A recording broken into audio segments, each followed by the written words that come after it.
breaking down the symbolism of the skull and bones.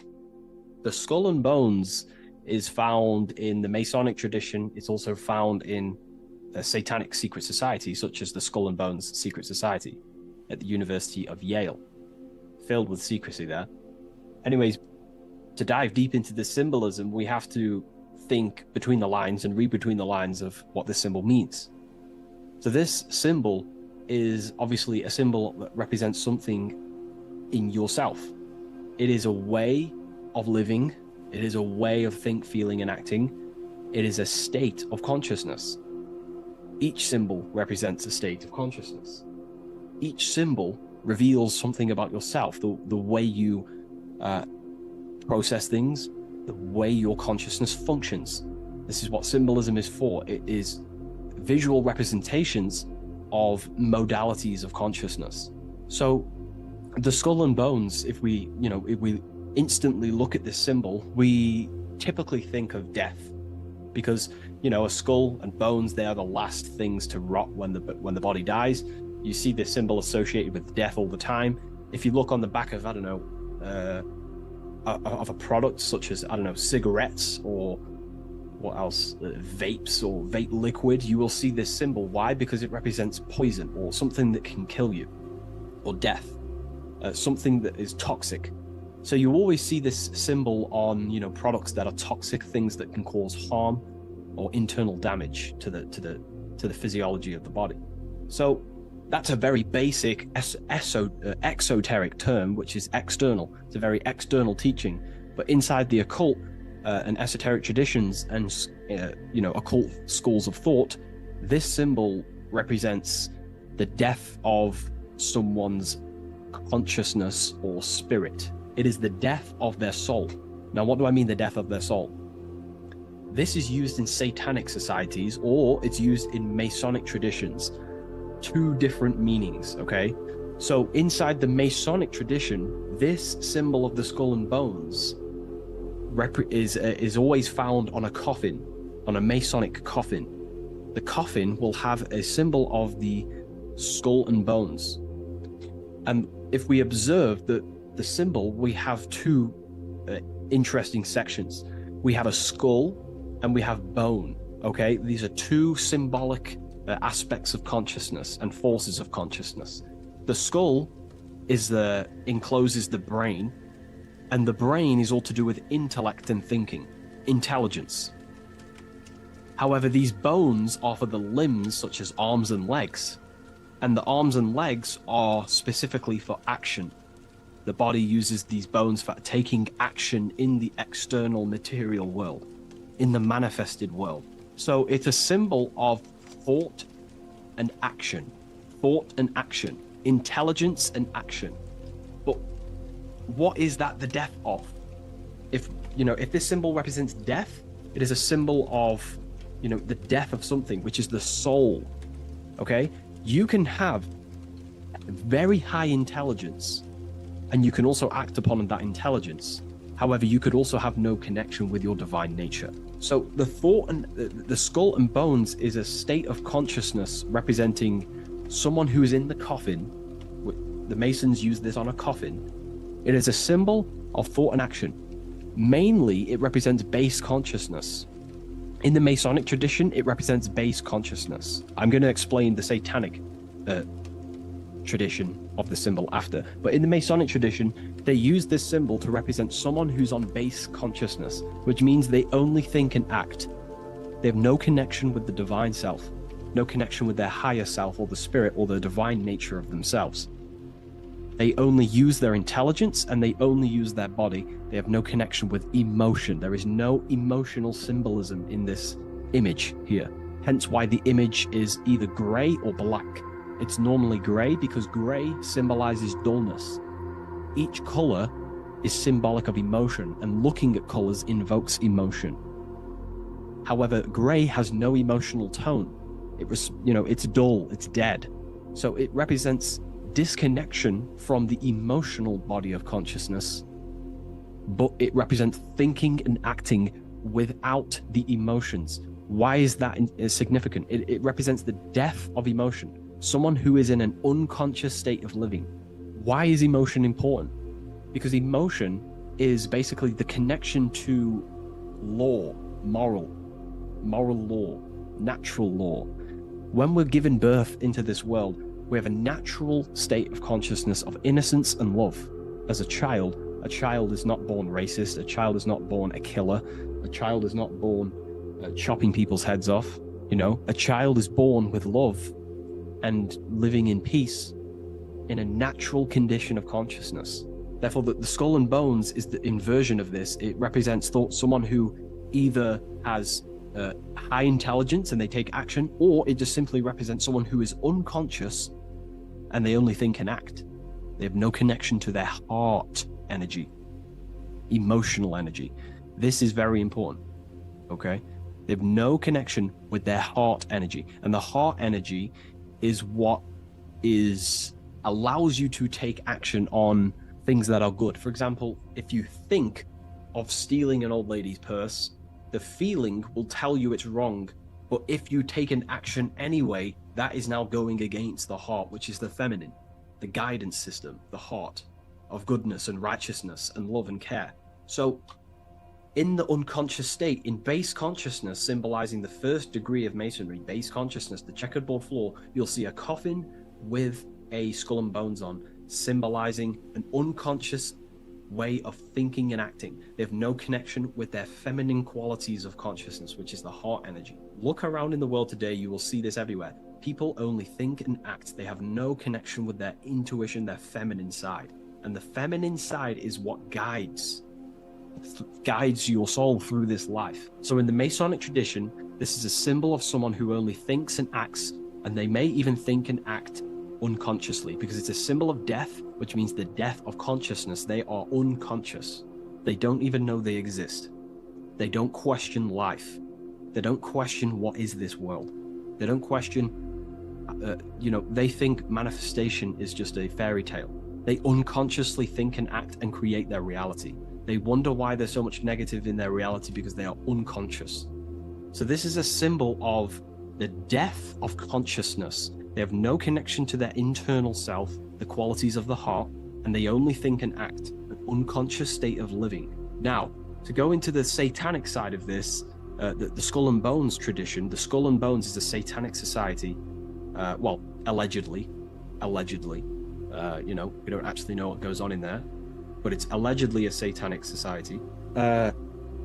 This symbol has a complete different meaning. Well, it's the same meaning, but it represents high intelligence, someone who is very, very, very intelligent in the mind, intellectually, and they take action.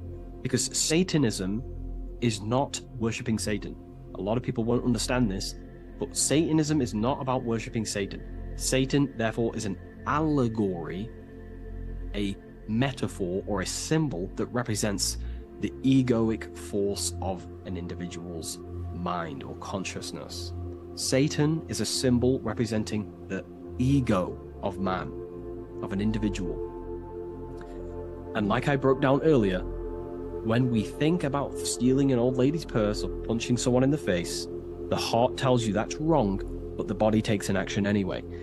That little voice inside your mind that says, do it anyway, even though you know it's wrong internally, that little voice that says, do it anyway, that is what the ancients or esoteric societies call Satan. It's not a deity, but it's an aspect of our own mind, an unchecked aspect of ourself that is always trying to rule and gain is trying to conquer you. This ego tries to conquer and take full control of you. And that's what we see in today's world. So therefore, in the satanic society, this is a symbol of head consciousness, no heart consciousness, because satanic societies do not want to connect with their heart. They prefer to live in their personal consciousness. What do I mean? The universe is one consciousness, one giant being expressed in individual forms. And that universal essence beyond your ego, beyond that universal consciousness, is the heart. But the head is the personal consciousness. The head is where your perception of yourself is. That false character of who you think you are, your beliefs, your name, your job, your status, your reputation. That is all head ego consciousness. It's not necessarily evil. However, in satanic societies, They do not connect with the divine. They would rather live in their personal consciousness and become their own God instead of connecting to the God of the heart, which is the God of the universe. They prefer to become like a material God. They want head consciousness, and they think and act without heart. They will think, they'll have high intelligence, they'll develop their mind, they'll develop the power of their mind, but they'll never develop with their heart. They'll never connect with their heart. So this is what this symbol is representing in satanic societies. They live in satanic consciousness, which is simply head consciousness, thinking, acting, high intelligence, high IQ, no connection with the divine. Okay? And today, this is what this, the world is being pushed upon. This is, the world is 80% Satanist, and people are walking around they're Satanists and they don't even know. This is how the dark occult has influenced the world to become so vain, lost in vanity, ego, lust, materialism, status, money. They've made the world unknowingly become satanic. Most of the people in the world are walking around Satanism. They're satanic. And what they've done is purposely tricked people to believe that Satanism is about worshipping worshipping Satan, when actually it's a state of consciousness. They think Satan is a deity. Yeah, very well said, esoteric. Yeah, they think Satanism is about worshipping this man in the sky or this negative force. But it's a state of being, because we are all God. We're all co-creators of God. We're not the God, but we are expressions or emanations of God. And our soul is the thought force of God. Just like when you think about a certain thought and you dwell upon it for a while, that thought becomes literally an entity or an energy form within the astral plane, and the soul of that elemental being or a thought force is your thought force. That's the soul of that being. Your soul is the thought force of God. You were thought into existence by the mind of God. I hope you gain an understanding of what this means in the two different ways, the Masonic tradition and the Satanic tradition. The Masonic tradition is a symbol of base consciousness, someone who only thinks and acts. They may have high intelligence, they may not. They're living in the death of their feminine side of consciousness. They're emotionless, have no connection with their moral compass of the heart. They have no intuition. They only think and act. They go against their heart. They take actions against their guidance. Someone who lives unconsciously, creates their reality unconsciously, thinks, feels, and acts unconsciously. And then in the Satanic tradition, well, going back to the Masonic tradition, that base consciousness that I've just explained is the state that we must arise from, because that is the coffin. You'll see this symbol on a coffin, because the coffin represents the death of the spirit, the death of the feminine side of consciousness, and the death of conscious, being actually aware. And that's the state we must rise from, out of the coffin into higher consciousness. And that's why Masons, not just Masonry, you have this whole story of death and resurrection is in everything. It's in the Bible. Jesus dies and he is resurrected. In Masonry, when you're initiated, they symbolically kill you and then you're resurrected. Every secret society symbolically kills you and then resurrects you. Why? Because in order to awaken to what you truly are, you have to kill who you thought you were in your mind. In order to awaken to what you are, you have to kill what you thought you were. So it's a death and resurrection. Okay, so this is the state we arise from, but in the Satanic tradition, this is glorified, this state of consciousness. They are conscious, they have high consciousness, but they only have intelligence and action. Their intelligence and action are one, they think and act instantly. But they think and act at the expense of others because they have no connection with their heart. There's no heart symbolism here. It's a symbol of intelligence and action, the mind and the body. So the Satanic tradition, they think and act at the expense of others. They seek to control other people because they have no connection with their heart. They have no connection with empathy, love, or care. They only care about themselves. and the brotherhood of the secret society. This is what true Satanism is. It's not about worshipping Satan. It's about serving Satan, which is your ego, the egoic force that tells you not to go with your heart. So yeah, I hope that clears some things up about this symbol.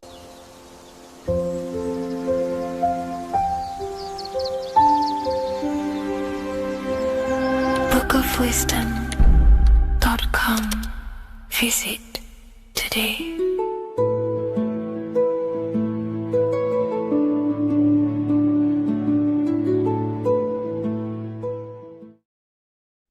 Today's topic is the binary code behind the universe. You will learn the fundamentals of the binary code, deeper understanding of reality, which will give you more of a connection to the universe, evidence supporting the existence of this code, and how to use the binary code to shape your reality. Now, this is an important one. We have 0 and 1. This is the binary code of the universe. It underlies everything. It is the source of all creation. The universe is binary in nature, meaning it exists as both something and nothing, on and off, male and female, light and dark. Everything has its polar opposite. At its core, all that exists is 0, representing nothingness, infinite potential, and 1, representing something, order. 0 represents the feminine, vast, formless, and infinite potential. It is the space from which all things emerge, the womb of creation, the receptive and expansive force. 1 represents the masculine, structure, form, and order. It is the active principle, the initiator, the force that defines and shapes reality. Together, they create the fundamental duality that underlines existence, the balance between chaos and order, the void and creation, yin and yang. We see this in the masculine and feminine bodies. This is deeply encoded into the fabric of reality. And once you see this, you will never unsee this. So please leave a like on this video if you love my content and you love the wisdom that I share with the world. So we see this with the masculine genital areas. Remember, this is the genital area. This is all to do with creation. These are the generative principles, the generative organs in the body that allow creation to continually outfold into new life. The genital areas are all to do with the code. The male is the 1, the action. He's the initiator. The feminine is the 0, which is the infinite potential, the womb of creation. 0 and 1. This is why we have 10 numbers. 0 and 1. Masculine and feminine. We even see this in the bodies. The feminine body is made out of curves, which is 0, curves. And the masculine body is made out of lines.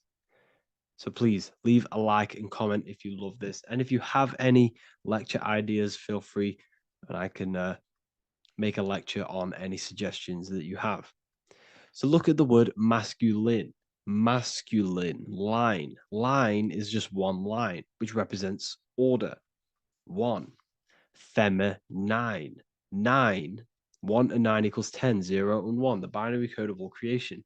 Why is feminine? Why the number 9 for feminine?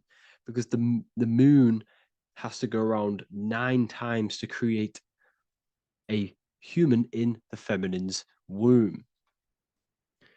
And look at this image of nature. All nature is zeros and ones. Now you can tell.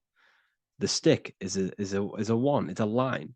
And here we have curves. It's curves and lines. Curves and lines create reality, creates matter. Everything is 0 and 1. We even see this with the sky. The sky represents zeros. They represent curves, the heavens, the heavenly bodies, the sun. These are circles, the moon, circles, the planets, circles. Down here is matter, representing the square. We have the Freemasonic square and compass, representing lines and circles, masculine and feminine.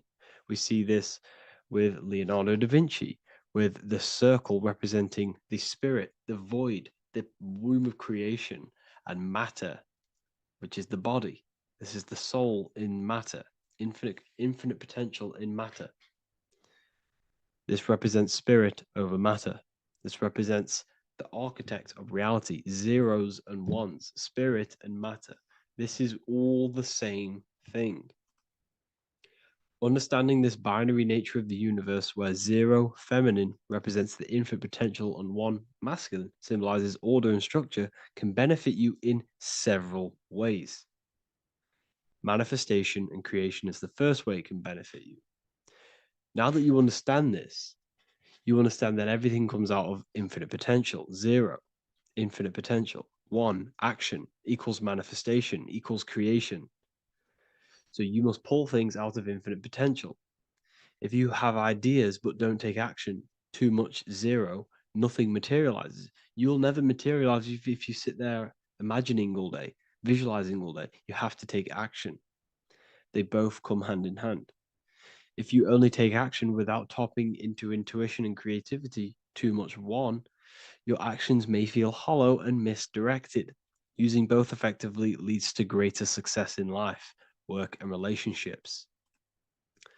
This is the 33rd degree motto, or this is on the 33rd degree of Freemasonry Scottish Rite logo, and it's called Order Ab Chaos, order out of chaos. Chaos is the 0, infinite potential. Chaos is the dimension of the imagination. This is where this all ties in now.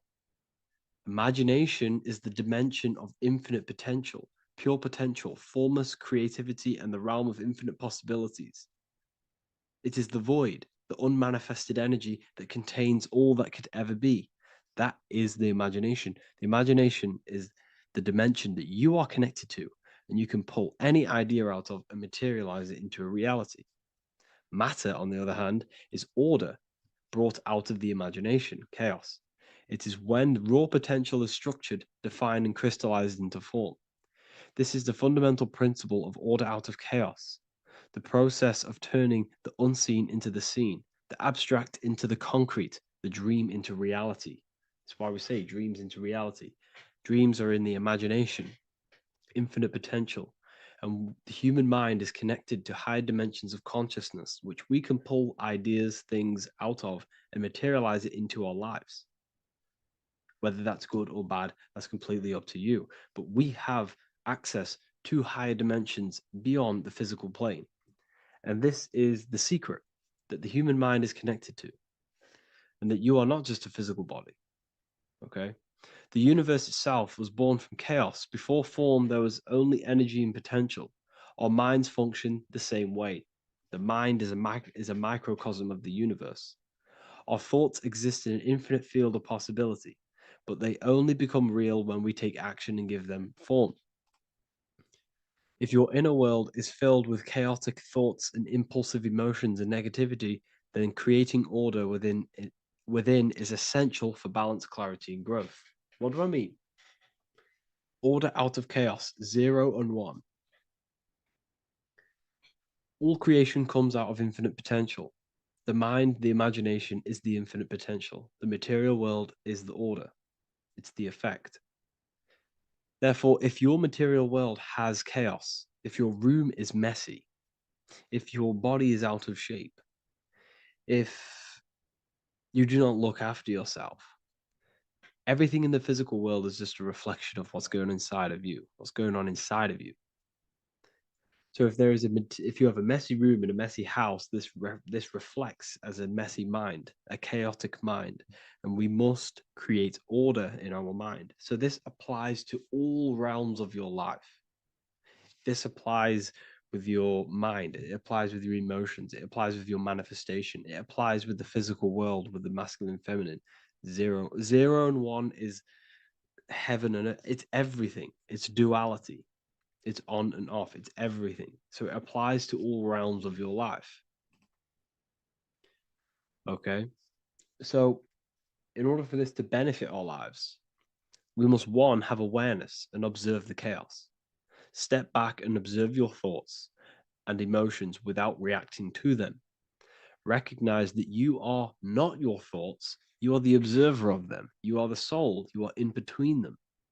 You are the midpoint between the left and the right, the 0 and the 1. You are the soul. Journaling or meditation can help you identify patterns and negativity and impulsivity. So it's important that we recognize these patterns, we recognize the chaos within us, and we transmute it.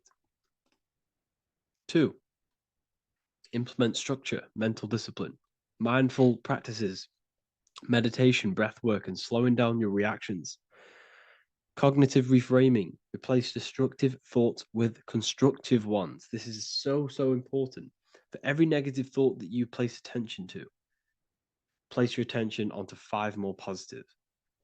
Never think about something that you don't want to manifest, because whatever you're placing attention on inside that mental field of consciousness, you're giving attention to, which then can manifest into your action, and that will materialize into your world. Routine and ritual, create daily habits that anchor you. Morning routines, exercise, or creative outlets bring stability. We must master the inner world of thought and emotion. We must bring chaos into order. In order to create anything in your life, you're turning chaos into order. Order out of chaos. You're turning 0 into 1. This is the binary code. All things underlie it. 0 and 1.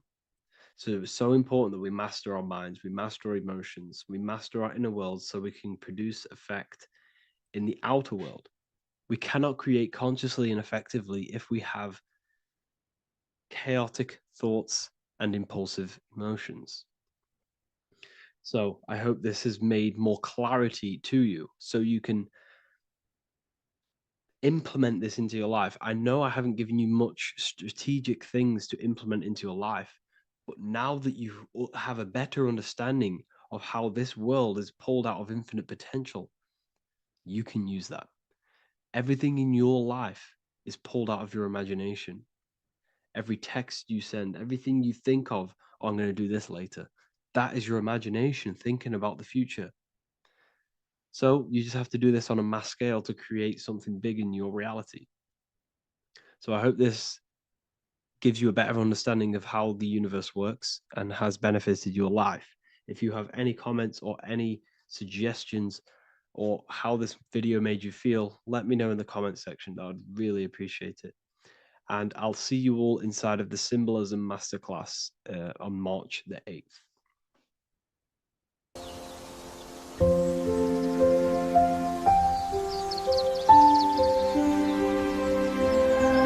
bookofwisdom.com. Visit today.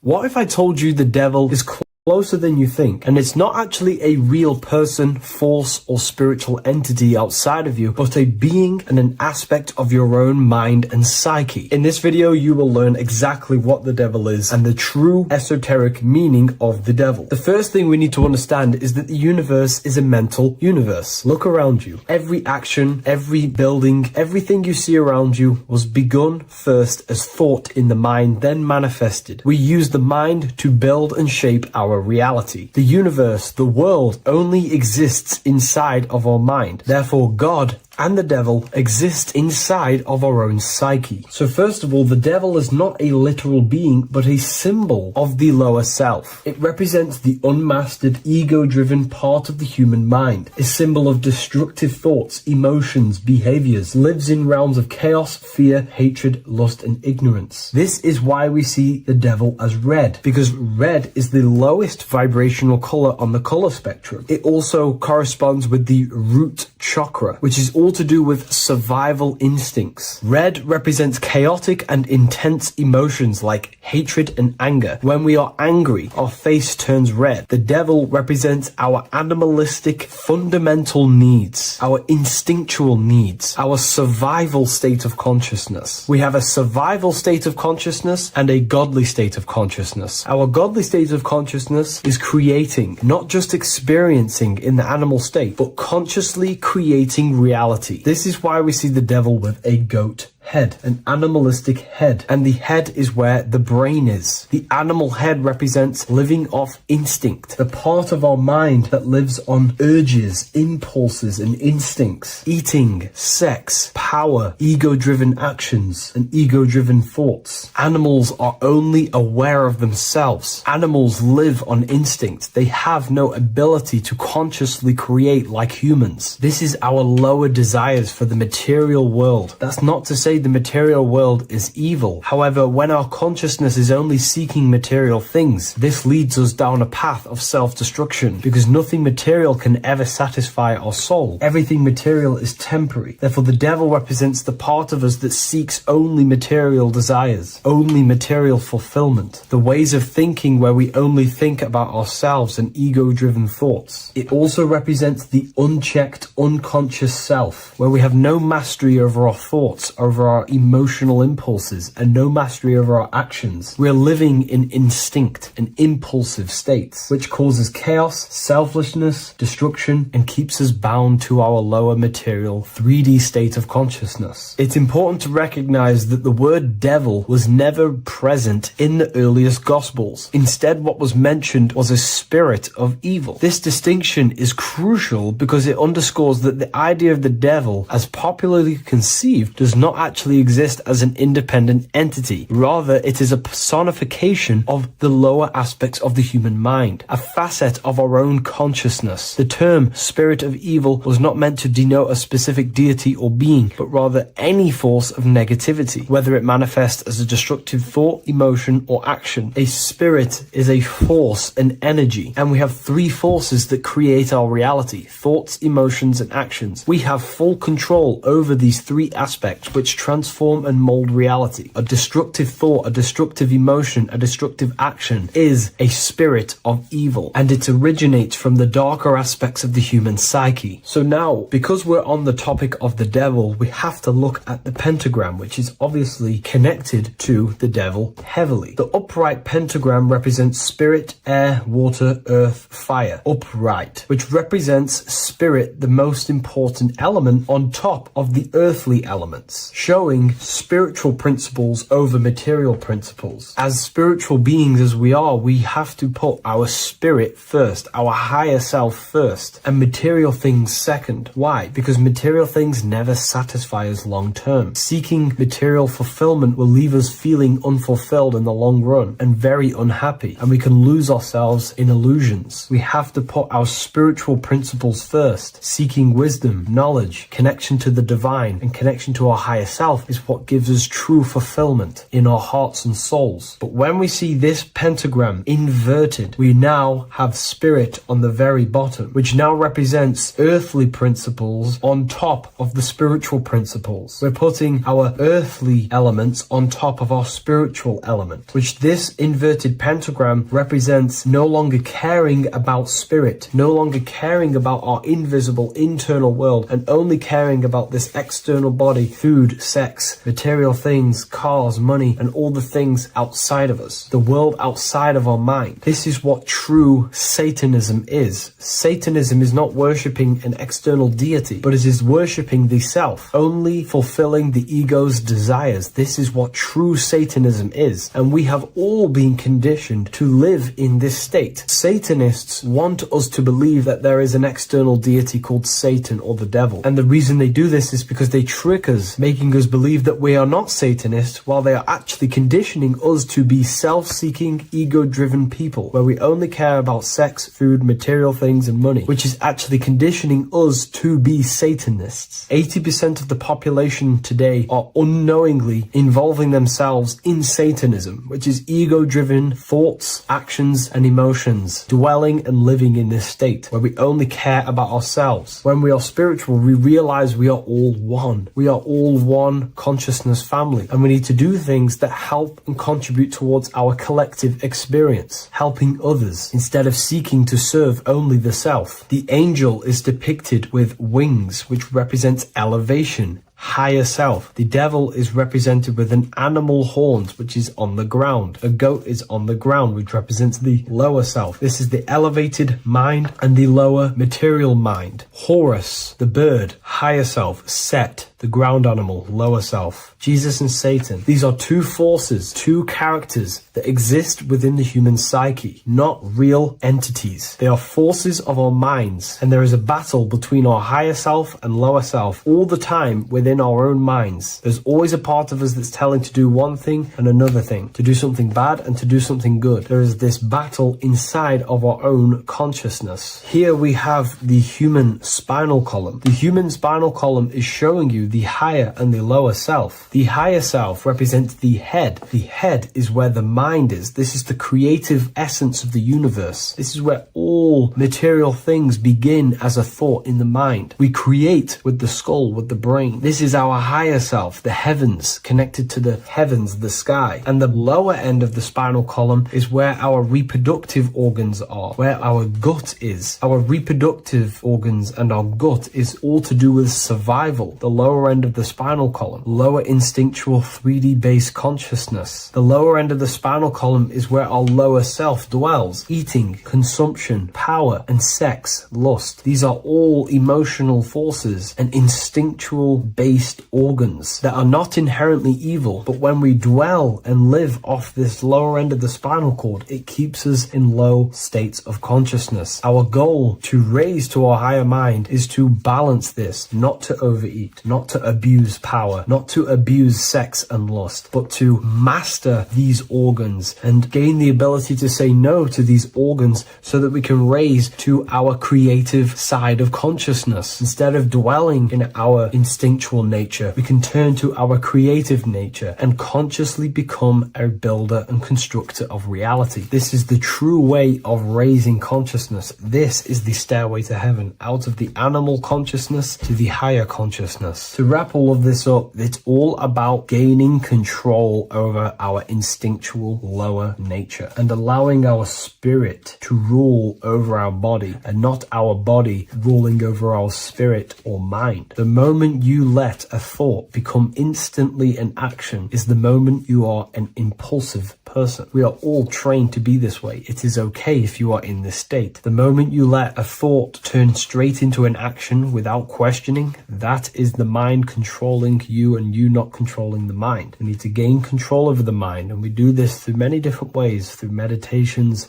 affirmations, and discipline. We slowly gain control over our minds. And once we gain control over our minds, we gain control over our thoughts, and we gain control over the attention that we give certain thoughts. We can then start to uplift our mind, our thoughts, out of our instinctual state to the higher mind. If you wish to learn more about consciousness, I'll leave a link in the description for the Book of Wisdom, Volume 2.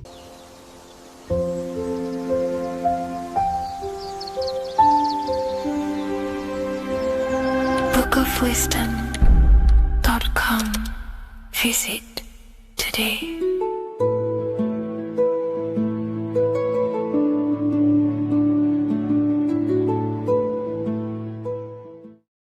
The scariest thing about having your first out-of-body experience and leaving your body is the realization that you have after. You realize everything you've been told about yourself, reality, the earth, what you're doing here on earth is a complete, utter lie. Your self-belief of what reality is and what you are is completely shattered. You now fully understand that you are more than your physical body that you inhabit. My first out-of-body experience happened a few years ago, but before all of that, I remember being a child, going to bed and closing my eyes, and I remember as a child feeling like I was floating above my body and moving. And maybe subconsciously this has led me into knowing intuitively that there is more to reality, and I've gone down this path of esotericism, occultism, consciousness. Maybe that has led me to this, I don't know, but I've always had this subconscious intuition in my mind that there's more to reality than what we've been told. And maybe it came from having these experiences as a child. And I'm pretty sure some people in the comments will also have that experience, feeling like you're floating when you close your eyes in bed as a child. I remember this very vividly. But a few years ago, I had my first out-of-body experience, and it completely shattered everything. And it confirmed to me that I am eternal, and there is so much more to the self, to consciousness. I then realized after my first out-of-body experience that our self is not just here in the physical dimension, it's existing in every dimension there is in the universe. However, our mind is focused primarily on this physical time space. When your mind is totally giving its attention and time to this particular time space, it locks in the mind or consciousness into that particular body of consciousness, such as the physical body, right? But for example, let's say you have a daydream and your full focus isn't in the present moment and your environment that you're in physically. Your mind kind of wanders off into a daydream, what we like to call it. That again is shifting time space. Your consciousness is 40% here in the physical plane because your body's there, but then the other 60% is in this daydream, this imagination. So you're shifting time space, and what an out-of-body experience does is allow your mind to reduce that attention to the physical body and access attention to this altered body or dimension of consciousness. So I'm going to give you the story of my first out-of-body experience, because I know when I was researching this, I was always looking for personal stories about someone's out-of-body experience, and there's not many out there, to be honest with you. Well, based off my research, I couldn't find many. You find a few, but I'm going to give you my experience of my first out-of-body experience that happened a few years ago. It was early in the morning. I kept on waking up and falling asleep to my alarms. I went back to sleep after waking up for like the third time in the morning. When I fell back to sleep, that is when I had my out-of-body experience. It's also good to mention that I have been listening before that about podcasts, books about our out-of-body experiences, astral projection, and things along them lines. So this was stored in my subconscious, this topic. And I had a desire in my heart to actually experience this for myself. Long story short, I went back to sleep early in the morning because I kept on waking up, and it began with this tingling sensation, a high energy sensation. It was like bursting, intense, high frequency energy. My attention was no longer in the time space of my body, but my attention shifted into this energy body, which I now understand. I didn't understand at the time properly, but I now understand that as my consciousness started to feel like it was being pulled upwards, right now, our time space, our attention is in our body, and you feel all the data of the senses, right? And that's what I'm feeling right now. That's what you're feeling right now. But imagine that was completely stripped. My attention was no longer feeling the sensations of my body, because my body kind of just dissolved as I fell back to sleep. So this was a natural out-of-body experience. I didn't force it. I didn't meditate. I didn't do anything. This was just a natural out-of-body experience that I had. And a lot of people get these that I've read about. So my attention started to feel like I was being pulled upwards, and I no longer felt my body, but I felt this intense energy, frequency, sensation all around my body. It felt like this, it felt like illuminating energy that's moving very, very, very fast. So my conscious awareness was now shifting. I now understand. My whole body faded into this sensation. My whole mind faded into this energy sensation, this tingling, and it was very, very intense. I was not feeling my normal senses anymore, only this energy. This energy was also pulling me up. The more I was lifted up, the more intense the frequency became. So think of it like just a frequency resonator, how it just goes up and down, up and down. But then imagine the frequency resonator just going higher and higher and higher frequencies, and it was just getting more and more and more intense. The energy was moving faster. This tingling was faster and faster and faster as I was being pulled up. Part of my mind began to fear this. My arms and legs grew very tense. I started to tense up because at this moment in time of the experience, I was very vaguely conscious. I was half there, half not. And as I was being pulled up, my physical body started to tense. And this is again when I started to feel my body again. But then I remembered what I heard out of body experiences is that you have to submit to the process. If you try and force an out-of-body experience, it will never happen, because an out-of-body experience is not truly out of body. What we're trying to do is trying to find a needle in a haystack. If you're trying to find a needle in a haystack, you don't go rummaging through the haystack to find the needle. What you do is you burn the haystack and then the needle reveals itself. It's the same with an out-of-body experience. We dissolve the senses of the body, so the body falls asleep, but the mind stays awake. As soon as I let go of this fear and I let go of the tensations in my body, I started perceiving through another state in this energy body, but I didn't see my body. It was just like perceiving and seeing, but no body, like a camera. When you look at a camera view, you don't see what the camera looks like. You're just seeing through the camera. It's the same as that. I had no form, but I was just seeing. I was just like a floating eyeball, seeing into this altered state of consciousness. I was just seeing. I first saw my street outside my house with lots and lots of people walking on the street, but I could not see the people directly. Everything was black and green.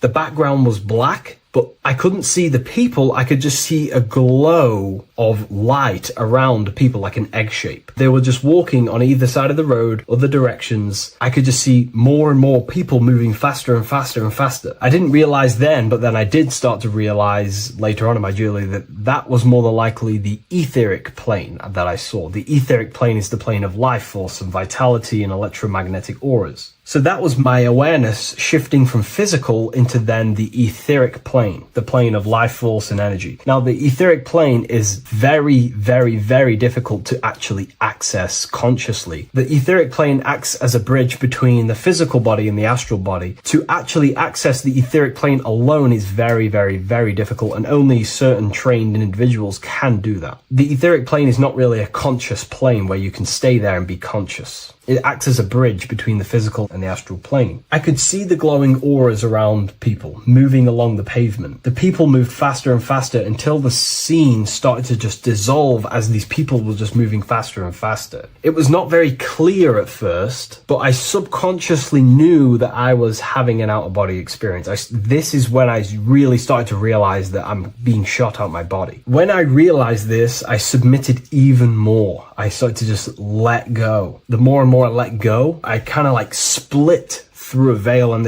everything became super clear. Before, in the etheric plane that I think it was, the ethereal plane, things weren't very clear. I could only just see glowing auras. However, as I split through the veil of the etheric, this bridge, this place that I was going to, I then split and everything just came super, super clear. I was floating in the sky. I subconsciously knew that I was having an out-of-body experience when I realized this. As I was still being lifted upwards, I then split through the layer where everything just suddenly became super clear. But then I was awake, fully conscious, but I was not in my body. I was just like a camera in the sky. I had no body, no form. I could just see. When I entered this plane, there was some sort of voice guiding me through this whole process. It was a male voice, and it was basically guiding me where I was going. It was telling me what I can do here. This voice was pretty much saying, you can fly, you can think things into reality, you can do this, you can do that. While he was saying this voice, there was no being around me, but I felt a presence of another being. But this voice was just speaking to me mentally. Like, you can't hear it, but I just knew what it was saying.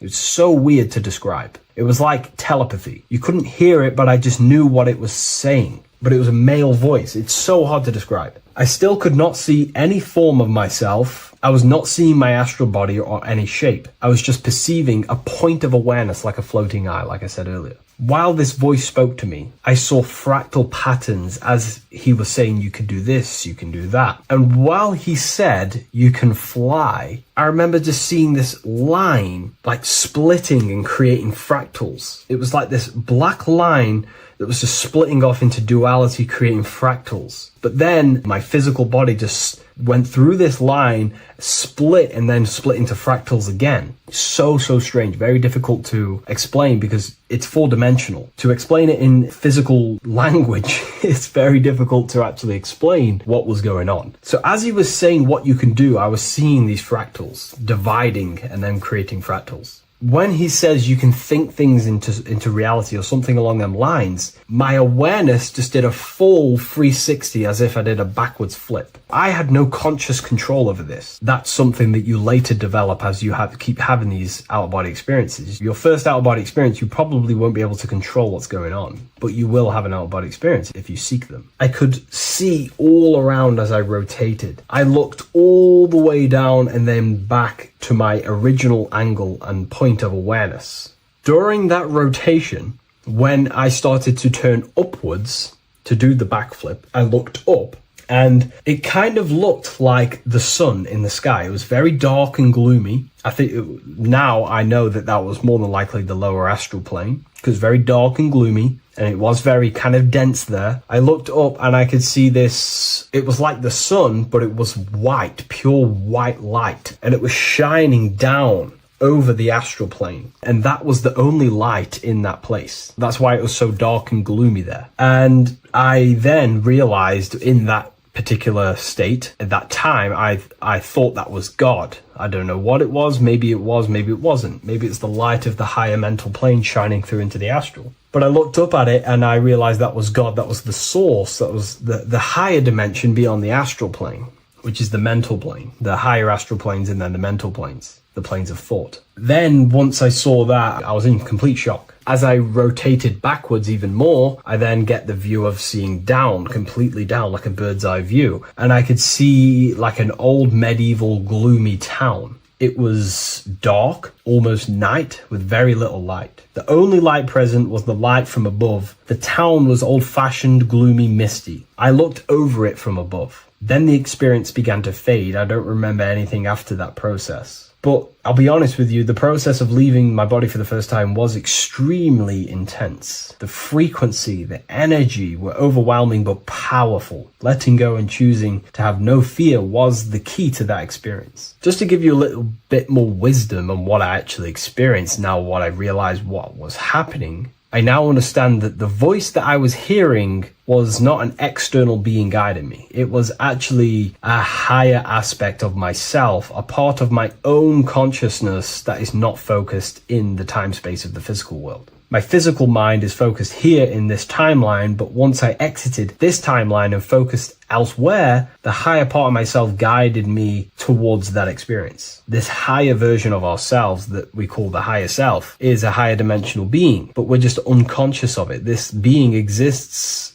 beyond our ordinary thinking mind. Our self exists everywhere in the universe, and we can unlock higher versions of ourselves as we progress on our journey of awakening and self-realization. Because let's say right now, only 10% of your awareness is actually in the physical plane. Science tells you that 90% of you is actually in your subconscious mind. 10% of your awareness is your conscious mind. So there's 90% of you that your conscious mind is not aware of. But our conscious mind becomes so addicted with the physical world and distracted with the physical world, it just gets totally locked in with the physical. And we never pay attention to the hidden aspects of ourselves, the unconscious aspects of ourselves. And that's why everyone in the esoteric and occult space talks about gnosis, seeking knowledge of self. Gnosis is not knowledge, it's knowledge of self obtained through direct experience. So gnosis is about rediscovering who you truly are. And another bit of wisdom that I could give you from this is that the observer is the same observer that is observing this video right now. You're watching this video, but who is the one seeing the screen? Who is the one seeing the screen of your reality, of what you call life? There is an inner witness consciousness within you who experiences and observes your thoughts, emotions, and actions, experiences and observes the screen you call reality. And that witness also witnesses your dreams. When you shift your awareness from your time space of this body into your dreams, that same witness is witnessing your dreams. So when you meditate, connecting with this witness aspect of our consciousness really does help to excel the process of having an out-of-body experience. Because a lot of people have out-of-body experiences, but they don't understand what's actually going on. They don't understand the nature of it. But it's all mental. You move mentally in that dimension. You create mentally in that dimension. The same that you do in this dimension, but just on a quicker scale, because things manifest in the astral plane instantly as soon as you think of it. Just like the screen in your mind, you think of something, you have a screen of an object in your imagination. That plane, it manifests instantly, but down here, it takes a longer time for things to manifest and condense. Once you understand that thought rules the universe, thought is the creative force of the universe, you start to understand,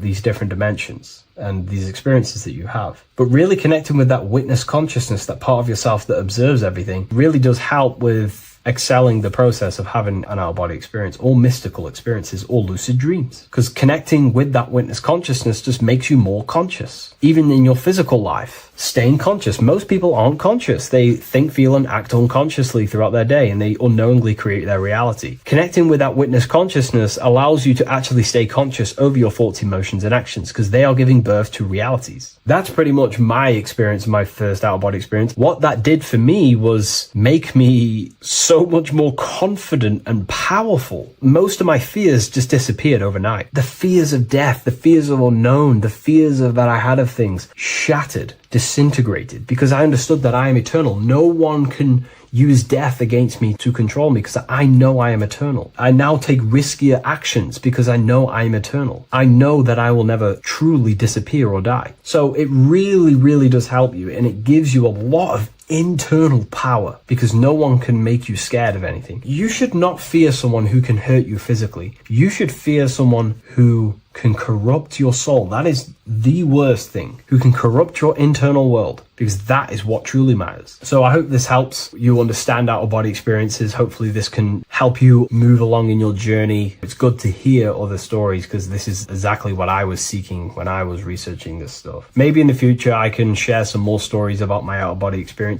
now I'm a bit more advanced. But yeah, please leave a like, comment, and subscribe on the video, and thank you all for watching.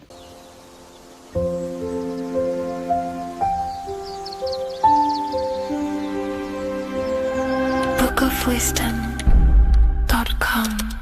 Visit today.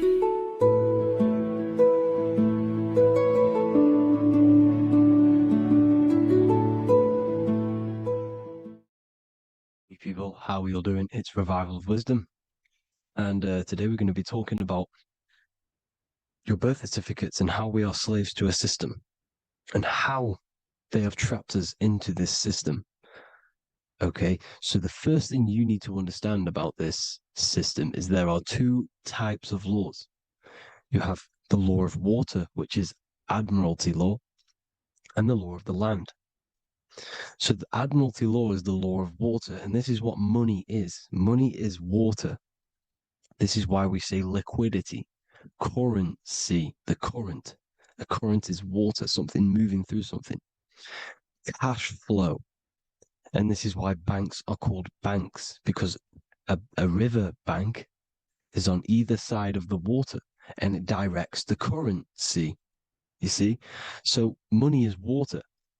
And as you can see here, Ripple, the cryptocurrency, Ripple, water Ripple, and they're building a bridge over water, overseas, international banking with cryptocurrency. So money is water.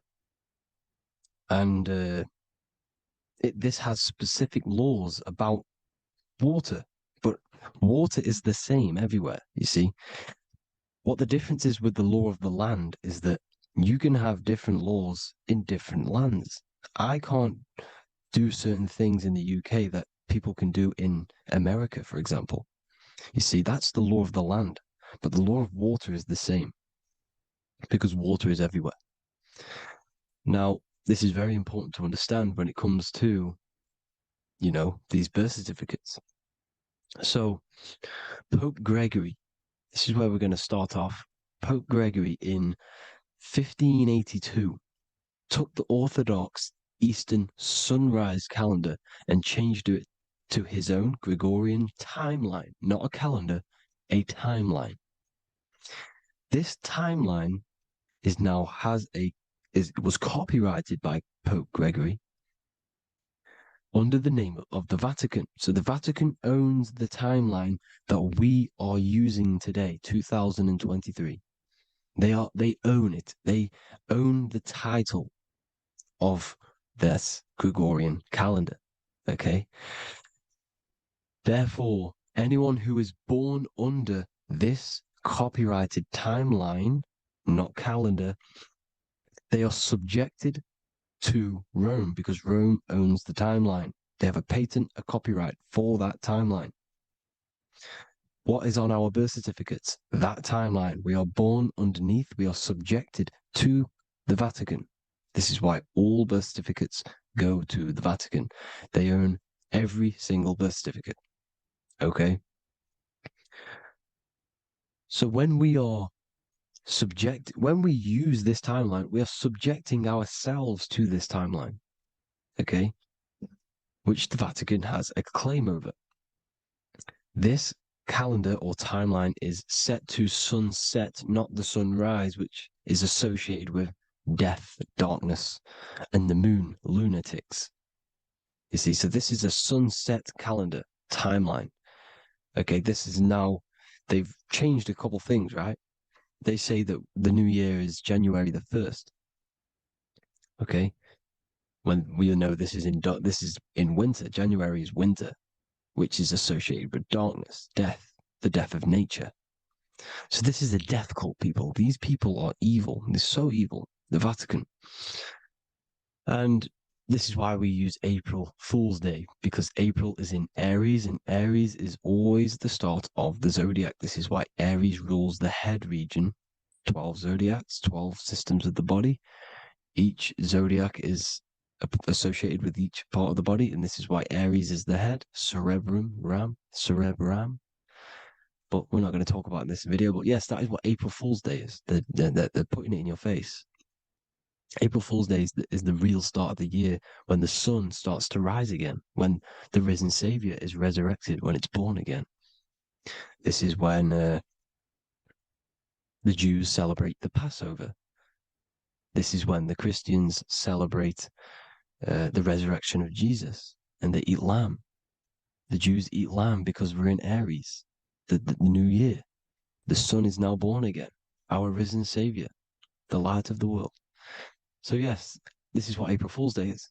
It's the first day of the year, which they changed. Pope Gregory changed. So you need to understand is that you are in the womb. You are inside of a ship, because every ship, literally a ship, every ship is female. This is why they say she delivers the product, because she does deliver the product. You, the baby. Same thing with a ship. They deliver products. They are a she. And when they pull up to the bay, like you can see on this picture, they're pulling up to the bay. This is now called the birth canal. The ship is now in birth. On paper. Okay, this is law. And when they pull up, they tie up to the bay, and now they get a certificate of manifest certifying all of the products which are on the ship and what they are bringing into that nation. Okay, so you're bringing in this many of that, everything's on the certificate of manifest. And this certificate of manifest is also your birth certificate, because you are traveling through water when you are in the birth canal of your mother, because you are in water when you are in the womb. And you travel through the birth canal, and when you arrive, you get a certificate of manifest with the name, how many, the quantity, that's your birth certificate. Okay. And this is what it is. We are a we're not a corporation, but we represent a corporation, which is your name in full capital letters. That is your corporation. You cannot physically tax a body, but you can tax a corporation. This is why we get charged. This is why we get taxed, because it all goes down to the corporation, which our name represents, which we are subjecting ourselves to. We are my name, I am subjecting myself to this name, and that name has a corporation which I represent, which I subject myself to. You see, this is how we are attached to this straw man, this character that they have built on paper. So it's a character which is on paper. This is what we represent. So when the woman gives birth, she delivers the baby, and then she has another substance. Now I'm going to break down how they attach this name to us, how they do it. Okay. Our mother is carrying us the product in the womb, the water. And it goes, for example, it goes from the United Kingdom into a state-owned, corporate, federal-owned hospital, which is government-owned. She does not declare the package when she enters the building. Aha, so keep that in mind. When she delivers the package in the federal territory, she does not declare the package either when she leaves. Therefore, there is no evidence that we exist when we arrive on paper. On paper, there is no evidence that we came into the building or left the building. We have not been declared. So we do not exist on paper at this point. When the woman gives birth, she delivers the baby, and then she has another substance, which is called the afterbirth material. Okay? This afterbirth material has the same DNA as our physical body with the body, mind, and spirit. Okay? This is how they get this cooperation. Hold on. The afterbirth material does not get claimed by the mother nor anyone. Therefore, they salvage that substance because we are under the Vatican. Every state is all Catholic. Your birth certificate is Catholic. No matter what religion you think you are, every single birth certificate is Catholic because we are subjected to Rome. All roads lead to Rome. Rome runs all of this. Okay? We're still under the Roman Empire. Okay, so Rome are Catholic and they believe in salvation. This is how religion comes into this. This is how they use religion to get this. So they salvage the afterbirth material and they claim it and they salvage it and give it and charge it to Rome. And they give it a name. Here's the legal term, born alive. Here's what it says. Each product of such birth is considered live, born, and fully recognized as a human person. So each product of such birth, so that could be anything, the afterbirth, the person who actually comes out, the baby. So your afterbirth, which we do not take with us, we take the baby with us, they keep that in the hospital, they collect the afterbirth, and they salvage it, and they give it the name, which, it is us. We are a representative to that afterbirth material, which they put the name on, they claimed, which is subject to Rome. So we are walking around our whole lives as a representative to that claimed salvaged afterbirth material, which the federal state have. Okay. We are under the Catholic Church, Vatican. Therefore, the afterbirth material is a child of God. See, on paper, therefore, they believe in salvation and salvage the afterbirth material. This material has no mother or father. The state pick it up.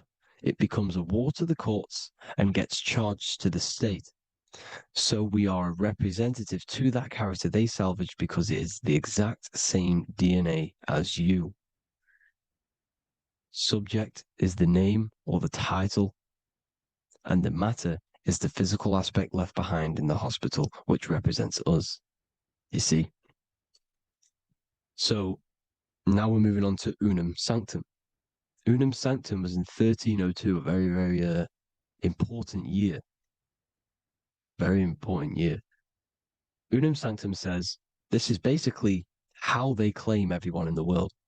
So the Vatican had all this power, all this gold, all these people under them. They need to get a claim for them so then they can rule over them and make them slaves. So what they did, they created Unum Sanctum. Pope Boniface VIII did this. And it says, the spiritual man judges of all things and he himself is judged by no man. The spiritual man, keep that in mind, unless he invent like Manichaeus, two beginnings, which is false and judged by heretical, since according to the testimony of Moses, it is not in the beginnings, but in the beginning that God created heaven and earth. Furthermore, we declare, we proclaim, we define that it is absolutely necessary for salvation that every human creature to be subjected to the Roman pontiff. So they are claiming us in Unum Sanctum, and it's in the vaults in the Vatican. They will put a spell on it because they are sorcerers, they are magicians. They put a spell on it, they lock it up, and whatever goes on that piece of paper goes. And this Unum Sanctum is claiming all of us. So what does it say in the beginning? The spiritual man judges of all things, and he himself is judged by no man. The spiritual man, the man with the body, mind, and soul, the first baby that comes out the birth canal. That's you, your body, body, mind, and soul. You have the Christ, which is I am, which is grace. Grace means here now, in the present. You have the Christ, which means I am. Therefore, you have a soul. If you can say I am, you have the Christ. You have a soul. But a creature can be anything with no soul. You see, so no man can judge the man with the soul. However, as it says in the second part, we proclaim, we define that it's absolutely necessary for salvation that every human creature to be subject to the Roman pontiff. So they are subjecting the afterbirth, not the man with the body, mind, and soul, but the afterbirth to the Roman pontiff, to the Roman Catholic Church. We are the ones who are claiming to be the afterbirth material, which is our birth certificate, which is our representative. We represent that because it is our DNA. This is how we are stuck. We are stuck because we represent this DNA, which is on paper, recorded. You see? So we, being untaught, uneducated in these subjects, we are subjecting ourselves to this system, to this slavery, because we just want to live. We just want to live happily, just peaceful. Think about it. Where's all this coming from? Where's all this war, all this killing, deaths coming from? We just want to live. It's coming from the Catholic Church, these evil death cult, which has subjected us, which has used us as slaves, and we are still slaves, and it's just going to get worse and worse and worse. So this is how we have subjected ourselves to be the slaves to this system. It's a lot to take in, and there's a lot more deeper stuff which goes into this. I'm just going over the surface. I'm going quite deep, but there is little details that I still need to learn myself. But this is the general how that we've been stuck to this slave system. So we are batteries, okay? This is why we get charged. When you go in a court, you get charged, okay? Because you're a biological battery. This is why cities look like motherboards, because we are feeding energy to this matrix. Okay, when we look outside of ourselves, when we give power to so-called Jesus Christ, worshipping idols outside of ourselves, where attention goes, energy flows. We are feeding the matrix with energy. By looking within, placing your attention within yourself, you are taking back your power. Because the I am is Christ. The you, the soul, is Christ. It's God. The awareness is God. Okay? However, we are subjecting ourselves to this system. We're subjecting ourselves to this system and the feeding of our energy. So what we need to look for the future is that, think about it, with the end goal is to change our DNA, is to literally make us robots, transhumanism, slaves. This is why we have smart cars, smartphones, smart watches, smart meters, smart cities. And all of this is going to be connected by the smart grid, which is 5G. This is why 5G is rolling out. 5G is going to connect all of these technologies to one. It's like a big net system. And you know why they're doing this? It's because all of this is going to be connected through AI, through this 5G, and that 5G is going to be controlled by the elites. So you say anything wrong, you do something wrong, you say the wrong thing online, they'll turn off your car, they'll turn off your phone, they'll turn off your smartwatch, they'll turn off your TV, because it's all going to be connected and controlled by the smart grid. And this is what the Great Reset is, people. But they're going to trap us inside of these 15-minute smart cities so we can't leave the area, because they're going to use climate change as a tool to enslave us to not travel because of so-called climate change and the fumes that we are putting into the air, which is all BS. They're doing this to push these new cities, to push all of it. But listen, they're trying to get inside of your body. The only way they can do that is to get you addicted and using this technology. First, they got on the body with the smartphone. Well, first of all, we use the technology. We get used to it with it in our hand. The next step for them was to get on the body, which is the Apple Watch, as you see down here. They have now successfully got onto the body. The next thing is to get inside of the body. This is the brain chip. You see how they've slowly lured their way in, slowly got you addicted to this technology, got you dependent on this technology. And what they're going to do is that they're going to mold society to be dependent on the brain chip.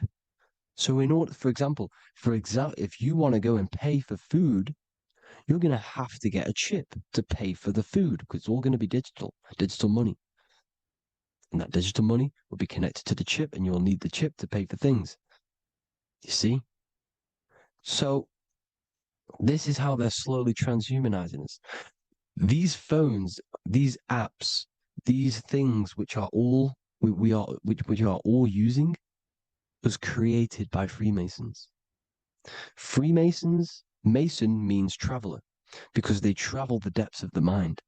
They understand human consciousness. They understand the brain. They understand the mind. By the deepest root cause, they understand it.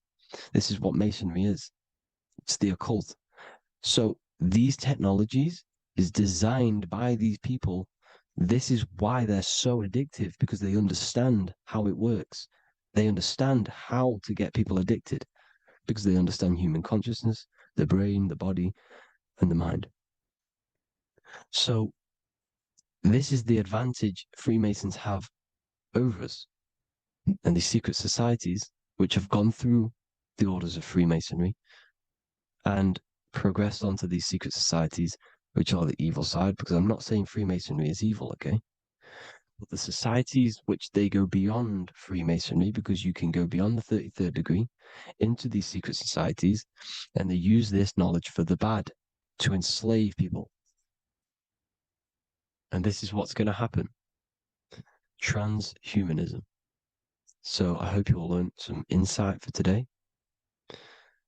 Please do a bit more research on, the birth certificate and stuff like that, the straw man. And have an amazing day, people. Please like, comment, and subscribe. Peace.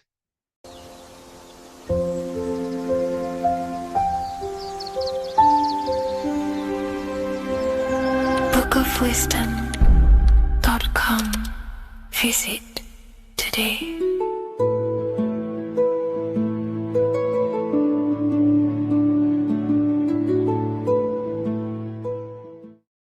What if I told you that the pentagram can unlock the secrets of creation and make you manifest any reality you want? Hence why the pentagram is used heavily in magic and witchcraft. We have to understand that the pentagram has been heavily demonized. Religions, churches claim that this symbol is associated with Satanism and witchcraft. I personally believe this was intentionally done so that people do not gain their personal power over reality and their life. The pentagram reveals so much about you, and it is one of the most important symbols to understand inside the occult studies. It is one of the most common symbols that you will see across all occult esoteric orders and different occult traditions, such as Freemasonry, Kabbalah, Rosicrucianism, alchemy. You will see this symbol everywhere. And in fact, you even see this symbol, the pentagram, on old church buildings, statues of Jesus next to church buildings. You will see this symbol used by Christianity itself, which is very contradicting about the church. But I'm not here to tell you to think anything. You can simply take this information with a pinch of salt and see if it benefits you. The pentagram used by the early Christians was said to symbolize the 5 wounds of Jesus on the cross. But this goes much deeper in an esoteric explanation. The pentagram ultimately represents the 5 elements of creation. All creation falls within these 5 elements. We have spirit on the very top, then you have air, water, earth, fire. This is the correct placement and order of the elements. Air is always on the left, water is always on the top right, earth very bottom left, fire bottom right, and spirit placed on the tip point of the pentagram. It's a 5-pointed star drawn with one continuous line. But this actually reveals much deeper things, and we're going to be going into how to use this symbol for magic and creating your reality towards the end of this video. But now we're going to give you a basic understanding of the pentagram. It's showing you the 4 physical elements symbolized as triangles and spirit symbolized as a circle. The 4 physical elements are made out of the base element, spirit, or what the ancients call ether. Ether is the underlying base of all physical matter. This is the substance that animates physical matter with life force. All physical matter has its origin in the etheric substance, or spirit, what we want to call it. It is simply the life force that animates the physical thing.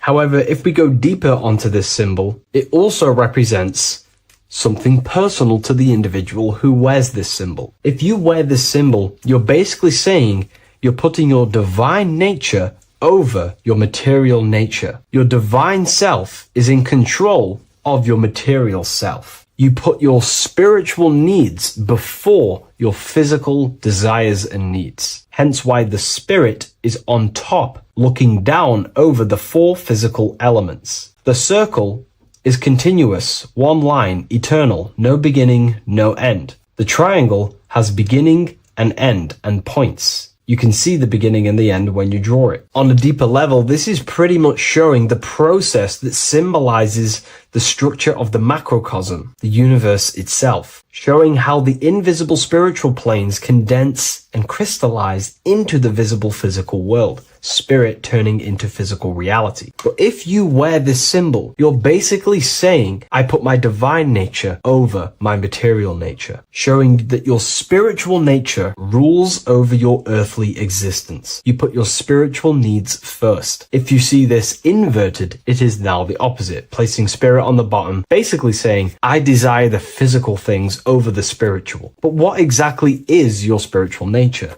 Well, your spiritual nature is simply your internal self. You chase things that are immaterial, such as knowledge, love, experience, expansion, gnosis. These are the qualities of spiritual things that the spiritual person likes to chase and desire, instead of desiring the things that are temporary in the material world and never actually lead to fulfillment. True fulfillment is by chasing spiritual things. God, the nature of creation, the self, gnosis, knowledge. But if we go even deeper, this symbol ultimately represents how reality is created. Hence why this symbol is heavily used in Kabbalistic magic and so-called witchcraft. We are all magicians. Each one of us are creating reality. There are just certain ways you can actually create reality by becoming conscious of them. By becoming conscious of the elements and the qualities of the self that actually create your experience in your life in the present moment. If we look at the pentagram, we see that when you draw a pentagram, it is one continuous line. It is one expressed in 5. The order of the elements are very important. Spirit at the bottom, fire at the bottom right, and so on and so on. Because this is showing you the descent of the spiritual into the material, the invisible crystallizing into a material reality. As you can see when you start to draw the pentagram, you see spirit at the very top. You're descending down to fire. Fire is the closest element to spirit. Hence why in magic and witchcraft,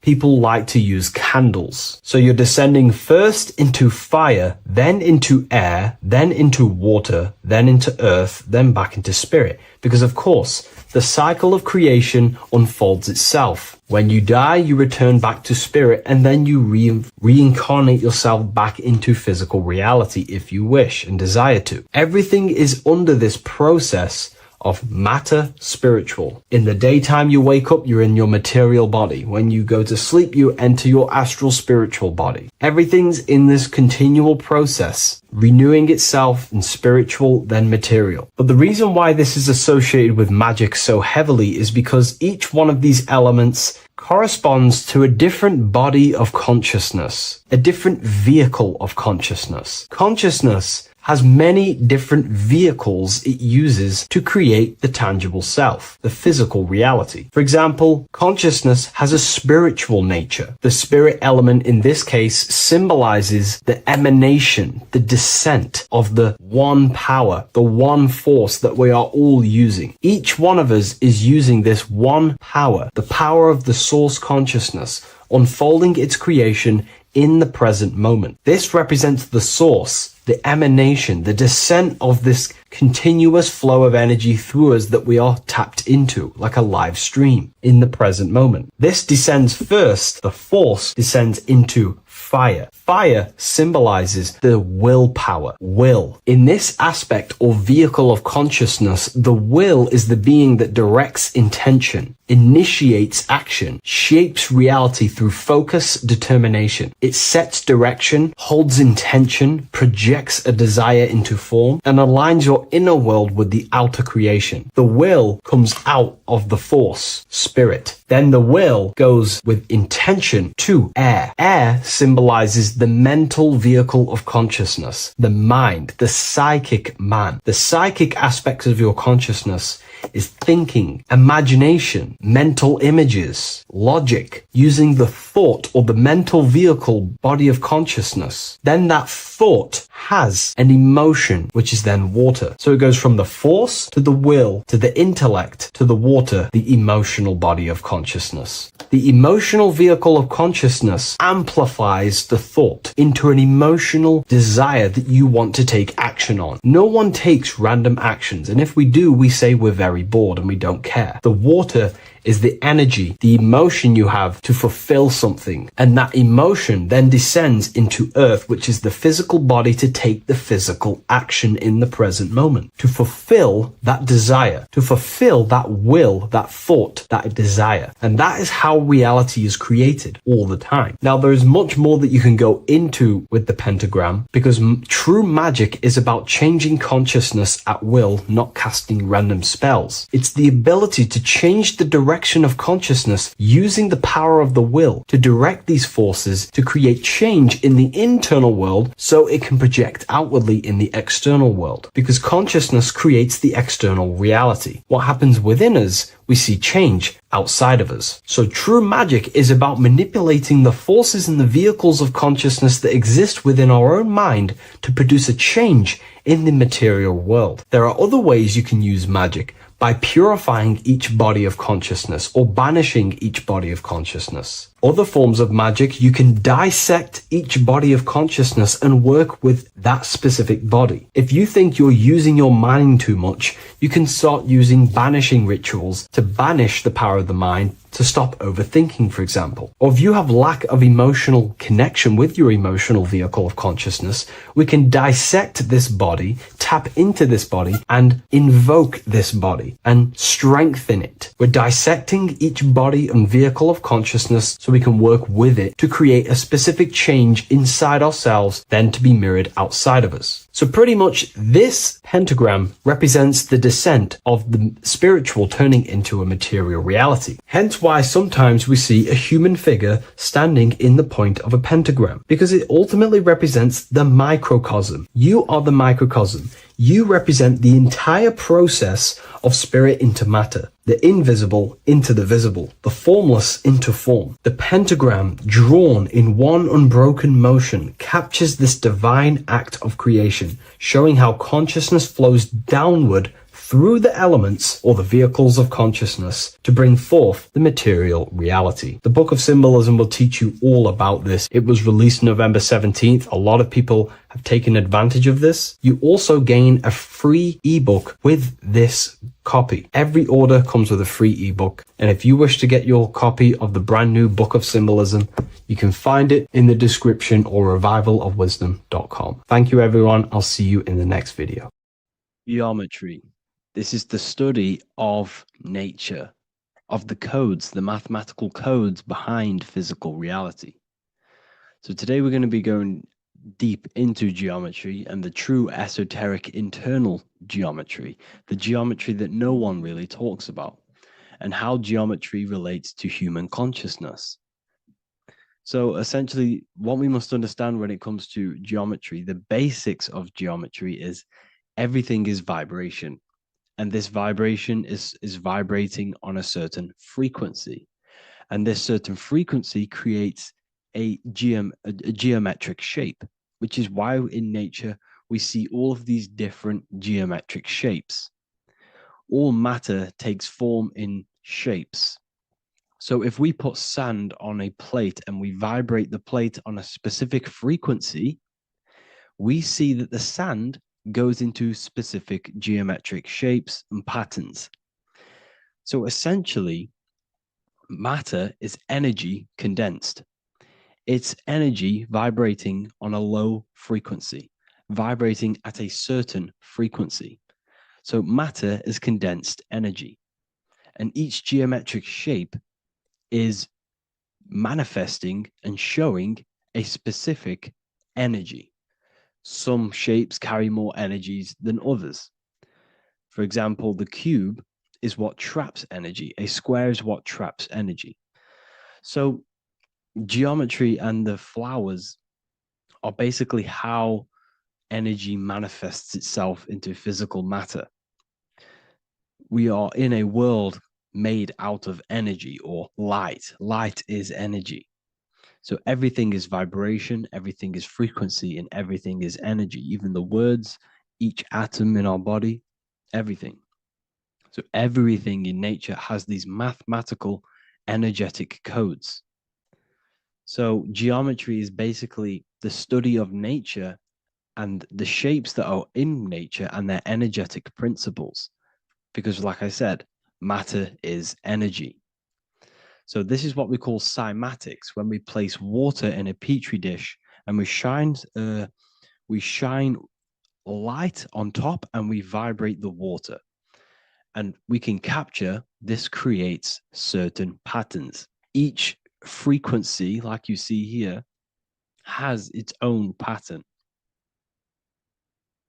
So what we are seeing here in the physical plane is essentially energy condensed into physical reality. We see it in the turtle. We see it in every single form in nature. Now, external geometry and normal geometry, we normally get taught that this is God's way of creating physical reality, which is essentially true. However, it's far more deeper than that. Far, far, far more deeper. Okay, so what geometry truly is, it's not God's codes to reality. What we must understand is what the brain truly is. And what we must understand is that we are not in the world. We are not in the universe. The universe is us ourselves, and the world is produced by our brain itself. Okay, So the way you must understand how the brain works, so what you visually see, so geometry is to do with what we visually see. And what we visually see is heavily connected with our eyes, which are an extension of the brain. The eyes are the brain. And essentially how we see is energy enters the eyes, and each eye goes to the optic nerve. And this energy is transferred into electricity, which travels to the back of the brain, to the visual cortex of our brain. And this is where the image is produced, what we see. Therefore, the world outside of us is truly inside of us. It's a projection from within the brain. The brain is an energy condenser, a decelerator, an energy decelerator. Everything outside of us is basically formless energy. It is formless energy vibrating at a certain frequency. So what the brain is, it's sucking in this energy, this light, and turning that frequency, that code, that light code, into a physical reality. It's condensing the energy and turning it into a visual image inside of the brain. Therefore, everything outside of you is not what it looks like. Everything outside of you is basically energy, infinite energy. And our brain is condensing this into a physical reality and projecting it outwardly, which you experience your visual field. Okay? And the ancients knew this. So this is basically called the sigil of Lucifer. Lucifer is known as the light bringer. Lucifer in Latin means to bring the light. This is the sigil of Lucifer, which shows the visual field and the brain. We also see this in the Google Play symbol. It's a powerful symbol showing you the visual field, which is basically a symbol that tells you that reality is inside of the brain. The brain is what produces reality, but consciousness is not produced in the brain. The brain is essentially a consciousness downloader. It's a computer, and it's a reality simulator. The body is a simulation of physical reality. You are inside of the body experiencing the body simulation. The body produces this reality. It's a piece of technology. So Lucifer is to bring the light. Lucifer is the light being produced in our brains. Okay? So this is why they say Lucifer can tempt you. Lucifer can be the devil because it represents physicality. It represents the false light. Lucifer can trick you because it represents the physical world can trick who you truly are. So now that you understand how the brain is basically an energy decelerator and it creates and simulates a reality to your consciousness, you are no longer a person in a universe. You are the universe itself experiencing itself. Therefore, geometry is heavily linked in with the brain. Geometry is essentially how your brain and how your eyes decode energy. So what you are seeing is the mathematical codes of your brain creating reality. So what they teach you is the external is that geometry is God's way of creating this world, and these are the mathematical codes God's created. But now I'm telling you the internal. This is the truth. Geometry is how your brain mathematically condenses energy and light into a physical reality. So therefore, your brain is a computer program. So now geometry is nothing outside of you. Geometry is not something created by something else. It's created by your brain. Your brain produces these patterns through mathematical codes by breaking down energy into physical reality. And this is why you see geometry in everything around you. This completely changes your view on geometry. It's in your ear, it's in your face, it's in everything. Geometry is everything. Okay? So now that you understand this, now, as we were talking about the visual field earlier, the ancients knew about this. The ancient Egyptians knew about this. We can see this symbolism inside of the casket, the Egyptian casket. See, this crossover represents the visual field. This represents the back of the brain. This is the left hemisphere, the right hemisphere. And now some of the most simplest teachings in geometry is that straight lines are masculine and curved lines are feminine. And we even see this in the human body. The feminine human body is curvy and the masculine human body is liney. And even with the genital reproductive area, we have a line and a curve, 0 and 1, the binary code of all creation, 0 and 1, because that's basically all that exists. Nothingness and one, nothingness and God, nothingness and consciousness. That's all that exists. Now that I've told you that, the basics of geometry and the line and the curve and the feminine and the masculine, what do we have here? You see this stick here? This is a curve. And what's the right hemisphere? The right hemisphere is the feminine, the feminine energy, the feminine aspect of our brain. Then we have a straight line. This is straight lines. Now this represents the left brain. So the Egyptians are showing you the left masculine brain and the right feminine brain because of the curve and the straight line. And this is the visual field, the crossover. So there's a crossover in the brain. The left eye is connected to the right brain. The right eye is connected to the left brain. Okay, so the left eye is connected to the right brain. The right eye is connected to the left brain. The solar and the lunar. So, like I said, everything outside of you is basically energy. Your body is basically a holographic avatar, condensed energy produced by your brain. There's nothing actually outside of you. Your 5 senses are electrical threads of light. And when you touch something, this is basically electrical signals in your nervous system, which are reporting back to the brain. Therefore, what you touch is actually, you're not touching. The feeling that you feel when you touch something is not the true feeling. That's your nervous system you're feeling. You're feeling your nervous system in the brain. It's electrical signals to your brain. So the 5 senses do not decode, well, what you're experiencing as the 5 senses is not outside of you. This is your brain interpreting electrical signals. You don't experience the world, you experience your nervous system and your brain. The nervous system is an extension of the brain. So this is the truth. This is not woo-woo spirituality. This is true consciousness science that I'm teaching you here. Okay? So nothing is truly outside of you. It is a universe. You yourself are the universe, the fabric of the universe itself. The only thing that exists outside of you is essentially energy. That is it. And your body and your brain condenses this energy into reality. So when we look into architecture, why is architecture, the ancient architecture, so important? Because what did I tell you at the beginning? Shapes and physical matter is condensed energy. Each shape holds specific energy. Some shapes hold more energy, emit more energy. Some shapes condense energy. Some shapes transfer energy. Each shape, each geometric shape has an energetic principle because matter is essentially energy.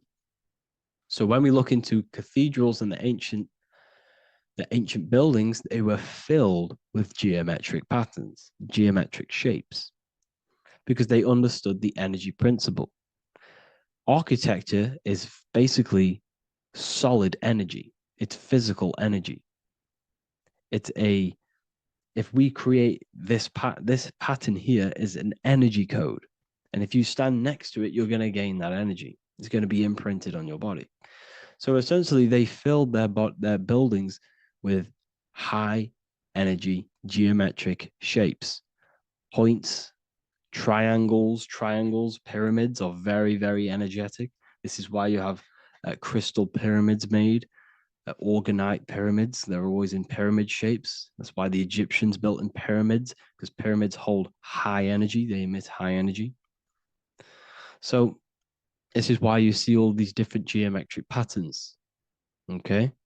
So in the real reality, in the energetic plane, this building would basically look like this: lines and grids of energy.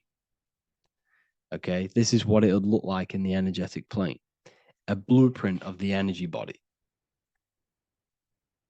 So, as you see here, these are the different frequencies in a petri dish, of water in a petri dish. And you can see they are specifically aligned up with these specific patterns. You can see geometry even within geometry. It's fractal. So essentially, when you would stand inside of these buildings, they would imprint the energy of the building in your body, because your body is healed through energy. You have an electromagnetic field around your body. So by creating buildings with geometric patterns, we are essentially increasing the energy of the building, because the building itself is energy. Okay? So when we fill it with geometric patterns, we're increasing the energy. We're giving it a certain energetic imprint. So when you stand inside of that building, you're being imprinted with that energy. Okay? So especially with these windows, these stained glass windows. Well, why are they stained glass? Well, color is frequency. So when you have all of these different colors, and not only were they just painted, some of these colors are specific gemstones, crystals, natural stones, which all hold energetic principles. Each crystal is vibrating on a certain frequency. Wood has its own frequency. Metal has its own frequency. What you must understand is that everything in nature is not just a piece of matter. It's vibrating. The atoms of wood are vibrating on a certain level, which give it a certain energetic principle. Each crystal is vibrating. The atoms of the crystal are vibrating on a certain frequency, which give it a certain energetic principle, quality. So each thing, this is why the ancients were obsessed with natural stones, natural things, crystals, natural metals, and they wore different metals, different things like copper on their bodies, because they understood the atoms of these natural things are vibrating, which give certain qualities to you if you wear them. So you're not wearing it, you're basically putting that frequency onto your body, because they understood this is energy. If I put copper on my body, I'm not putting copper on the body. I'm putting the frequency and the energy of the atoms onto my skin. And that frequency of them atoms are going to vibrate my skin, that frequency, and heal my body. So this is why this is so important. So each building is an energetic code. Okay, so when you stand in these buildings, it can heal your body. This is why when people walk into these ancient churches, they feel like they've met God. They feel a certain way. They feel so amazing when they enter these churches. They feel holy, for example. It's not because God's there. It's not because these man in the sky dwells in these holy places. It's because the energy of these buildings affect our consciousness. They increase your energy. They raise your vibration. They heal your body. They heal your cells. They imprint the water in your body, especially with these stained glass windows. Like I went a bit on a tangent there, but these stained glass windows were encoded. Well, they use different gemstones, different lights, different colors. And when the sun would shine through this window, well, what's the sun? The sun is light. Light is energy. The sun's light would go through this filter of the window, of the crystals and the different gemstones and the different colors, and the sun's light would be encoded, imprinted with these crystals, with these colors and these natural glasses, which have healing energetic principles.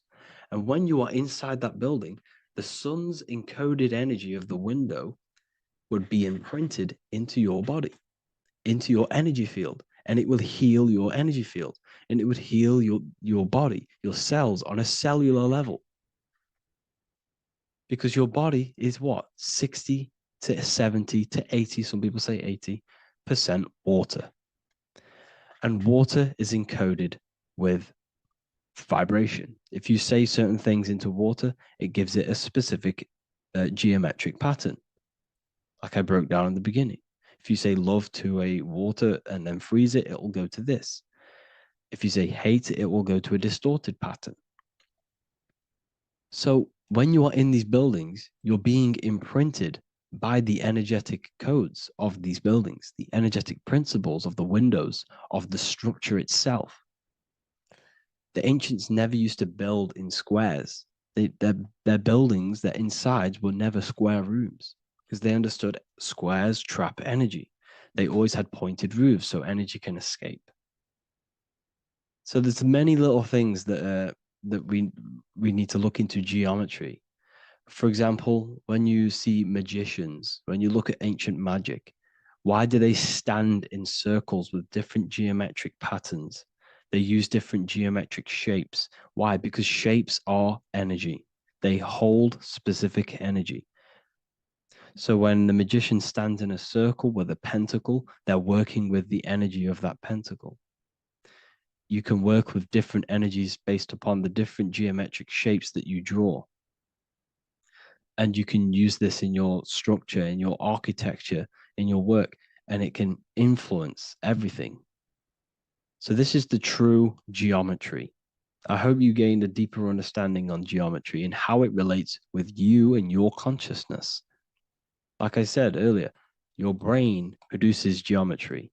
It's basically how your brain decodes energy. It's not God, how God creates this reality. And no, you're in this reality. You are the reality itself. Your body produces the reality. Therefore, geometry is one with you. So therefore, if I play with the geometry of the buildings, for example, like the government have, everything's in squares. If you look outside, everything's a square, everything's a rectangle. You go to a city, every window is a rectangle, every building is a rectangle. You live in a box room, everything is boxed and squared off in this reality, in this modern society. Why? Because they're trapping energy. The cube is the most simple geometric shape, which basically condenses energy and it traps energy.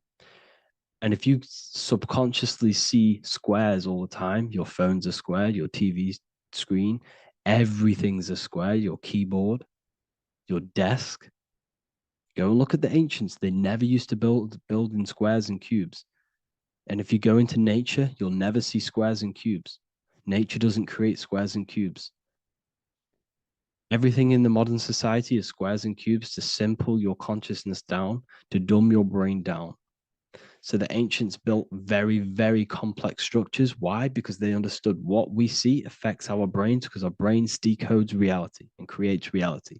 If you see a sophisticated building, this is going to give you a sophisticated mind and raise your IQ levels over time, subconsciously. I'm not saying if you look at this building, you're going to become smart. I'm saying if every single building in your environment, ment is mind, mental, every single building in your environment was this complex and complicated, it would increase your IQ on a subconscious level. It'd make you more complex, make you more intelligent. So they've dumbed everything down. They've dulled everything down. Look at everything. Everything is being dulled down. So anyways, I hope you all gained a better understanding on this. If you want to gain more occult knowledge and esoteric knowledge, make sure to read the Book of Wisdom, Volume 2. If you're inside the university, you can get this book for free. Go to the general chat area and follow the instructions and you can order yours for free. Truly life-changing stuff. Because the issue is with the world is that no one really understands who they are, what they are, and why we are here. That is the issue for people's depression, for people's wrongdoings. They don't understand who they are, what their emotions are, what their mind is, what their body is, what reality is. This book gives you that. This book gives you the sense of understanding, the sense of well-being that will give you a better life because you understand life and what life is. And if you truly want to take your studies to the next level, we have the Ethereal University. This is the place for truth seekers where you can connect with like-minded people so you don't have to feel insane, because not many people think this way. I've been there when you wake up and not many people around you are thinking the same way and you start to feel a bit insane and you can't really talk to people about these things. That's why I created this, so you can connect with people and learn at the same time and become the best version of yourself by understanding truth and knowledge. We do if you join, you'll gain access to free live calls every single week, every single Saturday morning. We do live calls. You can ask me questions and all sorts. So make sure to leave a like and a comment. And thank you all for tapping in.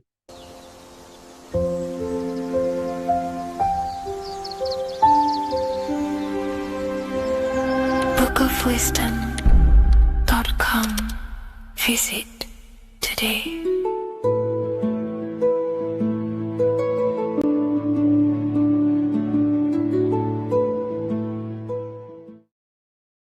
What is good, people? We're back with another video, and today we're talking about the chakras.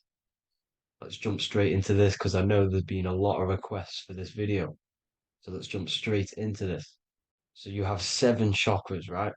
7 chakras, and these chakras are feeding off your electromagnetic field, known as your aura. This is both positive and a negative pole, male and female, right? This electromagnetic field is made out of electric and magnetism, and together they come as electromagnetic. Now, your chakras, the word chakra just means wheel, spinning wheel, because that's what they are. They are spinning wheels of energy. They do not exist on this physical plane. They exist on the etheric plane. Okay. Now, these energy centers are known to regulate your emotions, and each energy center controls the organs and cells in that particular area of the body. So, for example, your sacral chakra will control the cells and organs of your sexual reproduction area. Okay, the navel chakra or solar plexus will control the digestion in your body. Same with the heart, same with the throat, right? So they are like mini brains for each center of your body. They run along up the spine, but notice the crown chakra exists outside the body. It's just above the head. Now, this process of the chakras is obviously the 7 colors of the rainbow, starting from red, which is the lowest vibrational color, all the way to violet, which is the highest vibrational color. This, like I said, these energy centers are feeding off your electromagnetic field. So if these chakras are unbalanced, they are taking too much energy from your electromagnetic field, making it weaker. Now, this is the North Pole. As you all know, the Earth is flat, and we live inside of a giant torus field, and the North Pole is the Earth's heart chakra. And this is why the aurora borealis, or the northern lights, whatever you want to call them, that's why they are green, and they are being emitted from the center point of the Earth, because it's symbolizing the heart chakra, which is green, right? Now, you do work your way up to these. However, this is a torus field. You are a torus field. You have different layers of this torus field, right? And you need to balance all of these chakras, but you can't move up these chakras until you open the one below it. So it's like a stairway. You can't go to your solar plexus without going through your sacral. You see? So you have to work up these. However, you have to work up these and then live from the heart, because the heart is the center of the torus field. It's the balance between male and female poles, positive and negative poles. So you have to balance all of these chakras and then bring them all into one, which is the heart chakra. Now, they exist on the etheric plane. They exist on the etheric plane, and the etheric plane is a layer of the material plane. It's the one higher than the material plane. And then after the etheric plane, it melts into the astral plane. So they exist just between the physical and the astral aspect. Now, this is the yin and yang matter, which is the lowest root chakra, physical matter, and then to spirit, because high vibrational matter turns into spirit, low vibrational spirit turns into matter. So they're interchangeable. This is the yin and yang. Now, when you see ancient paintings with the halos, you see this is like a toroidal field coming out the top of his head, you see, with a halo. This was symbolizing in the old days, in the ancient days, that they've aligned their chakra, they've reached Christ consciousness, which is God consciousness, right? Now, this electromagnetic field is the apple that we bit out of in the Bible, because you see that apple is a torus field. So they were metaphorically or personifying the torus field.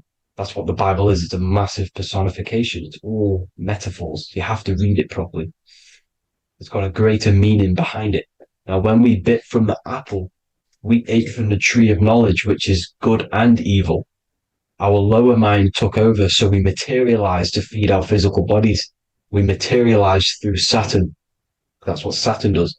Now, if you don't understand that, go and watch the video previous to this one called Occult Secrets of Saturn. And that will show you how Saturn is the materializer. Now, this is one of the secrets behind the Masonic compass, electric and magnetic, male and female, duality, positive and negative. Now, like I said, they teach you about the torus field, about a magnet in school, but they don't teach you about your electromagnetic field. Everything alive has a torus field. It is the building block of this creation. Absolutely everything has a torus field. There's not one thing without it. And as you can see here at the center of the apple, that's where the seed is. That's where the life is. The reproduction of that organism. As you see, this is where the most electromagnetic energy is stored, in the center, because this is where the two duality, this is where the field meets at the very center. This is why the seed is at the very center. Now, your spine is a elongation of the brain. The brain is heaven, and the bottom of the spine is hell. So this is Saturn, which is the root chakra. The 7 planets are associated with each chakra. Moon equals mind. Okay. Now Saturn is physical matter, as I've just explained. This is the lowest vibrational color. And they want you trapped down here, which is your hell state, your animal nature, your physical nature. They want you to identify as the physical body. They don't want you to reach these higher states of consciousness. Okay? Now, in the brain, you have 12 convolutions. Now, this is what they were symbolizing in the Bible with the 12 disciples. And obviously in the Bible, it says the upper room where Jesus met with his disciples. This is heaven, the brain, the higher states of consciousness. Now, this is your North Pole. This is Jacob's ladder. Okay. This is why you have 33 levels of Freemasonry, because it's symbolizing the 33 vertebrae, which are these little things here on the back of your spine. Because once the Kundalini energy from the bottom of your spine rises to the top, this is when you get enlightenment and opens your third eye.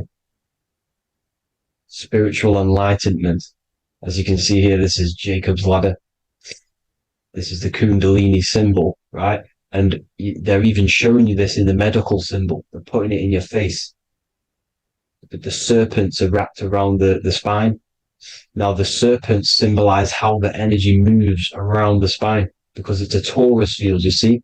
At the center of the torus field, it wraps around the center pole. It wraps around it, and this is how the energy moves up. So they're symbolizing it with the serpents. Okay? Now, every religion has a sacred river. For the Egyptians, it's the River Nile. For Christianity, it's the Jordan River, right? This river is the canal, the energy canal at the center of your spine, all the way leading to heaven, to the Holy Land. This is this is the chamber which the energy rises up, right? Now, they used to say the gods descended from heaven to man. This is just heaven. This is the mind state. And they said the gods were connected by a rainbow bridge. That's the chakra system, the rainbow bridge. Okay. Now, the ancients called this place Midgard, Earth, where both evil and good live, right? Midgard.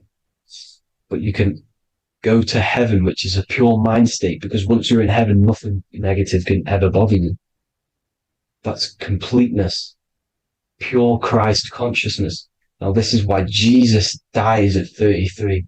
He didn't actually die, but it's symbolizing the death of the physical body. Not the death of the physical body, but his consciousness rising above the physical body to, as I said here, matter to spirit. Matter died off and he came spirit consciousness. This is symbolized by the 33 vertebrae, which is obviously the 33 levels of Freemasonry. And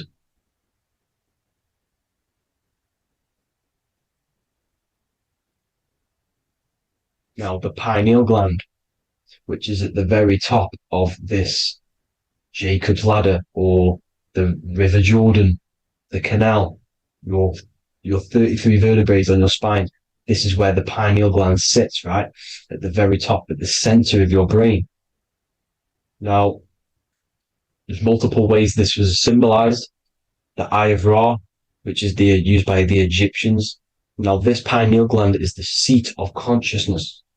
This is where your consciousness is stored, right? And the ancient Sumerians used the pine cone, hence why it's got the word pineal gland, the seat of the soul consciousness. It produces DMT, dimethyltryptamine, which is known as the spirit molecule. And the pineal gland is wrapped in microcrystals, and we all know crystals transfer frequency and energy. Now, radios use crystals. A radio is a frequency transmitter, turning a frequency into a frequency that we can hear with our ears, right? Because all the radios are actually playing right now in your ears. However, our ears can't pick it up, so the radio transmits it into a frequency that we can hear using crystals. So this is the power of crystals, and this is what our third eye is wrapped in, crystals. Now, this third eye is not actually your third eye, it's your first eye. When you're being materialized in your mother's womb, this is the first gland that is produced, and everything's built around it, because it is the consciousness. It is your consciousness. Your consciousness never dies, ever. It's an eternal essence. It lives forever. You never actually die. Only the mortal body dies. Now that's what we call life.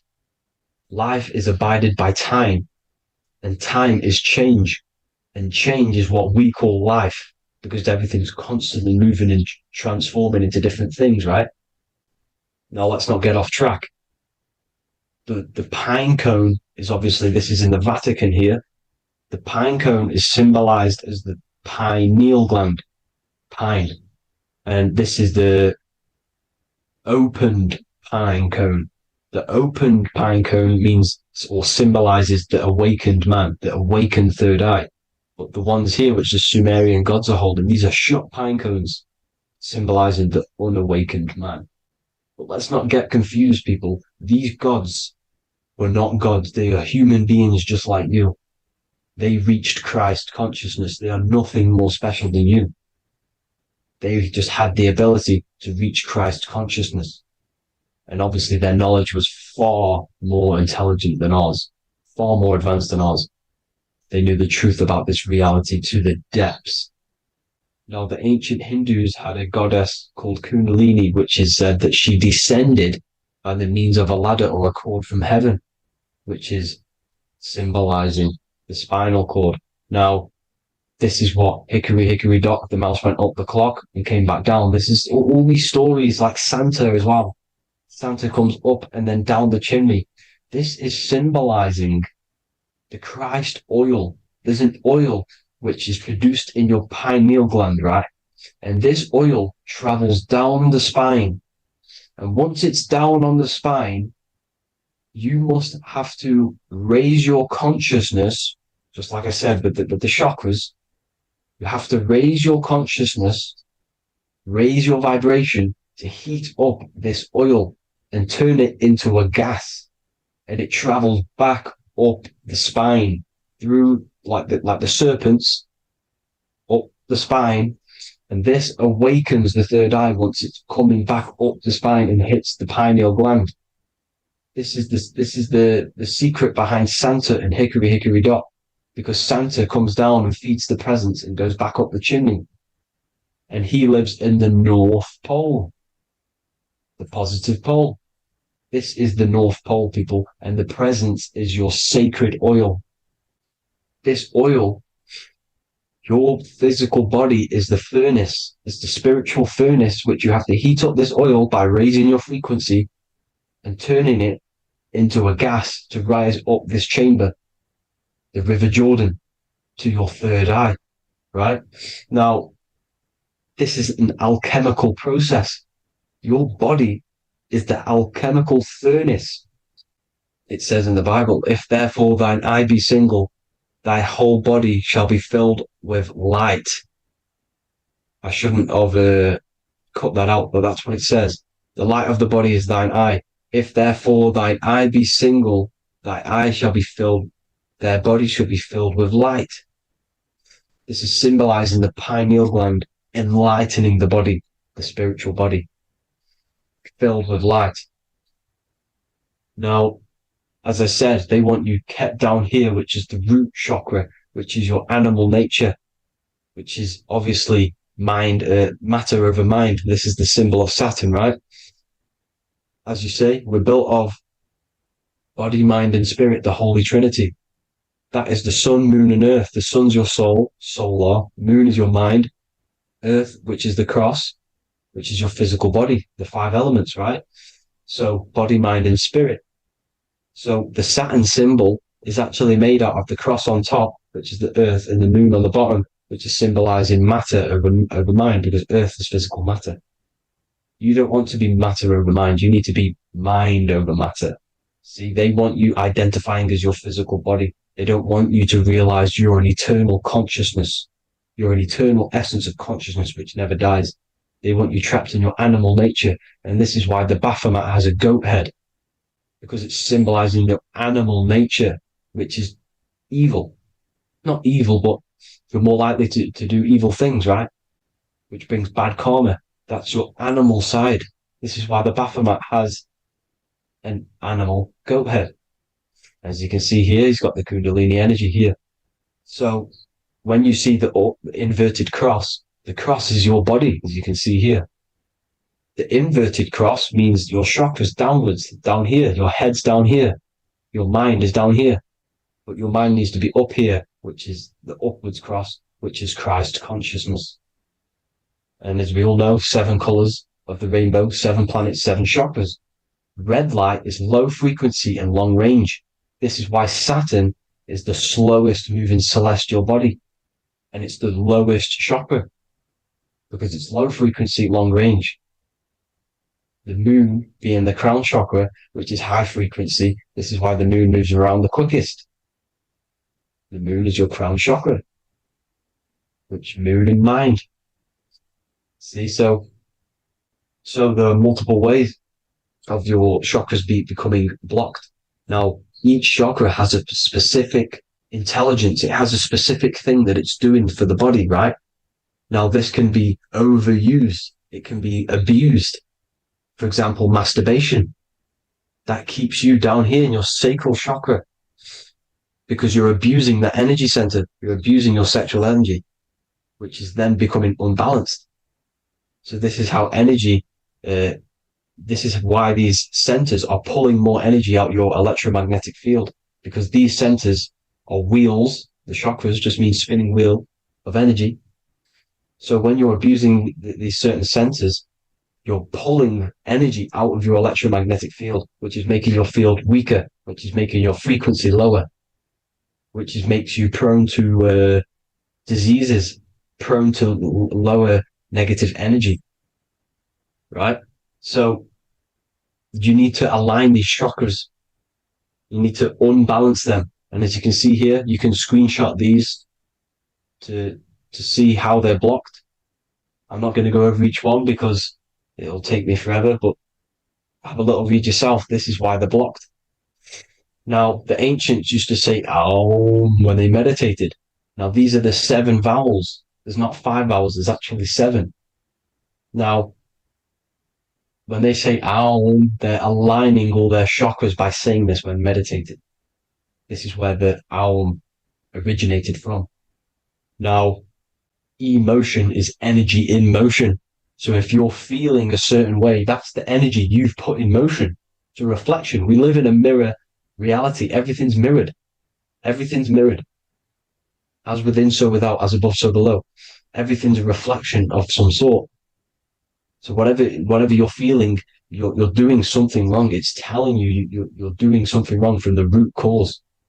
Because your energies are the effect. You're feeling the effect of something you've caused. The law of cause and effect. Nothing escapes it. Now, the Jehovah's Witness believe that exactly 144,000 faithful Christians go to heaven or be resurrected, right? This is not true. This is symbolic. 144,000 go to heaven. Now, the petals on the chakras, this is the root chakra, this is the crown chakra. Now, if you add up the first 5 chakras, the petals, add up the petals on the first 5 chakras, you get 48. And then you get to the third eye, which has 2 petals. 48 times 2 equals 96. 96 plus 48, which you got from here, equals 144. The last chakra has 1,000 petals. Times 144 times 1,000, you get 144,000. This is a frequency. This frequency is the frequency of the ascension up your chakras. This frequency is a high frequency, which turns that oil into gas, which rises up the spine, activating your third eye. Right? So this is all the religions are all symbolic for this sacred secret of Christ consciousness. As it says in the Bible, the kingdom of God is within. It's not out there, people. You must look within yourself. You are God. You are a spark of his consciousness, infinite consciousness, right? So 144,000 is a frequency, and you must achieve this. Like I said, these people in the past, they're not gods, people. These were just humans. Nothing special. They just reach Christ consciousness. Now, they keep you in these lower vibrational states with the food, right? And as you can see here, all of these fast food restaurants are mainly are red and yellow, which are these lower states, these lower 2 chakras, lower vibrational colors, because they want you trapped down here in matter. And these foods are so low vibrational, they will keep you down here, because your gut produces, I think it's like 80% of melatonin. Melatonin is your feel-good hormone. These foods will not make you feel good. This is very low vibrational. Meat. It's not meat, it's raw flesh. These animals are stripped from their family, put on a conveyor belt, watch their friends be tortured, and then get slaughtered in a slaughterhouse.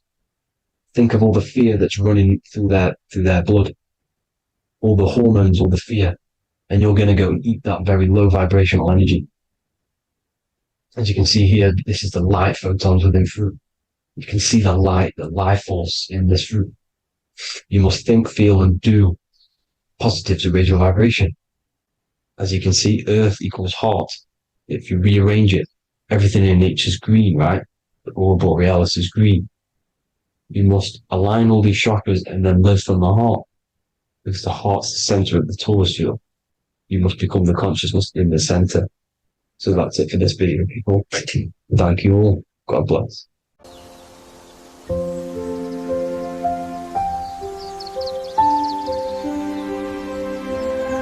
bookofwisdom.com. Visit today.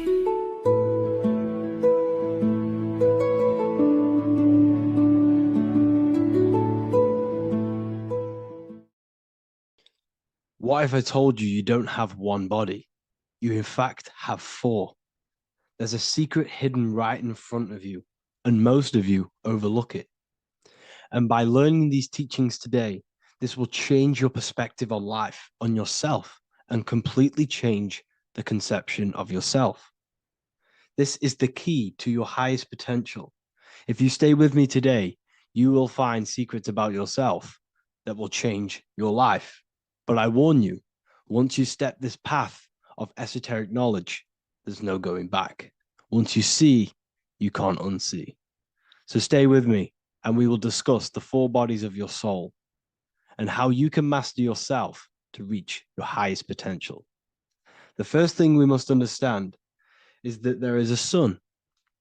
And just like the sun gives life to the earth, there is this life force within the sun that gives life to all matter.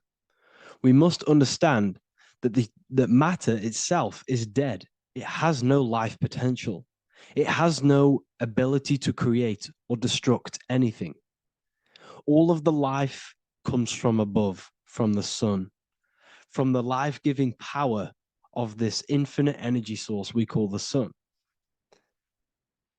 No matter what model you believe, the sun still gives power to this physical realm, giving life to all of the crops, giving life to animals, giving life and growth to all things that the rays come in contact with. This is a macrocosm process. We must understand the teachings of as above, so below.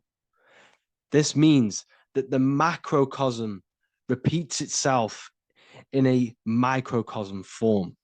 Now, what do I mean? Humans are made in the image and likeness of God. You are a miniature version of God, a spark of the divine consciousness made in human form, in physical form.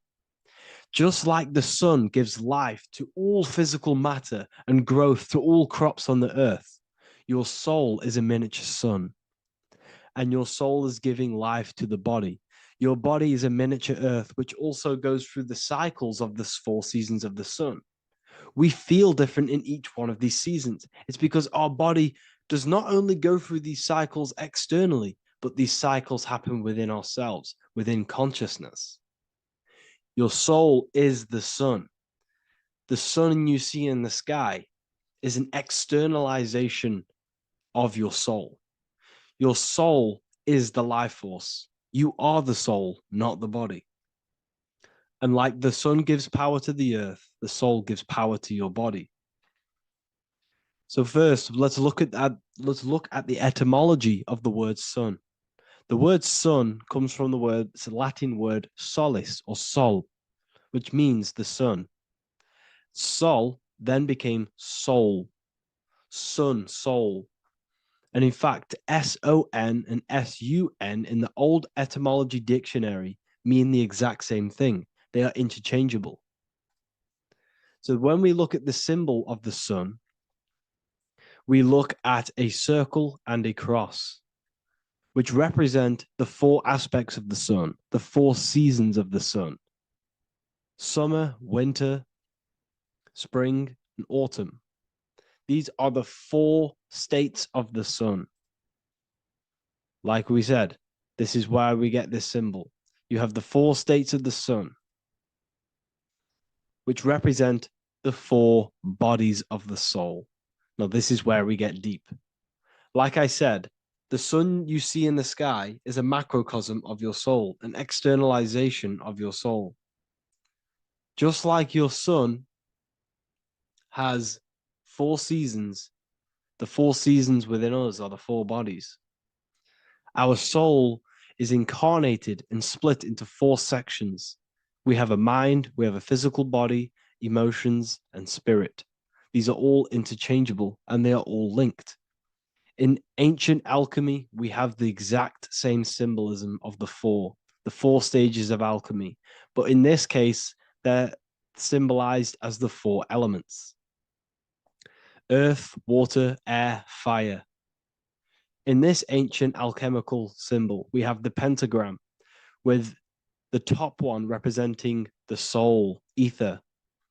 Our soul then has the four bodies, with the human here. We have the man, the eagle, the bull, and the lion. We see this on the tarot card, the Wheel of Fortune. The man, the eagle, the bull, the lion. We see this in Matthew, Mark, Luke, and John.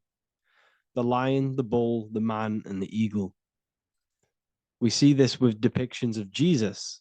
Jesus, the man, the bull, the lion, and the eagle. These represent the four fixed signs of the zodiac: Taurus, the bull; Scorpio, the eagle. Scorpio was symbolized as an eagle. It's an ancient symbol. Now it's been changed to a scorpion, of course. Leo, the lion; Aquarius, the man. These represent the four fixed signs, which are four different elements. Taurus is an earth sign. Scorpio, a water sign. Leo, a fire sign. Aquarius, an air sign. Taurus is the earth. As above, so below. The earth is the physical body. Leo is fire. Fire is the spirit. Scorpio is water, which is the emotions. Aquarius is the mind, which is an air symbol. Air is the mind. That's why we call people airheads. Okay? So what we're actually looking at here are the four aspects of our soul. We have the sun in the middle and the four bodies of the soul. This is what Jesus is symbolizing. Jesus represents you. God made flesh with the four aspects of the soul. The four gospels are all depicting Jesus in four different ways according to the different body of consciousness. The Wheel of Fortune are representing the four bodies of the soul. This represents the four bodies. Now, how are they four bodies? They are four dimensions of consciousness. The mind is not made of the same substance of the emotion. The emotion is not made of the same substance of the physical body. The spirit is not made of the same substance as the physical body also. They exist in four dimensions of consciousness. They are four bodies of our soul. And the most important teaching here is what I'm actually getting to, is the powerful one. This is what gives you power. Most of us live in chaos. Our mind is thinking of doing something. Our emotions are feeling something else. Our body is lusting and wanting to do something else. And our spirit's energy is completely off. Most people live in unbalance. None of these four bodies are working together. This is why we produce chaos in our lives. When these bodies are in balance, are not working together. So in alchemy, they symbolize the four elements, which are the four bodies of consciousness. These are the furnaces with the fire. They represent transmutation of each body. We have to sync these bodies. We have to sync the mind with our emotions, and our emotions with our actions, the physical body, and with our spirit. These four key bodies need to be in line in order for us to create consciously in our life. Because each one of us is a creator, a miniature version of God, creating our own earth, creating our own material reality. And in order for us to create consciously and with effect and power, we must have these bodies unified so that we can create consciously and not create chaos. So this is very, very important. And this is a secret teaching found in all ancient societies. But this is what the hidden symbolism of astrology actually is. The sun is our soul, and the 12 zodiacs are 12 aspects of our soul. And we have the four aspects of the four main bodies. This is what we're looking at. We're not looking at the sky. We're actually looking at aspects of ourselves, aspects of our soul that we must master and transmute in order to become our highest potential. So I hope this makes sense. And it may take a while for you to fully understand this, but the key knowledge in order for you to understand any of these teachings that I've gone through today is the major, major teaching of as above, so below. What is above is below. What is within is without. Your inner reality projects the outer reality. What is inside of you is outside of you in some form or way. Whatever trees, whatever roots that go down will always shoot up. When you throw a bouncing ball, you shoot it down, it will go up. As above, so below. As within, so without. God did not make a creation separate from himself. We are all extensions of the divine made in physical form, and we are incarnated into 4 sections. Our soul is separated into 4 sections. These are the 4 corners of reality. These are the 4 pillars of reality that we must control. So in order to access our soul in meditation, we must turn off these 4 things.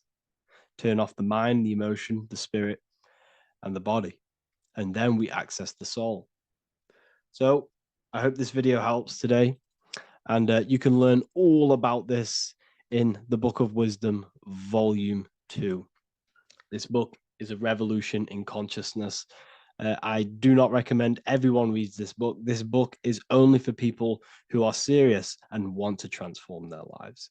This book is a book that will change the scope you see reality. It will change your perspective on yourself because you will resonate with this. This book does not just give you information. It gives you a sense of well-being. It gives you truth, and you will find your power from this information. This information is not just information, it's a key to your path of enlightenment and transformation. So you can find this book in the description of this video. And if you are part of the university, I will see you on the live calls. Thank you, everyone. Please leave a like, subscribe, and a comment, and let me know whatever videos you want me to make next. Anything that you fail to understand or have any confusion with, I can make a video on it. So let me know in the comment section any reviews or anything I should do. Thank you all, people. Have a great day.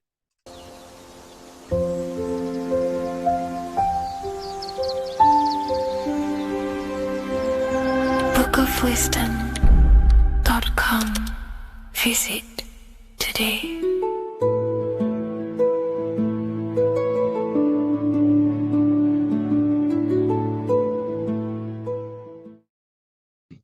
This one secret that is hidden and guarded within secret societies grants you profound power, which can fully transform your life and perspective on reality.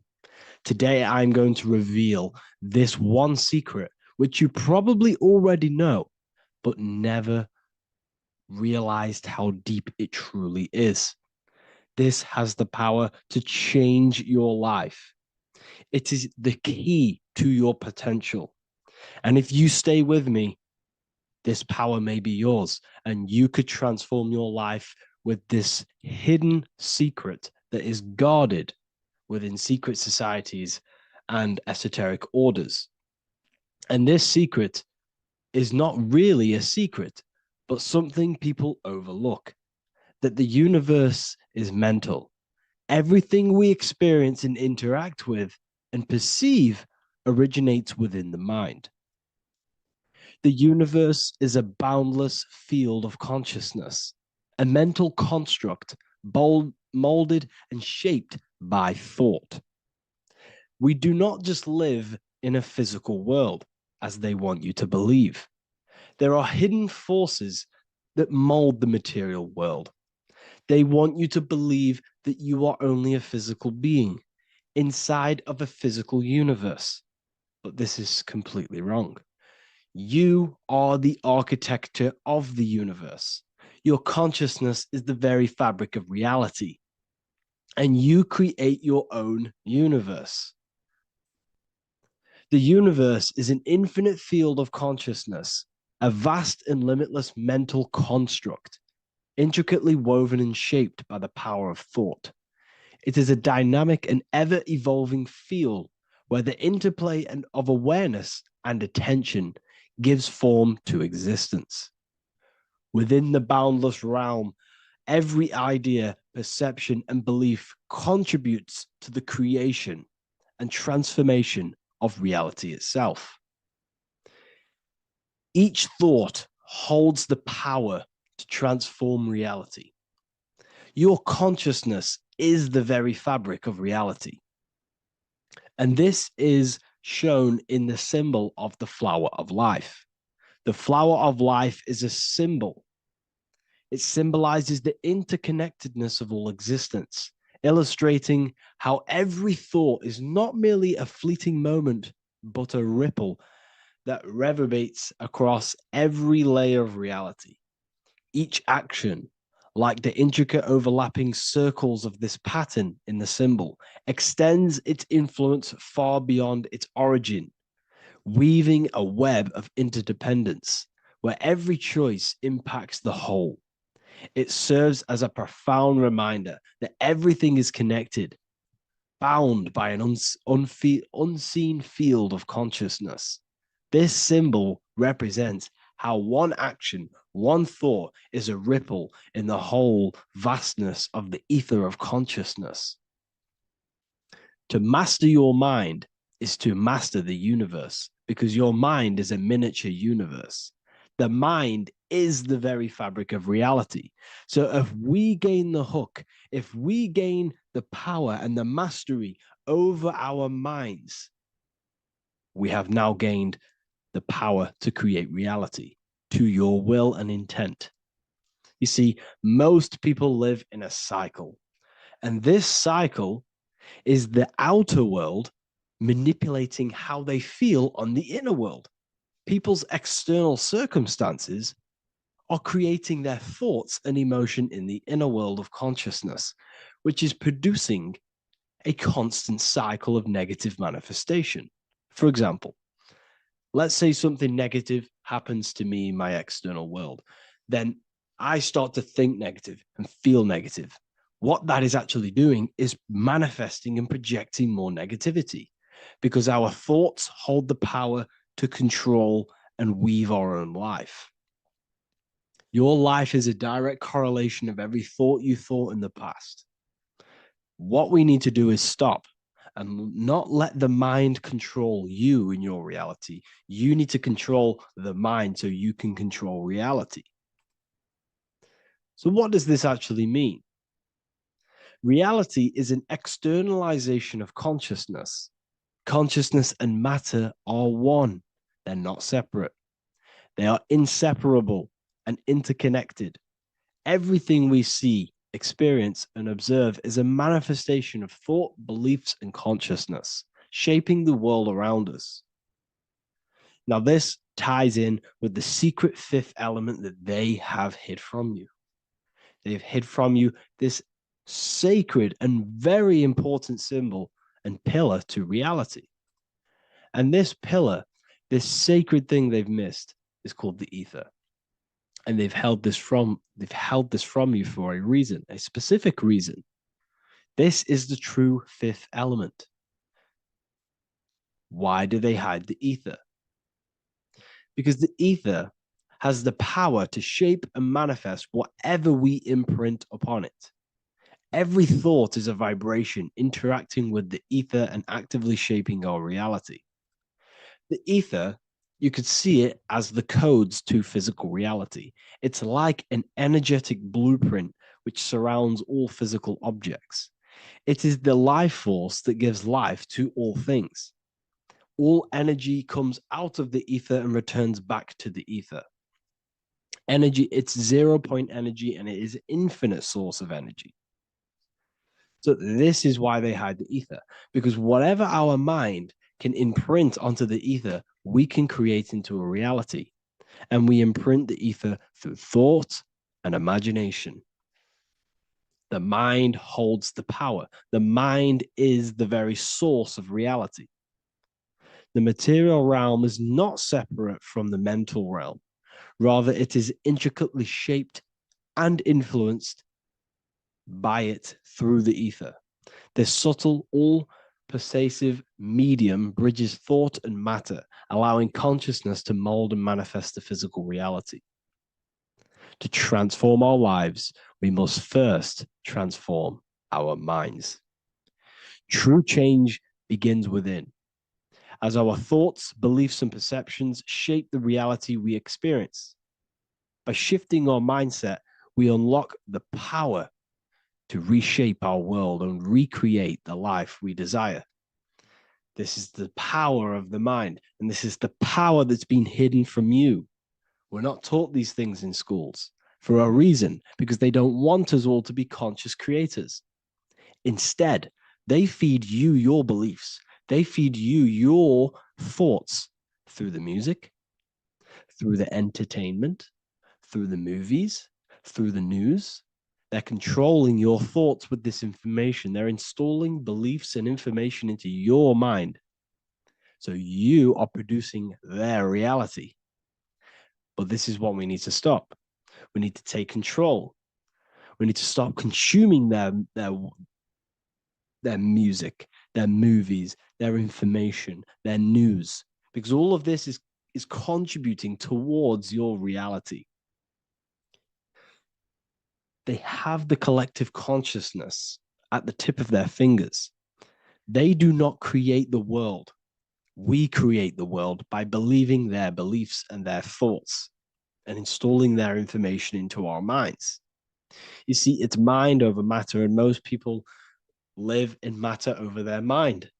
Most people let matter, the external circumstances, dictate their mind, when it should be the other way around. It should be mind over matter. This is the mental plane. This is the astral. This is the etheric. This is the physical. The mind holds power over the emotions, over the imagination, over the physical, and over our spirit. It holds power over everything. It's mind over matter. It's the mental body that we must transmute and change. Most of us live in a chaotic state of mind, and this is what we must change. Turn chaos into order. So we need to be mind over matter. We need to install this belief into our subconscious. I, Harry B. Joseph, have created the ultimate esoteric school on the earth. As a member, you'll gain access to live mentoring calls twice a week, along with new lectures, books, and exclusive content released every week. Additionally, you'll have a full access to all my life-changing programs. If you're ready to transform your life and start your journey today with me, join Ethereal University. These are the campuses. We have the real lecture sections filled with lectures that you can watch. Manifestation Mastery, which teach you exactly how to reprogram your subconscious mind so you can live that reality. Sexual Alchemy, the path to empowerment of how you can transmute your sexual energy. The Real Library, where you gain access to powerful esoteric books, PDFs. Symbols of Secrets, an amazing course. The course that allows you to see beyond the veil that has been pulled over your eyes. The language of symbolism that secretly rules the world. I teach you how to read symbolism. Esoteric Exchange, live calls. You get to rewatch all of the old live calls. Mindwave Hub, this is a place of binaural beats where you can listen to infinite amounts of binaural beats. So you can meditate to them. Meditation section, numerology, health section, and electromagnetism. This is a life-changing place. And if you are serious, we only accept serious about changing your life and studying the occult and esoteric, this is the place for you. I've been there. I've been on YouTube looking around for valuable information, trying to find good accounts, good channels. It's very hard. I had to go through years of trying to find good information on YouTube. But what I've done is, instead of you searching around everywhere for bits of information and connecting the dots, I've put it all into one big place. You get your binaural beats, you get all the programs you need to walk the path of enlightenment to transform your life. I will connect with you on the inside, and I hope this lesson, this lecture, you gained some information, you gained some power from it. Please like and comment, or don't. It's up to you. If you have any reviews, If you have any ideas of lectures that if you don't understand certain things, make sure to leave a comment and I can make a lecture about it. I can make a video about it for sure. I don't mind taking recommendations for videos. So I thank you all, people. Have an amazing day.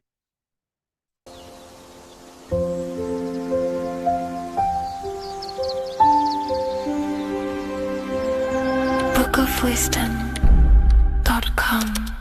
Visit today.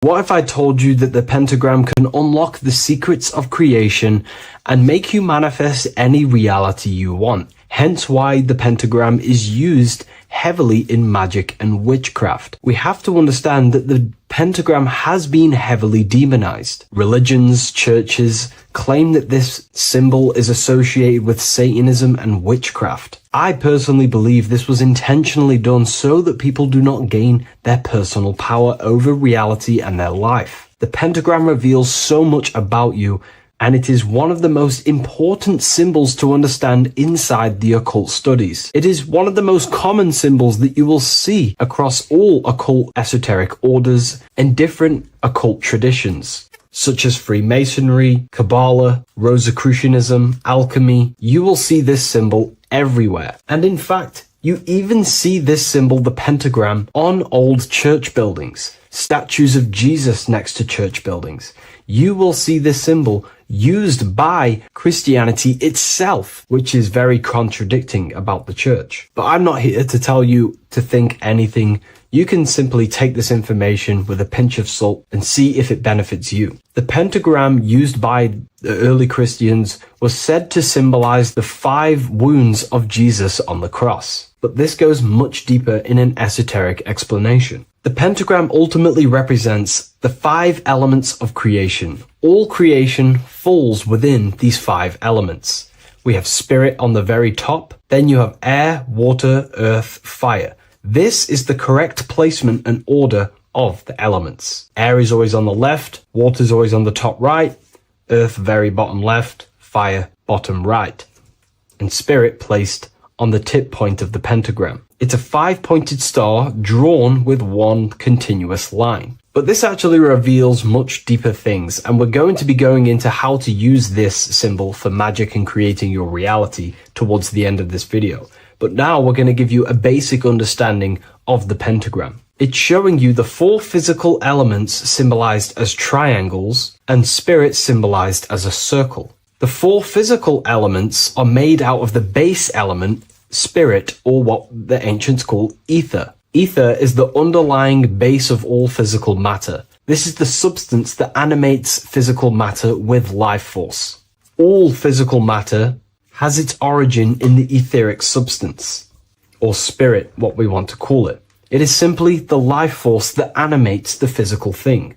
However, if we go deeper onto this symbol, it also represents something personal to the individual who wears this symbol. If you wear this symbol, you're basically saying you're putting your divine nature over your material nature. Your divine self is in control of your material self. You put your spiritual needs before your physical desires and needs. Hence why the spirit is on top, looking down over the 4 physical elements. The circle is continuous, one line, eternal, no beginning, no end. The triangle has beginning and end and points. You can see the beginning and the end when you draw it. On a deeper level, this is pretty much showing the process that symbolizes the structure of the macrocosm, the universe itself, showing how the invisible spiritual planes condense and crystallize into the visible physical world, spirit turning into physical reality. But if you wear this symbol, you're basically saying, I put my divine nature over my material nature, showing that your spiritual nature rules over your earthly existence. You put your spiritual needs first. If you see this inverted, it is now the opposite, placing spirit on the bottom, basically saying, I desire the physical things over the spiritual. But what exactly is your spiritual nature?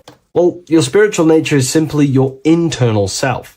You chase things that are immaterial, such as knowledge, love, experience, expansion, gnosis. These are the qualities of spiritual things that the spiritual person likes to chase and desire, instead of desiring the things that are temporary in the material world and never actually lead to fulfillment. True fulfillment is by chasing spiritual things: God, the nature of creation, the self, gnosis, knowledge. But if we go even deeper, this symbol ultimately represents how reality is created.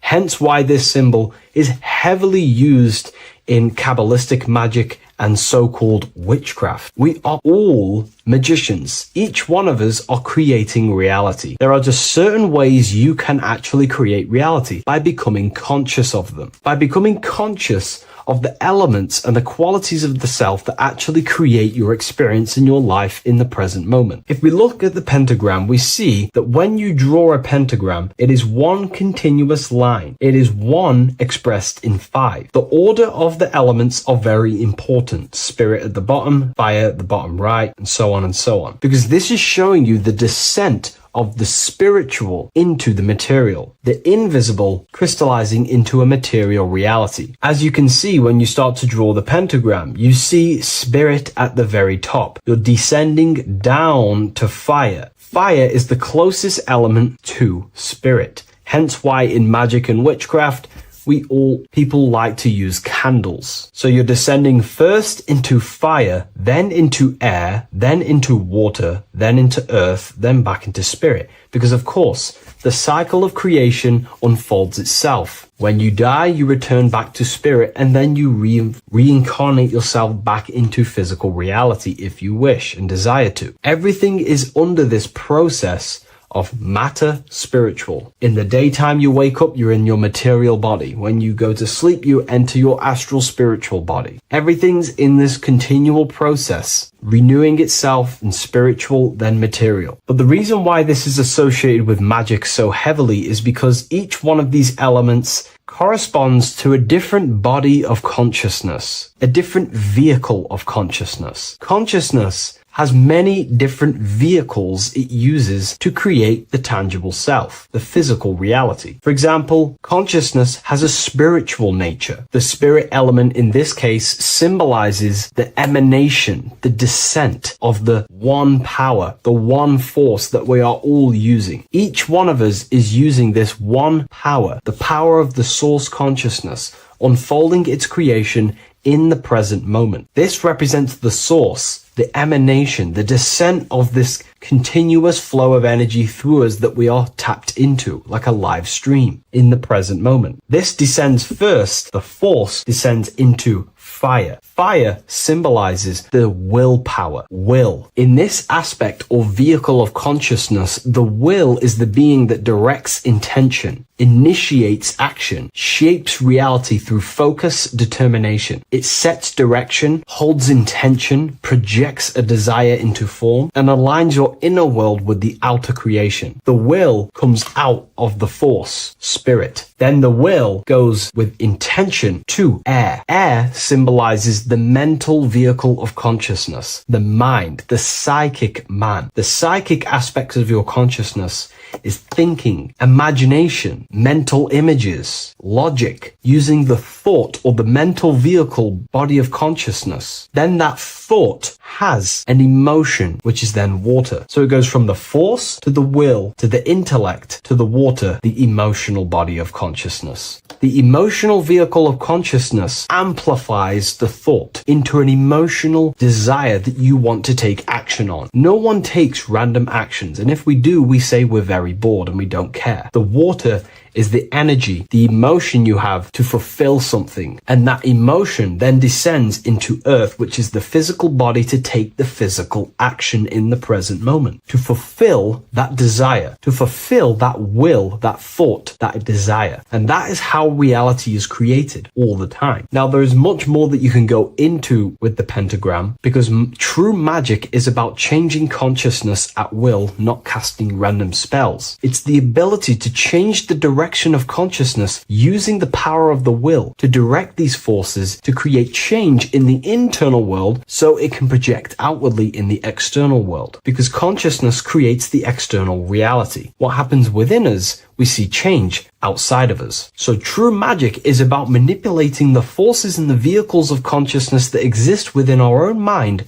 to produce a change in the material world. There are other ways you can use magic, by purifying each body of consciousness or banishing each body of consciousness. Other forms of magic, you can dissect each body of consciousness and work with that specific body. If you think you're using your mind too much, you can start using banishing rituals to banish the power of the mind to stop overthinking, for example. Or if you have lack of emotional connection with your emotional vehicle of consciousness, we can dissect this body, tap into this body, and invoke this body and strengthen it. We're dissecting each body and vehicle of consciousness so we can work with it to create a specific change inside ourselves, then to be mirrored outside of us. So pretty much this pentagram represents the descent of the spiritual turning into a material reality. Hence why sometimes we see a human figure standing in the point of a pentagram, because it ultimately represents the microcosm. You are the microcosm. You represent the entire process of spirit into matter, the invisible into the visible, the formless into form. The pentagram, drawn in one unbroken motion, captures this divine act of creation, showing how consciousness flows downward through the elements or the vehicles of consciousness to bring forth the material reality. The Book of Symbolism will teach you all about this. It was released November 17th. A lot of people have taken advantage of this. You also gain a free ebook with this copy. Every order comes with a free ebook. And if you wish to get your copy of the brand new Book of Symbolism, you can find it in the description or revivalofwisdom.com. Thank you, everyone. I'll see you in the next video.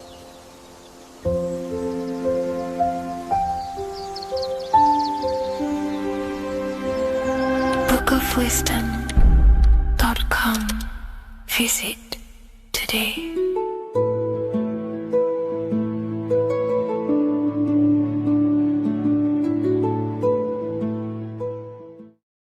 The Freemasonic square and compass is not just a symbol that represents Freemasonry, a lodge, or a secret society. It is a symbol of gaining your own personal power. Now in this video, I'm going to be breaking down this symbol in the most detail I can possibly go into. Most people live in a state of illusion.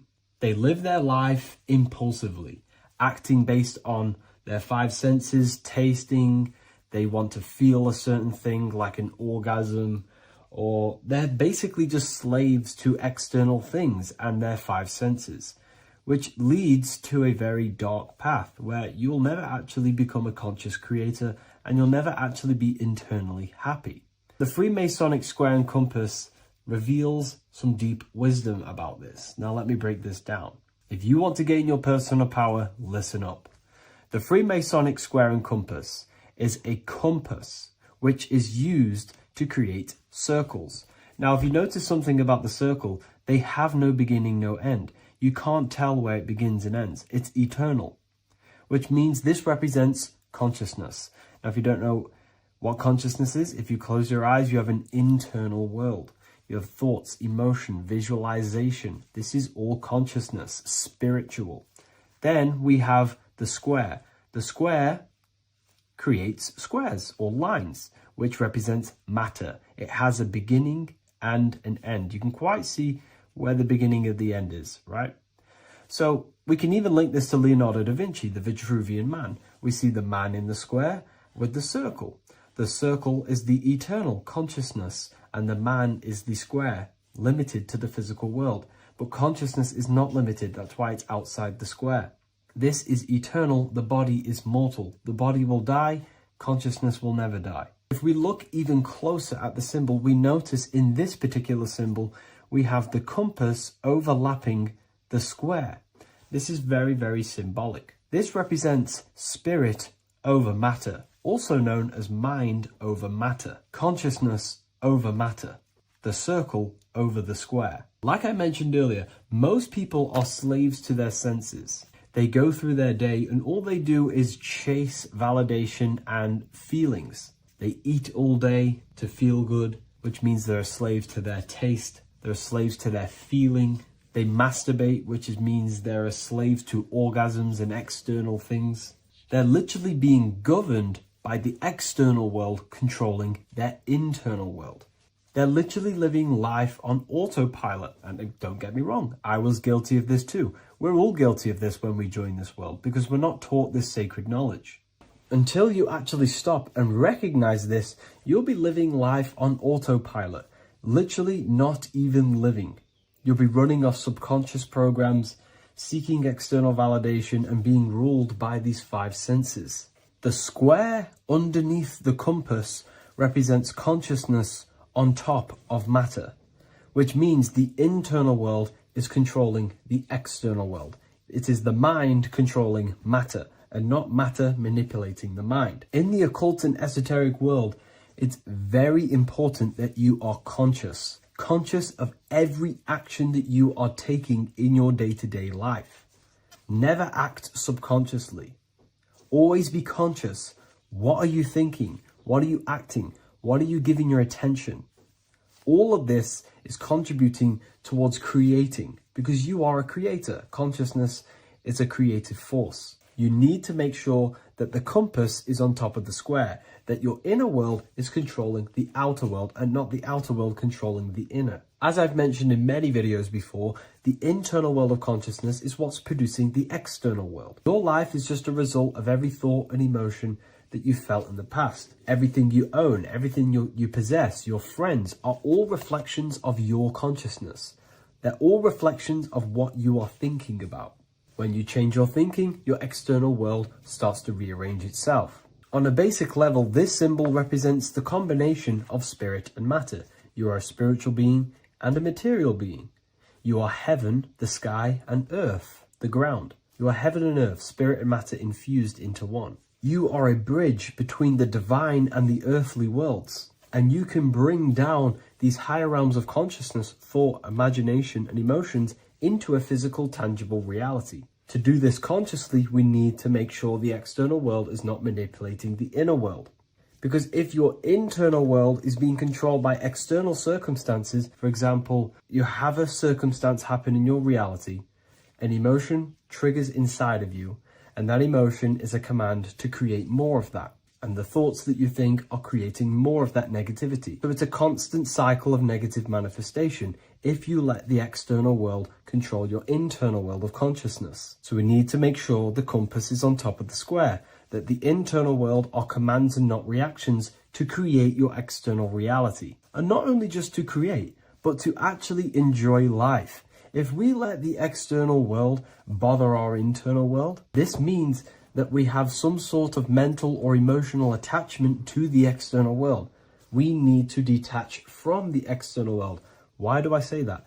Because it's temporary. It's an illusion. We are going to die one day, and none of this will matter. You need to understand that everything in this world is temporary. You have to be okay with losing things, losing family, losing things in this world, because it's guaranteed to be temporary. We need to make sure the internal world is order and not chaos, commands and not reactions. Now, at the back of the Book of Wisdom, Volume 2, the book that I've wrote here, I go over the different meanings of the different arrangements of the square and compass. Sometimes we see the square overlapping the compass, which is the opposite of what we've just broken down. Or sometimes we see one leg of the compass on top of the square and one leg of the square on top of the compass. These are all highly symbolic. When we see the square overlapping the compass, this pretty much represents the beginning of the Freemasons' journey. When their internal world is being controlled by the external, they have a lot of spiritual growth and a lot of learning and inner work to do. Now, when we see half and half, one leg of the square on top and one leg of the compass on top, this represents the Masons' gradual emergence from the material realm into the spiritual. This interplay of symbols reflects the process of gaining greater light and knowledge as the Masons ascend from material concerns towards spiritual enlightenment. And of course, we've just broken down what this means. This represents spirit over matter. They're not chasing external physical things anymore. They're actually chasing and gaining validation and happiness from spiritual growth, more knowledge, and deeper understanding of consciousness and themselves. Most people chase external material things, which actually don't make you happy in the long run. You could be given £1 million today. In a week's time, you would be back to the same original state of consciousness and actually chasing more and more millions of pounds. It's because nothing physical in this tangible world will ever satisfy your internal world of consciousness. So through spiritual growth, we can actually become happy and seek higher understanding, higher consciousness, which actually satisfies us eternally. So when we see the compass on top of the square, it symbolizes the triumph of spirit over matter. This arrangement not only signifies the mastery of spirit over the material realm, but also represents the resurrection, ascent, and dominion of spiritual principles over all earthly conditions. It's all about gaining personal power and spiritual growth. It's all about spiritual evolution, going from matter to spirit. The external world controlling the internal world, to the internal world ruling over the external world, where the mind becomes a powerful tool to actually create and command reality.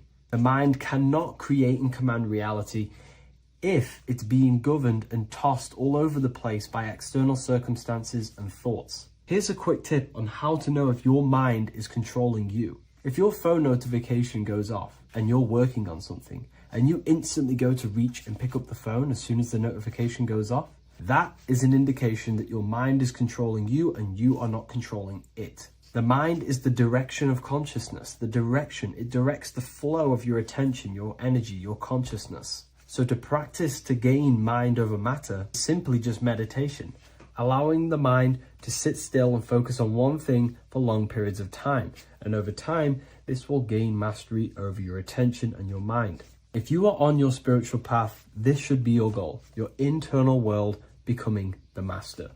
The mind becoming a vessel for you and not a vessel controlling you. It needs to become a command center and not a reaction. Please like, share this with a friend, and subscribe to the channel if you're new. Leave a link in the description for the Book of Wisdom Volume 2. By the end of this video, you will understand the 3 expressions of consciousness, how to use them to create the life you truly want. You'll discover the hidden meaning of the word God, the secret power of the number 3, and how consciousness itself is the key to your reality. We have 3 main expressions of consciousness. We think, we feel, and we act. God is 3-fold. It stands for generator, operator, destroyer. The generator is the mind. This is what thinks, generates ideas. This is the beginning of all creation. This is the first expression of consciousness. It is the first form of consciousness, not a physical form, but a spiritual form. Then we have the operator, which is emotion. When we think something, if we have care or any emotion towards it, then we take physical action, the body, the destroyer. We think, we care, we act. Thoughts and emotions are the 2 spiritual forces which merge together and give birth to actions. Think about it. Why are you watching this video? Because you had a care to watch the video. Therefore, the reality in front of you is because you had a thought, you had a care, you took action to express that reality. Everything goes through this 3-fold process.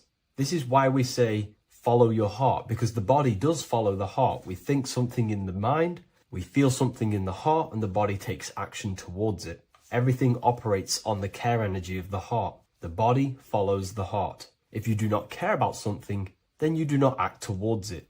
It is the care energy that guides our actions in this world. Going back to the generator, the mind is a part of the mental plane, the infinite dimension of infinite information. There is no limitations in the mind. Everything already exists as a piece of information or a thought. This is the beginning of all creation, the spark of creation itself, thought, the mental plane. And our mind exists like a radio, our conscious mind. This is why we call it a mindset.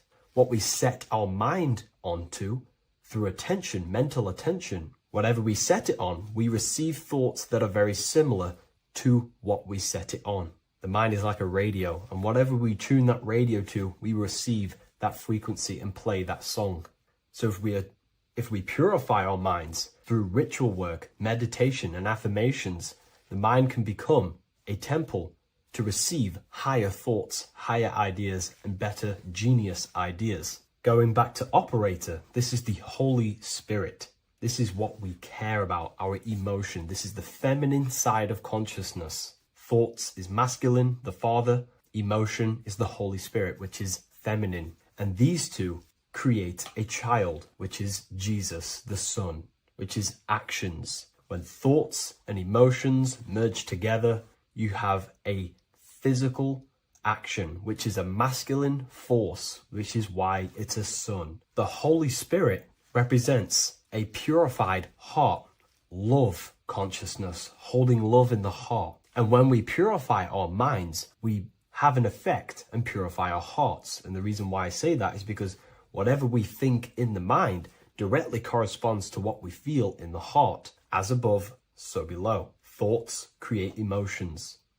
If we think something and our heart tells us that is bad, we have a feeling that that is wrong, then we should not take physical action towards it.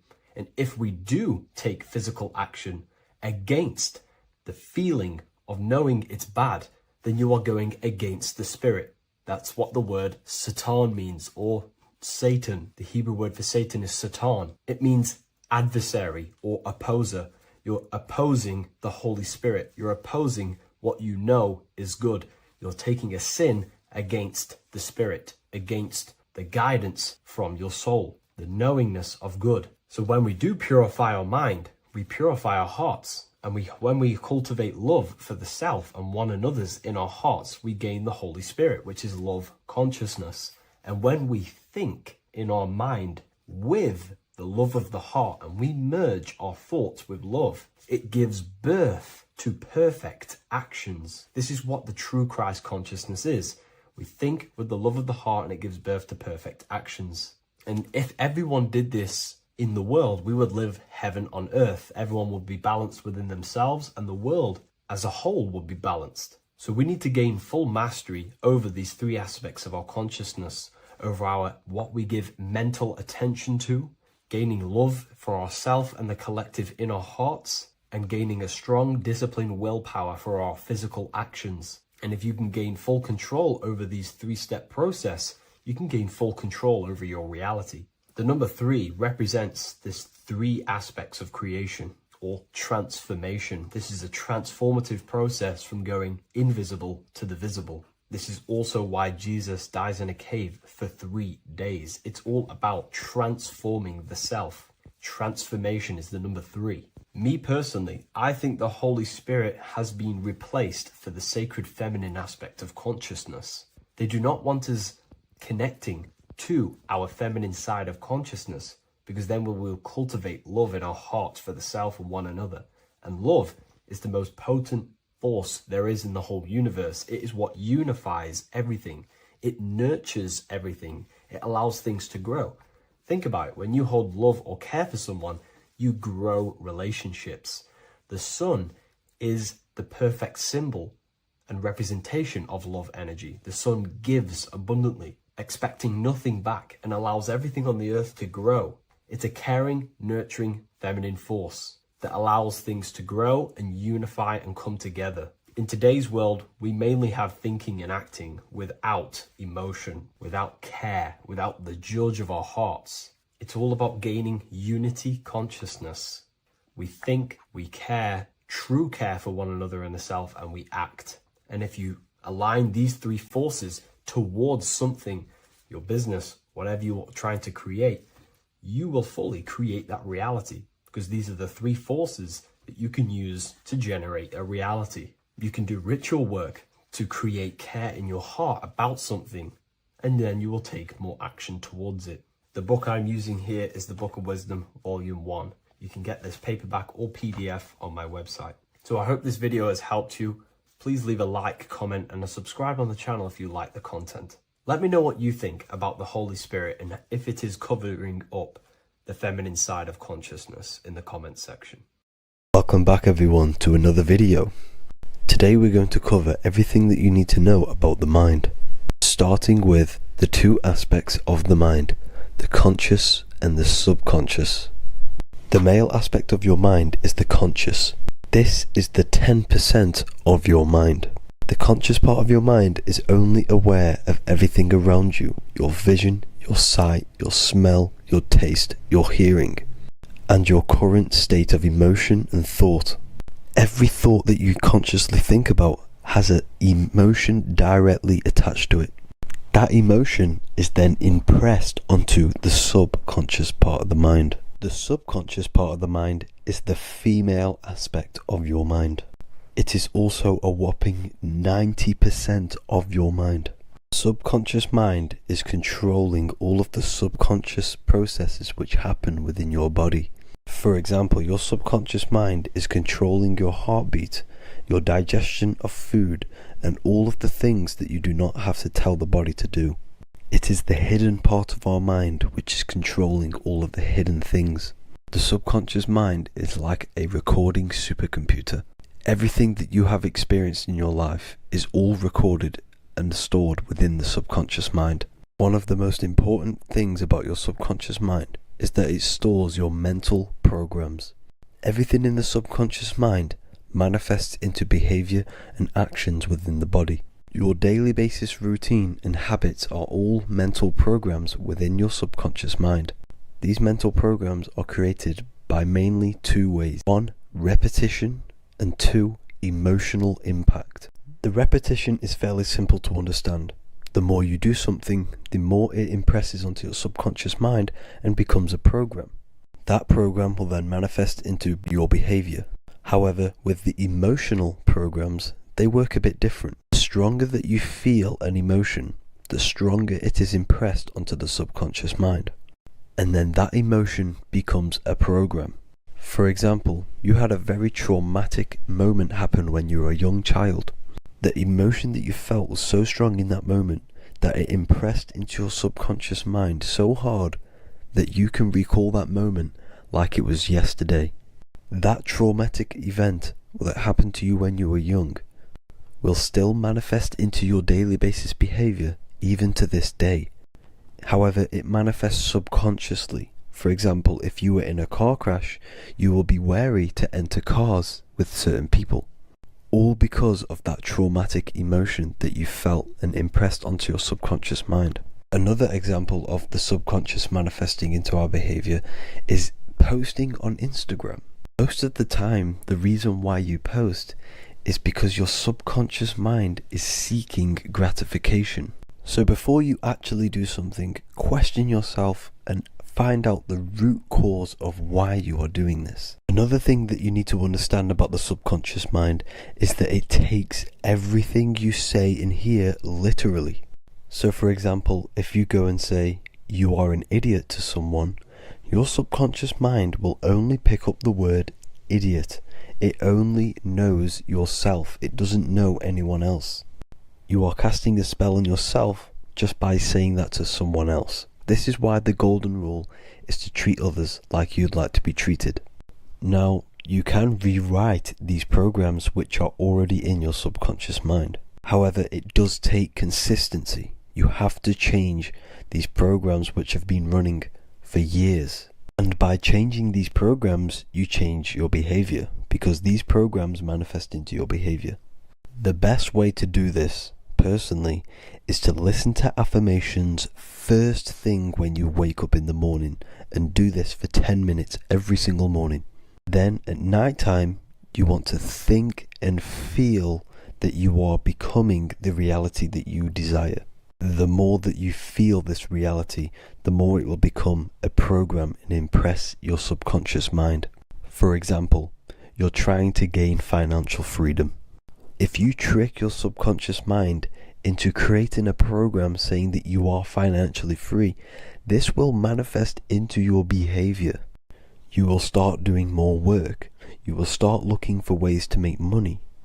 Your mind will be set on the frequency of money and financial freedom.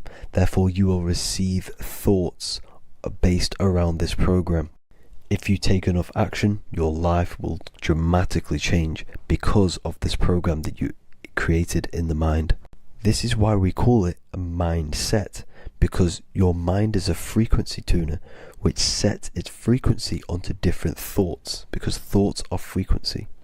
If you fill your mind with a specific frequency, you will gain thoughts and ideas based around that frequency. To create a stable mind, you need to master your emotions. You need to change your mindset. Everything that you experience is neutral.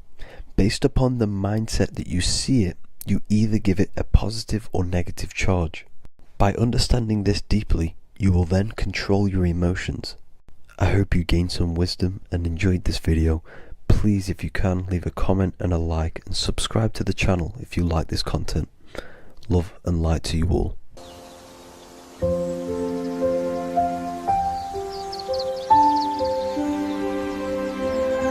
bookofwisdom.com. Visit today.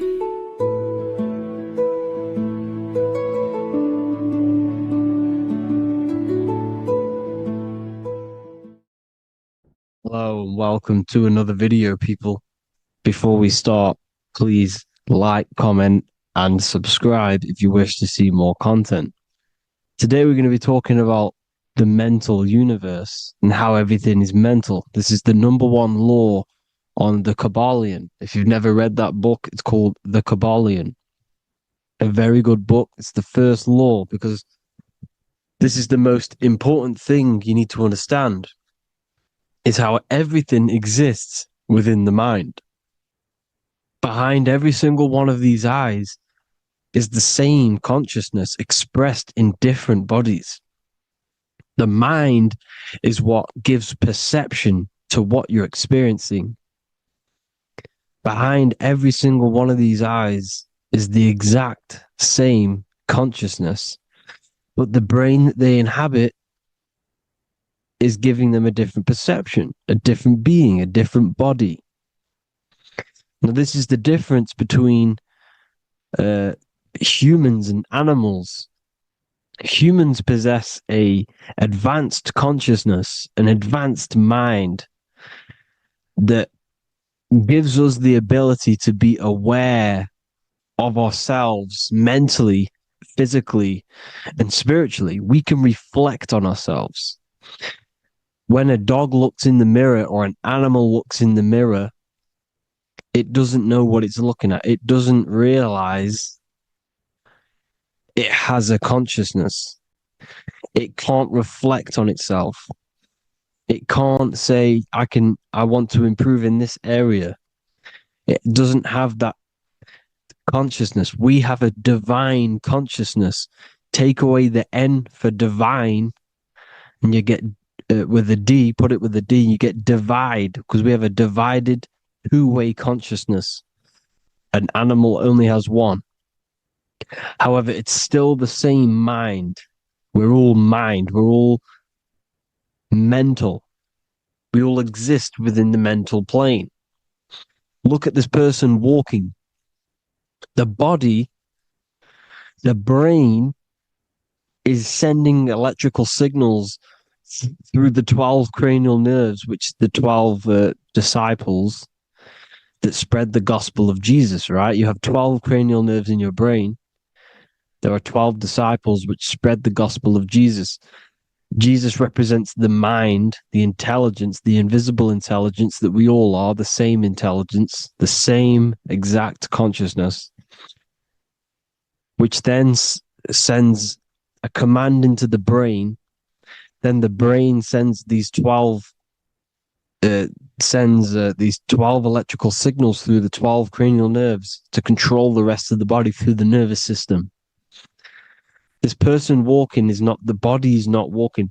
The mind is telling it to walk. And the brain is it's a supercomputer which is decoding these demands given to it by the mind. Because the pineal gland will have something to do with the ether, because the ether is physical and non-physical. The mind is sending the commands through the ether to the pineal gland, which is then getting broken down into electrical codes within the brain and sent throughout the nervous system to control the body. And this is why in the Sims simulation, because the body's the simulation. It's a false reality. It's the fake reality. It's not the real you. You are formless. There is no form. But the third dimension is a dimension within your mind. Matter, mind, light is all a product of your mind. It's all in the mind. Now, this is why The Sims has this green little diamond on top of the head. Because this is you. This is your invisible intelligence controlling the character. Okay? It's controlling the character. And this character is in the world.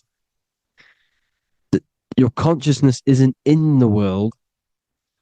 The world exists within you, but the body is a vehicle for that realm that you land in. When you have a dream, your mind transcends this body into another body, duplicates your body into another universe, unite, unite is one. We're all one. It's all one universe, expressed in many different ways, infinitely. And the vehicle that you land in is the body to operate in that realm. This is the all-seeing eye, as you see here. The eye, this is all the intelligence. This is the ball of consciousness, God, expressed in different bodies. We're all this same one in different bodies, as you can see here. And this intelligence is expressing infinitely throughout the universe. An infinite universe. There's no beginning, no end. There was no beginning of the universe. There is no end. It's infinite. Always has and always will. But the mind is what gives you the ability to explore the universe, to make perception of it. We are God in disguise.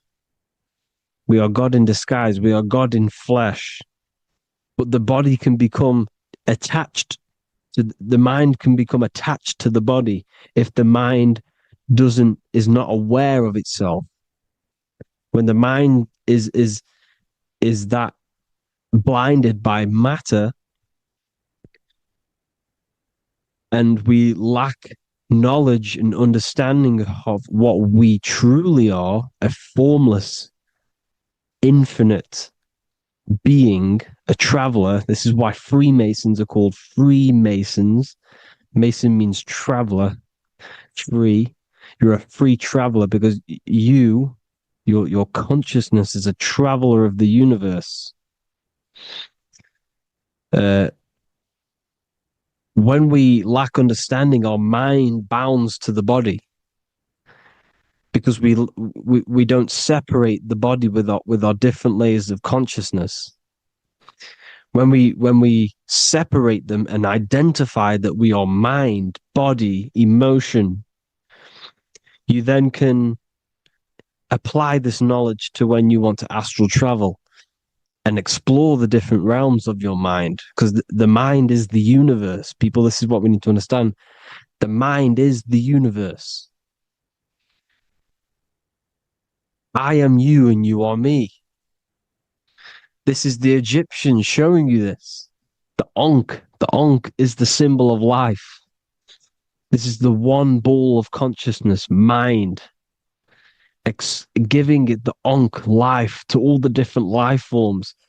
The cows, the birds, the snakes, and the big Ankh given to the humans, because the humans are the most intelligent. We have the most advanced consciousness. We have the most advanced consciousness.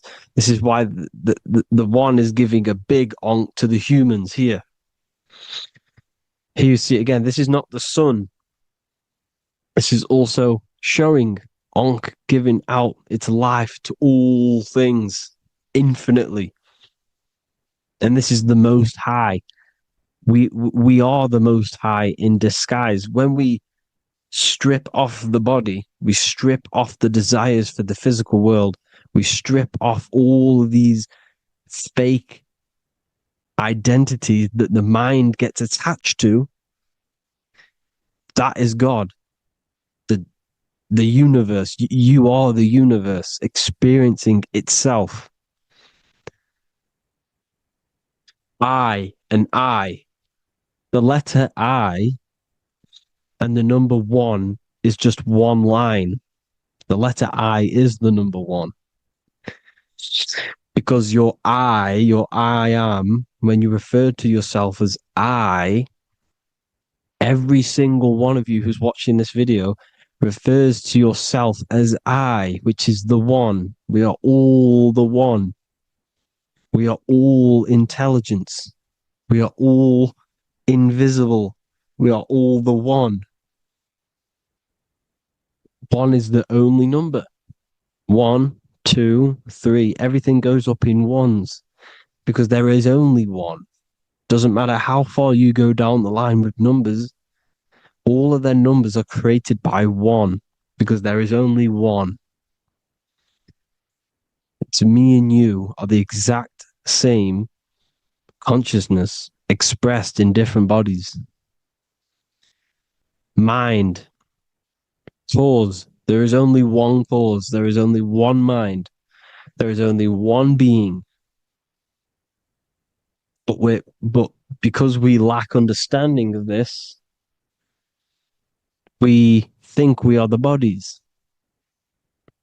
And this causes division because the physical world is the most illusionary world.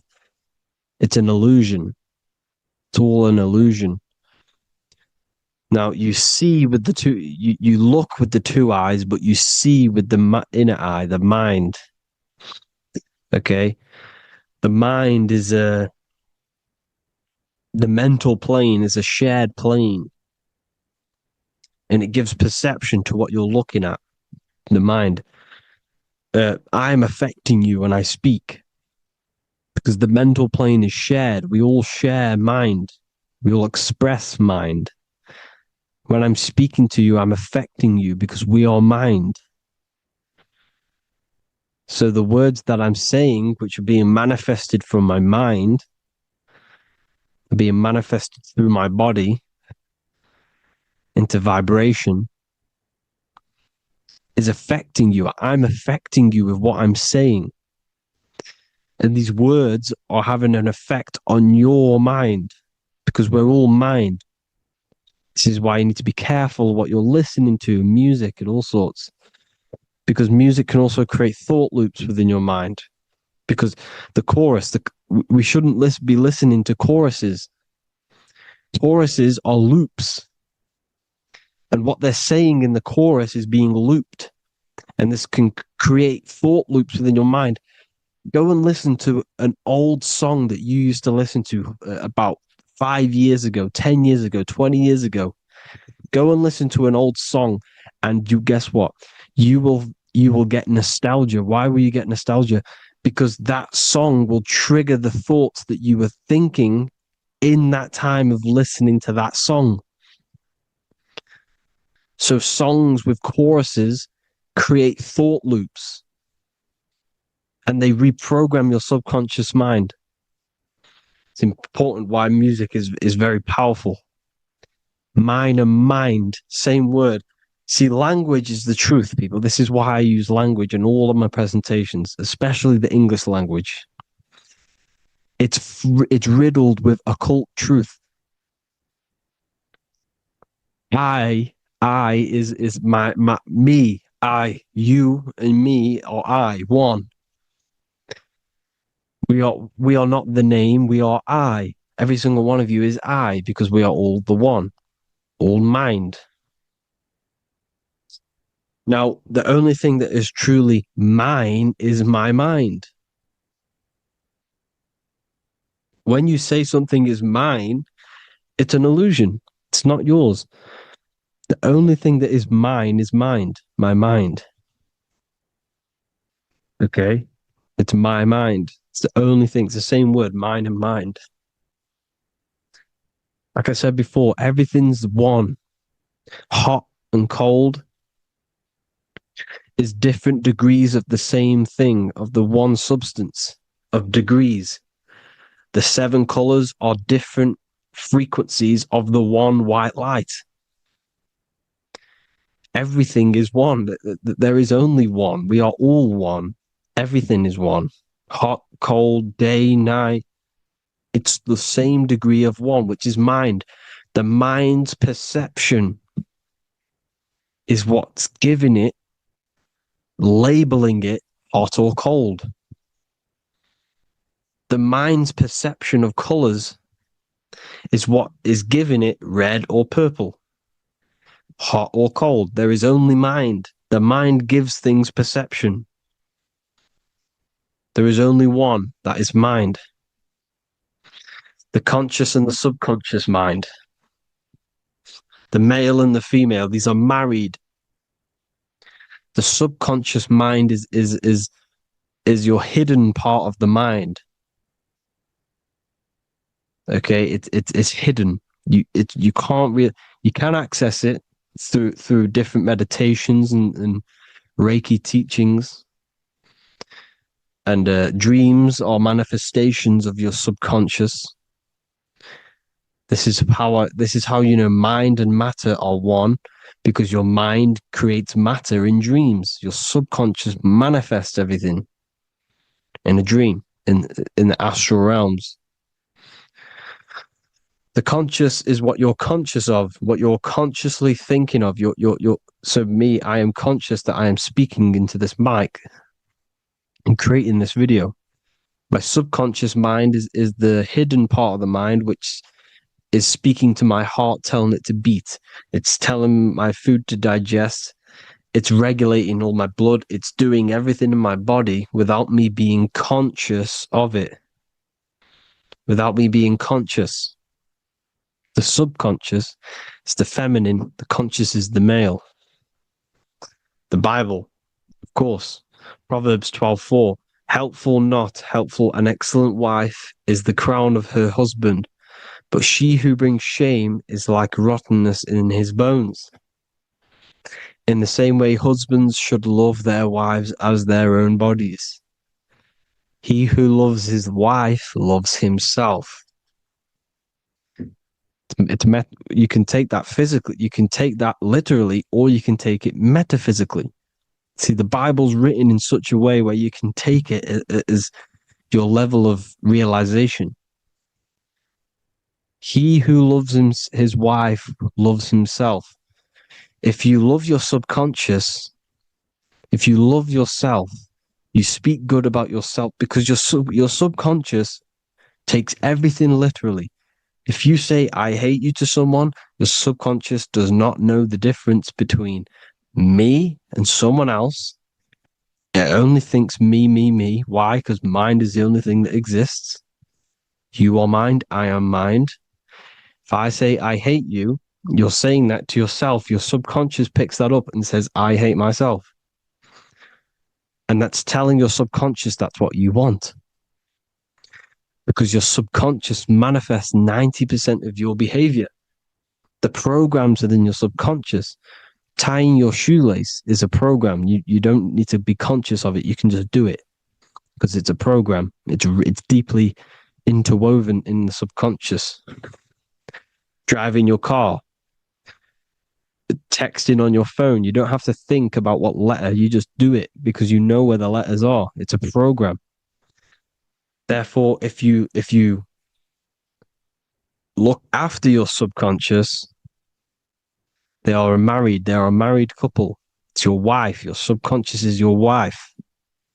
And it manifests 90% of your daily basis thought patterns, actions, behaviors, emotions, all the things that you all the trauma that you've experienced is stored within your subconscious, which is affecting you.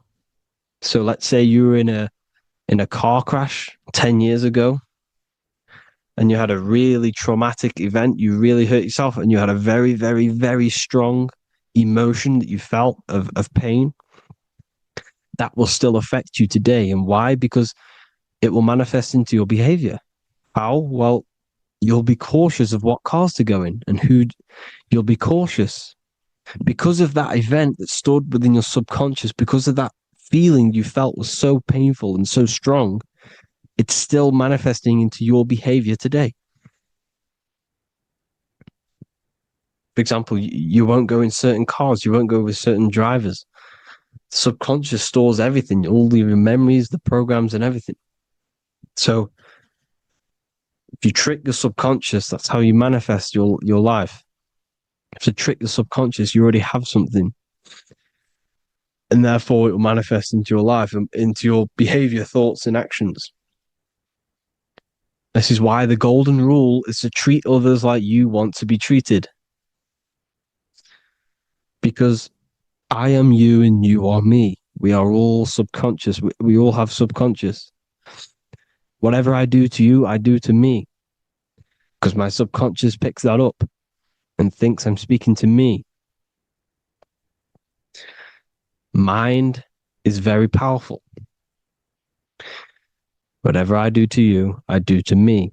Treat others like you want to be treated. The golden rule. That is the only rule we need in this realm, in the universe. If everyone understood this rule and how the subconscious works and how karma works, we'd live in heaven on earth, the Garden of Eden, the golden age. As a man thinketh in his heart, so is he. Proverbs 23:7. Where your heart is, there will be your treasure. Your heart's the emotions. The storehouse of emotions is where you feel emotions. You have to let your emotions move through you, not become you. You can't let your emotions become you. Or except be like the sky and let them pass through you. Be like the clouds and the stars passing over. Let them pass through you. Do not let them become you. And this is how emotions can take over your mind. We are driven by, when a man is driven by emotions, he has no self to control.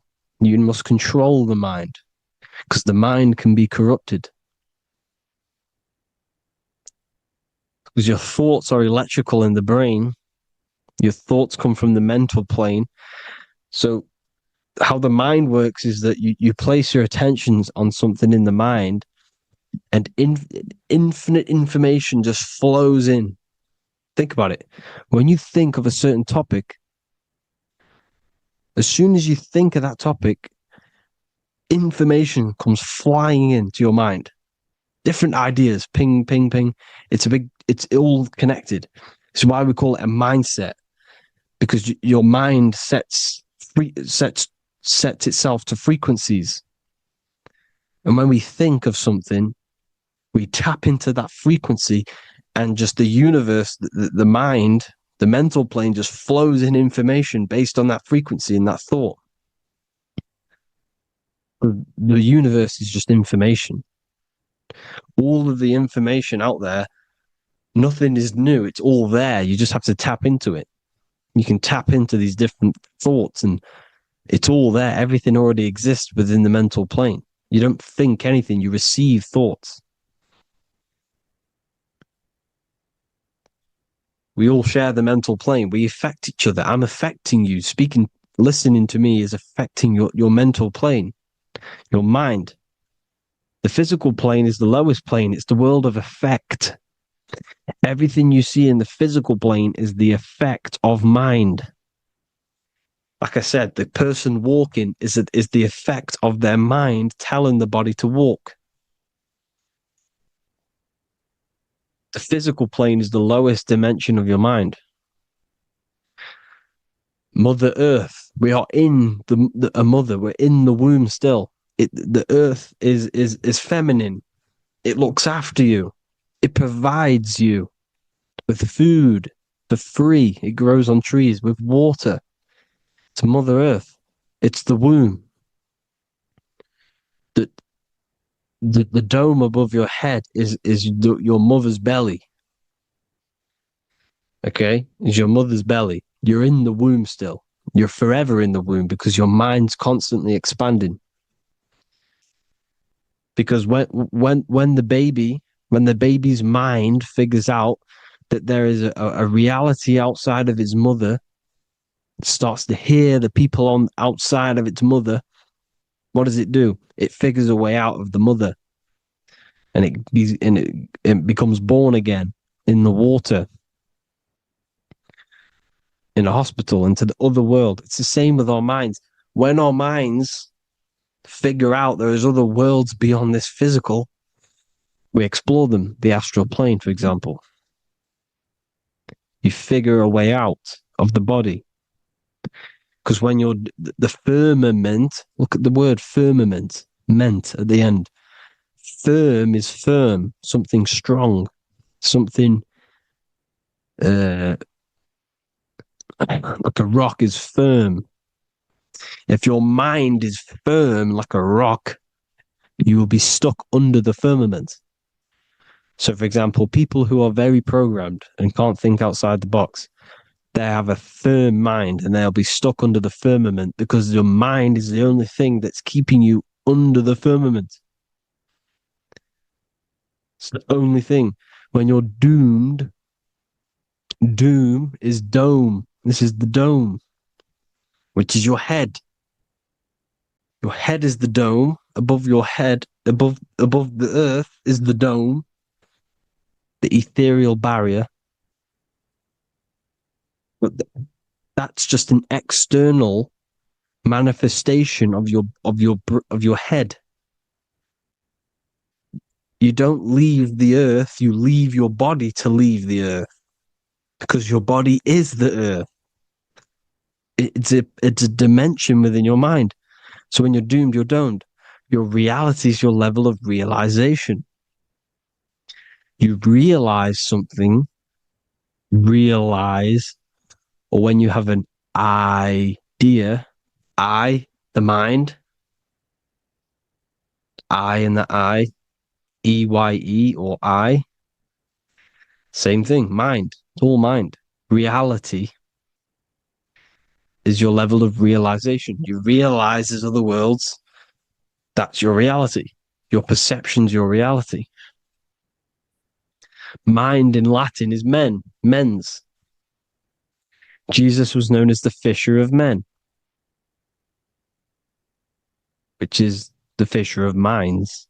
He was fishing minds worthy of knowing the higher truth, the deeper occult knowledge. Jesus figured out that we are all God. And he got killed for it because in that age they were trying to suppress this information. Jesus figured out he was God because we are all God, every single one of you, and they killed him because we're all mind. We are not the body. We're the invisible intelligence, which is God. But you are not God if your mind is attached to this physical world, to the worldly pleasures. If you master your mind and travel the depths of your mind, that is God. Mental and men. Look at the word mental. It has men in it. Men in the Bible means mind. Here you see the Masonic symbol with the eye, the mind. Looking over, everything is the one. Everything comes from the one. All the lines coming off it, giving its life to all of the life forms. Down here on the bottom, you have duality, black and white. Up here, you have singularity. One and the two. Unification and division. The lower self is divided into the left and the right. So the Bible even says, I forgot what verse it is, but it says, it's better to go through life with one eye than to have two and be cast into the fiery abyss of hell. I'm not sure what verse it is, but you can research it yourself. It's better to go through life with one eye, to be unified. Unified consciousness. Dimension. No-brainer. No-brainer. The language tells you the truth, people. Dimension. The dimensions are in your mind. Entertainment. Entertain the mind. Disappointment. It's all in the mind. Environment. The environment that you are in is a product of your mind. Within, rearrange spells high twin. Within is your mind, and your external world is mirrored from the decisions you make in your mind. Advertisement, commitment, it's all meant, it's all mind. Everything is mind. Everything. So, this is important. The collective thoughts and collective beliefs. The collective, because we all share the mental plane. And because of this is why we are in a weakened state of consciousness at the moment. Because the collective thoughts and the collective minds overall are asleep. And they don't believe in anything. You see, everything is true within the mind. You think of something, it is there instantly. You think of a chair, it's there in your mind. You think of anything, it's there instantly. So everything is true within the mind. Anything can happen in the mind. Anything can happen on the physical plane if the collective consciousness, the collective minds, believe it to be true. This is why back in the days, in the ancient days, you look at all the old world stuff, you see all this crazy technology, and it's because as a collective, as humanity back then, they believed that they had much more open minds. Therefore, the things manifested in the physical world were a lot more out of the box, so to say, compared to today. For example, magic is not as powerful today because the masses don't believe in it. It's still powerful, don't get me wrong, but if the masses believed, or if everyone knew magic could be real, because it is, anything's real in the mind, it would be a lot more powerful. You see? So and what they're trying to do is create a hive mind worldwide. They're trying to make one religion, an external God. What happens when you worship something external? You give energy to it, because where attention goes, energy flows. Where your mind gives attention to, energy goes there. And when we all believe in external gods and give our worship and our power to these external things, we all give energy to it, which will manifest as a demon in the astral planes. It's a hive mind. They're trying to make a hive mind to summon our energy. Trying to summon our energy. And it through mind, through collective thoughts, the hive mind. They want one religion, one government, one currency, one belief system. And that will create a hive mind, which will limit our consciousness, which will limit what we can do in the physical world. Because if everyone doesn't believe in certain things, it cannot happen, because it's all in mind. Mind is so powerful. I am you and you are me. I hope you all enjoyed this video, people. If you haven't already, join the Wisdom Academy. The Wisdom Academy, we have many occult lectures just like this one. Also, we have just launched Mindwave Hub. If you want genuine frequencies, genuine binaural beats, because the ones on YouTube, the ones on Spotify, Apple Music, they're all tuned to A440 hertz, which shuts down the right hemisphere of the brain. If you want to gain access to your true consciousness, your mind, you need to balance the two hemispheres and balance the chakras. You can do that externally by listening to binaural beats. If you want true frequencies, true binaural beats to hemisync the chakras, hemisync the brain, to gain access to the different dimensions of your mind, well, you can gain access anyway, but it's going to help you if you're trying to learn this. Join Mindwave Hub. The link will be in the description. Listen to the binaural beats, meditate to them, listen to when you go to sleep. They'll massively benefit you. Thank you all, people. Hope you had an amazing, lesson. Hope you learned a lot. And please subscribe. God bless you all.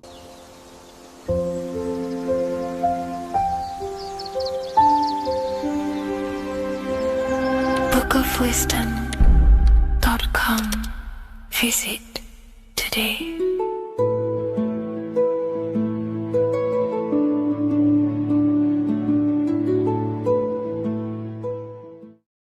Hello, Seeker. Welcome to Revival of Symbolism, a channel devoted to the language of esoteric symbolism, guiding you to discover yourself and expand your consciousness into deeper realms of thought.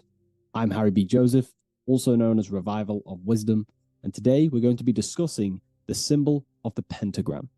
The pentagram is a well-known symbol inside the occult, used by pretty much every ancient tradition, Freemasonry, Rosicrucianism, Hermeticism, all the occult schools of thought. You will see this symbol, and today we're going to be breaking it down into some great detail. Now, there's a lot that goes into this symbol. It's basically a 5-pointed star. Now, if you notice that the star is one line continuously, you can draw this symbol continuously with one line without taking your pen or pencil off the piece of paper. So it's actually symbolizing one, and one expressing through 5 ways. So if we look at this symbol and each one of their points, we're looking at the 5 elements that create life, the universe, or creation itself. So the element of spirit simply represents the divine, the unseen world, the things that we can't really put our hands on, we can't feel, touch, taste, or see, but they hold influence over the material plane. So spirit covers a large category of things such as spiritual forces that drive physical existence. So it's one of the elements. Now, what are the elements? Well, they make up the entirety of physical creation.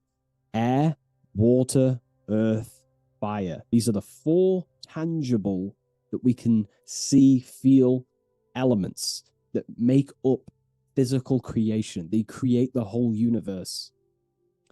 However, the spirit is the invisible forces, the invisible element that creates the visible, tangible world. Before you take a physical action, there is a force inside of you that moves the body. There is an intention, which is a spiritual force, an invisible, intangible force that makes a physical action be taken in the world of manifestation called Earth. This is the element of the divine. The divine comes down creating the world. Okay? So, as I previously mentioned, how this pentagram is one line. It's a one continuous line. So if we draw this pentagram together, let me make this a little bit thicker for you. If we draw this pentagram together, it goes from spirit to fire, to air, to water, to earth, back to spirit. So it's one continuous line, and the elements are always in their proper place. These elements always have to be in this specific order. This is the correct order. If you see air down here, then the pentagram is incorrect. Okay? So it always goes spirit, water, fire, earth, air.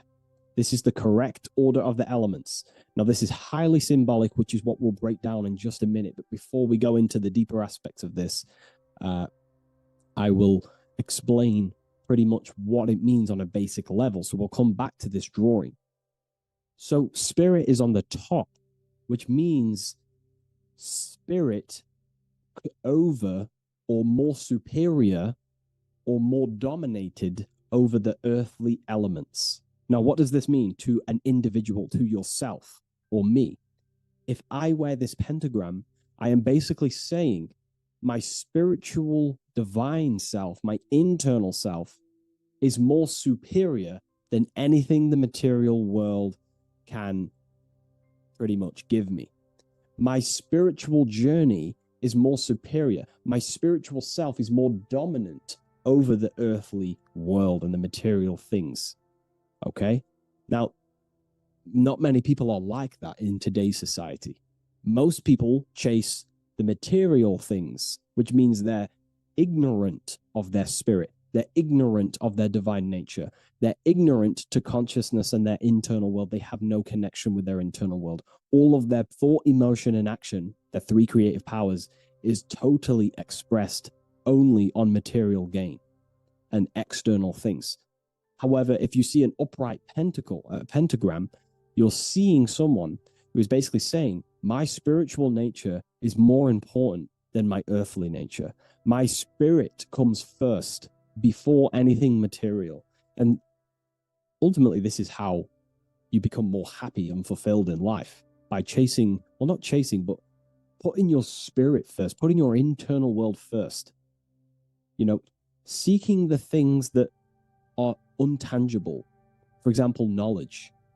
I'm addicted to knowledge. You know, I would rather chase knowledge because knowledge is power. Knowledge of self is so important. When we die, it is the only thing that matters in the end. When you die, you are immortal.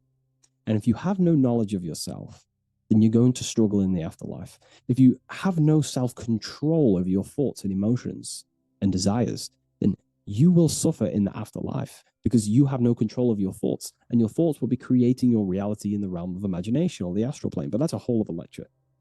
But this symbol is pretty much saying placing the invisible over the visible. So there's many different avenues we can go with this. So this symbol is also used in magic. We could use the symbol for manifestation. It represents controlling the inner world to produce then effect inside of the external world. You see? So we have to put this first in magic spirit. We have to change the internal so we can produce change in the external. Reality is created from the inside out. Okay? So this symbol is heavily associated with magic as well, which is a whole other lecture. In this lecture, I'm going to give you a good detailed explanation, but this symbol is so vast and wide, it would take many breakdowns to go into each meaning of the symbol. So it's representing the divine element of spirit coming down and manifesting the physical plane through that process of this.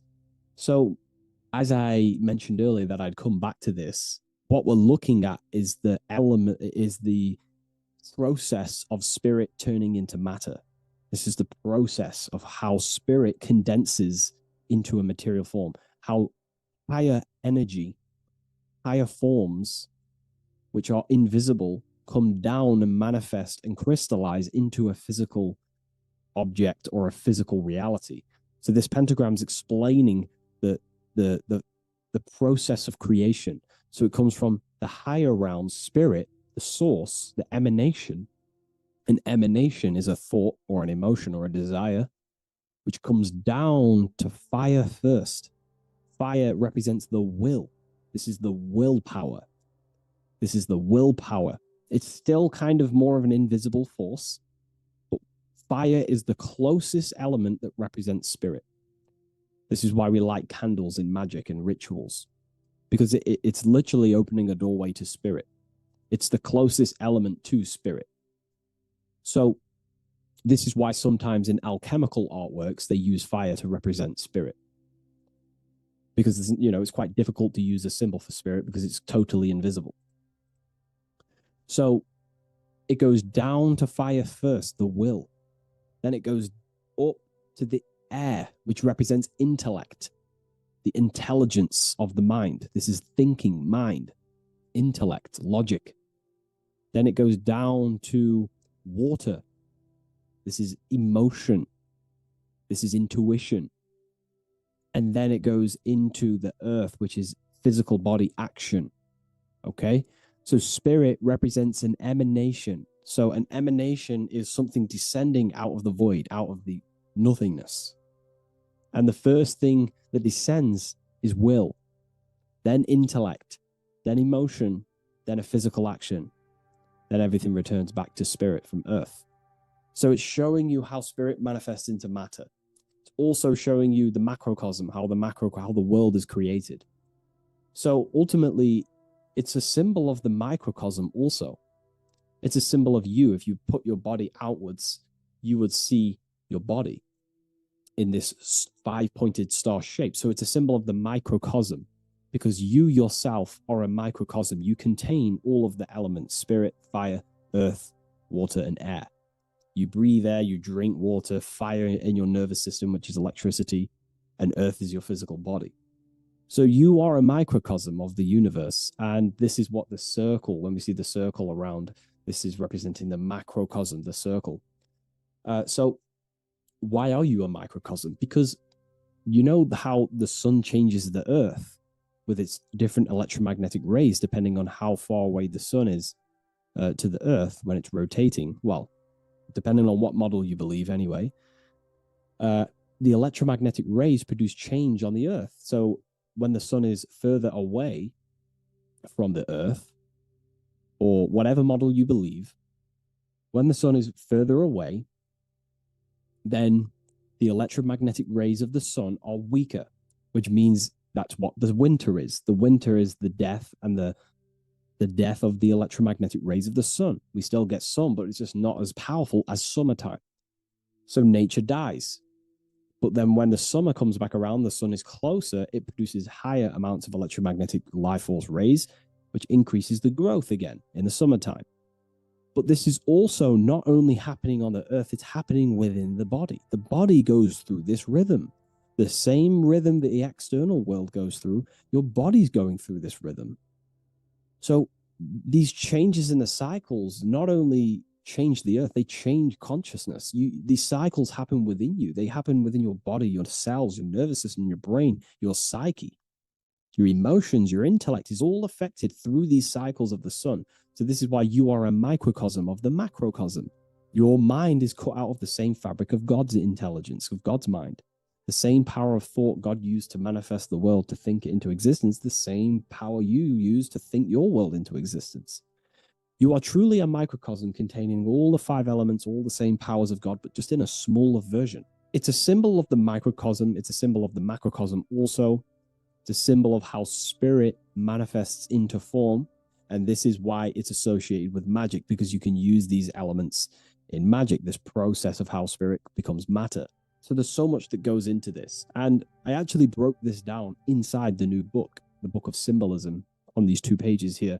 I will do another one on the inverted pentagram. This book, I've basically gone over every Freemasonic symbol, alchemical symbols, every occult society symbols is pretty much in this new Book of Symbolism. But again, it's not a book on symbolism. These symbols are representing forces within yourself. They represent you. And these symbols are designed to awaken aspects of yourself. So this is not a book on symbolism. This is a book on you. Each symbol will awaken different aspects of yourself to help you understand yourself. So anyways, it's a big book. It's going to be very, very soon. I'll leave a waiting list in the description. You can join the waiting list, or I'll just give you an email when it's ready. And I will see you in the next video. Please leave a like, comment, and share. And I'll see you in the next one.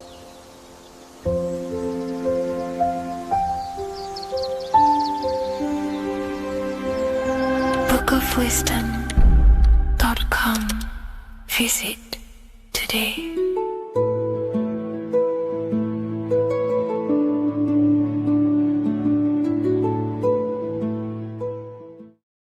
The scariest thing about having your first out-of-body experience and leaving your body is the realization that you have after. You realize everything you've been told about yourself, reality, the earth, what you're doing here on earth is a complete, utter lie. Your self-belief of what reality is and what you are is completely shattered. You now fully understand that you are more than your physical body that you inhabit. My first out-of-body experience happened a few years ago, but before before all of that, I remember being a child, going to bed and closing my eyes. And I remember as a child feeling like I was floating above my body and moving. And maybe subconsciously, this has led me into knowing intuitively that there is more to reality, and I've gone down this path of esotericism, occultism, consciousness. Maybe that has led me to this, I don't know, but I've always had this subconscious intuition in my mind that there's more to reality than what we've been told. And maybe it came from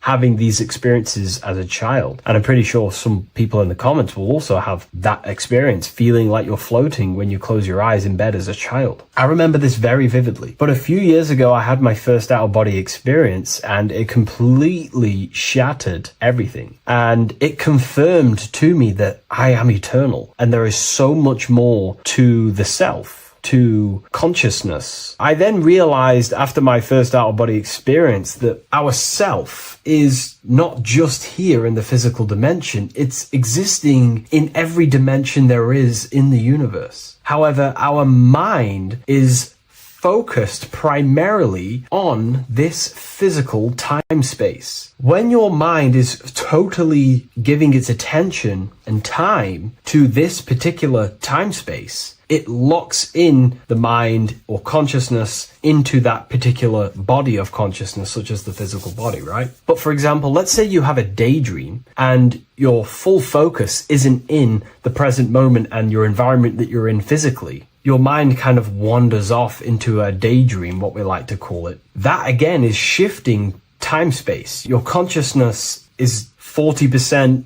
here in the physical plane because your body's there, but then the other 60% is in this daydream, this imagination. So you're shifting time space, and what an out-of-body experience does is allow your mind to reduce that attention to the physical body and access attention to this altered body or dimension of consciousness. So I'm going to give you the story of my first out-of-body experience, because I know when I was researching this, I was always looking for personal stories about someone's out-of-body experience, and there's not many out there, to be honest with you. Well, based off my research, I couldn't find many, you find a few, but I'm going to give you my experience of my first out-of-body experience that happened a few years ago. It was early in the morning. I kept on waking up and falling asleep to my alarms. I went back to sleep after waking up for like the third time in the morning. When I fell back to sleep, that is when I had my out-of-body experience. It's also good to mention that I have been listening before that about podcasts, books about our out-of-body experiences, astral projection, and things along them lines. So this was stored in my subconscious, this topic. And I had a desire in my heart to actually experience this for myself. Long story short, I went back to sleep early in the morning because I kept on waking up, and it began with this tingling sensation, a high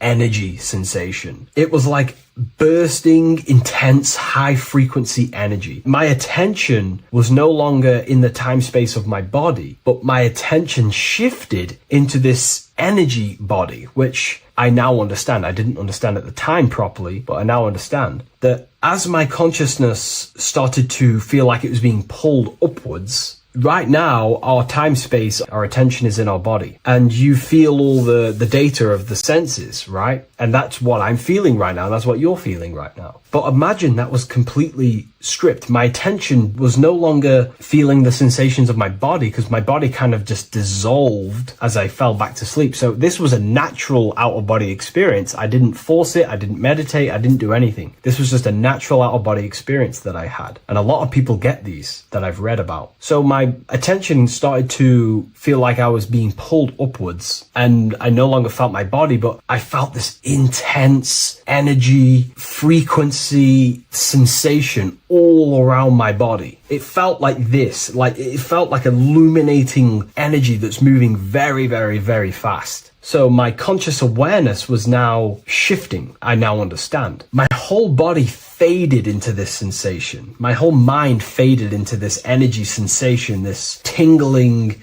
and it was very, very intense. I was not feeling my normal senses anymore, only this energy. This energy was also pulling me up. The more I was lifted up, the more intense the frequency became. So think of it like just a frequency resonator, how it just goes up and down, up and down. But then imagine the frequency resonator just going higher and higher and higher frequencies, and it would just get more and more and more intense. The energy was moving faster. This tingling was faster and faster and faster as I was being pulled up. Part of my mind began to fear this. My arms and legs grew very tense. I started to tense up because at this moment in time of the experience, I was very vaguely conscious. I was half there, half not. And as I was being pulled up, my physical body started to tense. And this is again when I started to feel my body again. But then I remembered what I heard out of body experiences is that you have to submit to the process. If you try and force an out-of-body experience, it will never happen. Because an out-of-body experience is not truly out of body. What we're trying to do is trying to find a needle in a haystack. If you're trying to find a needle in a haystack, you don't go rummaging through the haystack to find the needle. What you do is you burn the haystack and then the needle reveals itself. It's the same with an out-of-body experience. We dissolve the senses of the body, so the body falls asleep, but the mind stays awake. As soon as I let go of this fear and I let go of the tensations in my body,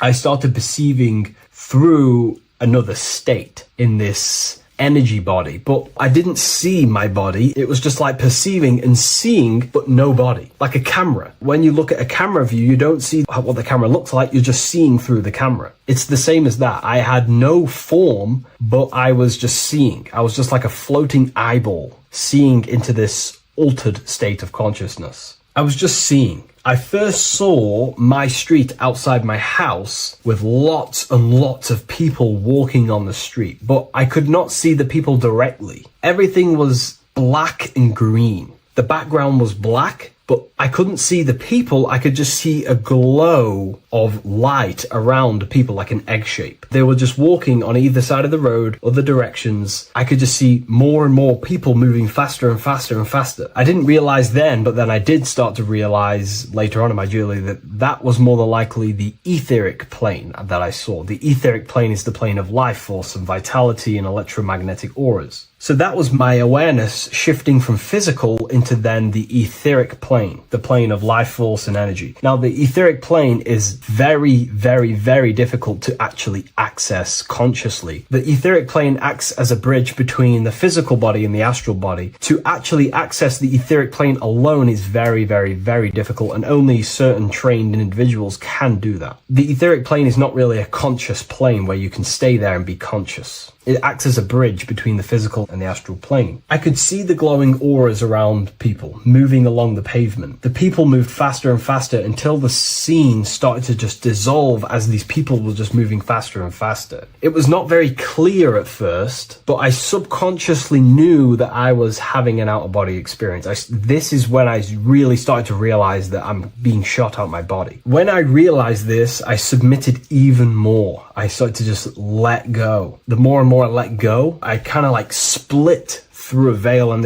everything became super clear. Before, in the etheric plane that I think it was, the ethereal plane, things weren't very clear. I could only just see glowing auras. However, as I split through the veil of the etheric, this bridge, this place that I was going to, I then split and everything just came super, super clear. I was floating in the sky. I subconsciously knew that I was having an out-of-body experience when I realized this. As I was still being lifted upwards, I then split through the layer where everything just suddenly became super clear. But then I was awake, fully conscious, but I was not in my body. I was just like a camera in the sky. I had no body, no form. I could just see. When I entered this plane, there was some sort of voice guiding me through this whole process. It was a male voice, and it was basically guiding me where I was going. It was telling me what I can do here. This voice was pretty much saying, you can fly, you can think things into reality, you can do this, you can do that. While he was saying this voice, there was no being around me, but I felt a presence of another being. But this voice was just speaking to me mentally. Like, you can't hear it, but I just knew what it was saying.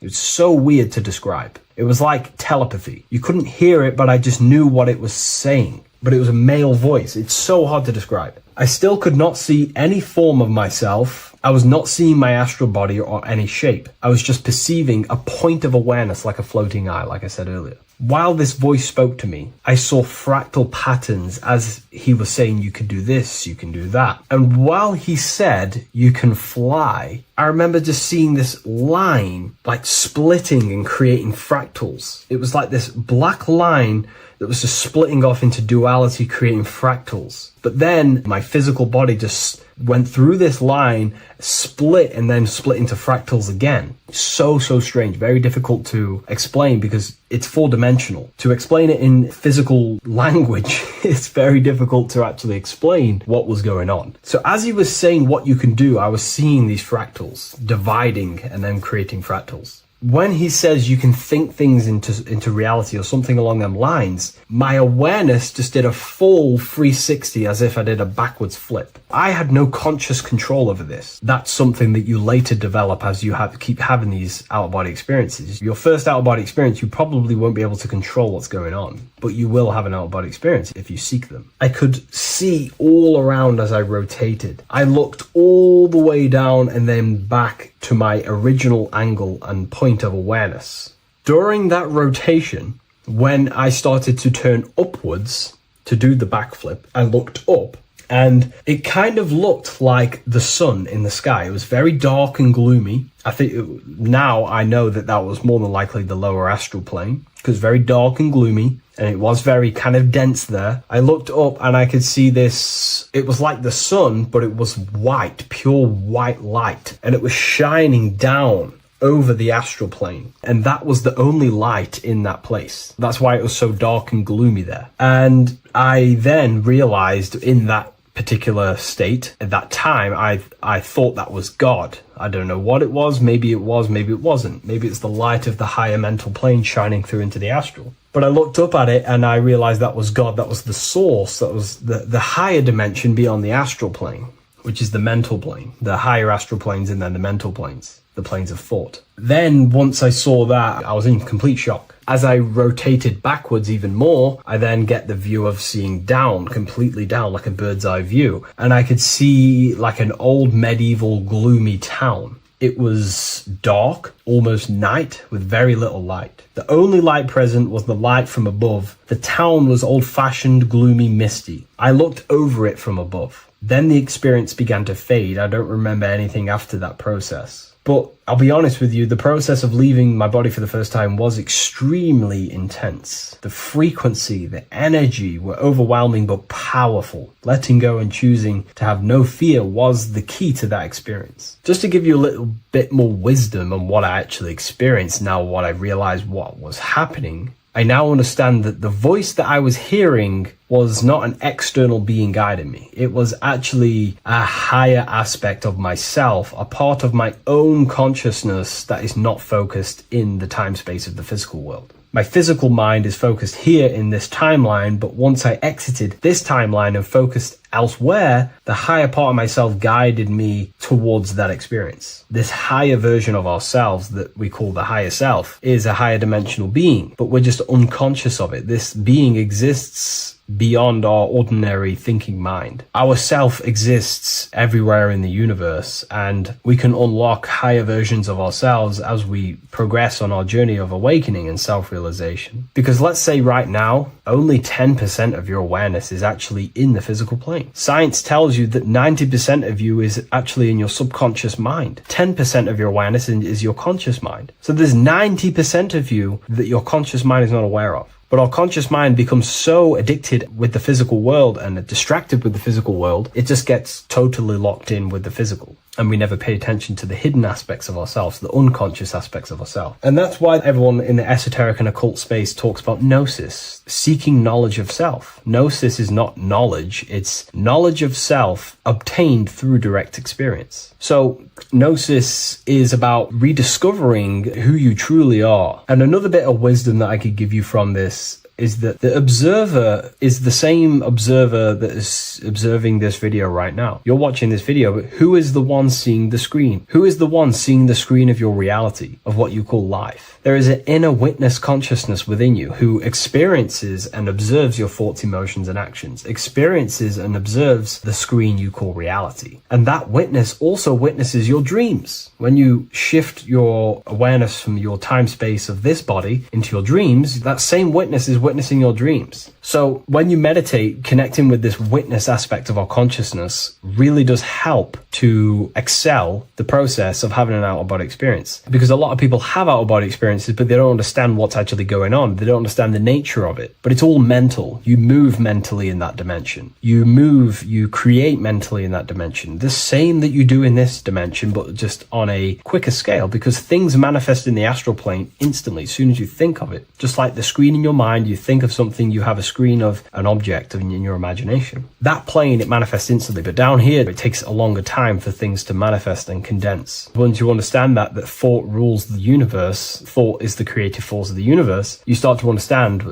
these different dimensions and these experiences that you have. But really connecting with that witness consciousness, that part of yourself that observes everything, really does help with excelling the process of having an out-of-body experience, or mystical experiences, or lucid dreams. Because connecting with that witness consciousness just makes you more conscious. Even in your physical life, staying conscious. Most people aren't conscious. They think, feel, and act unconsciously throughout their day, and they unknowingly create their reality. Connecting with that witness consciousness allows you to actually stay conscious over your thoughts, emotions, and actions, because they are giving birth to realities. That's pretty much my experience, my first out-of-body experience. What that did for me was make me so much more confident and powerful. Most of my fears just disappeared overnight. The fears of death, the fears of unknown, the fears of that I had of things shattered, disintegrated, because I understood that I am eternal. No one can use death against me to control me, because I know I am eternal. I now take riskier actions because I know I am eternal. I know that I will never truly disappear or die. So it really, really does help you, and it gives you a lot of internal power, because no one can make you scared of anything. You should not fear someone who can hurt you physically. You should fear someone who can corrupt your soul. That is the worst thing, who can corrupt your internal world, because that is what truly matters. So I hope this helps you understand out-of-body experiences. Hopefully this can help you move along in your journey. It's good to hear other stories, because this is exactly what I was seeking when I was researching this stuff. Maybe in the future I can share some more stories about my out-of-body experiences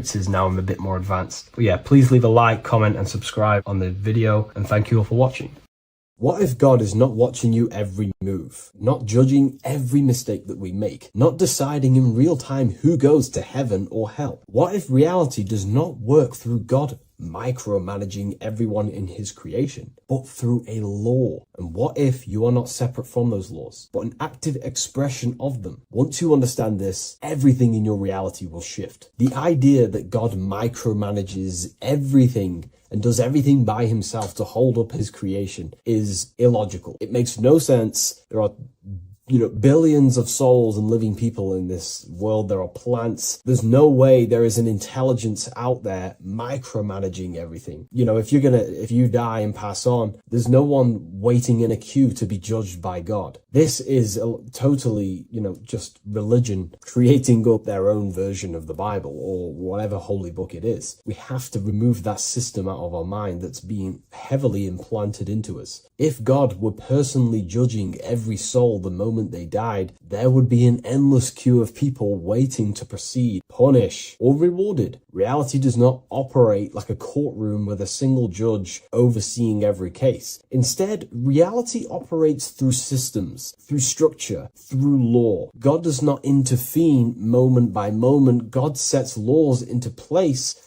and creation unfolds by obeying them laws automatically. Think of like a video game. Reality works like a code, not a control. When someone creates a video game, they do not sit there creating and controlling every character, every movement, every outcome. They write a code. They define rules, gravity, collision, cause and effect. Once the code is set, the game runs on its own. Reality functions the same way. God is not micromanaging existence. There are laws that were written into the fabric of reality itself, and everything operates through them. And these laws are not just in the fabric of reality, like I just said. They're literally ingrained into your own mind. Your mind cannot escape these laws of pretty much creating everything you call life. We see some of these laws in nature. This is where geometry comes important. Geometry is not random decoration in nature. It is a law made visible. Spirals, symmetry, ratio, structure appears everywhere because geometry follows rules. These rules govern how plants grow, how crystals form, how cells divide, how planets rotate around the Earth, never ever falling off track. The sun rotates around the Earth. The moon rotates around the Earth. What is the order? What is the law that these intelligences are following? Why do they never distort? Why do they do the exact same thing every day and never fall off path? There is an order. And in fact, the word cosmos comes from Greek, and the word cosmos in Greek means order. This is why we call cosmology or the cosmos, the universe. It is order. It is an ordered, structured creation which contains and recycles and regenerates itself. For example, if we look at the Fibonacci sequence, this sequence is a code written into nature. It's not just decoration. It is an instruction into plants, into everywhere you see the Fibonacci, which is right there in your hand, the Fibonacci sequence. The pattern governs how things grow in the most efficient and sustainable way possible. Leaves, flowers, shells, trees, hurricanes, and even galaxies follow this sequence because it allows growth without collapse, overlap, or waste. The reason the Fibonacci appears everywhere is because it's the law of balance. Each stage of growth builds the one before it. Nothing is forced. Nothing is micromanaged. Growth unfolds naturally because the rule already exists. Without this law, nature would not sustain itself. Plants would block their own light. Branches would compete instead of expand. They would all be fighting for space. Systems would collapse under their own complexity. The Fibonacci solves this by allowing infinite expansions while maintaining order. This is what an actual law looks like in action. A single principle set once, creating harmony across all scales of existence. Nature does not think about how to grow. It follows the code on a subconscious level. And because the code is perfect, growth appears intelligent. This is the same principle that governs reality itself. Without the Fibonacci sequence, plants would be fighting for space,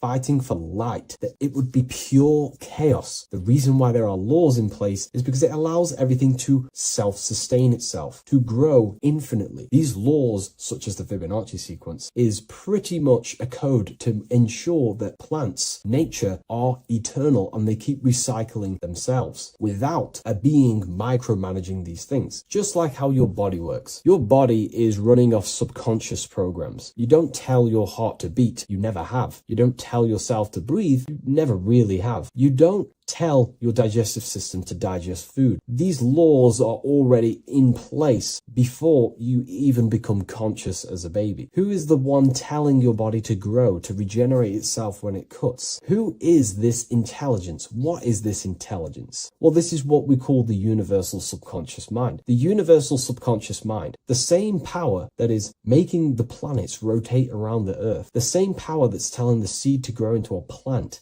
the same power that turns your cut into a scab, then into skin, is the same power that is running your heart, that is telling your lungs to breathe. We're all interconnected with this universal subconscious blueprint which sustains reality and creation itself.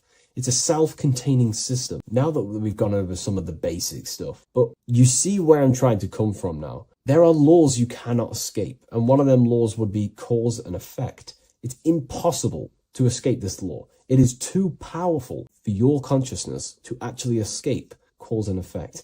Every cause will produce an effect, and every effect will produce a cause. It is an endless, infinite circle or cycle. It creates everything in your reality. The way I like to use cause and effect is before I make a decision, I know I'm trying to push my life towards who I want to be, towards my higher mind, but towards my goal. So every decision I make, let's say my friends contact me and say, do you want to come out? Let's do this. Let's say it's, something that's just going to waste my time and it's not very important. Of course, it's good to have time with friends, but let's say it wasn't important, for example. Before I make any decision in life, I say, well, what is this cause going to affect? Is that effect that this cause I'm about to decide on going to push me towards who I want to be, where I want to go in life, or what I want to achieve? Is it pushing me towards who I want to be. If it's not, I will not take that action. I will not produce that cause. I only take actions that I know are going to make positive effects. Now, of course, there are things we can't control, but we can minimize these things. I only take causes, which is just an action, if I know the effect is going to benefit me. I know sitting here, making videos will help me produce value for the world and for yourself and to help people awaken to these things. I know by this is the cause, this is going to benefit humanity and help people awaken even more, because that's all I want to do. I want to help people, provide value to change people's lives. Another law that you can't escape is obviously time. You can't escape these laws. They are eternal principles that were set into place by some sort of intelligence. We live inside them. We express them. We are shaped by them. But you are not separate from creation standing outside the system. You are geometry. Geometry is right there in your hand. That's the Fibonacci sequence. You are the law made conscious. You are thought crystallizing into experience. Every object, every person in your reality is pretty much an externalization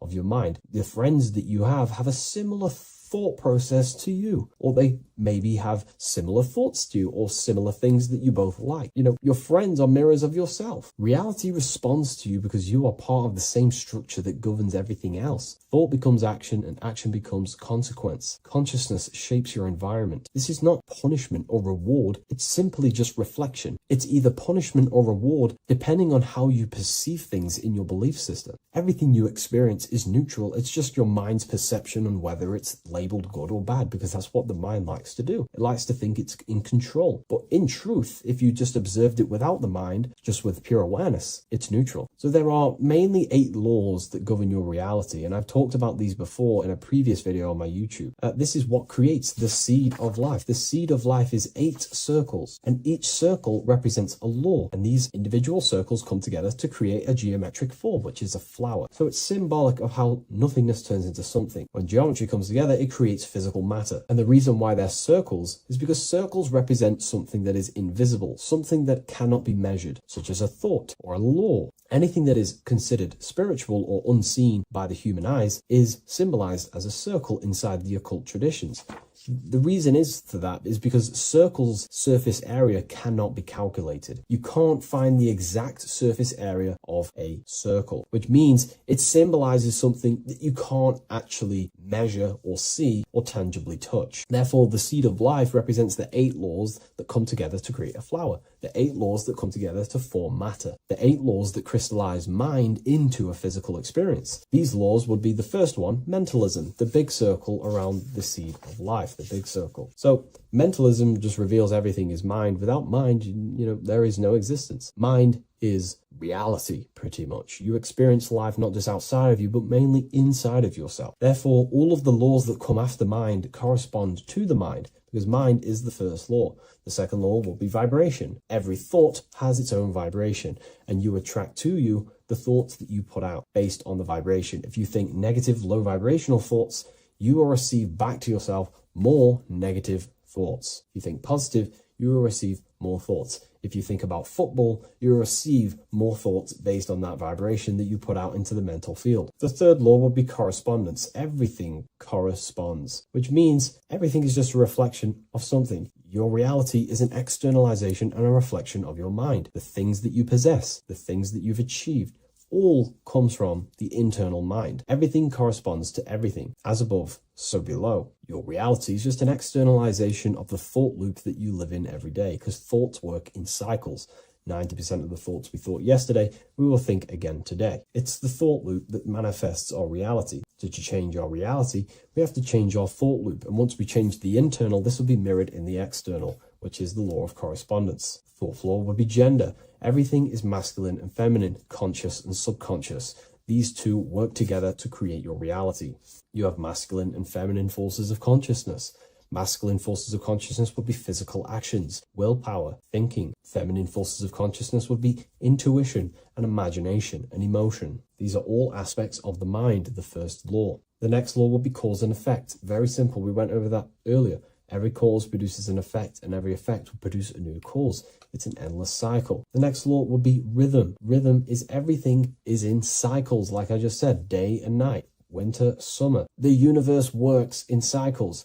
And just like I said, the law of correspondence, as above, so below, as within, so without, because the physical world has cycles, so does your mind have cycles. Thought loops. We think 90% of the thoughts that we thought yesterday. The subconscious mind responds to rhythm. The more you say something, the more you believe it, the more it becomes a program and more suggestible to your conscious mind. And the last law is care. It's impossible to escape care. You cannot not care. It is important. It is impossible to escape. If you hurt someone, you know deep down that that was wrong. And care also corresponds to creation. You only act on what you care about. You care about paying the bills, right? So we take the physical actions to go generate money to pay the bills for our house or whatnot. Or if you love someone, you care for them. You take the actions to message them, to contact them, to see them. Human action is driven by love or care. This is how all reality is created. So once we understand these things, it's life-changing once you work with the law. That's what I mean. Most people are unconscious of the law. The laws are there, but they're just not aware of them. Now that you're aware of these laws, you can consciously work with these laws so they're not working against you so you can actually make these things and work them in your favor. So let's go into heaven and hell, because there's a massive debate. Now that you understand that you are the laws, you are crystallizing reality, not just in the physical, but in the spiritual dimension, in the astral plane. It's the exact same laws. The law of correspondence reveals, as above, so below. Your reality is a reflection of your mind. Everything is a reflection of you. That doesn't mean that other people don't exist. I mean, the way you view other people is through the lens of your mind. You perceive what you have in your mind, your beliefs, your traumas, your memories. This is where heaven and hell are misunderstood. No one is sent anywhere by force. There is no external authority dragging souls into destinations. Consciousness determines the environment that you are in. Environment, it's mental. As above, so below. When the body dies, consciousness withdraws from the physical technology of the body. The simulation of the physical world is no longer being ran by your brain. I mean, your consciousness will go into the astral plane, which is the realm that just sits above the physical plane, which is the realm of imagination and desire. The environment that you go to in the astral plane directly corresponds to your state of thought and your emotion and your desires. If you desire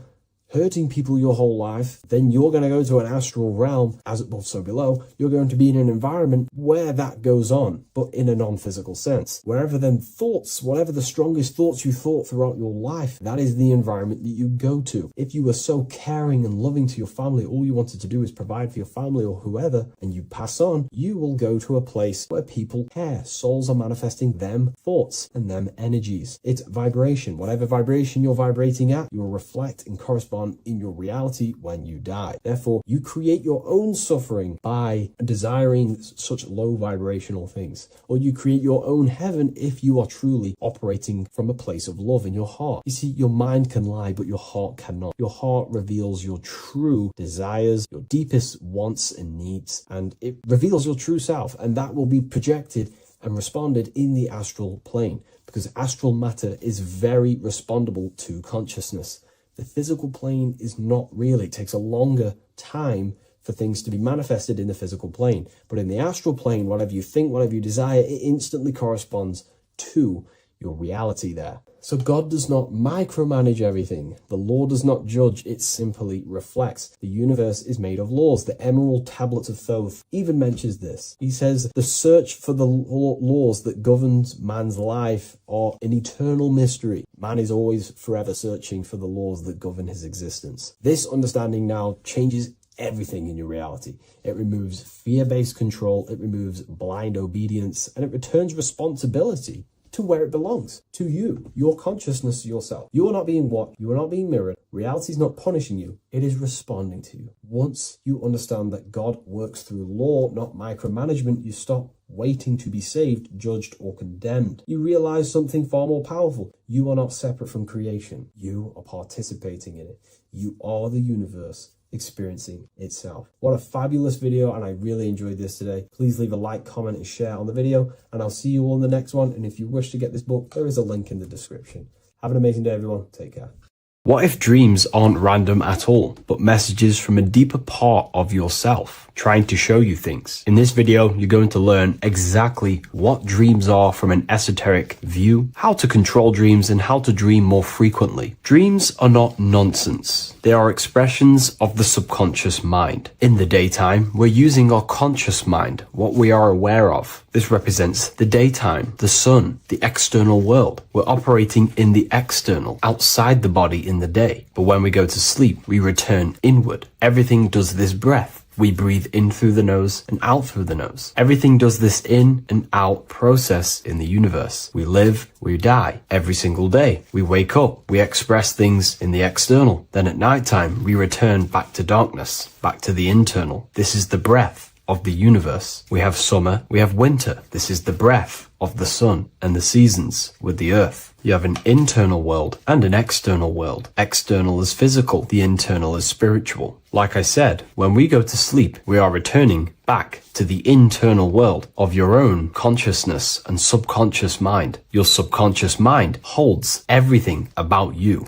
your memories, your traumas, everything you've ever learnt, your language, your name, your job, everything you identify with is stored within this vast network of the subconscious mind. It is your own personal consciousness. Therefore, when we dream, we return back to the subconscious mind, and we are in fact thinking, but in a subconscious way. The subconscious does not speak the same language as the conscious mind. The conscious mind uses language, thoughts, and all things that are very logical and very easy to understand. The subconscious is the complete opposite. It is very indirect, metaphorical, and symbolic. The subconscious communicates and works in symbols. Ultimately, symbolism is the language of consciousness. This is why in occultism and esotericism, it is filled with occult symbols, because symbols are used to communicate directly with the consciousness within the subconscious mind, and the subconscious mind is ultimately connected to the collective consciousness. We are all connected and tapping into the mental plane, where we receive thoughts, ideas, depending on what we attune our mind to. That's why we call it a mindset. But getting back on topic, the subconscious mind is your own personal network. It is like a net, an interconnected web of your thoughts, memories, traumas, emotional blockages, and all the things you identify with and have experienced in your life is stored within this network. It can be seen as a web. One example of the subconscious mind using symbolism is this next story I can tell you. Let's say I was in a very traumatic car crash as a young child. I experienced a lot of emotional trauma in that car, and that deeply impressed my subconscious mind with that trauma of emotion that I felt. Therefore, every time I see a car in my external world, that car is now a symbol that represents the state of consciousness I was feeling in that particular time of the traumatic car crash. The car is a symbol for a state of consciousness within my subconscious mind. Just like when you see a word, that word triggers what you believe that word to be in your subconscious mind. Symbols are the language of the subconsciousness. Therefore, when we dream, we are basically seeing symbols of our own personal subconscious mind. Our higher mind, which is basically our subconscious, the higher version of you that exists beyond your human thinking mind, communicates using symbolism. The higher mind does not speak human thoughts, human language. It speaks the language of symbolism. Therefore, when we dream, every event, every person, everything that happens, and everything you see is your own personal subconscious mind materializing within the plane of the astral plane. This is a dimension that sits just above the physical world that everything is pulled out of. For example, look around you. Everything you see around you was thought, then imagined. Imagination is the astral plane, and this astral plane sits above the physical world. As above, so below. These objects were thought, imagined within someone's mind, and then pulled into a physical reality. Therefore, the imagination is what you're experiencing within a dream. It is your subconscious mind thinking and materializing within the imaginative plane. For example, let's say you are a Christian, you believe in Jesus your whole life, you have lots of emotion towards Jesus. This deeply impresses your subconscious mind. You believe in him so much, you go to sleep, you have a dream that you meet Jesus. You did not meet directly with Jesus. You met with your own belief. It was your own belief materializing within the imaginative plane and revealing itself to you. Dreams are materializations of your memories, your subconscious beliefs, traumas, and anything that could be inside the subconscious mind. It is your subconsciousness revealing itself to you in a material form. Let's say you have a nightmare. There is a big dark figure chasing you and you are running away in fear, away from this dark figure chasing you. That dark figure is not an external entity. It is not a spirit or a jinn or a demon. It is in fact an aspect of your own mind. It is a symbol that represents maybe a fear, a trauma, or something you are running away from internally inside your subconscious mind. Something that you are not addressing, but something that is fearful, something that can be controlling you on a subconscious level. Let's say you have a fear to address something in your personal life. You want to address someone who is getting on your nerves at work. You continuously put this off and you fear doing that situation. Over a long period of time, this can slowly control you subconsciously. You start to avoid the person, avoid any contact. It is subconsciously controlling you. This is not the best example, but you can see what I mean. Hidden fears and traumas in the subconscious mind can subconsciously control your actions and ultimately lead you to low states of consciousness, keep you from reaching your higher potential, and ultimately create blockages within your own consciousness. That figure in the dream is a materialization of something that you are fearing and running away from and not addressing. This is why people always have dreams of traumas that they have experienced as a child or when they were younger, or maybe from a year ago or two. It's because that emotion is deeply impressed in the subconscious, and the subconscious is always trying to reveal things to you, communicate to you that you need to change, purify, and maybe heal within your own consciousness. This is how the higher self communicates to you through the language of symbolism. Once you understand this, dreams can become a very powerful tool, not just entertainment at nighttime. Your consciousness never rests. Your consciousness is eternal. It is the very spark of the divine. Your body needs rest. Your consciousness is not physical. It does not need rest. So this is a way you can identify what your dreams are trying to show you is by writing them down. A dream journal. Every single dream that you have a book placed near your bed. Every time you wake up, first thing you should do is pick up the book and write every single detail that you can remember about the dream. The people that you met are all symbols or aspects of yourself. Maybe it is a friend you saw in your dream. That friend represents a state of consciousness that is within you and is trying to reveal something to you. It's about making the subconscious into the conscious, to become conscious of the unknown. Write down every detail, everything you saw, every event that played out, even the details of the clothes that they were wearing. Everything is symbolic within dreams. Write everything down and then analyze the dream. Don't analyze it from a logical mind. Analyze it with the right hemisphere of the brain, which allows you to see metaphors, read between the line. Try and gain the message that it's trying to show you. What does this overall mean to you? And what could this reveal about aspects of yourself that you need to heal or maybe take action in your life and world? Because your higher self is always guiding you towards awakening and fulfilling your mission in the manifested physical world. Dreams speak in symbols, not logic. Ask about your dreams. What is this trying to tell me? Don't take things literally. Look for an emotional tone and symbolic resonance. With practice, you'll begin to understand the personal language of your subconscious mind. Now that you understand that, again, please leave a like or a comment on this video. This is now a technique for lucid dreaming and dreaming more often. This is not going to happen overnight. This is not an easy method. It simply takes practice and dedication. Every morning, choose 3 time slots. For me, I choose 4:30, 5 a.m. and 6 a.m. 3 alarms that are going to go off at these 3 times, half an hour apart from each other. Each time you wake up, stay awake for 5 to 10 minutes. Turn off the alarm. Try and keep your conscious mind awake, but drift back into sleep. There's no other better way for me to explain that. It's very difficult, but try and keep the mind awake, but the body falling back asleep. More than likely, you will drift off back to sleep. Then the next alarm will go off half an hour after. This will wake you up again, guaranteed. You will probably drift back to sleep by repeating this process. After the 3 alarms go off, each one of them times, you're either going to have a dream or a lucid dream, but definitely you will have a dream. And if it doesn't work one time, keep trying it. I've been using this method for a very long time, and I can tell you 70-80% of the time it triggers a dream, and a very vivid dream. And it's ideal for lucid dreaming because keeping the conscious mind awake while letting the body fall asleep, you can become conscious within these subconscious realms of your mind. But when you are conscious inside the dream world, you can do what you want, but you also want to let the dream naturally unfold. If you try and take too much control, then you will wake back up. If you feel any fear in your dream, you will wake back up into the material world. Another tip to dream more often is to meditate before bed. Simply close your eyes and think about nothing for 5 to 30 minutes. Detach from everything outside you, your name, your job, work, thoughts. Mentally detach from the world and the physical pleasures and become pure awareness before you try and go to sleep. This will help you become conscious while being within the self. If you wish to learn more about consciousness yourself, the Book of Wisdom Volume 2 can definitely help you. I'll leave a link in the description. Thank you for watching this video, and I'll see you in the next one.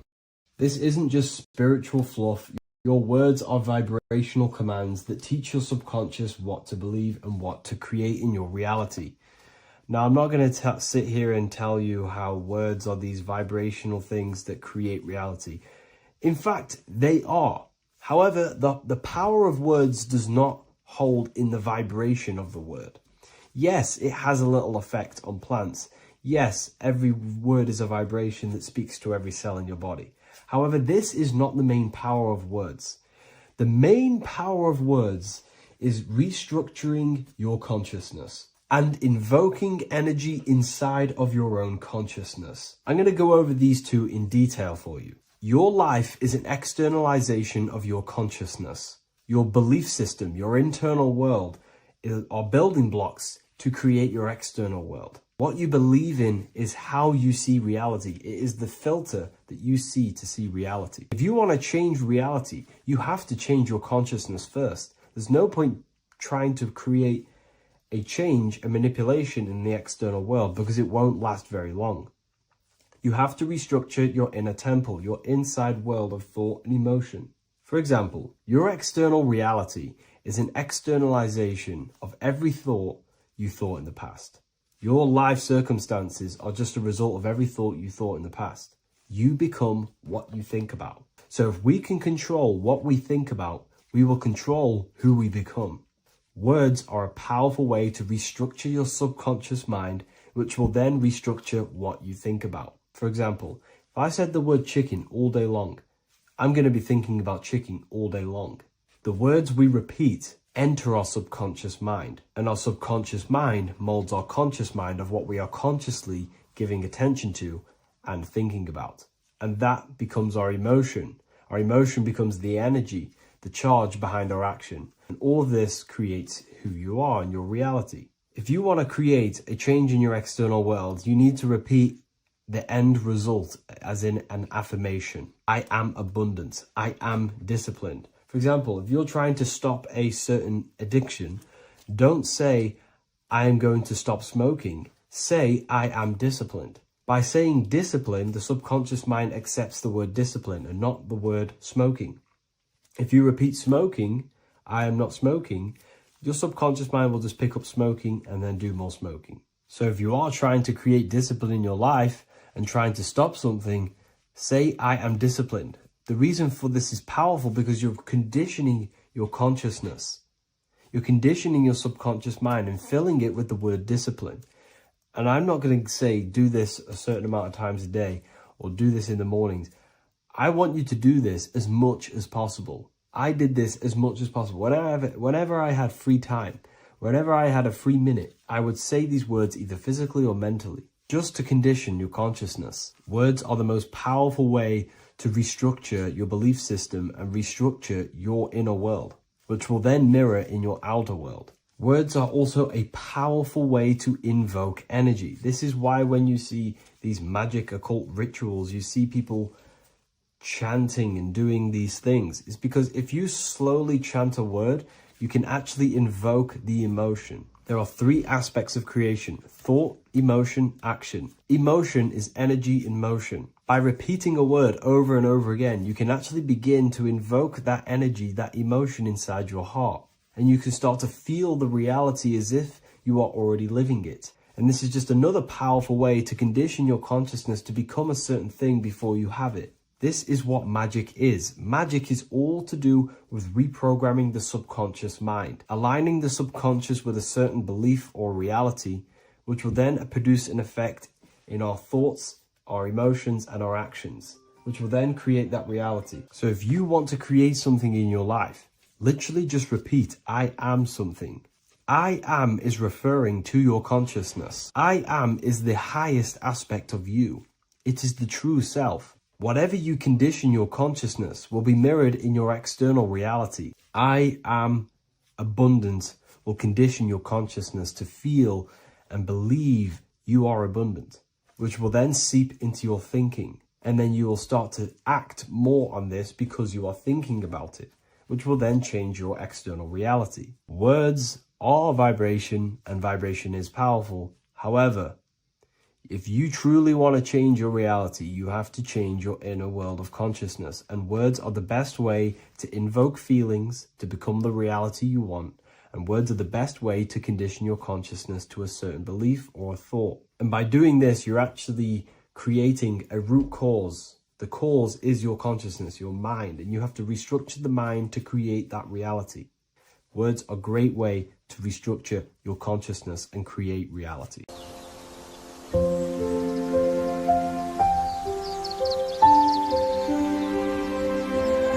bookofwisdom.com. Visit today.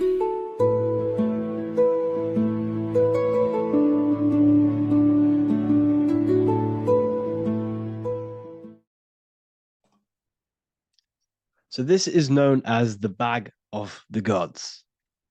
This symbolism is widely known, but no one knows what it truly symbolizes. We see this in ancient Sumerian artwork. We see this in the Mayans' artwork. We always see this bag with the gods. What does this actually represent? Okay, so the bag itself represents carrying. Carrying what? It represents information. It represents knowledge. Your mind is the carrier of the information. So this is why in his left hand, he carries the bag.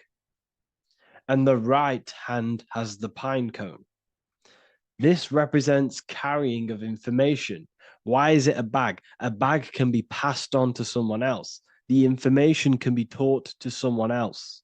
This is the information of activation of the pineal gland or higher consciousness of humans. Because as humans, we all possess an animal nature, the nature that tells us to eat, to steal, to gain material wealth, to survive, to hate. This is our animal self. This is our animal behavior. But we also have a divine nature of consciousness, which we have access to, the higher planes of consciousness, the planes that manipulate this material world and create all things in this material world. The human mind has access to. The animal does not. The animal has no idea he exists. The animal has no inner dialogue, but humans have the inner dialogue. Humans can create infinitely. We can expand our minds infinitely into new realms of thought. So we have this higher divine nature and a lower nature. This bag of the gods is basically just representing the knowledge they possess of higher consciousness, of the higher aspect of life, okay? Which is the activation of the pineal. The pine cone. The pine cone is in his right hand. The right represents wisdom. The left represents intellect, knowledge. Knowledge and wisdom are two separate things. Wisdom is applied knowledge. It's a feminine aspect. Knowledge is just gained information that you know, which is masculine. So in his right hand, he holds the pine cone. The pine cone can be opened and shut. The shut pine cone represents the asleep human being, the human being that exists in his lower nature, that just basically survives, lives on eating, consumption, material lust, living in chaos with his emotions, living in a place of hell. This is the animal nature. Then we have the awakened human, the one who has consciousness of himself, the one who looks within himself, the one who knows there is more to him when he looks in the mirror. He is far more than just the physical body. He is a divine spiritual being, a divine being who has limitless potential of creation into the material plane. So this represents the awakened. This represents the asleep. This is why he carries the pine cone in his right hand. It represents applied knowledge. This is the information. This is the intellect he possesses. And this is the applied knowledge of the awakening, of activation of the pineal gland. Because remember, the pineal gland is not your consciousness. The pine, pin, pineals, the same root word. Pine cones were always symbolizing the state of consciousness one was living in, whether he was asleep or awake. We see this at the Vatican. We see the pine cone over the two pillars. This is the two pillars of Freemasonry, and the dome. This is the Royal Arch of Freemasonry. This represents your head. This is the two pillars, the two hemispheres, and the pine cone in the middle, which is the pineal gland. What is the pineal gland? The pineal gland is not your consciousness. It is not the third eye, and it is not the mind. It's not the mind's eye. The pineal gland is a radio receiver. This is your body. Your body is an antenna. Most people think they are this body. This body is nothing but a receiver and a downloader of consciousness. Your brain does not produce consciousness. You are not this brain in your head. This brain is a downloader of consciousness. Consciousness comes from a way higher divine plane, which is what this image is showing here with the clouds. The mind is light. Consciousness is light. And this light is coming down into the material plane, and your body is basically a crystal antenna which is receiving and downloading this consciousness. So you can experience a three-dimensional reality. So God can experience himself in a divided, separate state. This is what this represents. Now, the pineal gland can be activated, okay, and stimulated, because the pineal gland has phytoluminescent crystalline jagged shaped cells on it. And obviously these are crystals. Crystals are on your pineal gland. And what do crystals do? Radios use crystals. Your phone uses crystals. They tell you that crystals are woo-woo and pseudoscience because they don't want you to know the power of crystals. Your body is basically a giant crystal. Your pineal gland is a radio receiver for your consciousness. So if they can ruin your pineal gland and damage it, this will damage your connection to the divine, to your true self, to consciousness, to God, whatever you want to call it, the source. There is all one source consciousness, and we're all collectively connected to it. And this is our connection. This is our antenna. So what a radio does, a radio has an antenna, and the frequencies are all around us because all the radios are playing in your ear right now. But what the antenna of a radio does is tune into a specific frequency to pick up that frequency and play that frequency.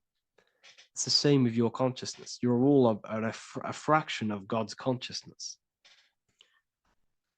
So that is essentially what we are looking at here. We're seeing knowledge, intellect in the left hand, and applied knowledge, activation of waking up to higher consciousness, to the higher human form. because we can reach beyond our physical form. We can turn our animal self into a divine being, into one of these so-called gods. These gods are nothing but human beings. The Anunnaki were not gods. They didn't come from the sky. These are normal, regular human beings who activated their higher consciousness. This is what we have here. This represents spirit. Birds represent spirit. So do we have any questions? I'll take some questions now. That was just a short lecture on what that symbol truly means. Okay, so if we have any questions, feel free to go ahead and ask some questions. Anything that you don't understand, anything that you want to know. Okay.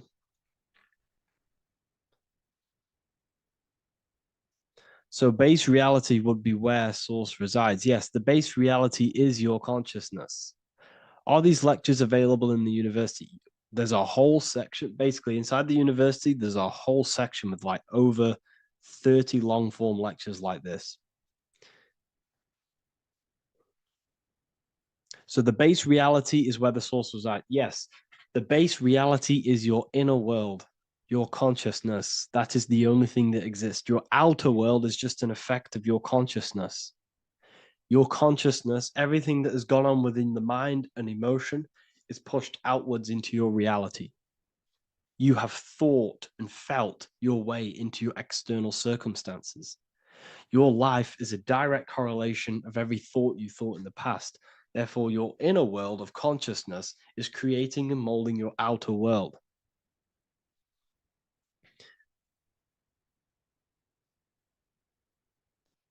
The best way to keep connection consistent, the best way to keep your connection to the divine or the higher planes of consciousness is through meditation and through imagination. Imagination is the fourth dimension. It is the astral plane. That screen that you have in your mind is not a physical screen. That is the divine plane of the astral. And this is essentially where all objects of this material world comes from. The phone that you are holding, the laptop you're watching this on, whatever you're doing, every single object you see in your room that you are in right now began inside of the plane of imagination. This is not a physical plane. This is a metaphysical plane that you have access to. And you have the ability to bring down this plane into physical form. That's what we call manifestation. That's what the ancients called magic. This is what we now call in science metaphysics. It's all the same thing. So yes, you all have access to the divine planes. Unlike animals, this is why humans are so advanced.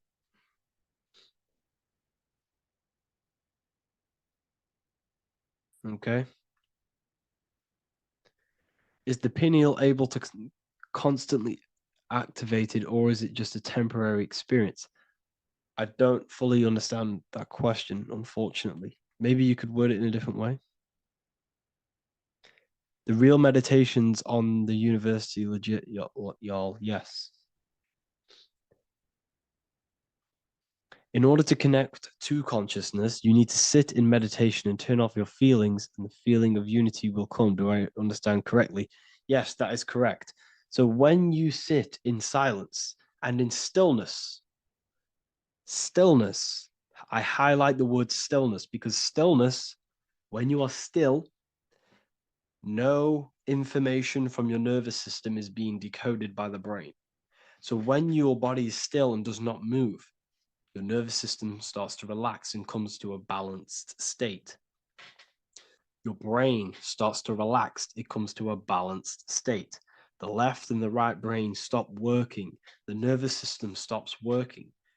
Then, once the body, the material body is shut down, you then have access to consciousness.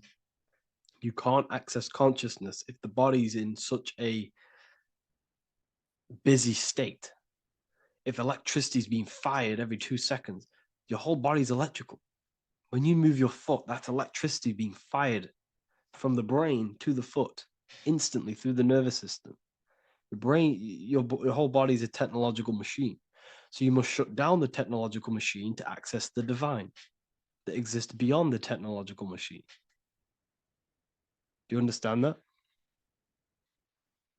Did we create ourselves from the higher plane? When you say yes, you created yourself, you manifested yourself in this material form for a reason in this specific time and place.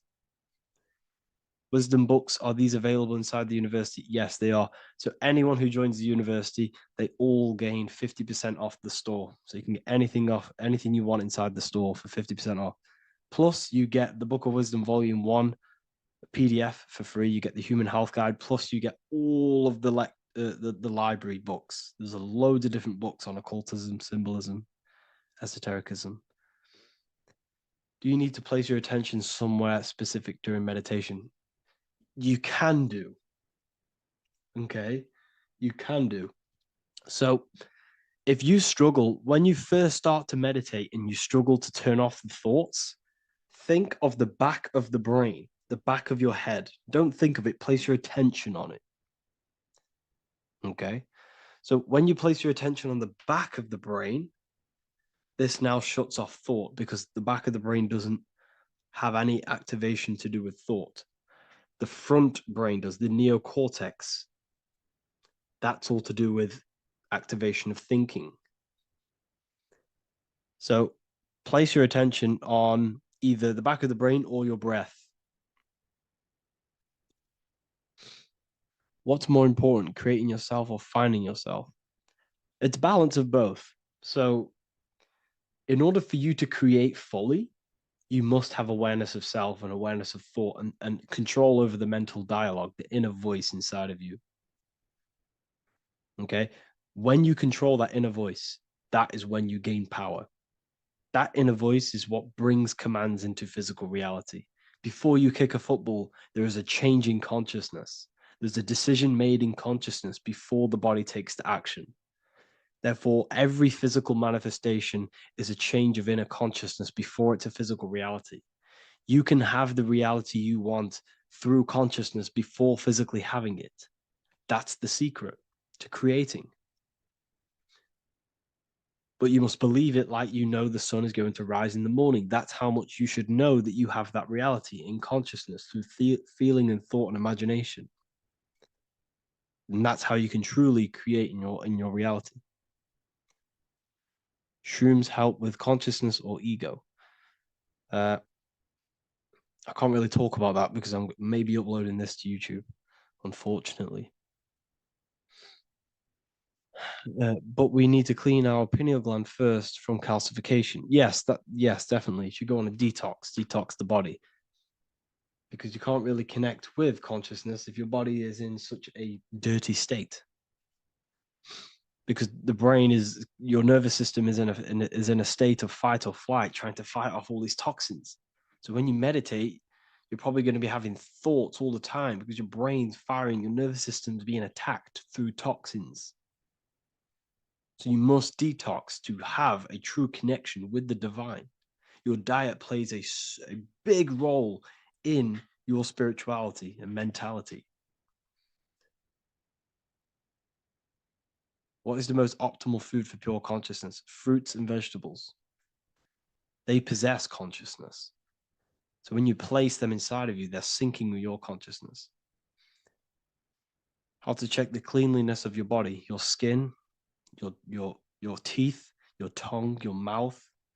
If your skin has spots, different colors on it, you're not clean because your skin is a reflection of your inner organs. Coffee's not the best for you. Coffee gives you fake energy. Okay. So what coffee does, that buzz you get off coffee is actually the toxic effect of the chemicals reacting with your body. If I'm inside the university and wanted to buy your book, you said it would be 50% off because we are your student.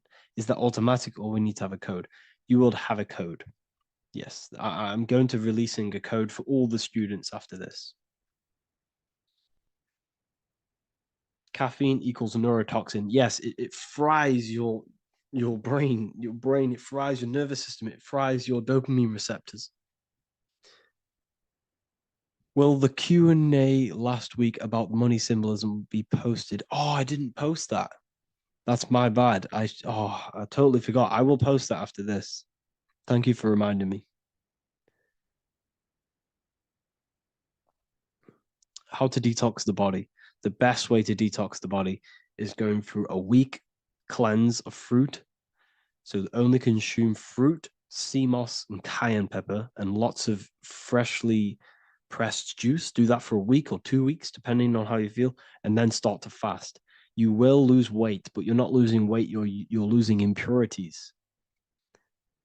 It's good to do this every couple months, to just go on a raw fruit diet, cleanse the body, push everything out, and then start to fast while, consuming sea moss and having lots of freshly squeezed juices. What is an alternative for coffee? Something with high energy levels. Okay. We're not taught the most simplest thing about the human body. It is an electromagnetic machine. It's electrical. It runs off electricity. The only energy you need is electricity, and that is found in fruits, vegetables. If you want energy, drink pure, fresh, pressed juice. That will give you more energy, more electricity than coffee. Can we cleanse ourselves through oil pulling? Do you recommend it? I do oil pulling every day with coconut oil in my mouth. Celery juice is a good one, very good one. Yeah, celery juice.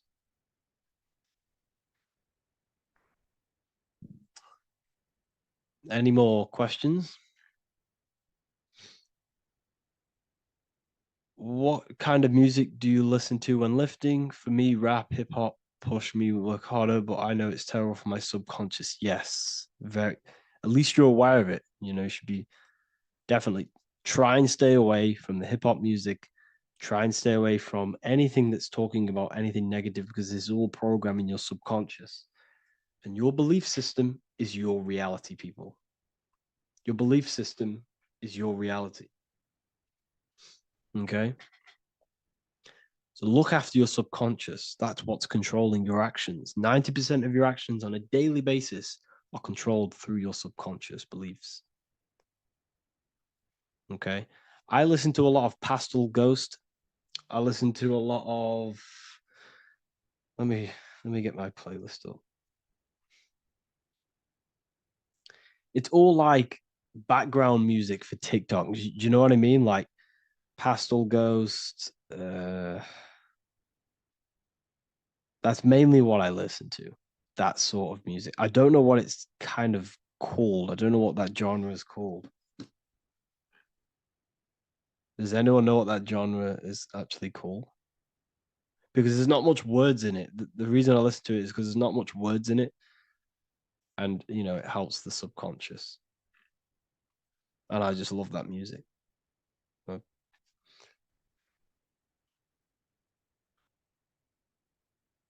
Like Lo-fi. Yeah, a bit of Lo-fi.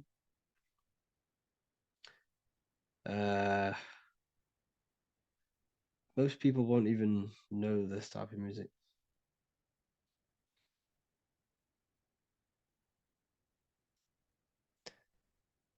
Can you tell us how you use cayenne pepper?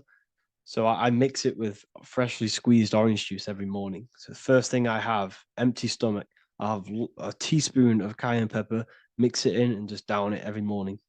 And sometimes at night. The feeling you get in your stomach after putting cayenne pepper on an empty stomach is absolutely amazing. It tingles in your stomach. It kills parasites. It kills all horrible organisms.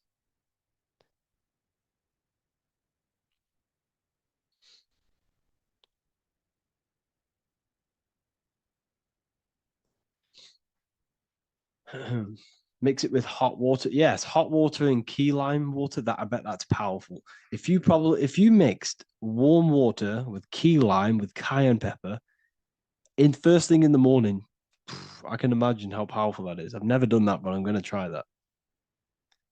Do you use sea salt? I don't know what to think about sea salt, to be honest. I try and stay away from it.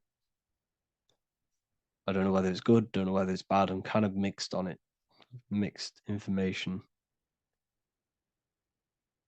I've heard people have benefits. I've heard other people say stay away from it. So I don't know. I just stay away from it. I'm not too sure on it.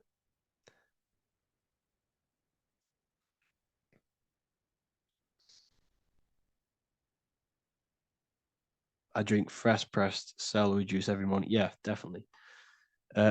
Is there any chance we could move to esoteric occult questions?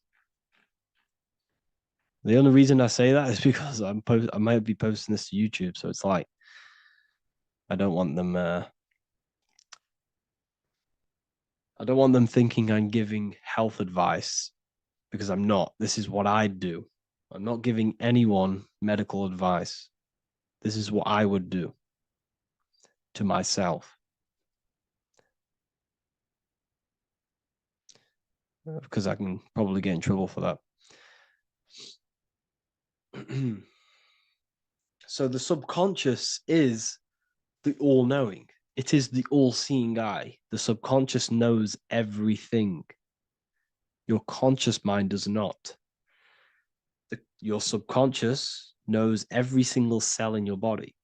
Your subconscious is making your heart beat. It's talking to your heart.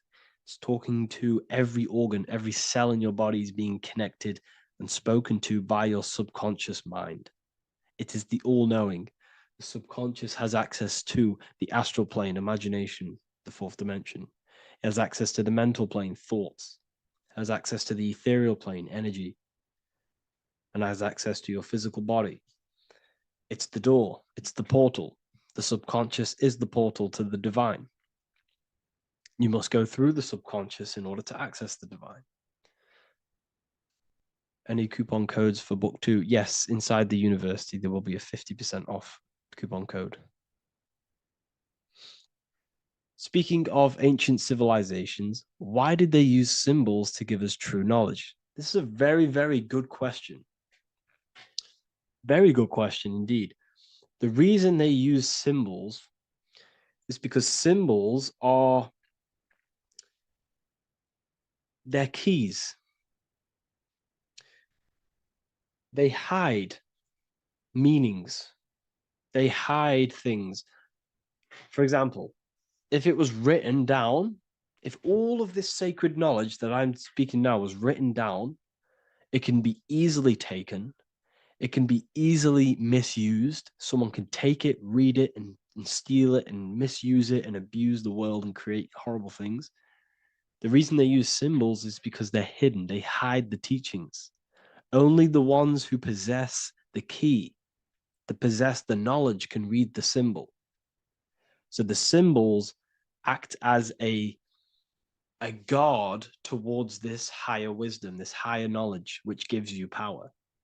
All of the knowledge I teach you gives you power. And you can misuse it.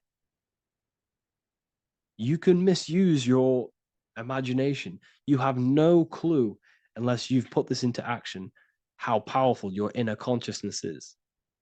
You can become Okay, listen. If you hate your job, it's not the job that you hate. Think about it. It's not the job that you hate. The hate is coming from your inner consciousness. It's the state of consciousness that you hate. So what does that tell you? You can change that inner consciousness to another reality, the feeling of another reality. You can become that consciousness within before you actually externally have it. And by becoming and knowing that reality, that's what produces effect on shaping your outer world. When you really, truly know that reality inside of you, of being free, of being wealthy, of having abundance, your outer world has no other choice but to rearrange itself to your new inner state of consciousness. That's what magic is. It's manipulating your inner state of consciousness. It's convincing yourself that you already have it, not believing it, knowing it. Okay? Knowing is different than believing. Believing is a lie. You should know thyself. Okay? So we can say that human overpopulation is intentional. There is no human overpopulation. We're all cramped in these cities. We're all cramped into one little place. We're not supposed to live like that. We're not supposed to live so cramped. This is why there's so many weirdos out in public. So many weird people doing weird things. This is when things start to go weird, and we shouldn't be living in this state, in this condensed state. We should be spread out. Okay. There is no overpopulation. It's just an illusion because we all lived in such. Have you ever been on a plane? Have you seen how much land there is? It's crazy. There's no overpopulation. And how many people do they say there's in the world? There's not that many people in the world that they say. I think it's like 8 billion. I think they say there's 8 billion people. There's not 8 billion people. There's probably more like 2 billion. And the reason I say that is because I have a friend who only has like 300K followers. That's a lot of followers, okay? And he gets recognized everywhere he goes. And he's into all this stuff. And he says, listen, the population is definitely not 8 billion or whatever they say. I think it's like a couple billion. It's probably more like a billion. How to properly manifest intentions. Thought, emotion, and imagination are the key. You must know that you have that reality. Don't believe it. Become that reality within your consciousness. All day long, as much as possible. Feel it. Imagine it. Say it. And have zero doubt. How to have zero doubt. You can't, well, okay, so the doubt, that little voice that will seep into your mind saying, you can't do that. You can't do this. That's your old voice of your subconscious program. Listen, the reason why most people fail in life is because they have trained their subconscious that they will fail. They have told and believed that they will fail. The reason I will succeed for the rest of my life is because I have trained my subconscious to say, I will win, I will succeed, I will solve any problem. That's my belief system. And if my belief system is that, then my external reality, my conscious mind will seek a way to fulfill that belief.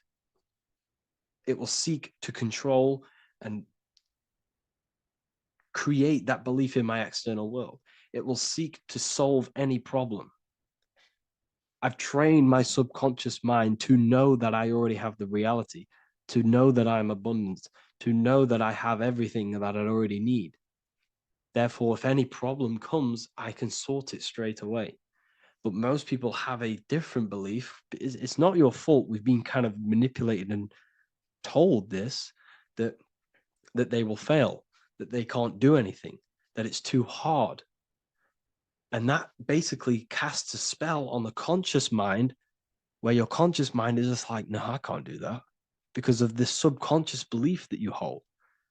So you must reprogram your subconscious that you can do it, that you will solve any problem, and that you are abundant.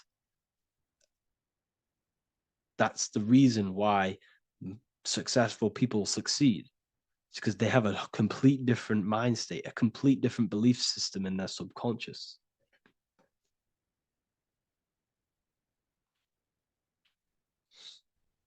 Do you offer mentoring? Yes, I do offer mentoring, but it's mainly for people who want to grow their online presence, and for the amount of value and transformation that I can place into your life, and the time that, well, the price of my time, it will be a higher price tag. but your life will completely change if you join my mentoring. Because I will transmute your life. I will transmute your mind, and I will transmute your whole reality. Because I could tell you exactly what you need to do. How to have super genius power pulling information from the source. Okay, so you can do this. I talked about this in Book of Wisdom, Volume 2, if you've read it. This is a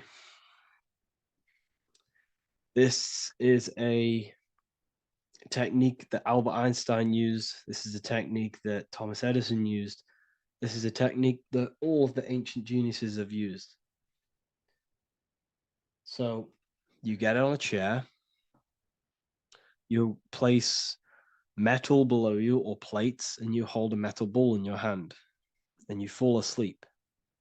And every time you fall asleep on the chair, you're going to drop the ball because your body will become unconscious. And you will basically drop the ball and it will wake you up because it's going to hit and make a loud bang on the plate. And every time you go to sleep, basically what this is actually doing is shifting your consciousness from conscious into the subconscious. So from physical into the astral. Your consciousness is shifting between these two planes. And as you do this, you can bring down great ideas from these higher planes. So when you fall asleep, have an intention. And when you fall asleep, you'll drop the ball. And when you wake back up, you'll have an idea and you just got to write it down.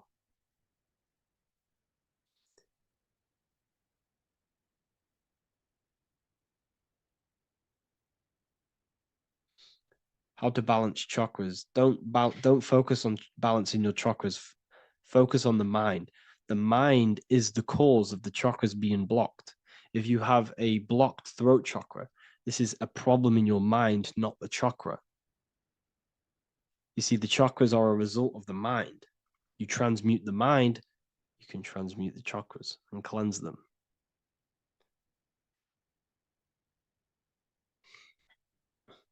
So was Jesus a real man that walked? Okay, so I'm going to tell you something. Like, some of the things that I say in my reels, they are to catch attention. So if I say the first thing on the reel, Jesus never existed, straight away, you see that, it's going to trigger you. It's going to trigger Christians. It's going to trigger people. So yes, I do say things to catch attention. The reason I do that is because I have to in order to catch attention. Maybe there was a Jesus who walked. So in the past, I have said Jesus never existed. Yes, this is to catch attention, to boost the reels, views, and comments and stuff like that. Maybe there was a man who was called Jesus and walked the earth. But listen, he was not the Son of God. You are all the Son of God. Jesus represents an archetype. He represents morals. He represents a way of living that you should embody in your life, not to worship.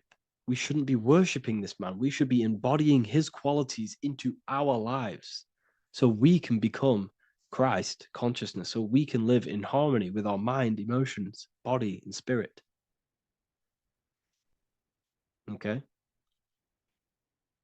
He was not the Son of God. You are all the Son of God. We are all God experiencing himself in a three-dimensional divided form. God is oneness, and he created a divided world so he can experience himself.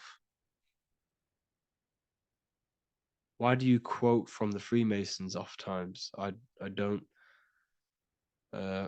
recall me looking at Freemason quotes and quote them. I just simply, when I post a quote, I literally just, whatever comes to my head, I just whack it into Telegram or Twitter.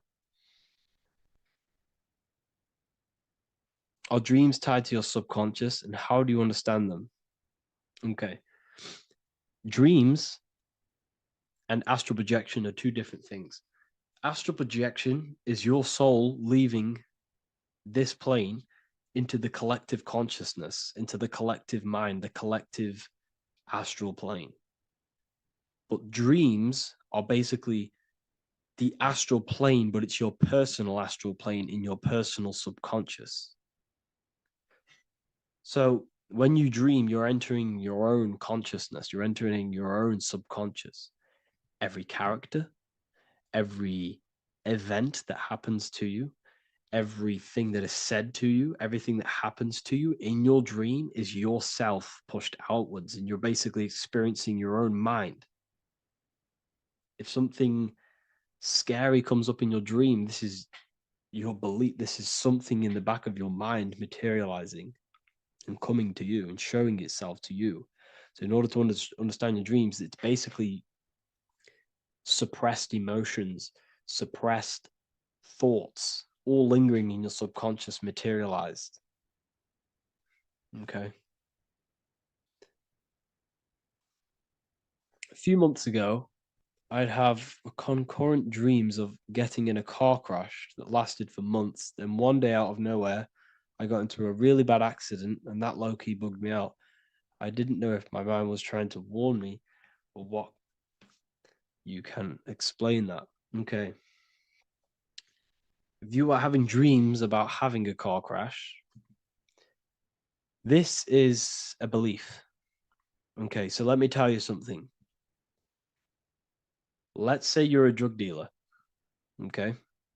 And you live in fear every single day of the police coming to you. This dealer every day is worried, he's scared, and he lives in fear of the police getting him. He was believing it.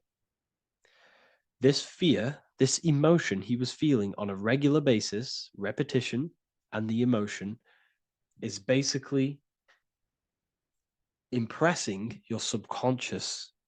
It's impressed his subconscious that deeply that he now believes it. It's now become a belief. So one day the dealer gets caught and he goes to prison. Let me tell you something. He placed himself there because he created a program, a belief in his subconscious of the police. And his external reality is now in a prison cell. But that prison cell is just an external manifestation of the prison cell of fear he installed in his subconscious mind.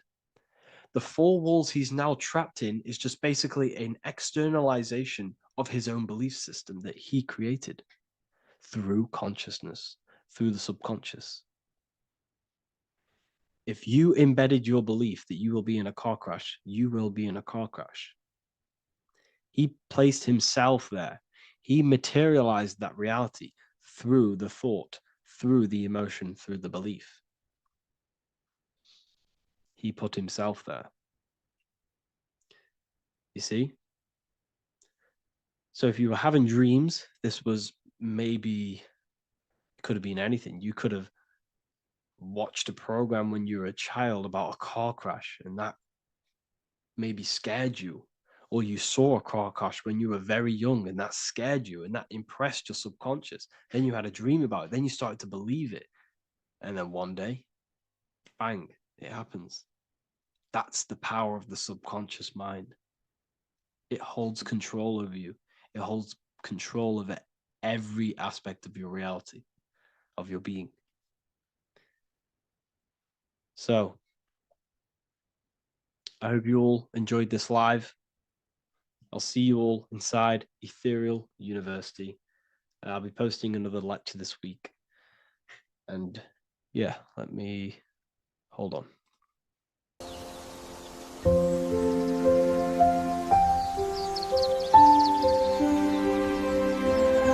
bookofwisdom.com. Visit today.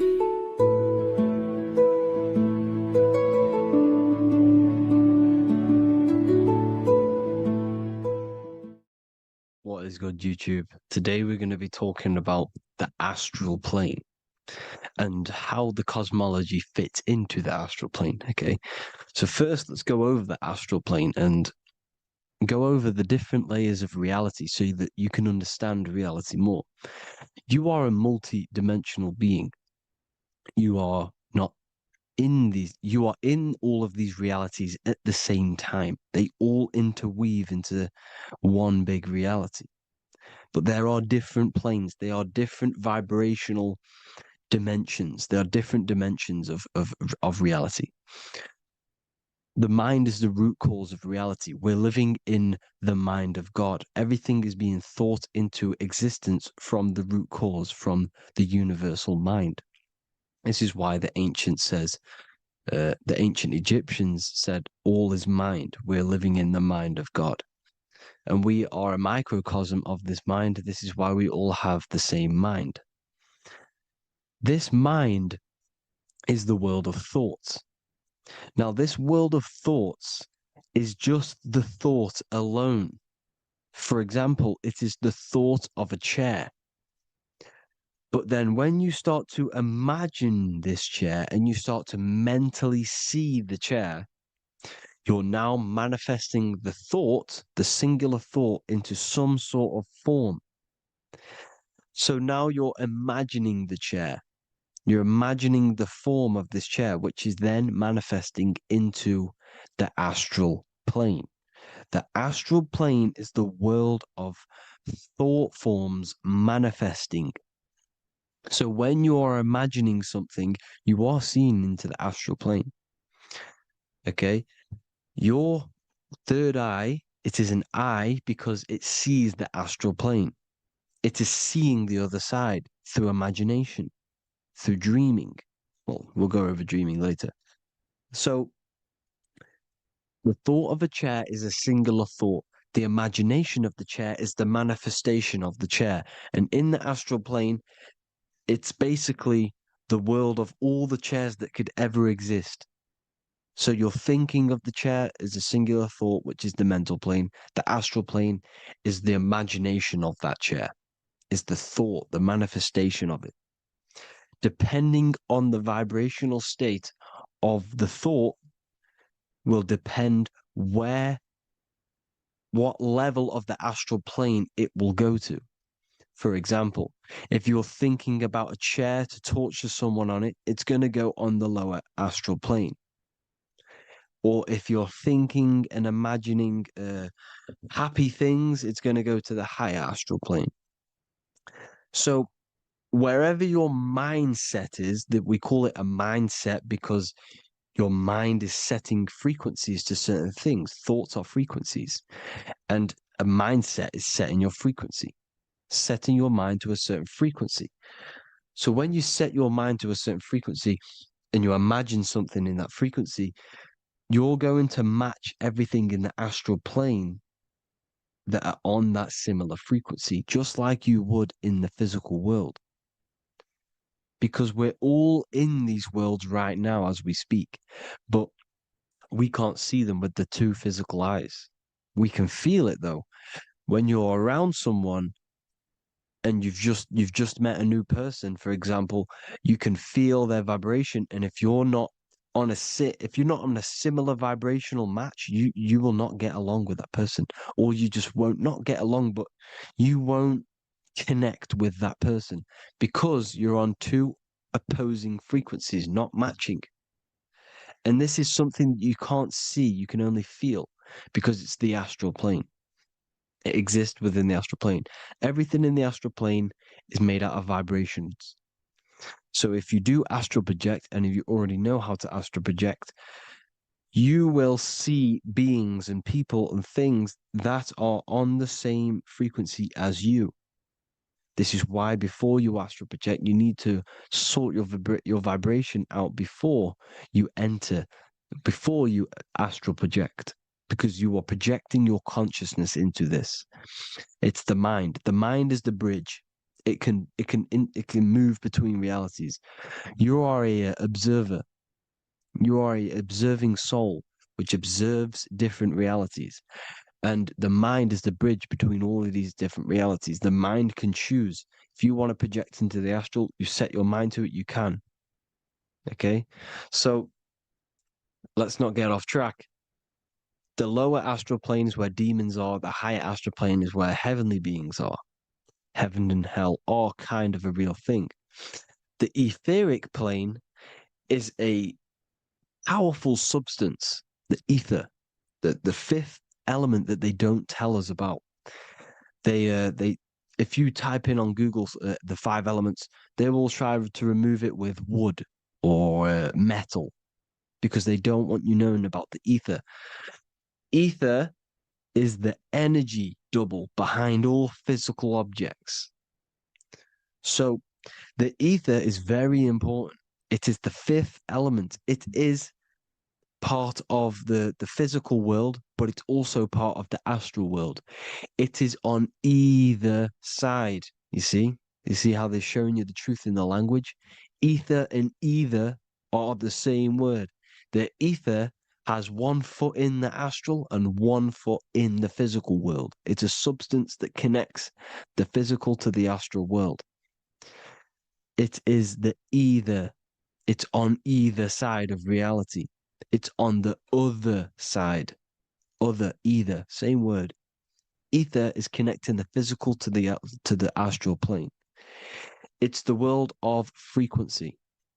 Frequencies, EMFs, torus fields are in the etheric plane. It is the energy plane. It's where energy moves through the ether. Okay. So then you have the physical world, the world of effect. Everything you see in the physical world is the effect of the higher planes. Each plane is a product of the plane above. So, and it melts into each plane. The physical plane is the lowest plane, it's the most densest, and the highest is the most fluid. This is the most fluid, this is the most dense. This is where we get the saying, as above, so below from. As above, so below comes from the different planes of reality. And magicians understand this. This is why magicians always say as above, so below. Because they understand if you manipulate the higher planes of reality, you manipulate the lower planes. Because the astral plane is a direct copy of the physical world, but in the astral plane. It is mirrored. The physical world is mirrored in the astral plane. They are both the same world, but just different vibrational states of the world. Kind of. It's hard to put this in words, people. So just try and understand. The astral plane is the double. It is whatever happens in the astral plane happens in the physical plane. This is why magic works. This is why demons work.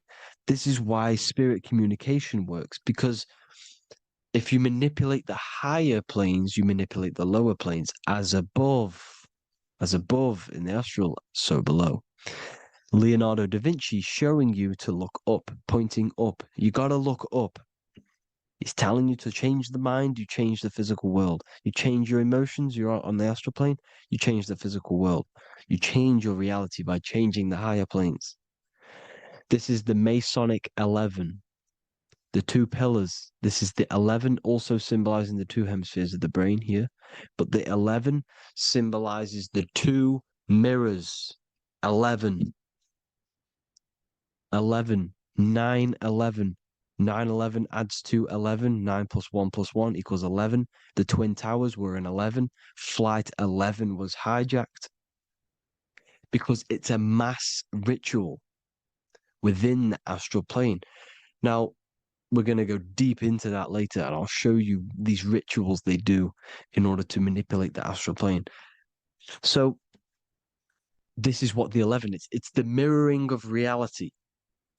If you contact spirits and conjure spirits, you can either summon or attract demons and spirits. Summoning is creating a spirit. You create demons. Okay? Like I said here, the mind is the root cause of reality. If you think of if you think of a traumatic event that happened in your life over and over and over and over again for years and years and years, where attention goes, energy flows. The mind is the director of energy. If you are directing energy into the specific emotion, the specific thing that is torturing you in your mind, that will manifest as some sort of being in the astral plane, which is called an elemental. And this elemental being that you have created through your thought forms and emotions will latch onto you and feed off this energy. So it's important that you get your mind right. Okay, it's important that you sort that you file the mind and you discipline the mind. Make sure it's only entertaining positive things, because you are quite literally creating your own demons. Creating the word demon has the word mon in it, and if you've watched my videos to know, mon means moon. The moon is your mind, the sun is your soul, the earth is your physical body. Demon is mon means mind, moon is mind. You create demons with your mind. Summoning. Now, this is where the rituals come in. 9/11 was a ritual because everyone was thinking about this big fearing, the death of 9/11. Everyone was thinking about it. And all of their minds thinking about this horrific thing will manifest and summon a negative energy spirit elemental within the astral plane. That's how all of this works. This is why it was a mass ritual. Okay. Chris Brown, new album name 11/11. Release date on the 11/11. This will be my 11th album and contain 11 songs. All of these people know the occult. This is Hermes Trismegistus with the star of Saturn, the six-pointed star, as above, so below. The mirroring of reality, physical and astral. The two Masonic pillars. So as above, so below. What's above us? The stars. The stars are connected to the astral plane. This is why we call them stargates. When we dream, we are experiencing these different realities.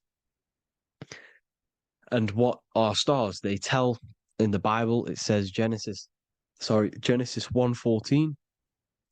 And God said, "Let there be lights in the firmament of the heaven to divide the day from the night, and let them be for signs." Signs translates to things to come. Why things to come? The stars tell the future. Why? And why do we say as above, so below? As above us is the astral plane and the etheric plane. As above, so below. Whatever happens in the stars happens on Earth. The stars are connected to the astral plane. Above us is the astral plane.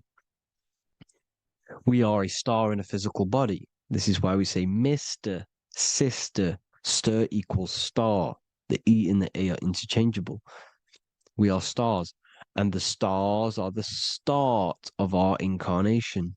We start in the stars, same root word, and we descend through the seven energies, which are our seven chakras. Then we enter the heart of the soul system. The heart rearranged spells earth. And this is the true cosmology. Here's the Masonic cosmology. This is Masonic now. Here's the firmament. Let there be a firmament in the midst of the waters to divide the waters from above, from the waters that below. Genesis 1:6. The firmament, firmament comes from the word firma, Latin, I'm pretty sure, which means firm. When something is firm, meaning it's stable, it does not move, it is firm. The firmament is firm. So, is the firmament Genesis 1:6. What does he say? Genesis 1:3, sorry. Let there be light. This is before the sun and the moon was created. Let there be light. Before the sun and the moon was created, light was appeared. So what's that tell you? This is a holographic projection from some sort of light being, some sort of projector. And that projector is the all-seeing eye you see in the Masonic cosmology. This is the all-seeing eye projecting the light beams. Let there be light. Everything is made out of light. The universe is created out of light waves. The torus field is one unit of light. The light projecting this reality is Polaris. Okay, the famous all-seeing eye. Now, what else? Then we have, after let there be light in Genesis 1:16, And God made the two great lights. This is the sun and the moon, electric, magnetic, male and female. Then we have the Masonic checkerboard, the black and white symbolizing dualities within the dualistic reality we're in, spirit and matter, light and matter, rest and motion, positive and negative, good and evil. Everything's dualistic here. Okay? And it's a dance. The universe is a dance between flickering of white and black light, which is the Taurus field. We're not going to go over that, but this is all connected to the astral plane. This is the true cosmology. The astral plane cannot work on a spinning monkey ball in the middle of space. Does not work. Cannot work. It's impossible. Okay? Impossible. So, even in the Quran, it says, Allah has made the earth for you as a carpet, flat. Quran 15:19. And the earth we have spread out like a carpet, set there on mountains, firm and immovable. It is immovable. In the Quran, it also says 65:12, it is Allah who has created the seven heavens of the earth. The seven heavens meaning the seven layers of heaven, the seven planets. And Psalms 104:5, he set the earth on its foundations and it can never be moved. Never. So here you see in Isaiah 40:22, he sits enthroned above the circle of the earth and its people are like grasshoppers. He stretches out the heavens like a canopy and spreads them out like a tent to live in. We live in a tent. This is the tent. The projection of light. Here you see an ancient picture here. Here you see the ethereal barrier, meaning the firmament, the etheric barrier. And here you see his head popping out. Why is his head popping out? Because your head is heaven. Your heel is hell. Your head has access to the astral plane. This is why your head is heaven. The pineal gland, when stimulated, has access to project itself, project consciousness into the astral plane. Here you see another ancient picture here with the Masonic Royal Arch, with the zodiac here, the zodiac on the top, arching because there's a firmament above us. Here's God in the brain. Consciousness is God. Here you see the Masonic Royal Arch, symbolizing the firmament. George Washington above the Masonic Royal Arch. These are the stars. This is Polaris projecting reality. Here's ancient churches with the dome. Polaris projecting reality with Jesus. Disney World is under the dome. The seven layers of heaven, ancient paintings, all depict if you go and look at the ancient paintings, they'll all depict the firmament, the arch above us. This is where we get interesting. The Masonic Royal Arch has the 6-9, which is Cancer. The constellation Cancer, which is 6-9 is associated with portals because CERN is the 6-9. Okay, CERN is opening portals. They're trying to create a portal to the other side. Cancer has the word CERN within it, so there is a link between Cancer and the opening, the firmament opening above us to ascension. Here you see the Masonic art with the Royal Arch and the light and the opening. Here you see the light and the opening. This is the opening of the firmament. Here's the Hebrew cosmology with Sheol, the underworld, and the opening. So Cancer is definitely some sort of portal in and out of this reality. I'm just connecting dots here. Now, we're going to go change a bit now. These celebrities that you are seeing they have not sold their soul to Satan, okay? They have not sold their soul to Satan. Satan is a demonic, low vibrational energy that has been summoned over the thousands and thousands and thousands of years of evil occult arts.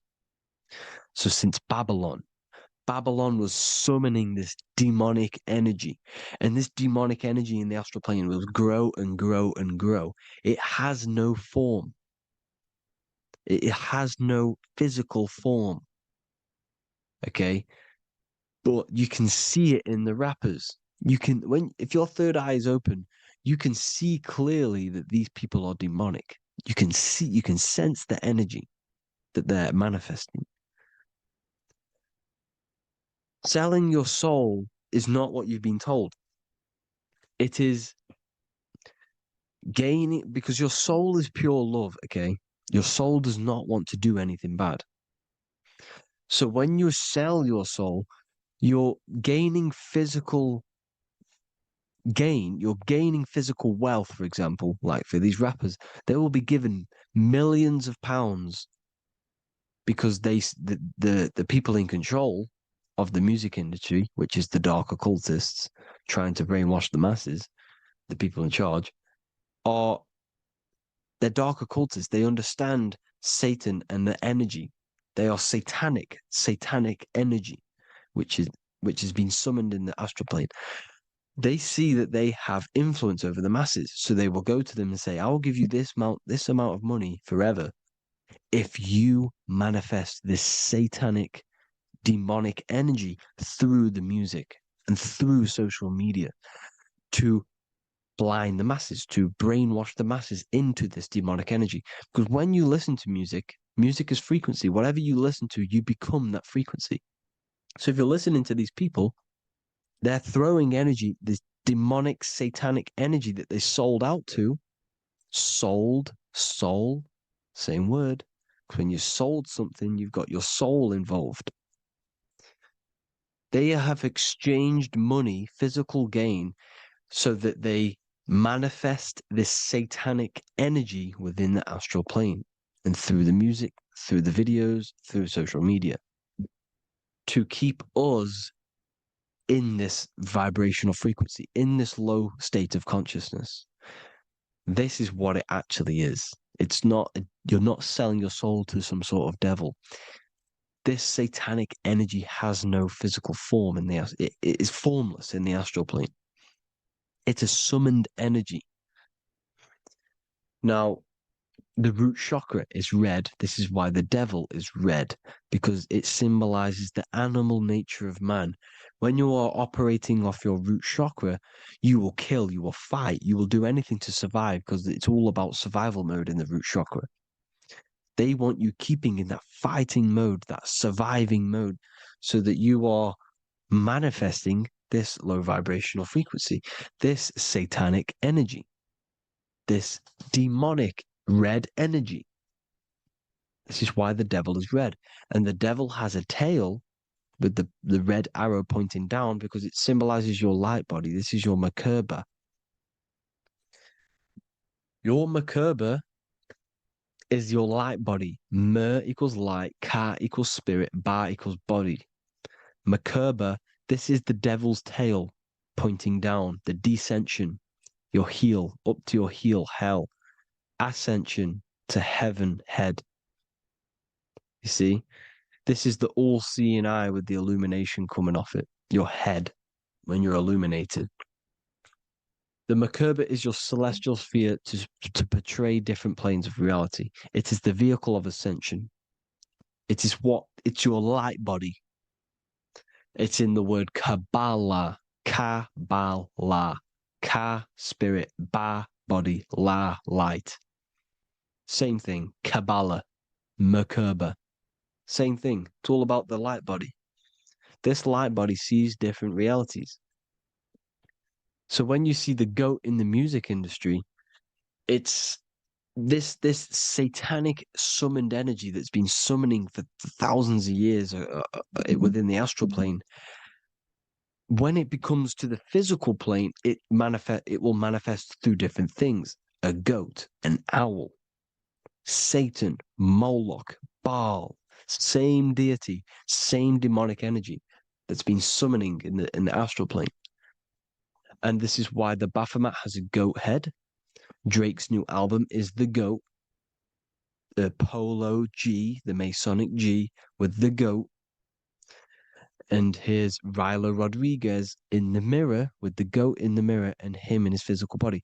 It symbolizes, the mirror symbolizes the astral plane because he's manifesting the goat, the demonic energy. He's sold out to the demonic energy. And in the physical plane, he's his physical body. The mirroring, the Masonic 11, the mirroring of reality, the astral and the physical. And what do you call them when they're an amazing rapper, the best rapper? You call them the GOAT.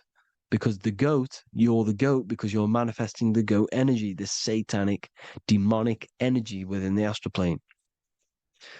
So Baal, Moloch, all the same thing. Because in the astral plane, if you want to gain spirits to come to you and communicate you in the physical world, if you want to communicate with spirits, you have to gain their attention. You can either gain their attention or come together and agree to create some sort of being, which is Satan. Okay. You can, like I said earlier, you can create these beings, you can summon them or attract them. One way to attract them is sacrificing. In order for you to become God, man, to turn to God, you have to sacrifice your life.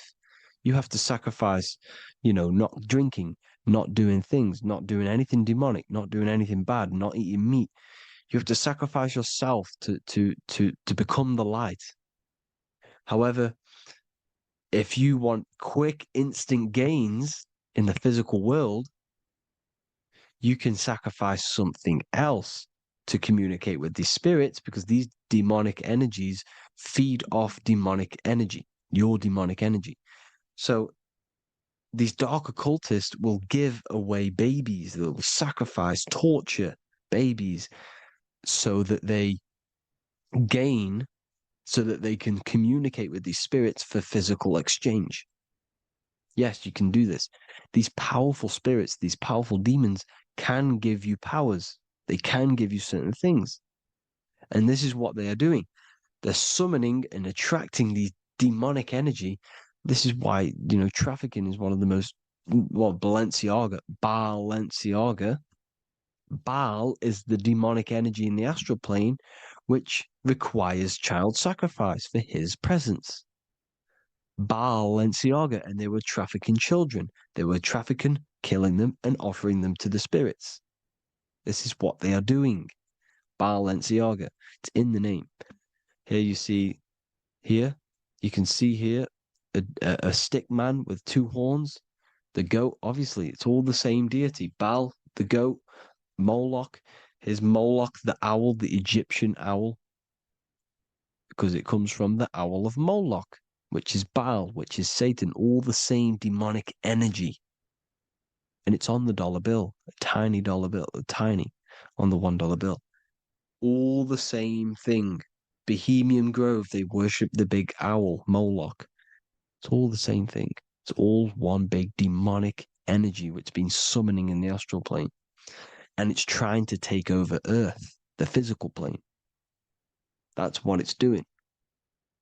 So I hope you all gained a deeper understanding of the astral plane and what's actually going on in the world. Please leave a comment if you can to help the algorithm. Drop a like if you like this content. And hope you all learned something today. And God bless you all. Thank you all.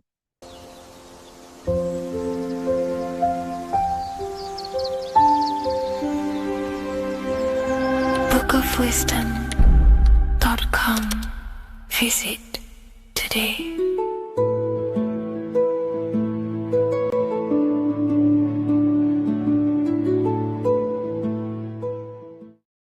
What if dreams aren't random at all, but up messages from a deeper part of yourself, trying to show you things. In this video, you're going to learn exactly what dreams are from an esoteric view, how to control dreams, and how to dream more frequently. Dreams are not nonsense. They are expressions of the subconscious mind. In the daytime, we're using our conscious mind, what we are aware of. This represents the daytime, the sun, the external world. We're operating in the external, outside the body in the day. But when we go to sleep, we return inward. Everything does this breath. We breathe in through the nose and out through the nose. Everything does this in and out process in the universe. We live, we die every single day. We wake up, we express things in the external. Then at nighttime, we return back to darkness, back to the internal. This is the breath of the universe. We have summer, we have winter. This is the breath of the sun and the seasons with the earth. You have an internal world and an external world. External is physical, the internal is spiritual. Like I said, when we go to sleep, we are returning back to the internal world of your own consciousness and subconscious mind. Your subconscious mind holds everything about you,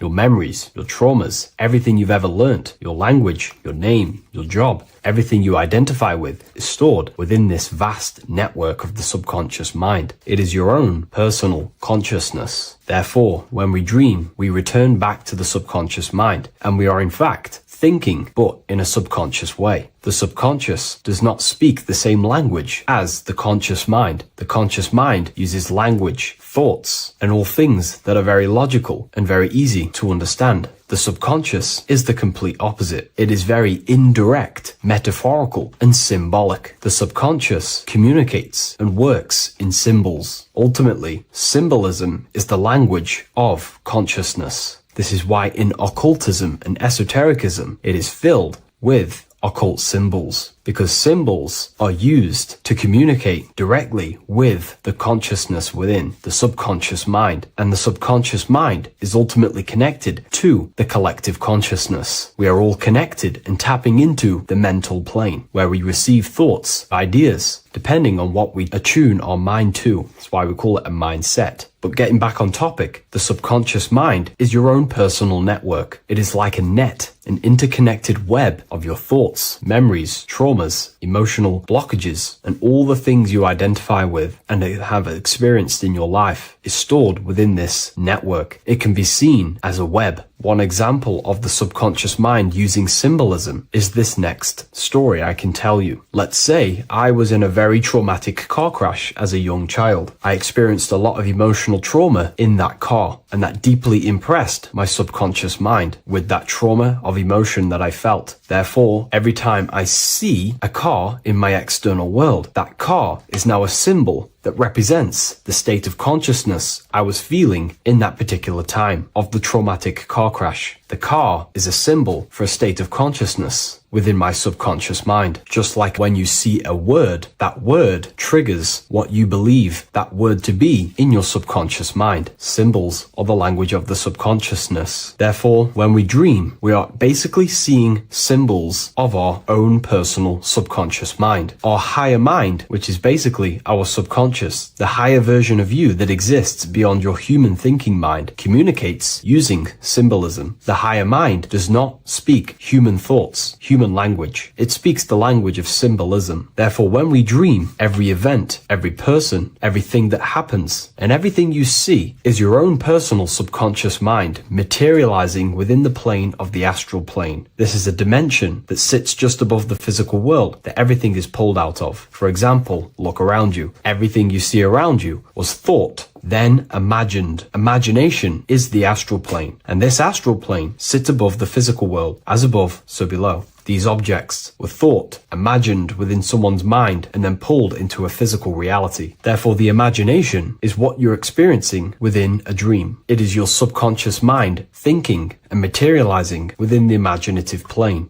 For example, let's say you are a Christian, you believe in Jesus your whole life, you have lots of emotion towards Jesus. This deeply impresses your subconscious mind. You believe in him so much. You go to sleep. You have a dream that you meet Jesus. You did not meet directly with Jesus. You met with your own belief. It was your own belief materializing within the imaginative plane and revealing itself to you. Dreams are materializations of your memories, your subconscious beliefs, traumas, and anything that could be inside the subconscious mind. It is your subconsciousness revealing itself to you in a material form. Let's say you have a nightmare. There is a big dark figure chasing you and you are running away in fear, away from this dark figure chasing you. That dark figure is not an external entity. It is not a spirit or a jinn or a demon. It is in fact an aspect of your own mind. It is a symbol that represents maybe a fear, a trauma, or something you are running away from internally, inside your subconscious mind. Something that you are not addressing, but something that is fearful, something that can be controlling you on a subconscious level. Let's say you have a fear to address something in your personal life. You want to address someone who is getting on your nerves at work. You continuously put this off and you fear doing that situation. Over a long period of time, this can slowly control you subconsciously. You start to avoid the person, avoid any contact. It is subconsciously controlling you. This is not the best example, but you can see what I mean. Hidden fears and traumas in the subconscious mind can subconsciously control your actions and ultimately lead you to low states of consciousness, keep you from reaching your higher potential, and ultimately create blockages within your own consciousness. That figure in the dream is a materialization of something that you are fearing and running away from and not addressing. This is why people always have dreams of traumas that they have experienced as a child or when they were younger, or maybe from a year ago or two. It's because that emotion is deeply impressed in the subconscious, and the subconscious is always trying to reveal things to you, communicate to you that you need to change, purify, and maybe heal within your own consciousness. This is how the higher self communicates to you, through the language of symbolism. Once you understand this, dreams can become a very powerful tool, not just entertainment at nighttime. Your consciousness never rests. Your consciousness is eternal. It is the very spark of the divine. Your body needs rest. Your consciousness is not physical. It does not need rest. So this is a way you can identify what your dreams are trying to show you, is by writing them down. A dream journal. Every single dream that you have a book placed near your bed. Every time you wake up, first thing you should do is pick up the book and write every single detail that you can remember about the dream. The people that you met are all symbols or aspects of yourself. Maybe it is a friend you saw in your dream. That friend represents a state of consciousness that is within you and is trying to reveal something to you. It's about making the subconscious into the conscious, to become conscious of the unknown. Write down every detail, everything you saw, every event that played out, even the details of the clothes that they were wearing. Everything is symbolic within dreams. Write everything down and then analyze the dream. Don't analyze it from a logical mind. Analyze it with the right hemisphere of the brain, which allows you to see metaphors, read between the lines. Try and gain the message that it's trying to show you. What does this overall mean to you? And what could this reveal about aspects of yourself that you need to heal or maybe take action in your life and world? Because your higher self is always guiding you towards awakening and fulfilling your mission in the manifested physical world. Dreams speak in symbols, not logic. Ask about your dreams. What is this trying to tell me? Don't take things literally. Look for an emotional tone and symbolic resonance. With practice, you'll begin to understand the personal language of your subconscious mind. Now that you understand that, again, please leave a like or a comment on this video. This is now a technique for lucid dreaming and dreaming more often. This is not going to happen overnight. This is not an easy method. It simply takes practice and dedication. Every morning, choose 3 time slots. For me, I choose 4:30, 5 a.m. and 6 a.m. 3 alarms that are going to go off at these 3 times, half an hour apart from each other. Each time you wake up, stay awake for 5 to 10 minutes. Turn off the alarm. Try and keep your conscious mind awake, but drift back into sleep. There's no other better way for me to explain that. It's very difficult, but try and keep the mind awake, but the body falling back asleep. More than likely, you will drift off back to sleep. Then the next alarm will go off half an hour after. This will wake you up again, guaranteed. You will probably drift back to sleep by repeating this process. After the 3 alarms go off, each one of them times, you're either going to have a dream or a lucid dream, but definitely you will have a dream. And if it doesn't work one time, keep trying it. I've been using this method for a very long time, and I can tell you 70-80% of the time it triggers a dream, and a very vivid dream. And it's ideal for lucid dreaming because keeping the conscious mind awake while letting the body fall asleep, you can become conscious within these subconscious realms of your mind. But when you are conscious inside the dream world, you can do what you want, but you also want to let the dream naturally unfold. If you try and take too much control, then you will wake back up. If you feel any fear in your dream, you will wake back up into the material world. Another tip to dream more often is to meditate before bed. Simply close your eyes and think about nothing for 5 to 30 minutes. Detach from everything outside you, your name, your job, work, thoughts. Mentally detach from the world and the physical pleasures and become pure awareness before you try and go to sleep. This will help you become conscious while being within the self. If you wish to learn more about consciousness yourself, the Book of Wisdom Volume 2 can definitely help you. I'll leave a link in the description. Thank you for watching this video, and I'll see you in the next one.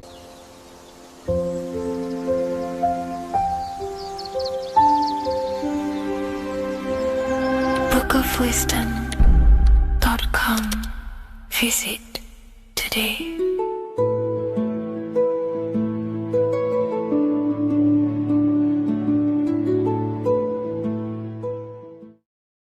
Welcome to Revival of Wisdom. Today we're going to be breaking down Saturn worship and how the occult are linked in with Saturn. Okay, so first of all, let's start with the celebrities. All these celebrities are doing 666. Okay, covering the one eye, which also symbolizes the all-seeing eye, which is another occult symbol.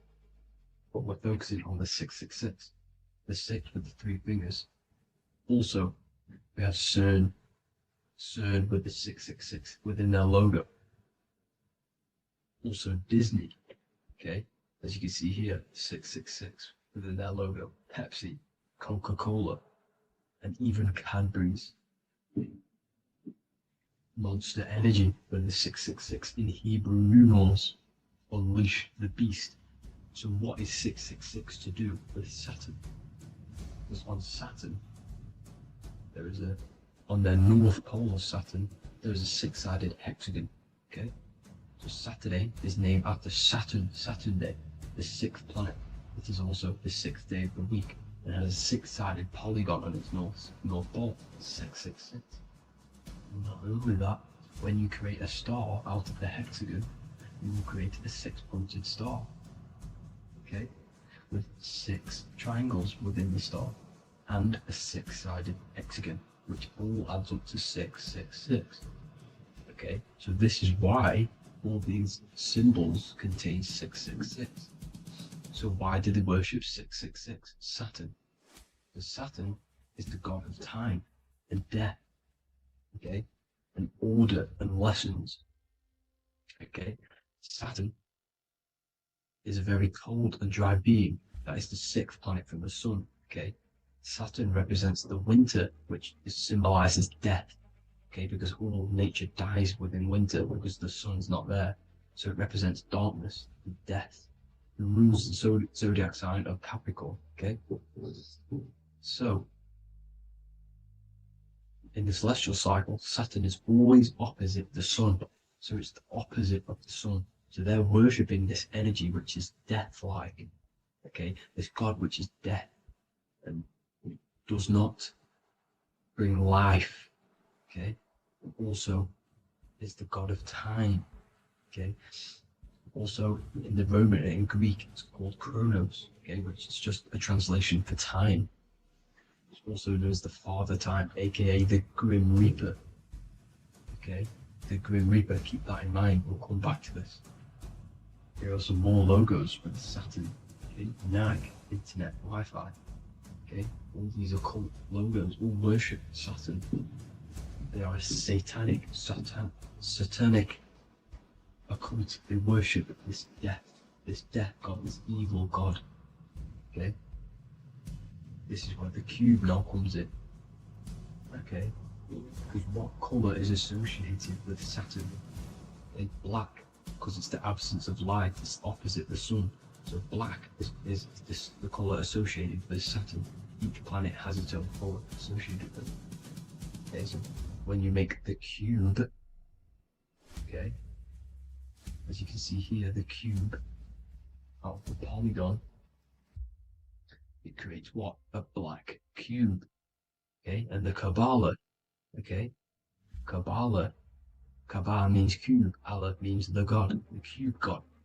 These religions are secretly worshipping this cube God, the God of death, Saturn, Satan. It's the same entity behind it all. Okay, so also we have these black cubes in Australia, Denmark, all around the world, these black cubes, because this occult is worldwide. Saturn, Satan taking over this realm. Okay, also with this black cube, they walk around it like the rings of Saturn. It's around the black cube of Saturn with the rings, they walk around in circles. What are circles? Cycles. What is a cycle? Time. The time god. This is why it has a ring around it, because it represents time, cycles. Okay, and this is another depiction. Saturn, always depicted with this Reaper staff.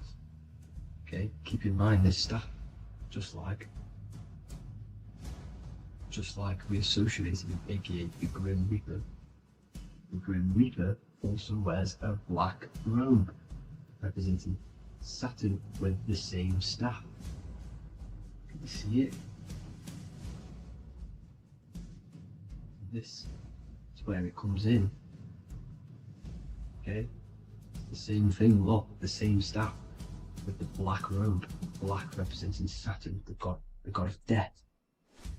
Okay, the Grim Reaper, Satan. Okay. Also, when you graduate from university, what do? You wear a cube on your head, a black cube with a black robe. This is Saturn worship. See, this is how Saturn, Satan, has tricked the world into worshipping him, not God, the sun, which represents God. So what is a corona? Because a corona is a crown, a circle, okay? A set of concentric circles of light seen around a luminous body. So Saturn, so this is why they used to worship Saturn by wearing crowns in ancient days, and we still do to this day. The king or queen has a crown, a corona. Also, corona, the drink. Corona adds up to 666, just like Saturn is 666. But like you see in the corona, you see the staff. You see this staff, just like the staff of Saturn, the Saturn god, like the Grim Reaper, with the black robe and the staff, just like the Saturn god. What is the Grim Reaper? It's a killer. It represents death, just like Saturn, the god of death and time. So all these occults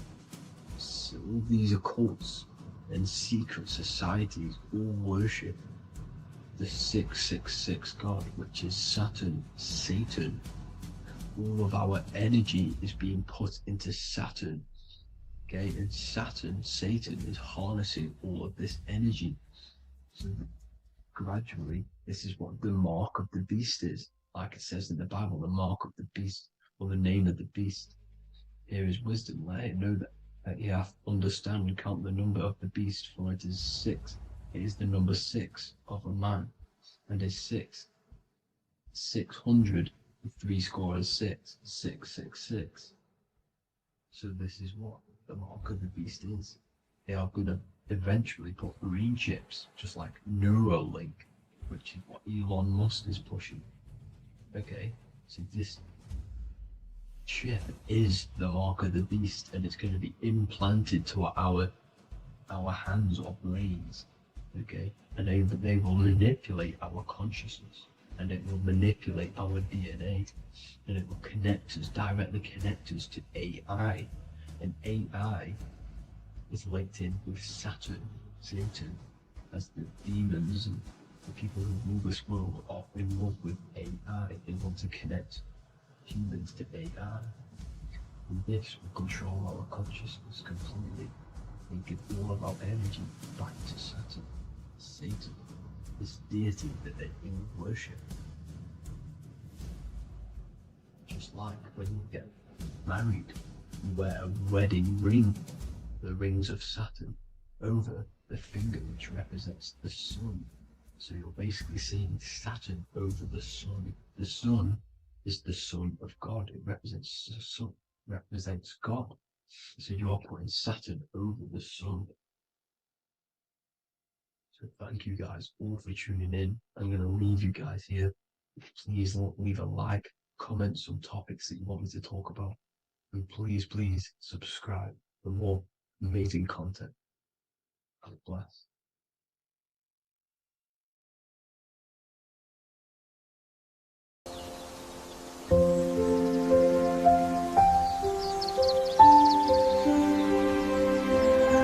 bookofwisdom.com. Visit today.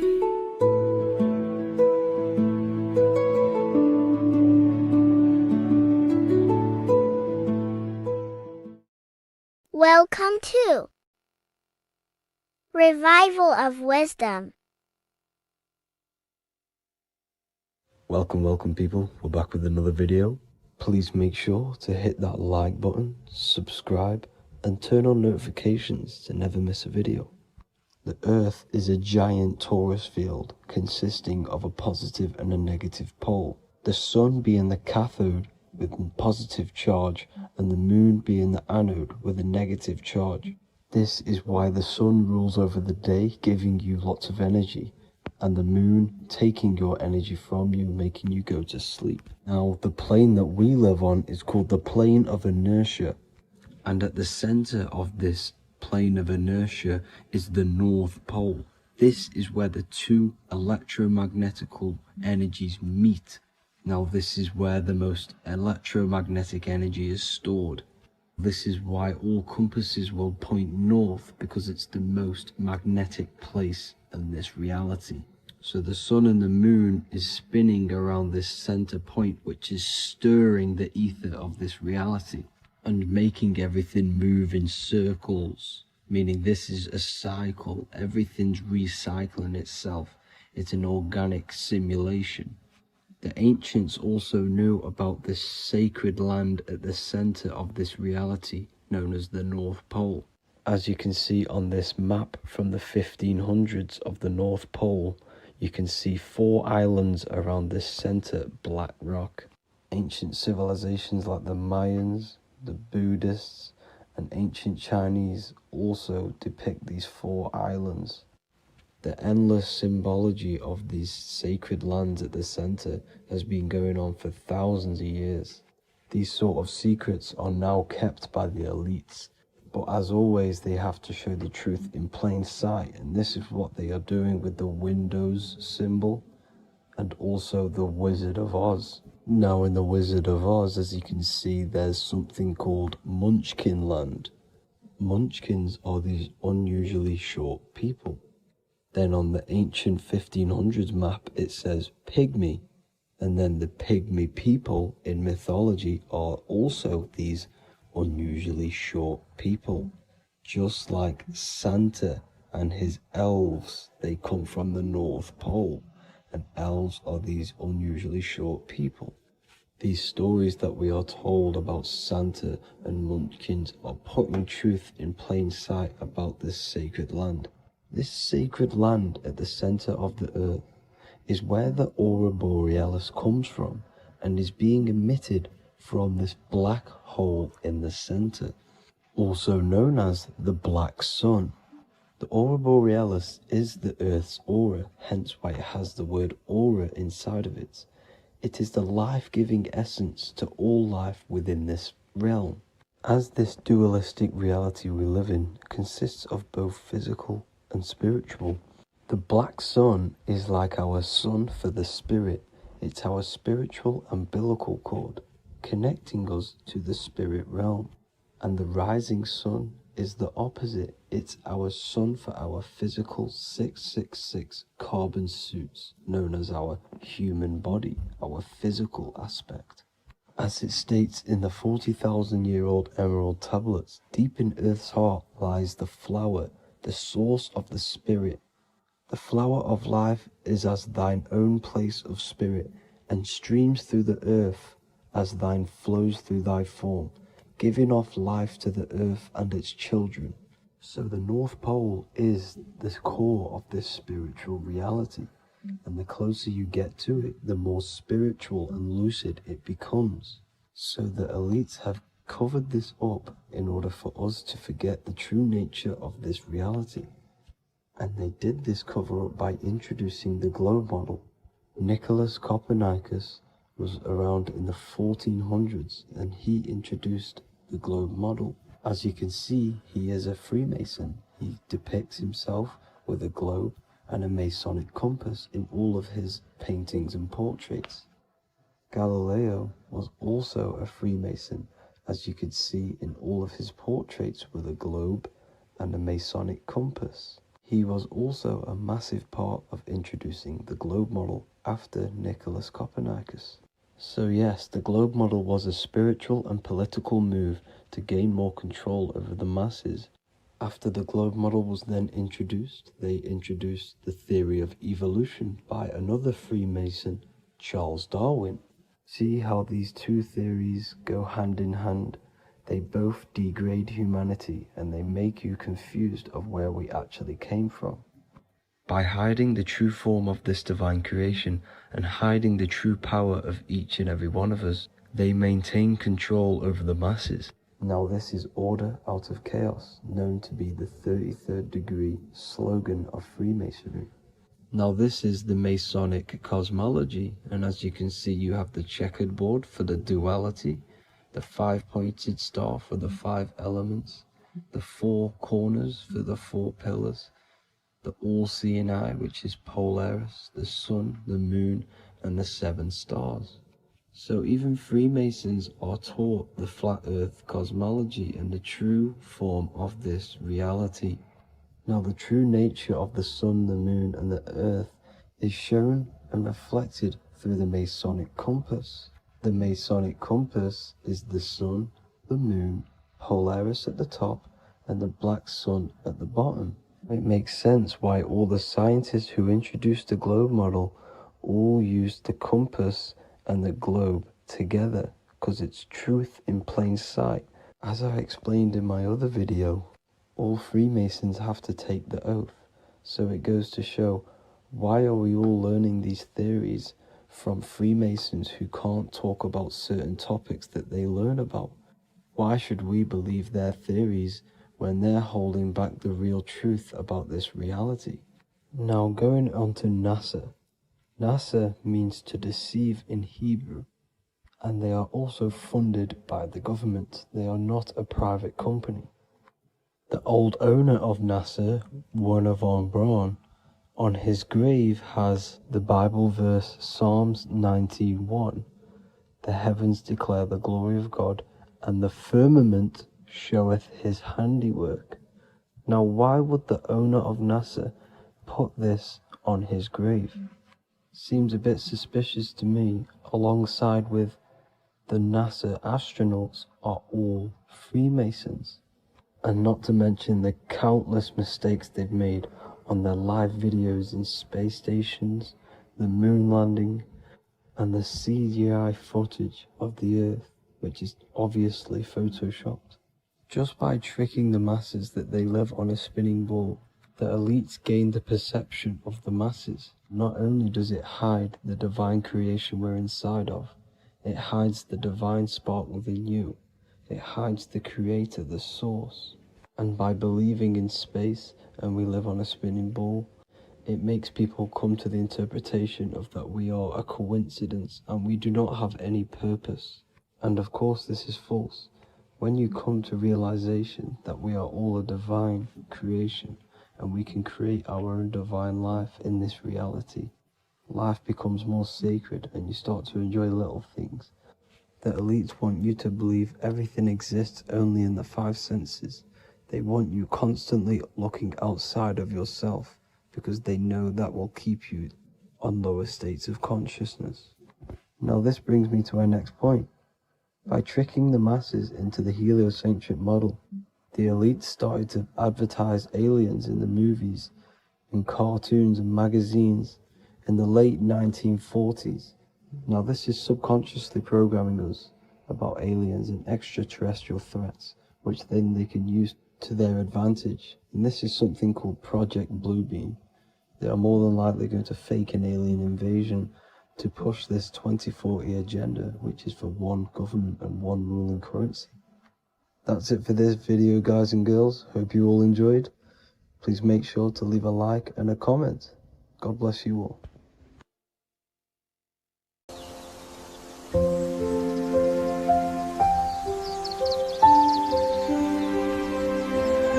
bookofwisdom.com.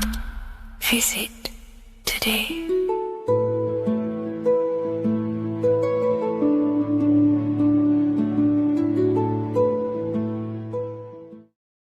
What is good, people? We're back with another video, and this is going to be talking about the connection between the micro and the macro. You know, you are the universe, everything is inside of you. So the first thing you need to understand is that the law of mentalism, we are a thought in the creator's mind, everything's being thought into existence. We have a spark of this mind, this same mind of the creator, and everything is a state of mind. Particles or atoms, whatever you want to call them, are a mental thing. They're a product of the mind. Everything's thought into existence. Thoughts influence everything. Thoughts are energetic effects which send out waves into the quantum field around you. And your consciousness is actually the universe experiencing itself, expressing itself, and viewing itself. So we are the creator, but viewing itself in separate bodies. And this is why they call the material world the world of illusions. Because everything's separate here, but we all forget that we're not all one. We've all been brainwashed to think we're all separate, but we're all one. We're all the same mind, the same consciousness, everything. So everything's created out of toroidal fields. God created the toroidal field. That's the only thing that exists because the atoms are toroidal fields. And it's the basis behind all creation. As you can see it in the owl's eyes. It creates the infinity symbol. And this was the apple. That apple is a toroidal field. And the toroidal field is made out of dielectricity, which is ether. Ether is black light, and this is counter space. This is another realm. This is what creates God to be omnipresent, to be everywhere at one place at all times. He is everywhere because ether is everywhere. Ether is infinite potential. It connects everything together, and that's what energy moves through. It moves through the ether. And that's black light. Everything is light, as it says in John 4:2. God is light. Everything's a vibrational state of light. So the torus field is made out of dielectricity, ether, black light, magnetism, which is white light, which is the center of the toroidal field. And magnetism radiates, it has no vibration. And then when white light splits, it turns into electricity, which is physical material, and that has a vibration. This is the Holy Trinity. The sun, the moon, Saturn. Saturn, the god of materialism. If you've watched my videos on Saturn, you know that Saturn is crystallizing everything into physical matter. And that's why his old name was El. The ancients called him El. And this is why we get El electricity. This is where El electricity comes from. Because El electricity is only a product of the physical world, which is redshift, blueshift, Adam and Eve. And this is what creates the redshift, blueshift is what is a product of magnetism. When magnetism, white light splits, and this gives us vibration. And this what creates the toroidal field, which is the basis of all physical creation. The sine wave is created out of the magnetic wave and the electric wave. The electric wave is the blue wave, and the magnetic wave is the straight wave, which is radiation. This is vibration frequency. So the magnetic wave is straight, and then you have longitude and amplitude, which is depth, which is dimension. You see how the electric wave has depth and a dimension. This is why you get the cross. This is the cross of Earth. This is the symbol of Earth, of bondage, of physical matter, because it consists of magnetic wave and depth, which is electric wave. I mean, this is where you get the sun cross or the earth cross, whatever you want to call it. It's the cross of physical matter, and the ancients knew this. This is why they used that symbol. Red shift, blue shift, which is the toroidal field, is the basis of all creation, physical creation. And this is why you have the police siren is red and blue. The Matrix movie, red pill, blue pill. You have red blood and blue blood in your body. The Democrat and Republic, the two parties, red and blue. Like your taps on your taps, you have a red and blue tap. One's generative, one's destruction. Fire, destruction, water, generative. So this is the basis of all things. And electric wave has dimension, like I've already said, depth, material, and it's measured in hertz. It's measured in hertz because it hurts you. It decays because the electric wave has a vibration, and vibration always has to go back to a standstill point. This wave cannot go forever, but the magnetic wave will go forever. It's radiation. Magnetic is radiation. It radiates forever. It pulses. But the electric wave will at some point come back to a standstill point, and that's why it hurts. It decays. That's why our physical body decays, because we contain of electricity.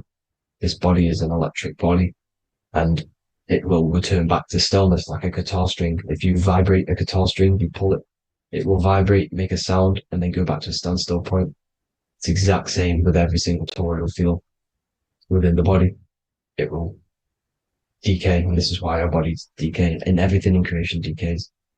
So we're born into sin, the sin of Eve. The sin of Eve is us biting into the tree of knowledge of good and evil, which is the systems in the body. And the sin of Eve is biting into the sine wave. We bit into the sine wave. The sun moves in a sine wave. Our DNA is a sine wave. Time is a sine wave. Everything in this creation is a sine wave. This is why the dollar bill is a sine wave. Magnetism and electricity and electric waves in one. And this is the sun doing its sine wave, which creates, when you go bowling, it kind of creates that pin that you hit over. That's the pin of the sun. The zodiac sign is a sine wave because the zodiac sign is an expression of the toroidal field, because magnetism unfolds into 12ness. And that's why you have 12 zodiac signs, 12 systems in your body, 12 cranial nerves in your head, in your brain. So if you can imagine this, see where my pointer is. Always starts with Aries. Aries is the head. It's the first thing that's created in the womb. And this is Aries, the ram. And this is why it's called a cerebrum in your brain, which is the first thing that creates when you're in the womb. And what's the element of Aries is fire. Fire is the first element. F-I-R, first, because it's the first thing on the wheel, the first expression of energy. As you can see here, my pointer, this is the center of the toroidal field. It would go Aries, Virgo, Capricorn, Pisces, Scorpio, Cancer. Then we go back to Libra. Libra would be center. But you see how the toroidal field is the expression of the 12 energies. That's what the constellations are, the energy expressions of the toroidal field. So it would go outwards, starting from Aries here, all the way back to Pisces, which is beyond the bottom half. But Libra would be the center. That's why Libra is the equinox. It's the equinox. Libra is when it goes from summer over to autumn. It's the equal. It starts to transition into the winter side. Equinox, equal, which is Libra. And that's why Libra has the two scales. It's symbolized with the two scales. That's because of, the sun moving over. It's being judged. It's equal now, but then it's going to tip over into the winter. That's why Libra is here, the center of the sine wave. Like I said before, magnetic energy unfolds into 12ness. Magnesium is number 12 on the periodic table. It's the sacred number. And this is why the scientists are NASA is trying to bring in another constellation to destroy the holy science of astrology. So Aries rules the head, which is Mars. Taurus rules the neck, the lower head. Gemini, the two twins, which is your lungs, your two twins, your arms, two twins. Cancer, the breasts, or the chest area. Leo, the heart, which is the sun, which is fire, the center of the toroidal field. Virgo, the belly, which is the intestines. Libra, the kidneys, the two scales, the kidneys, balancing out everything. Scorpio, the sex organs. Sagittarius, hips and thighs. Capricorn, I've missed that out, which is the kneecaps. Capricorn, kneecap. Aries, which is the ram, which is the cerebrum in your brain. And then Aquarius, the calves and the ankles. And the Pisces, the two fish, the 2 feet. So everything corresponds, as you can see here. This is an ancient way of depicting it, of the folded human. And this is everything. Each constellation rules that part of the body, gives energy to that part of the body, makes you do certain things. So magnetic energy unfolds into 12ness, electricity unfolds into 7s. That's why when you get electric, the light spectrum that we see, it consists of 7 colors. Why we have 7 planets. The 7 planets give us our 7 metals and the 7 solfeggio scale frequencies. So the rotor, this is the rotor, and rotor is an anagram for Torah. The Torah, which is I think it's the Hebrew Bible. Don't quote me on that, but it's one of the holy books. Which is the Torah, the Taurus. Everything goes back to the Taurus field because it's the basis of all creation. So the chief cornerstone, it says in the Bible that the builders rejected the chief cornerstone. The chief cornerstone, you are the builder. You decided to incarnate into the physical world, into the electric world, El, the world of El, Saturn. When you are created in the womb, it takes you 9 months for you to be created. So for example, if your parents, if you went into the womb here, it'd take you 9 months. So let's say you're born in Scorpio. So you'd go back 9 months, 1, 2, 3, 4, 5, 6, 7, 8, 9. You consist of all of these 9 energies because it takes 9 months or however long you took to be born. Some people are born earlier. You'd have to find out how many months you were in the womb for. But you consist of these 9 energies, and each constellation has a cell salt associated with it. And these cell salts are vital for your health, and your cells and the optimal health of your body. So the chief cornerstone that you rejected is these 3 cell salts, these 3 constellations. So you're mineral deficient in these 3 constellations. For example, fluoride, magnesium, phosphate, and potassium sulfate. So that's the chief cornerstone. And a cornerstone, people always get it rejected with the cornerstone. The cornerstone is not, it doesn't say the cornerstone in the Bible, it says the chief cornerstone. The cornerstone is a cornerstone of a building, but a chief cornerstone is the top of the pyramid. This is where we get the pyramid of the wheel. So you're mineral deficient in whatever 3 zodiac signs you're not. You were not in the womb for. This is the chief cornerstone you rejected. So the human body is the micro. It is the universe in a physical form. It consists of everything in the universe. Just like your consciousness is the universe watching itself, experiencing itself. Your body is the whole universe. 12 systems in the body, 12 zodiac signs, 7 chakras are the 7 planets. The Holy Trinity of you is your Temple of Solomon, the soul and the mind, the sun and the moon. You know, everything is in you. You consist of everything, all the energies, everything. Heaven and hell. Heaven and hell is a mind state. It's a state of the mind. Head, H-E-A, which is heaven, and the heel, the bottom of your foot, is hell. And the bottom of your foot is the soul. So they're basically saying, well, it's wordplay. They're saying that your soul is in hell because, you know, with the elites being in control. So they call the bottom of your foot the soul, trying to say that you're in hell. The Christ is in you. And this Christ is Greek for what? Christos. And Christos is Greek for the oil. And this oil is produced in the cerebrum, the Aries, the ram, the cerebrum, pineal. It goes down the pineal, the pineal and the pituitary are underneath the cerebrum. It goes down the pingala and the ida. The pingala being the positive charge connected to the pineal gland, pin, and the ida connected to the pituitary. And this is the 2 serpents going down the spinal column. And this is why Jesus goes from Nazareth to Bethlehem, and then Joseph and Mary are waiting for Jesus in Nazareth. Joseph and Mary are the pineal and the pituitary gland waiting for Jesus to come back up the River Jordan, your spinal column. So this is the oil. This is the story of Santa as well. Santa comes from the North Pole. Why? Because the North Pole of the Earth is the center of the toroidal field. And the North Pole of you is your spinal column, which is the North Pole of the toroidal field. the North Pole. He comes from the North Pole. This is the North Pole. This is the South Pole of the toroidal field. Comes from the North Pole, which is your mind. And he goes down the chimney and then back up the chimney. This is the chimney. And he drops off the present, which is the Christos, the oil. And this is why Jesus is crucified at 33, because he crosses over the vagus nerve at the top of your spine. When this oil comes back up the 33 vertebrae, these are your vertebrae here. When it goes up the 33 vertebrae, it gets crucified at 33 because it crosses the vagus nerve, and he's crucified on a cross at 33. This is the story behind Jesus and Santa. The Ark of the Covenant in the Bible is the two hemispheres which cover the vital parts of your mind, the brain side, which is the cerebrum, the pineal, the pituitary, etc. So the two hemispheres are the two angels, the Ark of the Covenant. This is the Ark of the Covenant covering the two vital parts of your brain. So these are the optic thalamus is another part, and it protects the Christ oil, which is inside at the center of the brain. See, the Bible is all a massive metaphor about yourself, because you are the universe. You are a microcosm of the universe.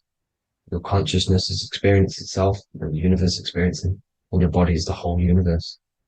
Your head's heaven. So Moses crosses the Red Sea. These are the two hemispheres of your brain. This is the corpus callosum, the Red Sea. So he's pretty much saying that he's uniting the two hemispheres of your brain, because most people in this generation are stuck in the left brain, which is just logic, reasoning, science and maths, writing. And this is what school teaches you to do. It keeps you stuck in your left brain. And you want to cross over to you want to cross the Red Sea, which is the corpus callosum, to the right brain, which is awareness, art awareness, creativity, imagination, intuition, insight, using the higher mind, creativity, imagination. If you don't have intuition, then you can't read energy, you can't pick up on bad things. This is what Moses is symbolizing by crossing the Red Sea. And it's also the upper room where Jesus met the 12 disciples. 12 disciples are the 12 cranial nerves in your brain. It doesn't just represent the 12 zodiac signs, the 12 disciples. It symbolizes many different things. It's like I said, energy the universe consists of 12ness. So you have 12 cranial nerves in your brain, and that's the 12 disciples as well. And they want you stuck in your left brain, which is the five senses, materialism. So they say in the Bible that Satan blinds the mind. Satan is Saturn. If you've watched my videos, Satan is Saturn. And you consist of the Holy Trinity, which is the sun, moon, and earth. The soul, moon, the soul being your sun, the solar, the moon being your mind, the earth, your physical body. And Satan blinds the mind. Why? Because we enter a soul system. This is a soul system, not a solar system. And Saturn is the Lord of the Rings, which is the outer ring. When your soul enters the soul system, your soul starts to materialize. It hits Saturn. Why? Because Saturn starts to materialize you. You take on the 7 virtues, which are the 7 planets, which are your 7 chakras.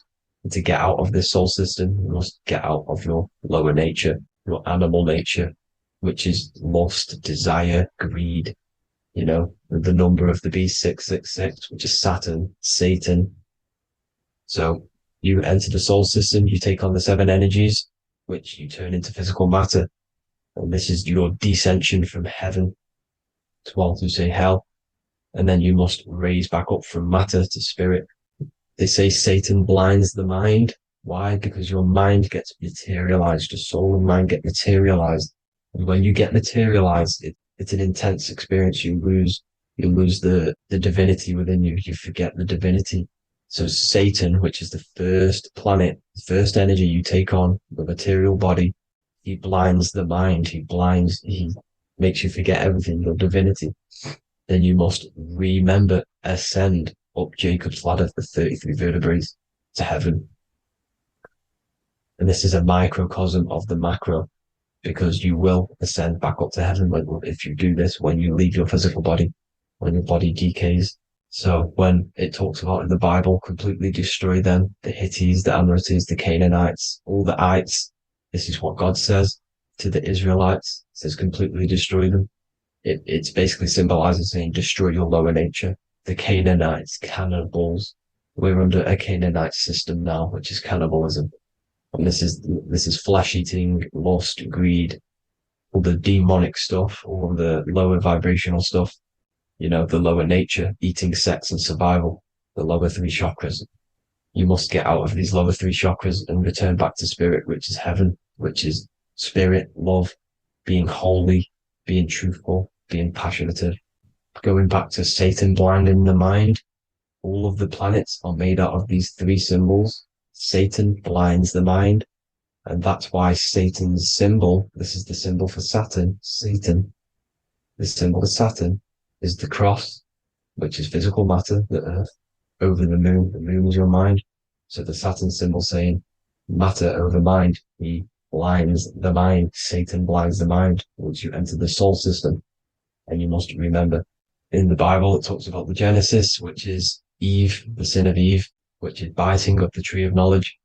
The serpent, which wraps around the tree. It says the serpent placed himself on the tree. Well, the serpent is the spinal column. It's the serpent telling you eat from the tree of knowledge of good and evil, which is your nervous system.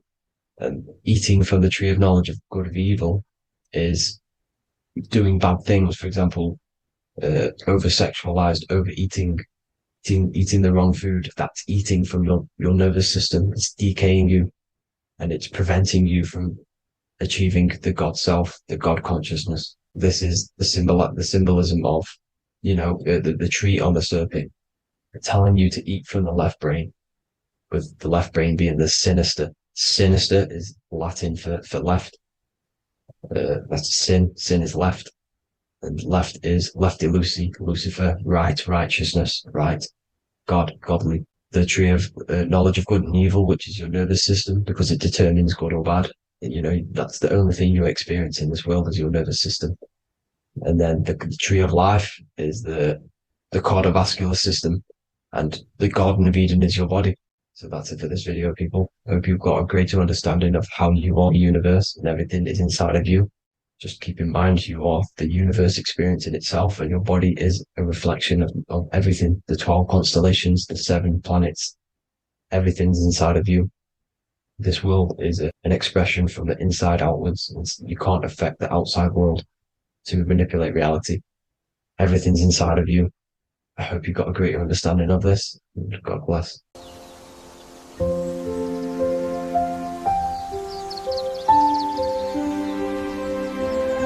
bookofwisdom.com. Visit today.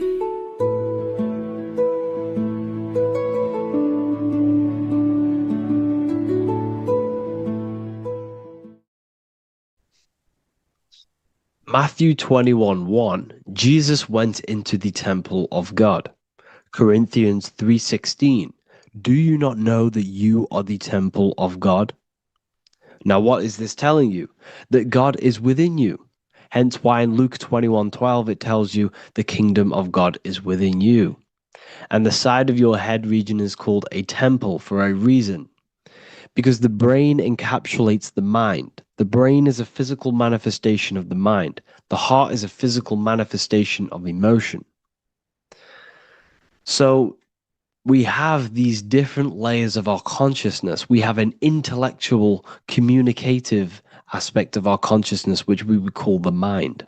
We have an emotional aspect of our consciousness, which is the heart. And to communicate with the divine, it's all to do with the mind. Hence why the ancients always symbolize the mind being God. This is why Michelangelo always placed God inside of the brain on top of Sistine Chapel in the middle of the Vatican. He understood that God is in the brain. God is within you, not outside of you. The church tells you that God is in the sky because they are creating a externalization of the truth to create a business and a distraction, so that you don't find the divinity within you, so that you don't find your power. Now you have Adam, the physical man, the physical body, the ego, the lower self, and he is resting. He's not trying to reach to God, but God is reaching because the higher consciousness within you is always trying to communicate with you. It's always trying to wake you up to your divinity. But the lower mind, the lower self, Adam, the physical self, is always in ignorance of truth, always in ignorance, and stays in a materialistic way of thinking, which is the lower animal self. And this is what we call a sleep, or an NPC. This is the lower mind of man. But all you have to do is to move your finger to touch God. You have to look within yourself, within the brain, meditate, and you can find God. This is why in the Bible we see many references to the human body and anatomy to truly connect with God. Kings 6:8, the door to the middle chamber was in the right side of the house, which is the right hemisphere of the brain. The middle chamber is the pineal gland, where the seat of your consciousness is, where the seat of your higher consciousness is, the mind. And they went up the winding stairs, which is your spinal column, into the middle chamber, and out of the middle chamber into the third. So they went up the winding stairs. This represents raising your consciousness up the winding stairs. Your spinal column acts as a stairway of consciousness. Depending on what sort of consciousness you are operating in, depends on what part of the spinal column you are using. Because the spinal column ascends and descends consciousness. What do I mean? If you are in a reproductive way of thinking and you're always thinking about sex, you're jerking off all the time and you're always eating, all of your brain's power and your mind's power is being descended into the lower aspects of the spinal column, which represents hell, the physical state of man, Adam, the ignorant state. We're basically living off low-level pleasures like an animal. And the stairway to heaven is your spinal column. They went up the winding stairs into the middle chamber, which is your mind, your pineal gland, and out of the middle into the third stage of consciousness, physical, etheric, astral. When you meditate and you start to raise your consciousness during meditation, you enter the astral plane when you turn off thought. But this is the middle chamber inside of the brain. Here we see another painting inside of Sistine's chapel of God inside of the brain. This is the brainstem. This is the brain. This is the frontal lobe. This is the back lobe. This is the back lobe. This is the cerebellum. Here's the reptilian brainstem. Here's the claustrum. This is what we are seeing here. Anatomy. Here is another one in Sistine's chapel in the middle of the Vatican. This is depicting the brainstem. God's neck looks exactly like the brainstem. Here we see a real brain compared to God's neck, because the neck is just below the brainstem. And this is what they are symbolizing, because they knew that God is within you. God is a part of the human body. God is inside of the body, because the body is a vessel for consciousness, for universal consciousness. Inside of you, inside of me, is the same spark of consciousness. And this same consciousness is spread out into every living essence, because everything comes from the one source, the one God, the one consciousness. Matthew 6:22-23. The light of the body is the eye. If therefore thine eye be single, thy whole body shall be full of light. Practicing the single eye. What is this? This is meditation.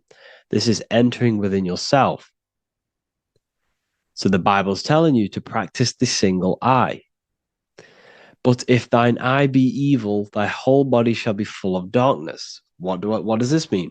If your consciousness is in an evil way of thinking, if your mind is filled with an evil, negative mind space, then your body shall be filled with darkness, with evil, with negativity. Because negative thoughts destruct the body. Positive thoughts heal and regenerate the body. So he tells you to The light of the body is the eye, your consciousness, the inner eye of consciousness, the eye that lets you see. And what do I mean? You look with your two physical eyes, but you see with the inner eye. What you see is perception. You look with the two eyes, and what you see is perception. You are seeing, you are understanding, and that's what consciousness, the mind, gives you. Consciousness, or the mind, is the force that allows you to be a human being, that allows you to understand things and interact with things and make decisions. It's an infinite intelligence. See, the mind is not the brain. This is a big confusion with people.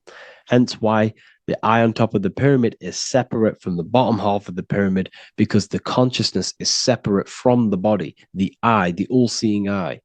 It represents the observer, the eye that sees into this body, into this world, into this. You are the perceiver. You are the invisible spirit within the body.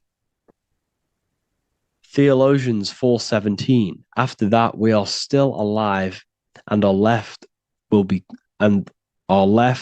caught up together with them in the clouds to meet the Lord in the air. You don't meet the Lord in the physical air. Okay? This symbolism of the ancient Christian artwork is showing you this is symbolic. These things never happened. There's no man in the sky. Moses didn't go on a mountain to meet with God. The air represents the mind. This is why you say you're an airhead when someone's very stupid. Earth is your body. Water is your emotions. Fire is your spirit. Air is your mind, the invisible mind. So Anton Mengs, an ancient Christian art worker, is showing you anatomy of God in the clouds. But this is the anatomy of the human body, raising yourself to the mind and turning the mind inwards on itself during meditation. And that's how you meet the Lord in the air. You meet the Lord in an elevated state of consciousness.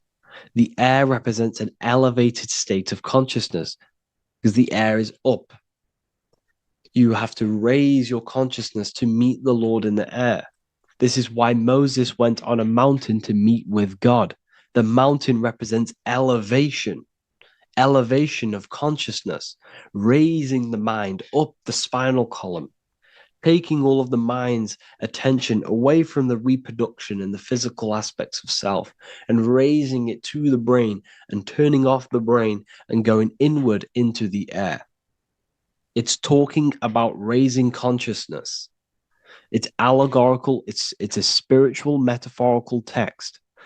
The side of your head's called a temple because inside that where that temple is, right in the middle of where you call the temple, is the inner chamber, the open room, the holies of holies in the Bible, or the land flowing with milk and honey, or Mount Zion.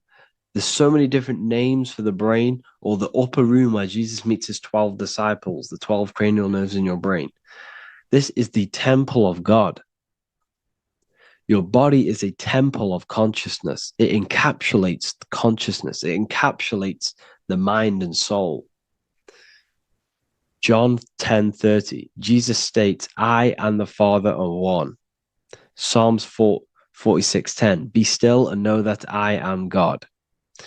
He's talking about the I am within you, not within Jesus. Everyone refers to ourselves as I. I am God. When you say I, you're referring to the highest aspect of yourself. The aspect that is above all thought, above all emotion, and above all things. When you say I, you're referring to your pure awareness, your pure consciousness, the highest aspect of yourself. And anything after I is egotistical. I is God. The letter I is the Roman numerals for one, because there is one God, one consciousness. The letter I is one line, just like the number one. Matthew 6:3-4, take no thought. Therefore, take no thought. Take no thought. He says this 5 times because you must turn off the 5 senses and take no thought to connect with God. Be still. This is telling you to meditate and know that I am God. The I am within you. I and the Father are one. I and God are one. You, who you think you are, is a completely wrong. The body is matter. Your name isn't you. Your job isn't you. Your reputation, your trauma, your memories, your friends, family, worries, bills, interests, dislikes, goals, passions, anything to do with the thinking mind is not you. Who you think you are is a part of your thinking aspect of consciousness. But once you remove thought, you are no longer your name. You are no longer your body. You're no longer your reputation. You are the I. You are pure awareness, pure consciousness. Pure consciousness. And this pure consciousness has latched on to this name, this job, the body, and your traumas. Your pure consciousness has attached itself to this character who you're playing in the physical world. And this is essentially who you think you are, but you are not. You are the I, you are the self, you are pure awareness. So, in order for you to detach from these things, you must learn how to detach from your name, your job, your reputation. And you do this through meditation by turning off the thinking mind. Turning off the thinking mind allows other aspects of your consciousness to open up. What do I mean? Your whole life you've been thinking, and all of these thoughts has attached you to this physical body. You haven't allowed your consciousness to open up. And you can only do this by taking no thought. That's why Jesus tells you, take no thought. When you turn off the thinking mind, other aspects of your consciousness starts to open up. Other aspects of your being can open up. And this is how you astral project. This is how you do all these mystical things and things to do with consciousness. It's taking no thought. Imagination, emotions, thought, and memory are all to do with consciousness. These things are not physical. You can't touch thought. You can't touch emotions. You can't touch these things because they are not a physical thing. So you must turn off these things for other aspects of your consciousness to open up. Okay? So essentially, the Bible is a metaphorical, astrological, numerological, metaphysical, spiritual, encoded text that talks about human anatomy, spirituality, and the true nature of the human experience. Everything they teach you in school is to make you think that you are this body. Everything they teach you in church is the externalization of the true teachings of Jesus. Jesus was telling you to meditate. Jesus was telling you to practice the single eye. Jesus was telling you to look within yourself and find God. He wasn't telling you to pray to him. Mark 16:19, he was taken up to heaven and sat at the right hand of God, the right hemisphere of your brain. John 21:6, cast the net onto the right hand side of the boat and ye shall find fish. Fish is understanding. The boat is your body, your brain. Cast your awareness into the right side of your brain and you will find understanding, because the right side of your brain is all to do with the creative aspect and the intuition and the spiritual sides of your consciousness. This is why God is here. This is why Michelangelo depicted God in the right hemisphere of your brain, because this is all human anatomy. And I speak about all of this in the brand new Book of Wisdom, Volume 2. Which is now available. The start of the revolution has begun. This book is truly going to change the way people see the world. It's got so many more topics than the last one. It's truly a revolution. It's written in so much detail. It's very practical. I cannot wait to share this one with you. I just want to say thank you for the opportunity for me to create this book. Because without you, I couldn't have created this. And I just love sharing my work with you.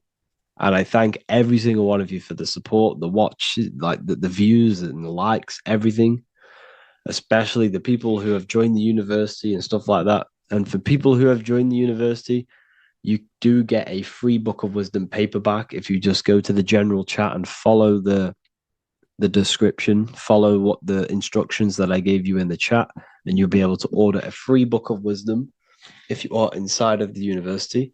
Plus, you get all of my other books, 2 books, and over 45 occult books on occult and esoteric things. You get lectures, live calls, a community, a manifestation mastery course, and a whole library and reoccurring updates every month, every week. So yeah, I hope you all enjoyed this video. Thank you all. Please leave a comment to help the algorithm, and leave a comment on what videos I should make. And yeah, I'll get to uploading on the YouTube a lot more now the second book is now released. I have a lot more time on my hands. No longer using my energy to create the book. I'm now going to redirect this mental energy into the YouTube. So there will be a lot more content coming. So I need some content ideas. So feel free to comment some ideas, some YouTube videos that I can create. Thank you all, people. Have an amazing day.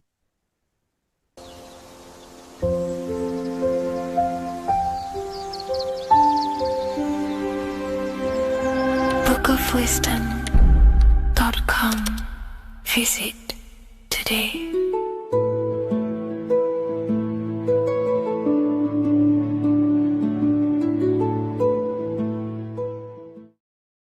You're living in 4 planes of existence right now, but most people are only aware of one.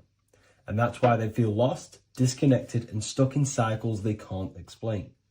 If you don't understand the blueprint of reality, you'll keep trying to fix the physical, while the real causes lie in the unseen dimensions that you have direct access to. You must understand that the universe only exists in the mind. Everything is a projection of consciousness. Therefore, consciousness produces everything. Our internal world is consciousness. Our external world is this physical body, physical world.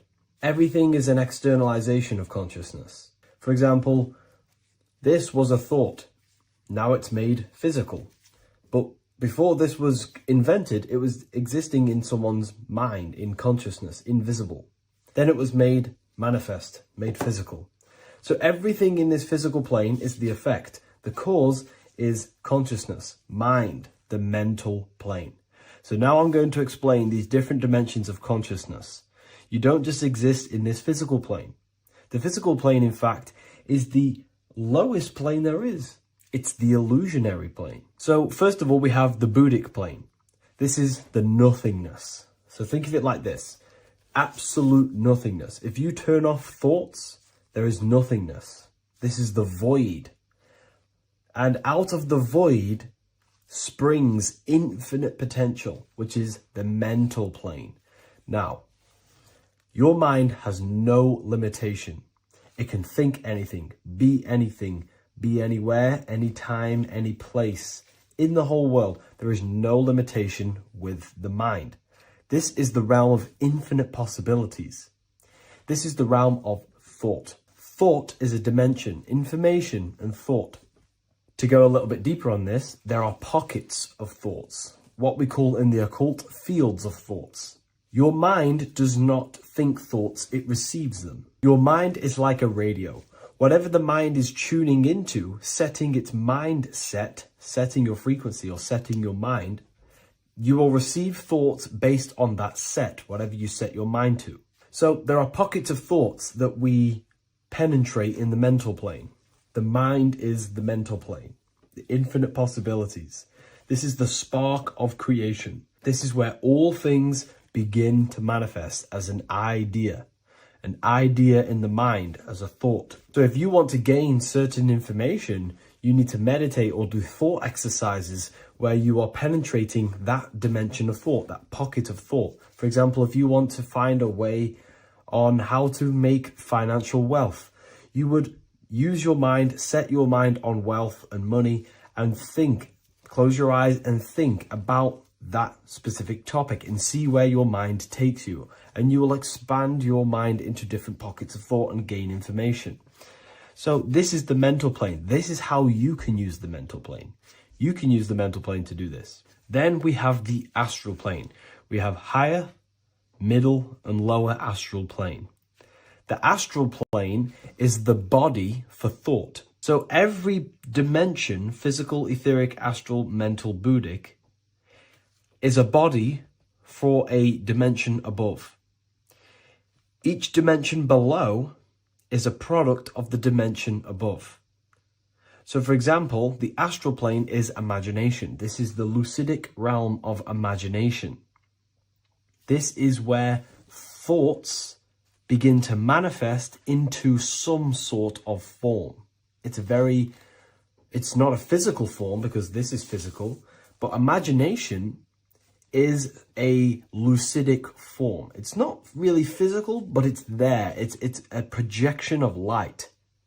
It's astral matter condensed by the willpower of the mind. So depending on the vibration of that thought will depend whether it manifests in the higher astral plane, middle astral plane, and lower astral plane.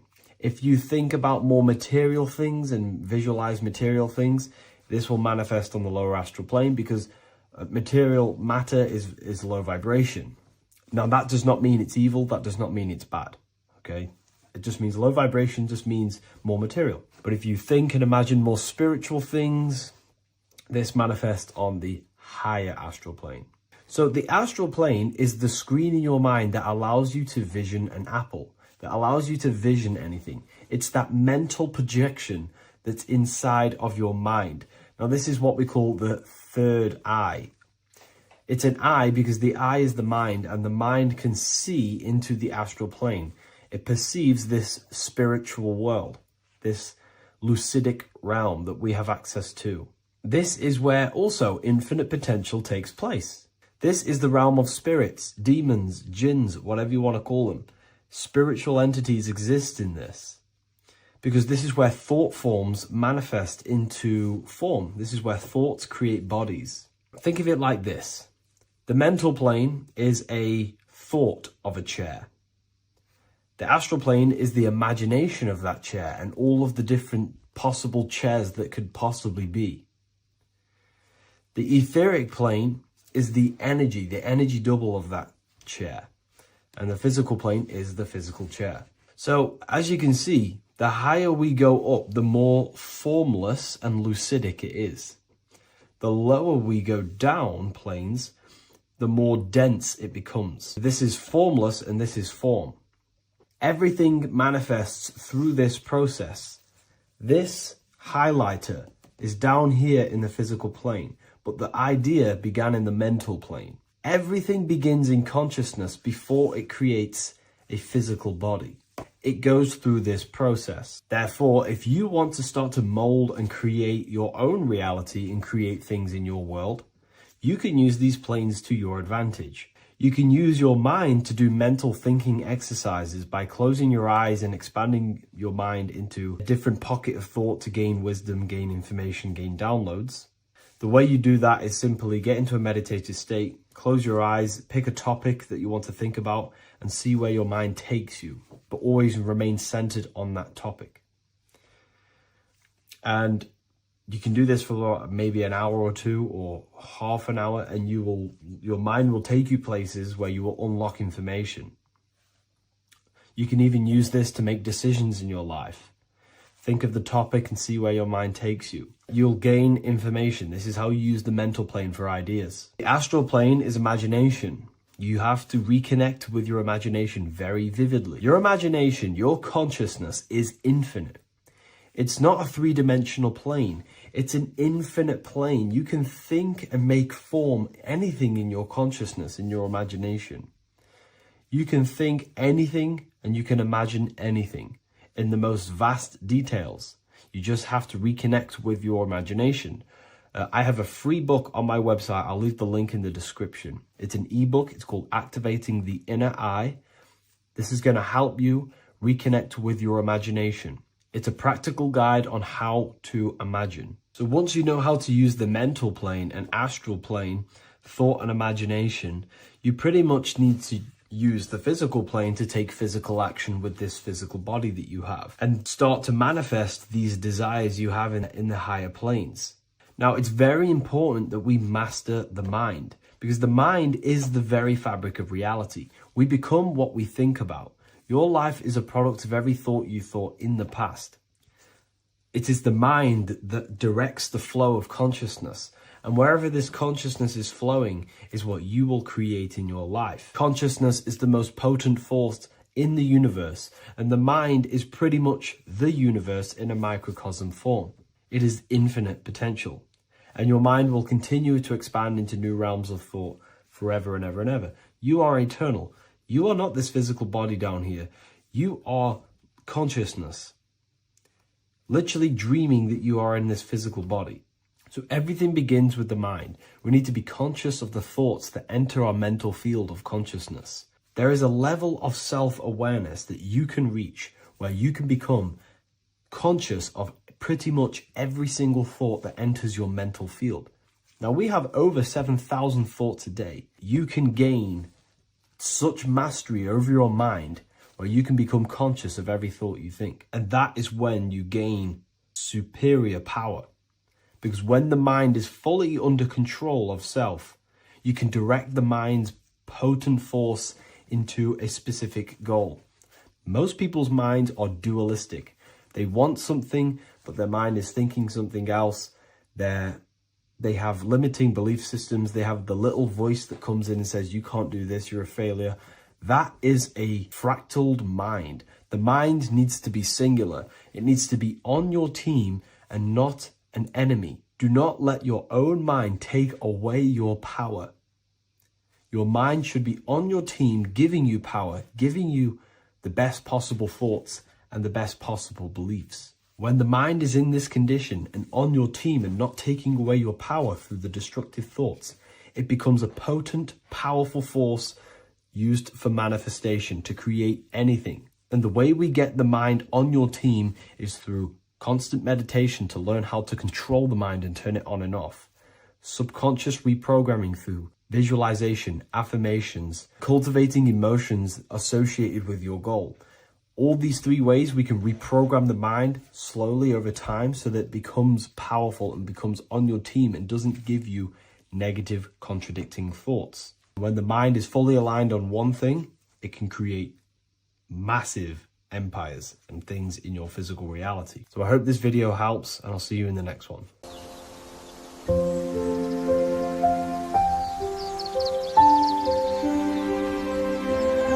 bookofwisdom.com. Visit today.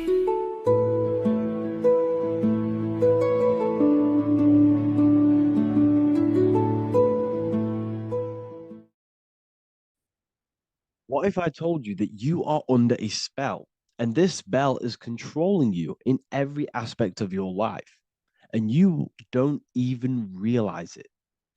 Spells are not what you've been taught. They're not fantasy magic wands that are casted over you. No, no, no. Spells are much, much deeper. A spell is a belief system that is installed into your subconscious mind, which holds power over you. Okay?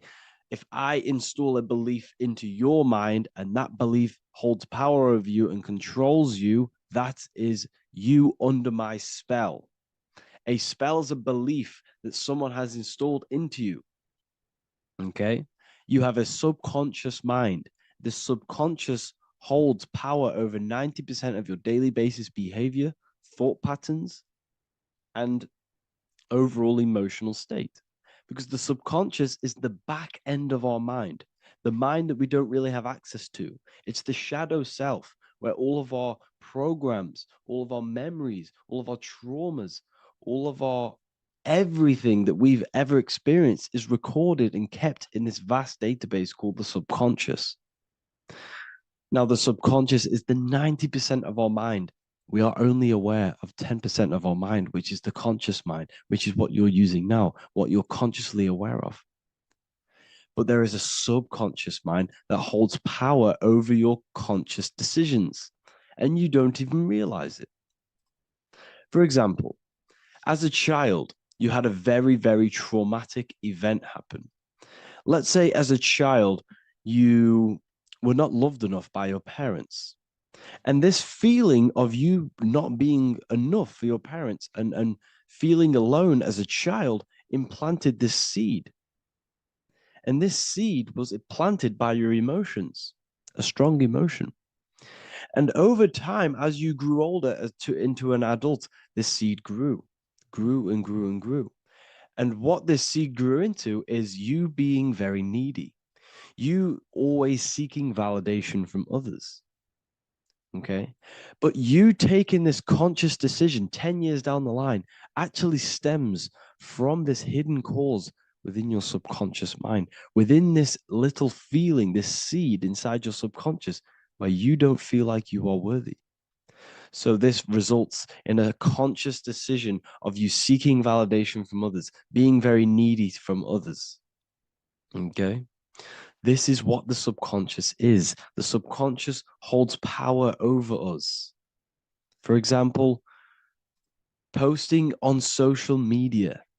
Why are you actually posting on social media? If you take a selfie with your new watch, new car, and you go and post that onto your social media, why are you actually doing that?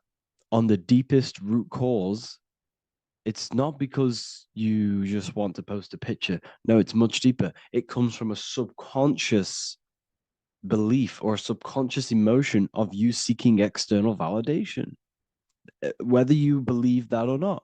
But that's what it is. If you're posting on social media, you're seeking attention, you're seeking validation from others on a deep level, on a subconscious level. You may not even realize this because it's subconscious. Now, this is what a spell is. Money is a type of spell. Remember, money doesn't actually exist. Money does not exist. Money is a physical object inside of the material plane. But the physical object has a belief in the mental plane. See, the mind is the highest plane. This is the root cause of reality, the mental plane. Okay? So our belief in our mind has given this piece of paper value and a meaning. But in reality, it's just a piece of paper with a belief behind it. But this subconscious belief behind this piece of paper is controlling your daily basis behavior. It's controlling your emotional state and controlling your life without you even realizing it. Without you even realizing that it's all an illusion.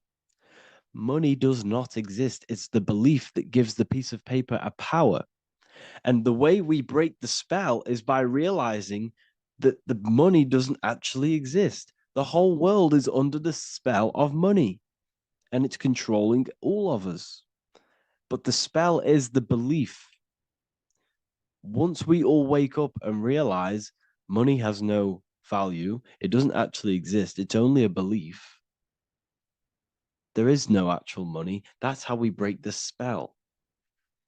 The spell is broken when we figure out that we are under the spell, under the belief, under the illusion of this piece of paper having value, and it's controlling our lives.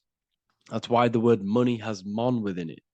Mon is moon, and the moon represents our hidden aspect of our mind, our subconscious, and the sun represents our conscious mind. So you have two versions of yourself. You have the self that you show to everyone, the conscious mind, and you have a shadow self called the subconscious, which is the hidden aspect of you. For example, do you really love your partner who you're with, or are you just with them for, is there a subconscious fear of being alone?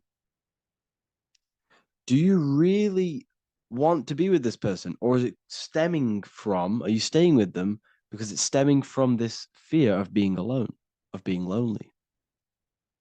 Or are you just with them because you have a subconscious sexual addiction. And all of your conscious decisions are actually coming from this little seed of wanting sex or not being alone. You have two versions of yourself, the conscious mind and the subconscious, the shadow self and the self that you show to everyone else. Okay? And the subconscious is what's holding power over you. When you drive your car, you don't consciously have to think about changing gear. You've done it that many times. It's on autopilot. That's the subconscious doing it. You can be walking down the street. Your conscious mind can be thinking about what you're going to cook for tea later, but your subconscious mind is controlling your body and walking your body. You don't have to think about moving the body. You just do it because you've done it that many times. It's a program. It's a belief in the subconscious that's giving this movement power. You see, the subconscious holds a lot of power over you. Our beliefs hold power over our daily basis behaviors and actions. Okay, like I said, posting on social media, this is seeking external validation. There's a subconscious stem, there's a subconscious urge bringing this desire into conscious reality. So we must break the spell of our emotions controlling us, our traumas from a child controlling us. For example, another example of this, let's say you were in a car crash years ago, and this car crash led you to having a very traumatic event, very traumatic emotion you felt in that car crash. You felt a lot of pain. That was impressed into your subconscious. And even to this day, you're probably scared of going into trains, going onto cars, going inside of vehicles. And you might not even be aware that it's actually stemming from this event that happened 10 years ago. That's the spell. That's the spell that's holding power over you. And you don't even realize it. You realize the spell when you realize you're being controlled by this old belief, this old trauma. That's what a spell is. A spell is not something I cast over you with a wand like Harry Potter. Spell's much deeper. It's the hidden aspects of our mind that hold power over us, that control us. Okay? So how do we get rid of the spell? How do we break the spell? By installing new belief systems, by installing new programs into our subconscious. The subconscious is impressed by repetition and emotion. Everything you do on repeat, for example, tying your shoelaces, you can be looking up into the sky, closing your eyes, thinking about what you're going to create for tea while doing your shoelaces. You've done it that many times, you don't have to think about it. That's the subconscious taking over. Okay? That's the repetition aspect of the subconscious. For example, you could probably run down your stairs. You know exactly how to run down the stairs. If I tried to run down your stairs, every staircase is different. I'd probably fall over. But you've done it that many times, you know exactly how to do it. It's what we call ritual. When you have an evening ritual, when you tidy the house, you do your skincare routine, you wash your teeth, that's a ritual. This is what the ancients called ritual. When we do rituals, we're trying to implant something into our subconscious to either remove an old program, an old seed that is controlling us, for a new one that's going to grow into new light, into a new reality. So you can implant messages, implant new programs into our subconscious, which will then grow into a new reality. Okay? Because if I tell you something over and over and over again every single day, for example, if I say, you do what I say every single day I repeat this statement into your ears, about a month or 2 months in, you're going to start to believe in that statement and you're going to start to be under my spell. You're going to start to do everything that I say. So this is what spells are. Spells are subconscious beliefs that hold power over you, and you don't even realize it. So we need to remove these old programs we have that are controlling us for new programs. And we do that through ritual, affirmation, and imagination. Repetition and emotion is key to impressing the subconscious. They are the two ways that spells are created, that programs are created. The subconscious only knows the now, and it only knows you. So every word you say is a spell. So when you call someone else a name, you're calling yourself a name, because your subconscious takes everything you say as truth, because it only knows you. It doesn't know anyone else. So every night we can do affirmation. We affirm the reality we want. This is what we call a ritual. We sit down or we stand up, whatever it is, you affirm the reality you are, I am statements. And then you imagine that reality. And you do this over and over again, every day, twice a day, 3 times a day, however many times.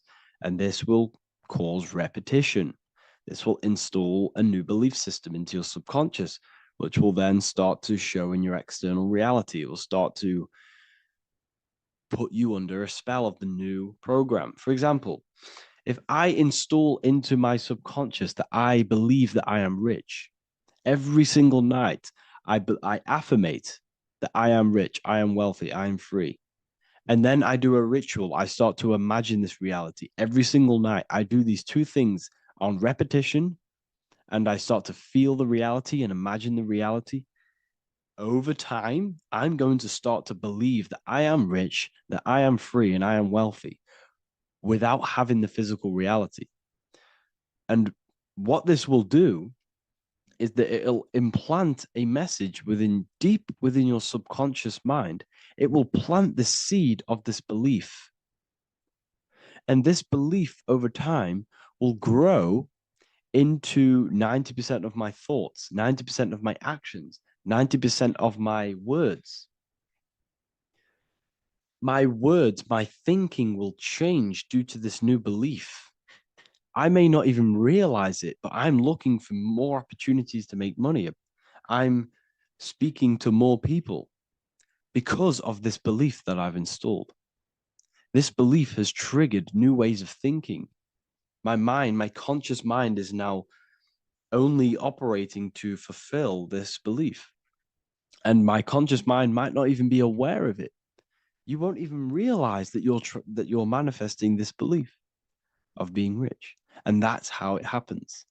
You implant the belief within your subconscious. You implant the spell into your subconscious, which will then gain control over you. So we need to make sure we're removing the negative spells, the negative programs that are controlling us, for new regenerated ones, for new ones that are going to create new realities, a better life. Okay? You don't want negative traumas, negative seeds controlling you and growing into your life. If you don't cut them off, they will continue to grow and grow and grow. Your anxiety will get bigger and bigger and bigger. Your depression will get bigger and bigger and bigger. But it's all actually stemming from one belief system or one trauma. Okay? So this is important. Everything in this physical plane is an effect of the higher planes. It's a shadow of the mind. Everything we think, all physical objects, began as a thought, then an imagination, then energy, then a physical reality. So we must change the mental plane. We must plant seeds into our mind to change down into our physical material life. It's about manipulating this higher plane so we can create change and effect in the physical external material plane. That's what magic is. This is what spellcasting is. This is all what it is. It's not fantasy. This is the manipulation of the higher planes of consciousness, which your mind has access to. You have access to these higher planes. Okay? This is exactly what I teach in my university. I teach different rituals. I teach specific rituals to get rid of certain things, certain belief systems. I teach all different rituals, all different ways for you to create your own reality and live the best reality you want. We also have all of these different courses. We have activating the inner eye. This will teach you exactly how to lucid dream and activate your inner vision of imagination. We have the sexual alchemy course. This will give you the power of transmuting your sexual energy into creativity. We have electromagnetism studies. We have esoteric exchange, an exclusive live call that we do every single week, and I connect with all of the students. They can ask me questions, can speak with me one-on-one inside of these live calls. We have the real numerology section. We have the health section. We have a lecture section. Look at all of these lectures we have on occultism, symbolism. All of these lectures are designed to gain you power, to give your personal power back to you, to make you realize things about you. We have a meditation section. We have a library section where you can download all of our library, all of our books, different books on occultism, symbolism, Freemasonry, astral projection. And of course, we have the Manifestation Mastery course, which teaches you exactly how to create reality so you can live that desired reality that you want. This is the last chance to lock in the price of $55 a month. This is less than $2 a day. You can really level up your life because the price is going to increase as the value of the university increases, because there's a new symbolism course coming out. And if you join now, you'll get this course for free, because obviously when this course releases, the price will go up. The symbolism course will teach you the language of esoteric and occult symbolism. I'll leave the links in the description. Make sure to leave a like, comment, subscribe to the channel if you want to see more content. Thank you all, people. Have an amazing day.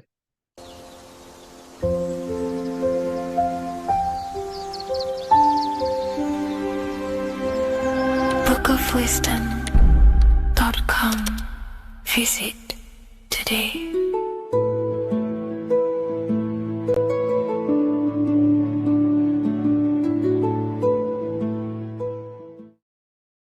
In this video, we're going to be talking about the evolution of consciousness. You are born human, however, you possess consciousness, which is the awareness behind your being, the awareness behind your thoughts, the experiencer behind your five senses, the experiencer, the observer behind your thought, emotions, and senses. You are an eye, an invisible consciousness looking through a lens, which is your body. Your body produces this physical world that you experience. Your brain produces this world. Your brain and body is a technological computer. However, you are an infinite, ever-expanding consciousness behind this physical body. And there is an evolution of consciousness, a cosmic journey of expansion. And this is why we see so much pyramid symbolism in the occult and esoteric world, and especially within Freemasonry. Because the pyramid represents climbing, an evolution, a raising state of consciousness, a journey. Steps symbolize a journey upwards. This is the raising and the evolution of consciousness, our inner world. The transmutation of our inner selves, of our souls and consciousness and our minds.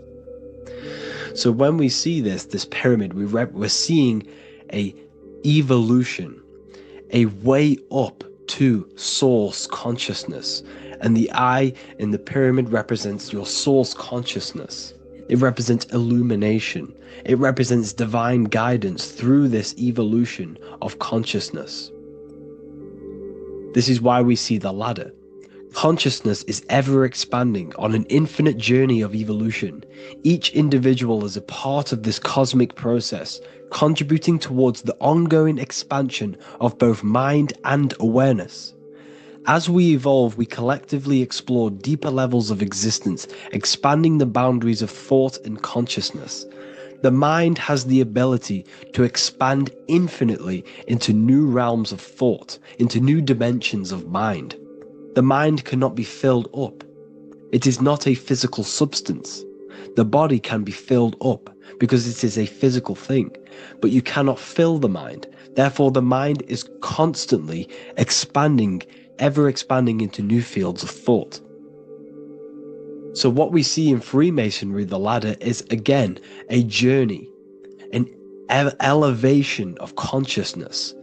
When we are born, We are born with an infant consciousness, and as we gain older, we gain an adult consciousness. Our inner world, our inner mind, and our emotional intellect changes and evolves. We are significantly different from when we were very young as an infant. It's because our consciousness evolutes, it changes, it alters like water. So, just like this evolution of your own consciousness as growing up, there is consciousness of beings existing in cycles beyond our own. And their consciousness is unimaginably different from ours. They operate on a higher level of understanding and knowing, experiencing reality in ways that transcend our current comprehension. Our minds right now cannot comprehend the highest states of consciousness. There are entities, there are beings beyond our own, existing in higher dimensions of consciousness that we cannot comprehend because they have expanded. They are on a further way up the ladder of consciousness. However, we are all on the same journey. None of us can take the same journey. There is one ultimate goal, reaching source consciousness. However, this is always ever expanding. However, we are all on a different journey. There is one truth, one source, one goal. However, there are billions in different ways of reaching it, and we are all on these different paths to source consciousness, to this ladder, this evolution of universal evolution. Okay? Their awareness is attuned to new dimensions of existence, reflecting a more advanced stage in the cosmic journey of consciousness evolution. So when you take DMT, you are shot into these higher realms of consciousness where you meet these beings who look similar to these images. They are not speaking to you physically. They don't speak to you three-dimensionally through vibration and words. They speak to you mentally. If you have done DMT, then you know this. And if you have met these beings, then you know this. You might have even met some of these types of beings on mushrooms or any psychedelic drugs. Because ultimately, when you take these mind-altering substances, it's altering your consciousness. It's merging your consciousness with the spirit of that substance. And you are essentially attuning your mind to higher dimensions of consciousness. That's why we say we're getting high when we take these substances. Therefore, when you meet these beings on DMT, you are essentially meeting beings who are attuned to higher dimensions of consciousness, and they speak to you mentally. They speak to you telepathically through thought, because the universe is mental. Everything exists within the mind. The way you are now, your physical existence, is a state of mind. Mind, thought creates matter. Spirit and matter are two opposing ways of thinking. If we have a very spiritual mind, we have an expanded mind, we are a spiritual person through the mind. However, if we have a very low state of consciousness where we think about food, sex, lust, and all physical things, then we have a physical consciousness. Matter and spirit are two opposing forces, two ways of thinking. The mind attunes itself to different levels of understanding in different dimensions. So, essentially, this is what we're looking at. The body is a vessel for the fluidic, formless consciousness, a temple that houses the essence of our awareness. While the five senses are limited to perceiving only the physical plane, the mind transcends these limitations, capable of perceiving the full scope of reality. It is through the mind that we access deeper truths beyond the material, tapping into boundless nature of existence. Physical existence is a thin band, a thin layer of reality. It's like 0.001% of reality. And your five senses are only tuned into this layer of reality. But the five senses are, by design, only allowed to perceive physicality. But the mind has the power to expand beyond this physical five sense state. The mind has the power to expand and evolute. It is a conscious decision whether you want to take this path or not. You can stay in a three-dimensional way of thinking, or you can expand your consciousness from within. It's not an external journey. There is no God going to save you. You must save yourself. Therefore, behind every single one of these eyes is the same source consciousness. However, we are all different cells in a different journey. The organs in your body, the cells in your body are all alive. They all possess same consciousness, universal consciousness. However, we are all on a different journey of evolution. As above, so below. As the baby is in the mother's womb, when the baby becomes conscious, there is a world outside of its mother. What does it do? It presses and seeks a way out to be born in the other world outside of its mother. It is the same with your consciousness, your mind. When your mind becomes aware that there is realities beyond the immediate surroundings, it seeks a way out. And this is exactly what I'm doing to you now. I am now expanding your mind and telling you there is other ways of reality. There is other dimensions of consciousness which you can access through inner transmutation, through different ways of thinking, spiritualism, and meditating and connecting with yourself and detaching from external things. We can upgrade our consciousness. Your body is a womb.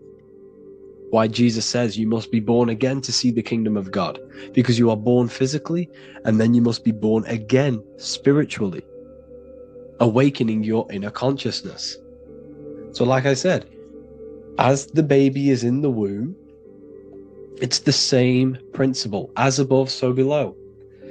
You were a baby, you were in your mother's womb, and you figured out there is a world outside of your mother, so you seek to way out your mother to be born in another world. It's the same now.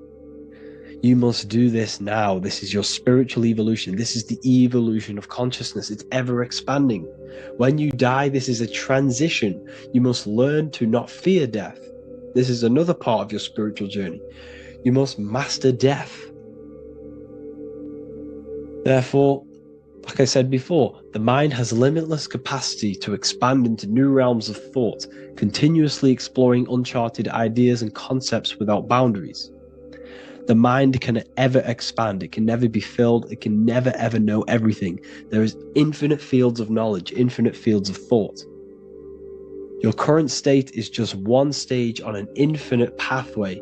You won't remain human forever. The human experience is a crucial phase where we learn to balance polarities, master the fundamental laws of the cosmos. It is a period of growth and transformation, preparing us for the next stages in our cosmic evolution. The goal is to strive for perfection, yet the true perfection is unattainable. It's like a tunnel, and there is a light at the end of the tunnel. And as you walk through this tunnel, the light is ever moving backwards. You should forever seek to meet that light, but you will never meet that light because consciousness is ever expanding. You should strive for perfection, yet knowing that perfection is forever unattainable. The journey is endless, with each step revealing deeper layers of understanding and experience. The pursuit of growth and expansion is itself the essence of our evolution. You can find all of this knowledge in the amazing book that I have read for years. I have read this book, The Emerald Tablets of Thoth, the Atlantean, by M. Dorial, translated by M. Dorial. I'm telling you now, this book, now that I've told you this, you have some context on the book. The whole book is about evolution of consciousness. He's talking about higher dimensions beings. He's talking about how you can transcend this physical plane. It is truly the most amazing book you will probably read. One of the best spiritual texts you'll see.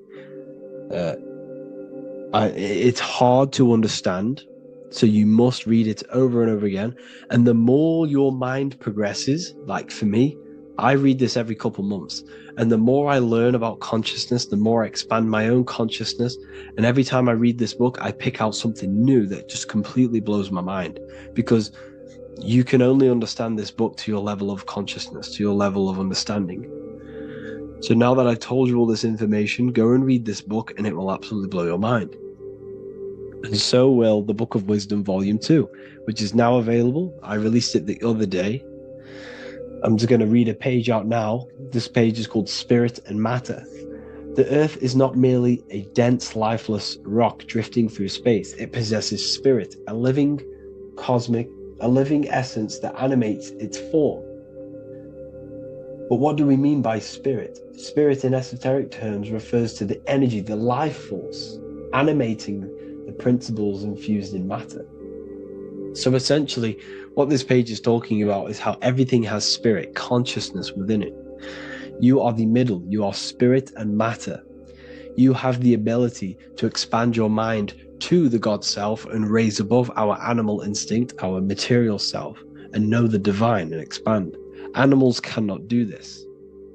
Animals are not self-aware. Humans possess self-awareness. We can observe our consciousness. We can say, why do I exist? We can look in the mirror and know that we need growth. And this is what Anunnaki means. Anu means above. Anu was the supreme god of the sky, which is a metaphor. He represents spirit above, heaven. Anu came down to earth and married Ki, the goddess of the earth, which represents matter. It's a myth, it's an allegory. Anu married Ki and gave birth to the Anunnaki.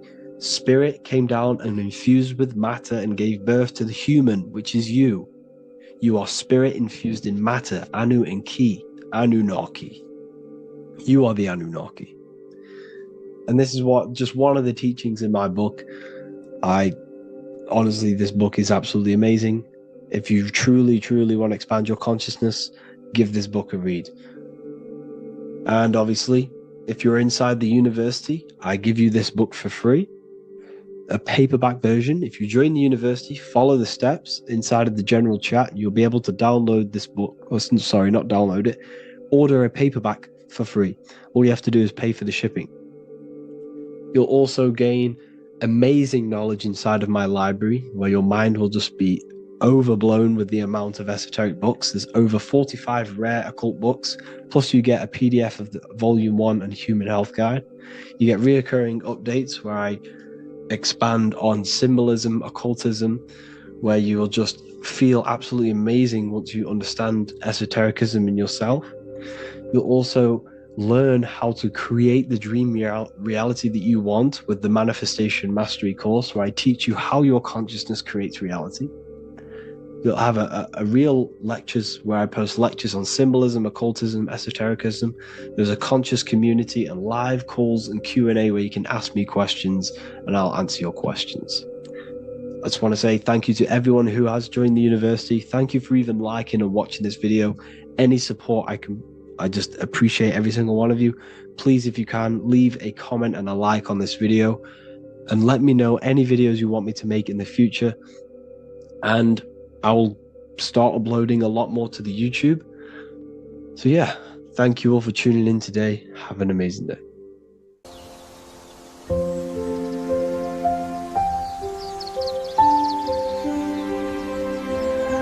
bookofwisdom.com. Visit today.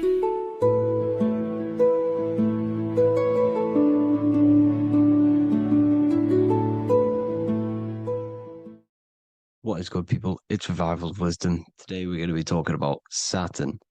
I've done this video in the past. However, this video is going to contain a lot more in-depth explanation of Saturn.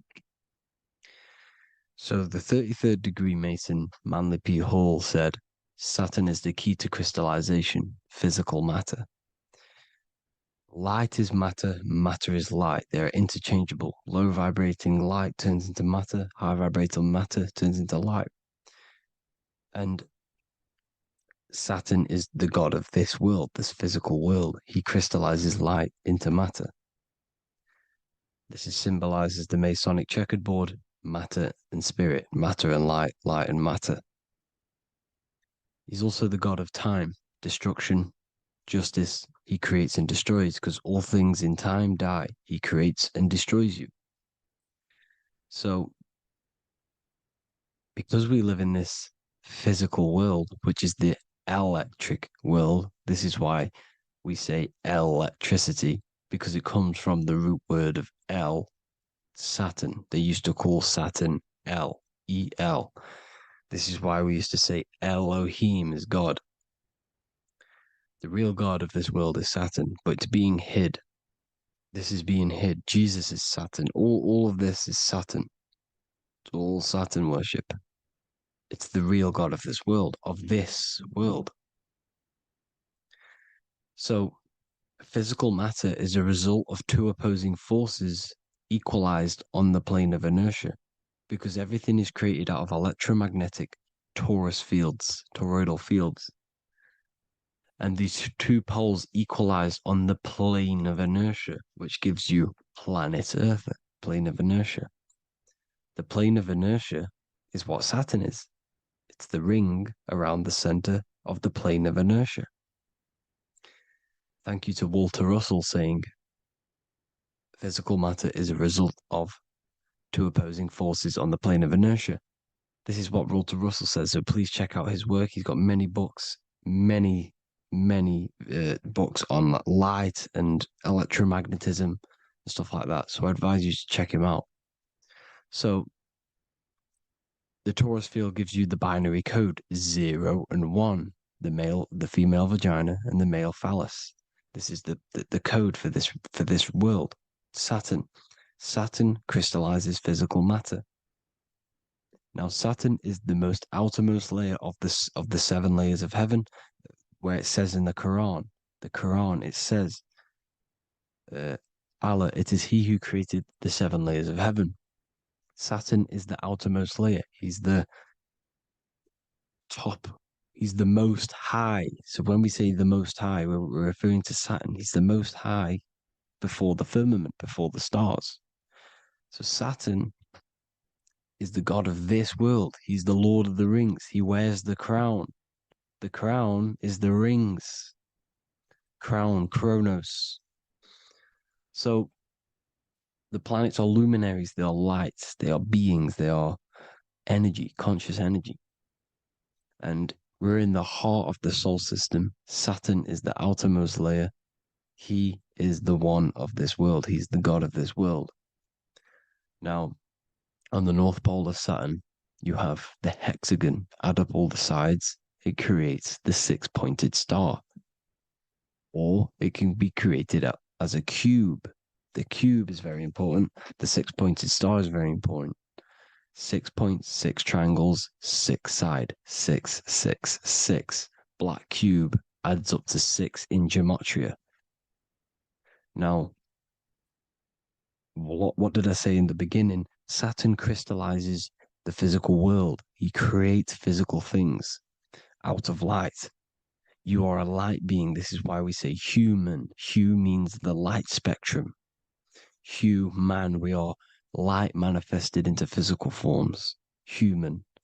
And we are incarnated through Saturn. Satan, same thing. The number of the beast is 666, and the 666 comes from the 6.6 triangle, 6 sides of Saturn, 666. We are all known as carbon-based life forms. Carbon, the atomic structure of carbon, is 666, 6 protons, 6 electrons, 6 neutrons. We are materialized into our physical bodies through Saturn, through the number of the beast. These bodies are the beast, it's the animal. The divine, the Christ, is the consciousness within, because you are a physical, spiritual being combined into one, hexed into one. Hexagram. This is a hexagram. You're hexed into physical matter, spirit and matter, light and dark, combined into one. Now you contain of the mark of the beast, the mark of your body. Your body's the beast. It says in the Bible, Satan, who is the god of this world. This world. There are many different worlds, but this world is ran by Saturn, and it says that in the Bible. Saturn is Satan. It's the same thing. And look at the crown of thorns are wrapped around the heart. The soul is in the heart. The mind is in the brain. The soul is wrapped around the rings of Saturn. You're wrapped in physical matter. This is what it's showing you. This is symbolizing the rings of Saturn wrapping you. And the cross on top is the cross of the cube. The cube, the black cube of Saturn, unfolds into a cross.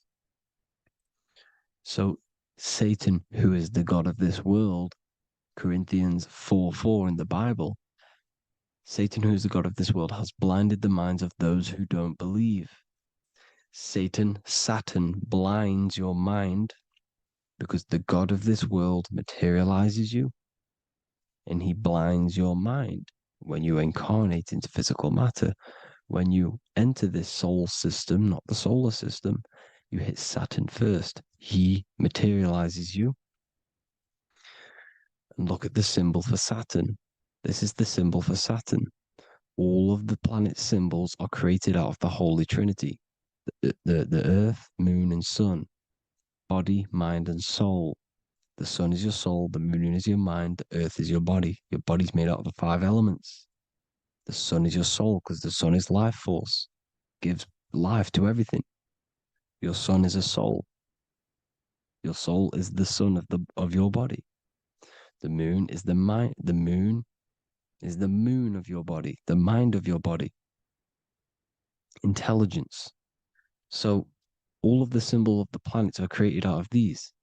The Saturn symbol is created out of the Earth cross, matter, and the moon crescent, moon, mind, matter over mind. This is why Satan, who is the god of this world, has blinded the minds of those who don't believe. He blinds your mind. Look at the symbol, it's showing you. The Saturn symbol is matter over mind when it should be mind over matter. So we descend into a soul system, into our 666 Saturn carbon suit bodies, and we are matter over mind. Then we have to move up the spine to go back up to spirit, to mind over matter, where you manipulate your own reality. Now look at this. It creates the number 5. 5 is the number of change. You're moving from this side of the number sequence over to the right side. You're moving from the spiritual into the physical world. You're incarnating into the 5 elements, the 5 senses. So the cube, the black cube of Saturn, is another major symbol. Very important symbol. Here you see the cube, and the color black is associated with Saturn because Saturn's associated with death. He creates and destroys. Light and dark. Death is associated with black, spirit, because you can't see spirit, which is blackness. So the black cube is black because Saturn rules the nighttime, which is dark, blackness, and he rules the winter, which is death, blackness. So Saturn is the black cube. Cubes have 6 sides. Up, down, right, left, back, and forward. Cubes are 6-sided. Everything is 6-sided inside of this creation because you're incarnating, you're materializing, crystallizing into the cube, the world of the cube. Everything's a cube. Everything's got 6 sides. Here's Leonardo da Vinci showing you that you're in the cube. Leonardo da Vinci did this famous painting. You're in the cube, you're hexed into physical matter. Or you're incarnated into the 3rd dimension, the 3-dimensional world, which is a cube, 3D. And black cube adds up to 6 sides of the black cube. The Kabbalah means cube god in Arabic. And look at what they do. They worship the cube, the black cube, and they stand in rings like the rings of Saturn. Australia, Denmark, Manhattan, Santana all have these black cubes. You go to New York, you will see the black cube there as well. These black cubes are everywhere because it is the real God of this world, So look at the cross. The cross unfolds into the cube.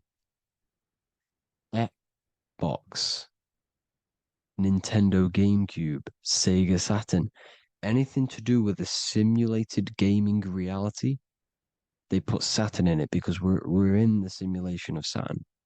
This is a simulation. And this is why they reflect this through the Xbox, GameCube, Sega Saturn, anything to do with gaming, simulations, is all Saturn. Because we're in the cube of Saturn, the black cube. We're in the GameCube, the Xbox, the Sega Saturn. As above, so below. So they reflect it through the simulations that they create inside of this simulation. Cubes have 8 points for the 8 points of time and space. 8 is the number of time. Everything's cycling, infinity. So look at the cube. The cube is symbolized as in Judaism. The Judees have the black cube. They wrap themselves in a black band and they cover their eyes into blackness. The black cube for the black cube of Saturn. They use the star of Saturn and they worship their god on Saturn Day because it's all Saturn worship. And look how the Saturn god is wrapped around with these thorns or leaves, just like Jesus is wrapped around his heart. And Jesus on the cross is us on the cross. We are in the cross. We are in the cube. The cross is the cube. And the cross is even in the Saturn symbol. This is another symbol for Saturn. There's two symbols. You got this one, the one I've just broke down. And there's this one. This is the cross of Saturn, the cube god, the simulation, the game cube. Now, Chronos is another word for Saturn. Chronos means time. When you clock into work, you go to the Chronos machine. Well, I did anyway. And I'd tap my card on the Chronos because Chronos is time. Anything to do with time is Saturn. He creates and destroys. Look at the artwork of Saturn with the sand, the time. Look at this, how he's cutting off the baby's wings. He's crystallizing the spirit into matter. He's cutting off your wings. Satan, in the Bible, he falls from heaven into earth and he loses his wings. He becomes a serpent. You see, it's all symbolic for us. We are the fallen angels, fallen angles of light. We're fallen angles of light. We are light beings. Now we're fallen into physical matter. Saturn's chopped off our wings. He's chopped off our spirit wings because when you astral project, you can fly. You will fly around. He's got the Reaper staff here, always depicted with the Reaper staff. Now look at the clock. Saturn Day is the 6th day, the number of the beast 666. Look at the clock. 6 take away 12. 12 take away 6 equals 6. 7 take away 1 equals 6. 8 take away 2 equals 6. 60 seconds in a minute, 60 minutes in an hour, 24 hours in a day, 2 plus 4 equals 6. That's 666. Everything's 666 because it's time. Saturn. All goes to Saturn. He's the god of time. We're in time now. We're in time. We're in the time, which is God, the god of this world, the god of time.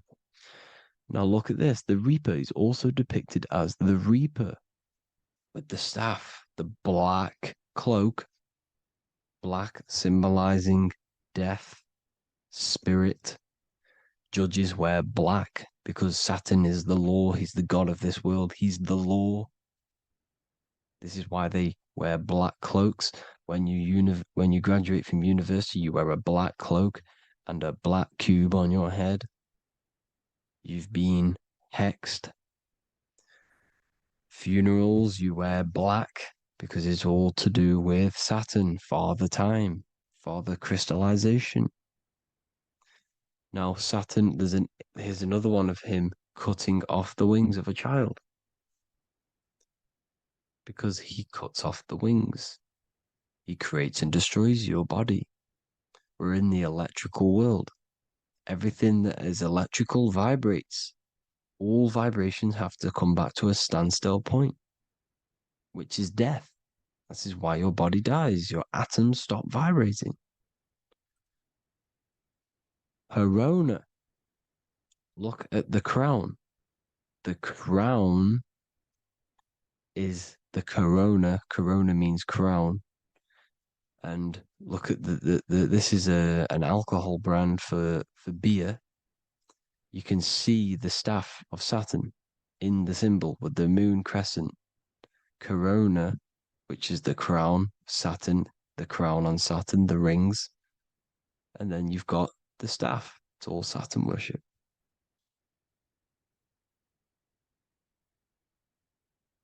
Is the black cubes of 9/11.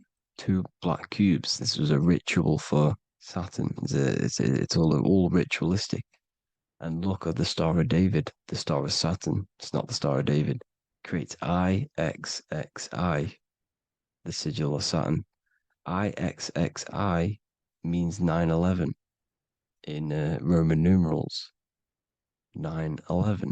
It's all a ritual for Saturn, and they have the 2 black cubes of Saturn. Now look, XX, there's more symbolism of Saturn now. We're going deeper. XX is more symbolism for Saturn. The sigil of Saturn is XX, as above, so below. Same with the Star of David. You split it in the middle, as above, so below, as above, so below. XX, this is a Knights Templar Cross of Lorraine. XX, Knights Templar, high order of Masonry. They all worship Saturn. Well, Saturn's the real god of this world. X Eon with the XX, XXL magazines, which is all to do with famous rappers and stuff like that. When you die, you put XX on the eyes because it's Saturn. He's the Reaper.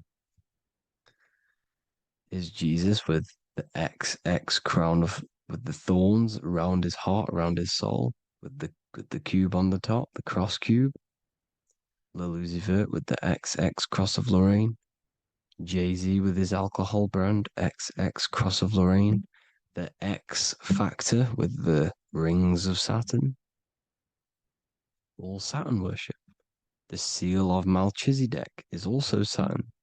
This is the cube. This symbolizes the cube with the 8 points for the 8 points of space and time. And this is the cube. It's another ancient symbol for Saturn. Here you see the star of Saturn with the Melchizedek symbol around it, which is all to do with Saturn. Here you see an altar, the Holy Grail, the Melchizedek symbol on it, and they're worshipping it. This is why we wear rings, wedding rings for the rings of Saturn. It all goes back to Saturn. Earrings. The 8-pointed star of the ancient Sumerians is all Saturn. It's all Saturn. So the ancients, the symbols of Saturn goes on forever. It's in all of the major corporations. You can see it everywhere, the rings of Saturn. Toyota is an obvious one. Internet, Nike, Target, Sega, Saturn. It's all Saturn worship. All Saturn worship. Because he is the real god of this world. Here's Kanye West's album with a Saturn here. Here's Michael Jackson's album saying X, escape. There's the X again. The X, escape. You have to escape this reality. Maybe that's what he's pointing at. Here you see it on the dollar bill. The star of Saturn. Here you see it again on the dollar bill. So that is it for today's people. I hope you all gain some insight on Saturn. Please like, comment, and share if you can. Subscribe if you like the channel. Please have an amazing day. God bless.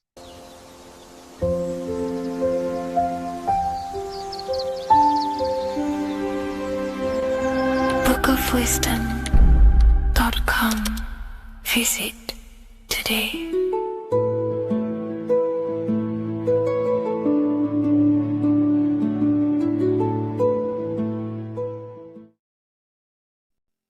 What is good, people? How are we all doing? Today we're going to be talking about the different planes of existence, the occult side of the world, the things they don't teach you in school.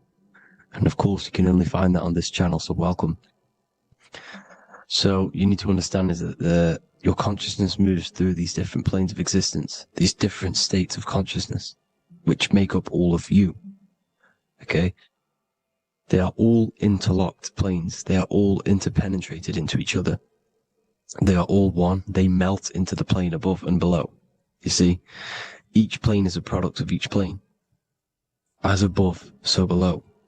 Now, the higher you go, the more fluid, the more dreamy, the less dense it becomes. The lower you go, the more denser it becomes, the more solid it becomes. The lowest plane is the physical plane, which you are obviously aware of. You are inside of the physical plane now. But while you are in this inside of this physical plane, you are indeed inside of all these other bodies which you have not awakened yet. You have to awaken these different bodies. You have these bodies. Okay? It's like a ripple effect. And the center is the most dense, the most solid. This is Earth, heart, the heart of the ripple. And the lower you, the further you go out from the center, the more dreamy, the less fluid, the more fluid, the more less dense it gets until you're one with the all. You see? And this is what it's like. This is what this system is. It's like a ripple effect. Now, let's jump straight into the planes. First, you have the physical plane, made out of 4 elements. 5 elements. The ether is the mother of the elements. It's the womb of the elements. It's the 5th element. And it gives birth to the 4 other elements. 4 is stability. Tables have 4 legs, and this is why the ether gives birth to 4, because it's the foundation of the physical world. Fire, earth, water, air. They are not pure. Each one of the elements melts into the other one. For example, earth and water both share cold. Water and air both share wet. You see? They compose of each other. They melt, they mold into each other based off the vibrational state of the ether. That's what it is. The 4 elements are the vibrational states of the ether. Okay? So you have the 4 physical elements making this, physical world. It's the lowest world. It's the world of effect. This world, whatever you see, whatever you experience, it's the effect. You can't change anything by manipulating this world. You got to manipulate the higher worlds to affect this world, you see? As above, so below. This is the lowest plane. It has 3-dimensional. It's the 3rd dimension. Space, height, and thickness. That's all it is. Front, backwards, upwards. You see, it's 3-dimensional. We cannot perceive the hidden side, which is the interior of this existence. We cannot perceive the interior from our exterior view. We are looking into this world. Okay? This is the exterior view. We can't see what's inside of that. That's the 4th dimension, which is the next one. It's the most gross and dense plane. 4 states of matter, the most slowest vibrational molecules exist in this plane. Above this plane, you have the ether. Okay? The word ether and either are the same thing, because either connects 2 scenarios in languages. I either support Manchester United or Liverpool. Either is connecting them 2 scenarios. The ether is doing the exact same, as you can see here on the planes of existence. It connects the astral world, which is very important, to the physical world. It's connecting these 2 worlds. So it's the ether. It's the ether. The ether is pure potential. Energy flows through the ether. It is pure energy, pure potential. Okay? The physical body is an exact copy of the etheric counterpart body. So every physical object has an etheric energy double. It's like a blueprint of that object. Every single object has an energy double, and that's the etheric double. Okay? The etheric body determines the shape of our physical body through its lines of force. All through life, it rebuilds and restores the physical body. Physical problems show up first in the etheric body, because as above, so below. You manipulate the higher planes, it will manipulate this plane. And this is why sorcery works. contact with astral plane entities. We'll get into that a bit later.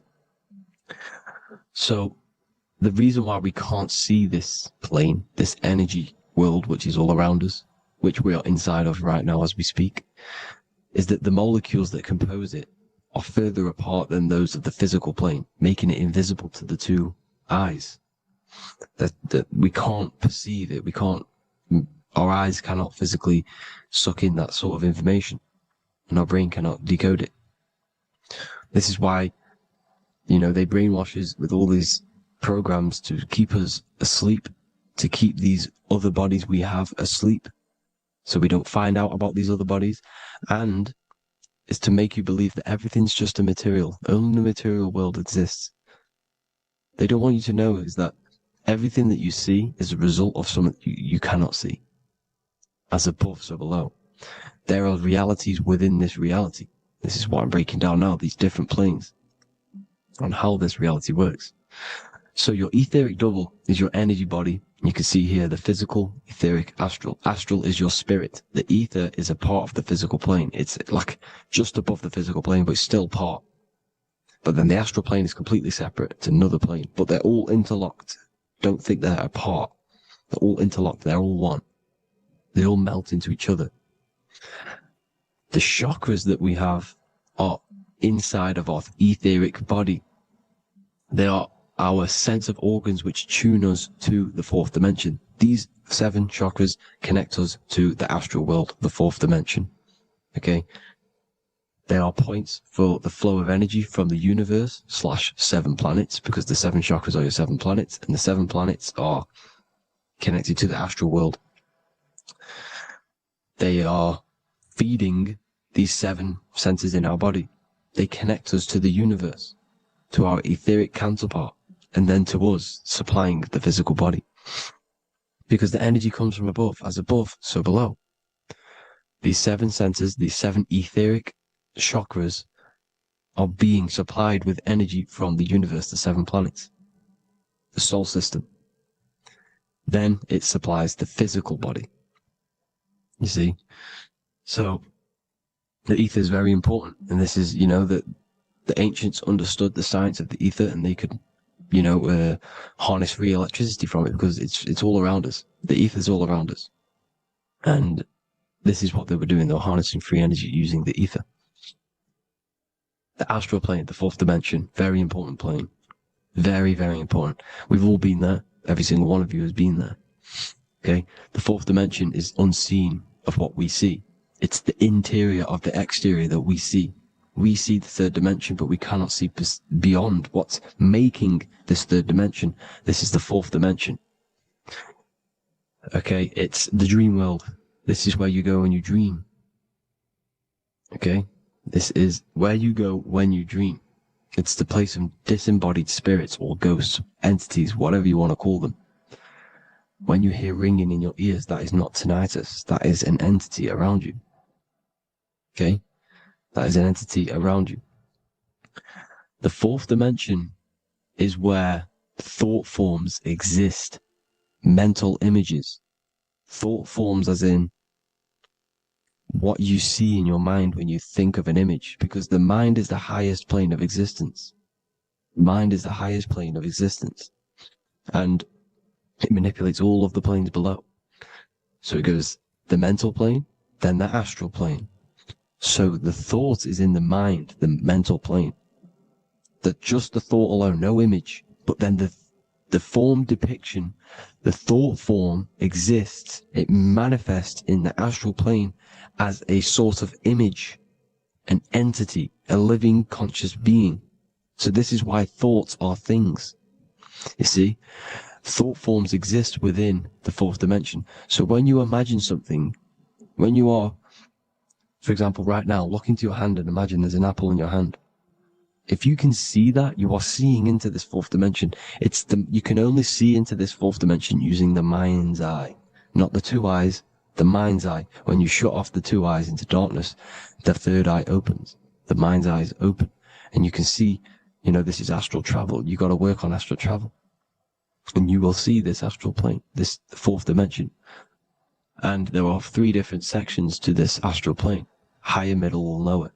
So yes, there is a kind of a heaven and hell, and a mid-God. Heaven being the higher vibrational entities manifesting higher vibrational thought forms existing there, the lower vibrational thought forms existing in the astral plane. But these thought forms are beings. You can create these beings. They're called elementals. Okay? If you entertain specific thoughts for long enough, this will plant a seed and it will grow. If you keep, so for example, you have a bad feeling or whatever, what's a good example? Unforgiving someone. You keep that energy inside of you for long enough, it will manifest in the fourth dimension. You entertain that thought long enough, it will manifest. And it will create an etheric body, and it will be an entity which will harm you.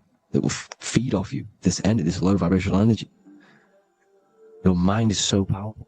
It creates thought forms, and these thought forms can take consciousness, can take bodies, etheric bodies. Now, that's why it's very important that you master your mind, master your thought patterns. So this fourth dimension is the astral world. So when you have a nightmare, this is the lower astral plane. You're in the lower astral plane. Whilst this physical body rests at night, your consciousness, you awaken this other body, your consciousness goes inside of this other body, whilst the physical body lays asleep. You see? So it's all inside of you. This is what you need to understand. You just haven't awakened these bodies yet. You can awaken them. You just got to awaken them. Okay? The next is the mental plane. This is the mind, the source, pure cause, pure motion, the most less dense, the most fluid. No form. There's no form to the mind. Astral plane is the first plane where a form takes existence, pretty much. The mental world has no form. It's pure mind, pure intelligence. Thoughts alone exist here without any images or manifestation. The most fluid, the most dreamy, the most causal plane. All of the rest take the effects of this plane. That's why it's mind over matter. Your thoughts they create vibrations. Each vibration is vibrating on a specific frequency, which creates mental images, creates effects down here on this physical plane. This is why it's so important to master your mind. Master what you think. Master your mind. It's the hardest thing to master. You could conquer the world, but it's probably harder to conquer your own mind than to conquer the whole world. I can promise you that, because the mind can play tricks on you. You got to listen to that inner guide within you that will constantly manifest the good things. So anyways, people, hope you learned a lot from this. Please work on trying to activate these other bodies. I will maybe do another video on trying to activate these bodies if you wish. Please comment down below if you would like to see that. And have an amazing day. Please like, subscribe, comment down below any video ideas you want me to do, any information you want me to spit. Thank you all. Have an amazing day.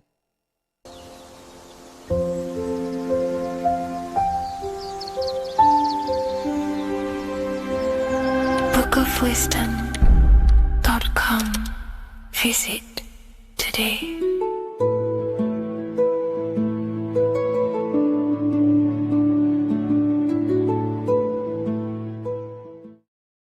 What if I told you that the pentagram can unlock the secrets of creation and make you manifest any reality you want? Hence why the pentagram is used heavily in magic and witchcraft. We have to understand that the pentagram has been heavily demonized. Religions, churches claim that this symbol is associated with Satanism and witchcraft. I personally believe this was intentionally done so that people do not gain their personal power over reality and their life. The pentagram reveals so much about you, and it is one of the most important symbols to understand inside the occult studies. It is one of the most common symbols that you will see across all occult esoteric orders and different occult traditions, such as Freemasonry, Kabbalah, Rosicrucianism, alchemy. You will see this symbol everywhere. And in fact, You even see this symbol, the pentagram, on old church buildings, statues of Jesus next to church buildings. You will see this symbol used by Christianity itself, which is very contradicting about the church. But I'm not here to tell you to think anything. You can simply take this information with a pinch of salt and see if it benefits you. The pentagram used by the early Christians was said to symbolize the 5 wounds of Jesus on the cross. But this goes much deeper in an esoteric explanation. The pentagram ultimately represents the 5 elements of creation. All creation falls within these 5 elements. We have spirit on the very top, then you have air, water, earth, fire. This is the correct placement and order of the elements. Air is always on the left, water is always on the top right, earth very bottom left, fire bottom right, and spirit placed on the tip point of the pentagram. It's a 5-pointed star drawn with one continuous line. But this actually reveals much deeper things, and we're going to be going into how to use this symbol for magic and creating your reality towards the end of this video. But now we're going to give you a basic understanding of the pentagram. It's showing you the 4 physical elements symbolized as triangles and spirit symbolized as a circle. The 4 physical elements are made out of the base element, spirit, or what the ancients call ether. Ether is the underlying base of all physical matter. This is the substance that animates physical matter with life force.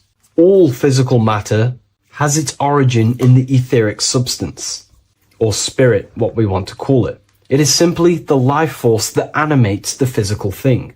However, if we go deeper onto this symbol, it also represents something personal to the individual who wears this symbol. If you wear this symbol, you're basically saying you're putting your divine nature over your material nature. Your divine self is in control of your material self. You put your spiritual needs before your physical desires and needs. Hence why the spirit is on top, looking down over the 4 physical elements. The circle is continuous, one line, eternal, no beginning, no end. The triangle has beginning and end and points. You can see the beginning and the end when you draw it. On a deeper level, this is pretty much showing the process that symbolizes the structure of the macrocosm, the universe itself, showing how the invisible spiritual planes condense and crystallize into the visible physical world, spirit turning into physical reality. But if you wear this symbol, you're basically saying, I put my divine nature over my material nature, showing that your spiritual nature rules over your earthly existence. You put your spiritual needs first. If you see this inverted, it is now the opposite, placing spirit on the bottom, basically saying, I desire the physical things over the spiritual. But what exactly is your spiritual nature?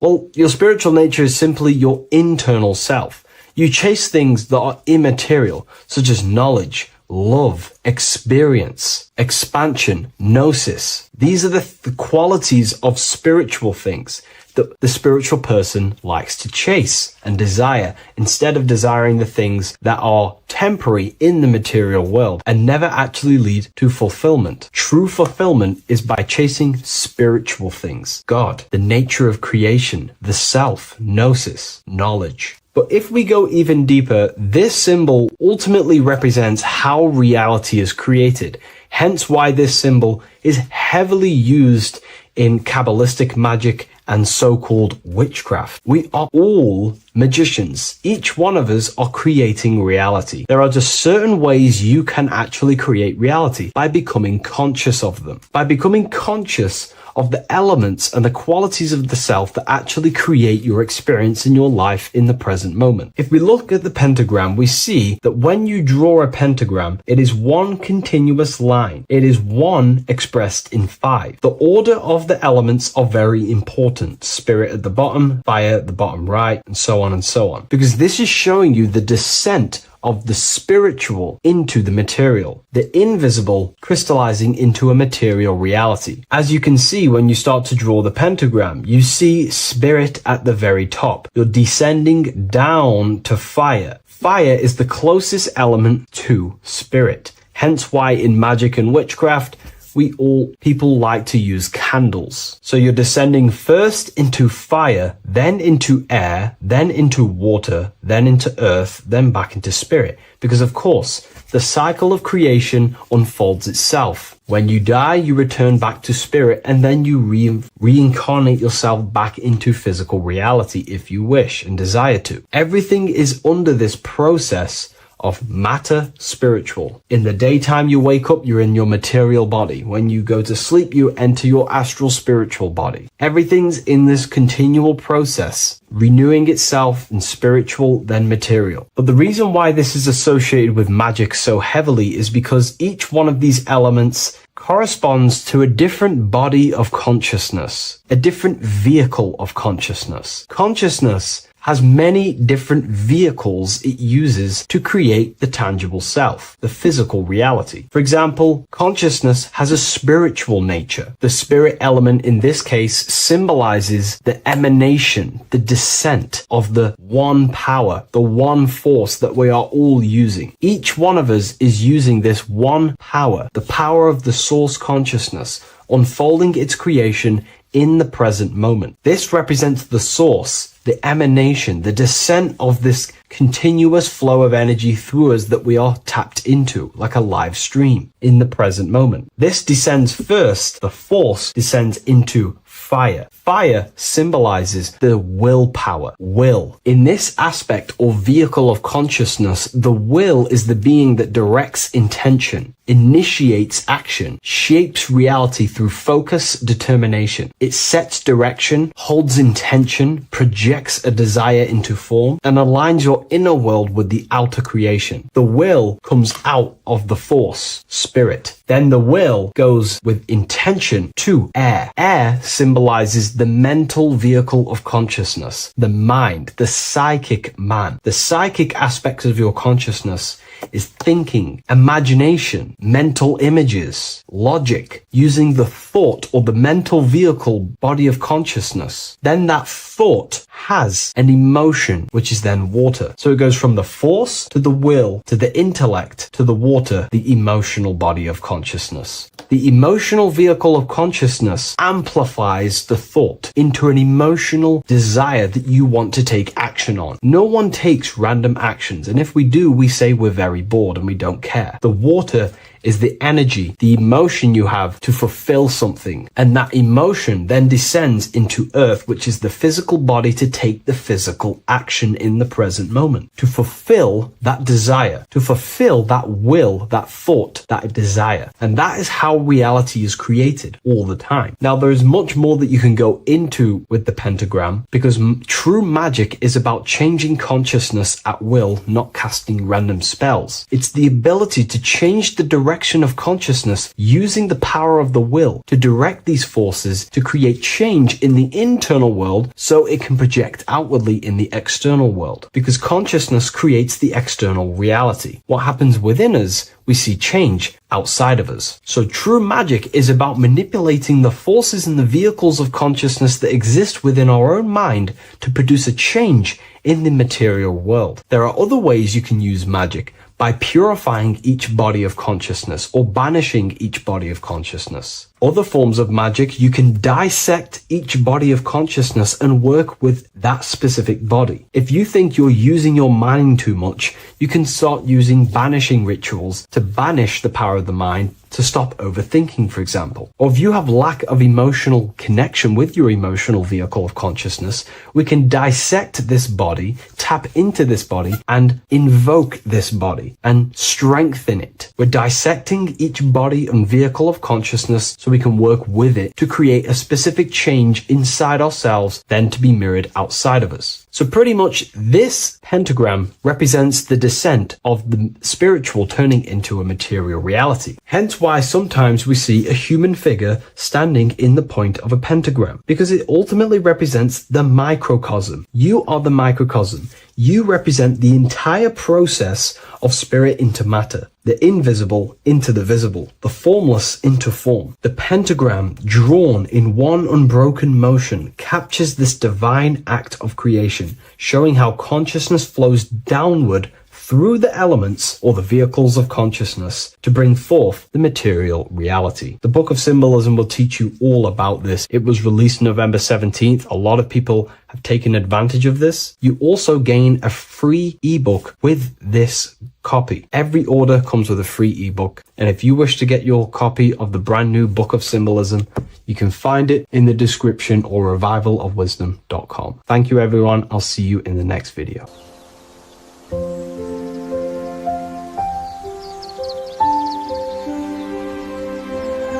bookofwisdom.com. Visit today.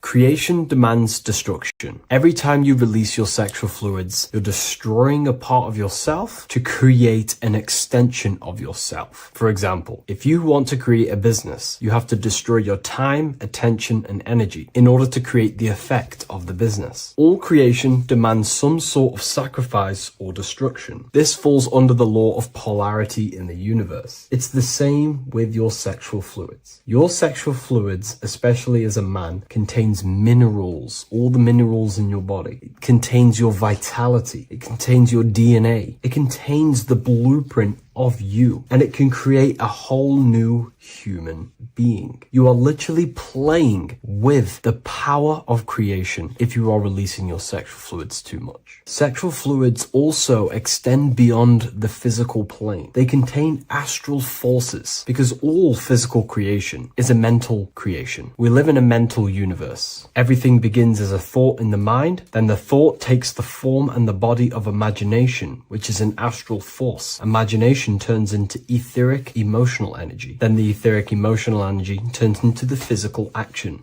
and the physical manifestation. We live in a mental universe. Therefore, these dimensions do not exist separately. They are permeating and mixing in with all. Your physical body has an astral body. Everything physical has astral forces behind it. Semen is known as the astral fluid of the soul. It feeds nerves, the channels of life force and consciousness within the body. And every time you release it, you're destroying a part of your vitality, your brain, your nerves, your energy levels, your creativity, and your DNA to create an extension of you. Therefore, it is a sacred fluid within your body and not something to be played with and to be released too much. Think about it. This is a very creative energy, your sexual fluids. It can create a whole new human being. This is how powerful it actually is. It is the power of creation, and the misuse of this power can destroy your own vitality and your life of your body, because that life you are giving in order to create an extension or a child is the same life you could keep inside of you and not waste to recycle and regenerate the body. Sexual energy has been for thousands of years associated with regenerating the body, longevity of life, and maintaining youth. Not only that, every time you release your sexual energy, it floods the brain with dopamine. Dopamine is the brain's reward system, created within the middle of the brain. It releases every time you've achieved something. However, sex or an orgasm is the most powerful feeling you can feel. It's the most amazing, intense feeling and release of dopamine you can possibly feel as a human. Therefore, if you flood your brain with this high amount of dopamine every single day, you are getting the epitome of human feelings every single day. Therefore, you will become numb to everything else in reality. You won't be able to enjoy the small things in life. And I know this firsthand because I experienced this myself. As soon as I stopped, this is when I started to enjoy the little things in life, seeing family, and I actually gained more energy, more ideas. We'll get into this a bit later. It is a creative energy. It creates a whole new human being. Therefore, if we maintain this energy, we can maintain our creative power within us, because that's what we are. We are all creative beings, moving energy from higher dimensions of consciousness, the mind, into lower dimensions of consciousness, the physical world. You hold the power to create. You are not in a world. The world is working through you. You do not possess a life. Life is working through you. You are not in a universe. You are the universe. It's moving through you. There is no past, present, and future. The present moment is you. When we release every single day or frequently throughout the week, like I said, we're triggering the brain's reward system, dopamine, which makes you feel as if you have already achieved something. And if your brain is telling you you have already achieved something by overusing your sexual fluids, then you will not have the motivation to achieve other things in your life. I know this firsthand. I became very lazy. I didn't want to work. I didn't want to do anything because subconsciously my brain felt as if I've already achieved. If we look at the symbol of the Baphomet, we notice the Baphomet has horns and a goat head. Now we look at the word horny. When you become sexually aroused, it's known as horny, which is the horns, representing the lower mind. The lower mind is the mind we use for our animal instincts. We have two parts of our mind. A higher mind, which is contained of higher thought, which chases spiritual things such as love, wisdom, knowledge, and God. Then we have a lower mind, which chases the things of the material world closely associated with the ego, chases validation, material gain, status, and physical sensation, physical pleasures. It is these physical pleasures that can keep you in an endless loop, making you feeling empty inside, because nothing material can ever satisfy our internal world. Nothing. You can achieve millions of dollars. You can achieve your dream house, your dream car, your dream watch. And if that is the only thing you are chasing, you will feel empty inside when you achieve it, because nothing of this material plane can satisfy you. Nothing of the lower mind can ever satisfy you. This is why we must sacrifice the lower mind and overcome the lower mind and the lower instincts. One thing I found amazing when I mastered my sexual urges and my lust is that my mind became a lot more clear. The thoughts and the time and the attention that I used in my mind to go towards lust, sex, and chasing these things was taking up a lot of mental space, time, and energy. But as soon as I removed it and mastered it, my mind became an open vessel for higher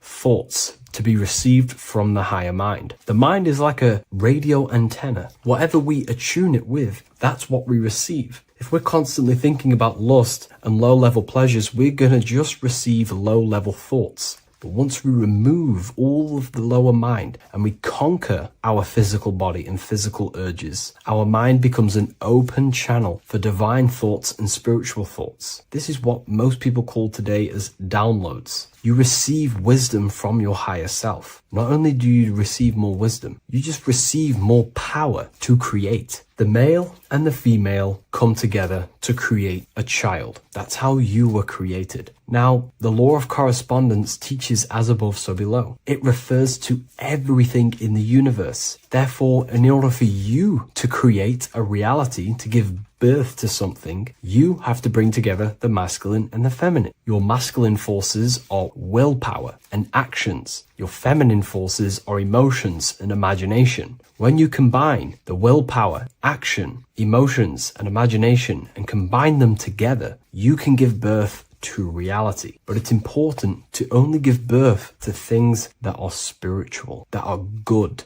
that are for the benefit of yourself and humanity, and not for the ego and the lower mind. Killing our lower mind is essential for spiritual ascension when we die. The thoughts that we give the most attention and energy to when we die are pretty much the same thoughts that we're going to think when we die. When you die, your physical body and external world is stripped and you're left with your internal world of consciousness, more than likely be resonating within the lower astral plane before you move on to any higher dimensions of the astral. It's important that we kill any addictions such as sex, food, attachments, emotional attachments to people, any desire for material things before we physically die. The Hindus taught this, Buddhism taught this, the ancient Egyptians taught this. We have to remove the desires in our heart for material and things before we physically die, because when we die, we cannot fulfill physical pleasure. Therefore, we will create our own suffering within the astral dimension. So sex is the biggest part of this. We have to remove the desire for sex or releasing any of our sexual fluids before we physically die to master ourselves. And not only that, it's going to benefit the way you feel, the way you think, the way you act towards people once you have mastered this. Porn psychologically damages you. You are quite literally the person in the corner of a room watching two other people give pleasure to each other. Psychologically, that is not good. And what happens in darkness is always revealed in light. What you do in your alone times will show in your confidence, in your eye contact, in your presence, in your aura, your energy. You cannot hide things that you do in the dark, because they always reveal themselves in a subconscious way, whether physically or through an energetic spiritual way. Sex can be known as sacred energy exchange. You are exchanging energy, bioelectrical energy. It's a scientific fact that when you hold hands with another person, your brain waves of each individual become synced. Your emotions sync. And you exchange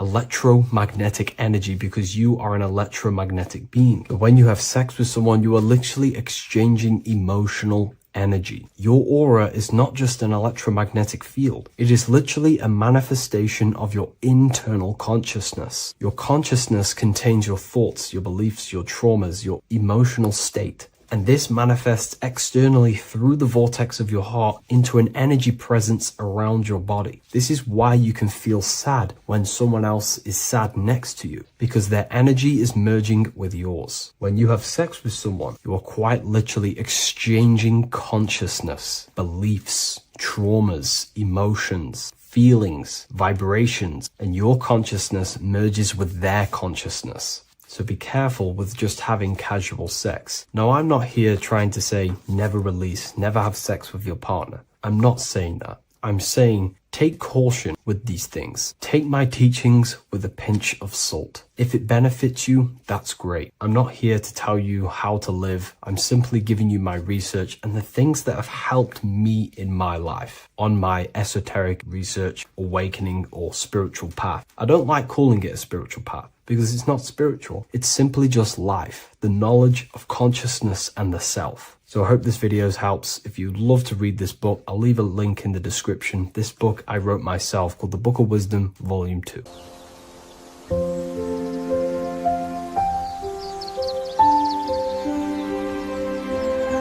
bookofwisdom.com.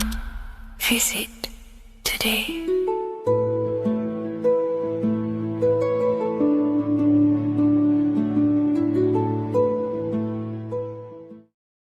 Watching pornography makes you see people as objects. It does a lot of psychological damage to the human mind. And if you truly want to progress in life, your spiritual journey, mastery, whatever it is, mastering your sexual urges is essential to become powerful, successful, and become the best version of yourself. And there are some occult practices that I used to help master this urge. They're not really techniques, they're more mindsets, which will definitely help you overcome your urges. So if you want to quit pornography today, this is the way forward that I used to create this version of myself. Before we go into the tactics, we must understand that whatever we do in darkness comes into light some way or another. If you watch pornography, you know you have a problem, you keep this to yourself. We all naturally do. These things are private, and what we do in our private time molds our subconscious mind, and we keep it away from people. But whatever we do in darkness always comes to light. If you're doing things you don't want others to see, such as watching pornography, it will come out through a subconscious force. It will come out in your eye contact. You won't really be able to make eye contact with the person you're attracted to. It comes out in your energy, your aura, your presence, your confidence. All of this plays a role in molding your consciousness. And especially women can pick this up so easily. Females are more subconscious, males are more conscious. Females speak indirectly, males should speak directly. If a woman is hungry, they will say, "I'm hungry." "Are you hungry?" but a male will say, let's go get some food. You have to see the underlying subconscious messages in women because they speak in more of a subconscious language. Men speak in a direct language. And maybe even men will pick this up. If you want to be taken seriously in the business world or your career, whatever it is, this is essential for your body language and your personal power. So you must master your sexual urges. Releasing your sexual energy, your sexual fluids, removes the life in your eyes. A lot of people get dark bags underneath their eyes. I used to have them years and years ago. My eyes were always half shut. There was no life in my eyes. But as you purify yourself, the life and the energy comes back into your glaring eyes. The first tactic on mastering your sexual urges is understanding that thoughts produce emotions. Whatever we think about inside of our mental body directly corresponds to what we feel in our emotional body. What we see here is a piece of alchemical artwork showing you the light of the mind shining down into the heart. This represents the mental body with the clouds. This represents the human heart, the emotional body of consciousness. What we think about, if we think about sex, or if we watch things that are stimulating to us on Instagram, TikTok, that thought goes into the mind and the feeling gets then produced in the heart and the body becomes aroused. What we think inside of our brain becomes emotional energy in our heart. As above, so below. And what becomes in our heart is what we take action on. We take action on emotion. Human action, human behavior pretty much comes down to what we feel. We only act on what we care about or what we love. If you love that feeling of watching pornography, that is the reason why you're taking the action. So keeping this in mind at all times is very important in your journey of self-mastery. What you think is what you feel, and what you feel is what you act upon. Remove stimulations that can possibly produce that thought of watching pornography. Unfollow the people. Purify your environment so these thoughts do not enter your mind. And if you do become stimulated, remember, thoughts produce emotions.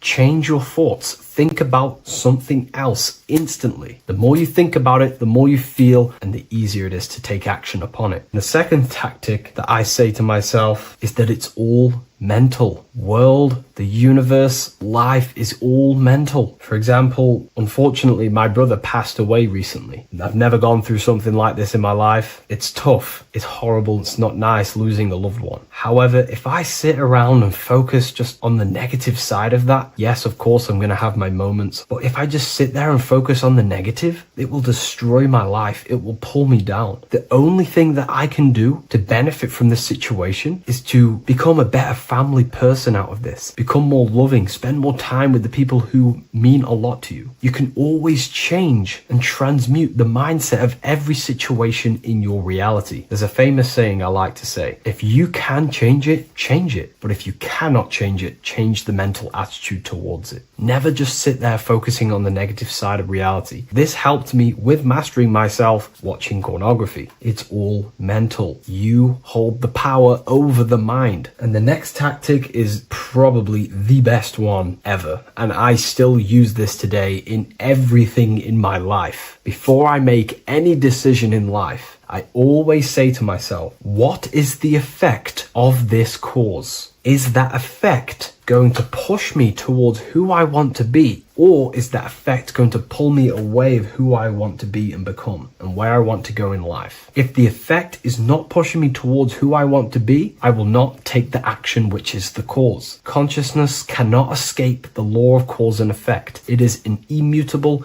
inchangeable law that is governing your consciousness and your mind. You have to keep this law in mind because it is the law that is creating and crystallizing your reality. Any decision you make, what is the effect of this cause? The law of cause and effect is a force that you cannot escape. So you have to work with this law and become conscious of the law. So before you do take the action, what is the effect? Is watching pornography going to push me towards who I want to be and where I want to go? If it's not, do not take the action. That's where willpower comes in. You can do little exercises for willpower, meditation for 30 minutes of not thinking. You can do rituals that strengthen the connection to your mind with your willpower. At the end of the day, the willpower is the most essential force in in the consciousness. Another thing is remove any music that talks about it. Even the words will be producing thoughts in your mind. What you feed your consciousness is ultimately what you project back outwards. Don't listen to the rap music. Don't listen to any music that talks about it. Try and remove this from your environment. These tips that I've given you don't just work in quitting pornography. These work in every aspect of your life, and they will dramatically change your life if you become conscious of them and actively use your mind. Don't fall under the spell of becoming unconscious. Never act unconsciously. Never think unconsciously. Never feel unconsciously. Stay on top of your mind. Be the observing eye in your mind. Never fall unconscious. Of course, we all need to sleep, but I mean in the waking times. And this is why learning about yourself or consciousness is essential for every aspect of life. Business, your career, money, whatever it is. Whatever you're doing in your life comes down to understanding human consciousness. And that's why I wrote these books, so you understand yourself, so you gain your understanding of the functions of your own mind, body, emotions, and how you are creating reality. That's why I wrote the Book of Symbolism, because symbols are not just symbols. These symbols represent forces and aspects of the human psyche themselves, and they are veils, they are keys that help you remember and become conscious of what has fallen unconscious in your mind. We're simply just becoming conscious of what we are unconscious of and becoming conscious of them and using these powers. You want to take your life to the next level? Feel free to get the Book of Symbolism. I'll leave a link in the description. Take care, everyone.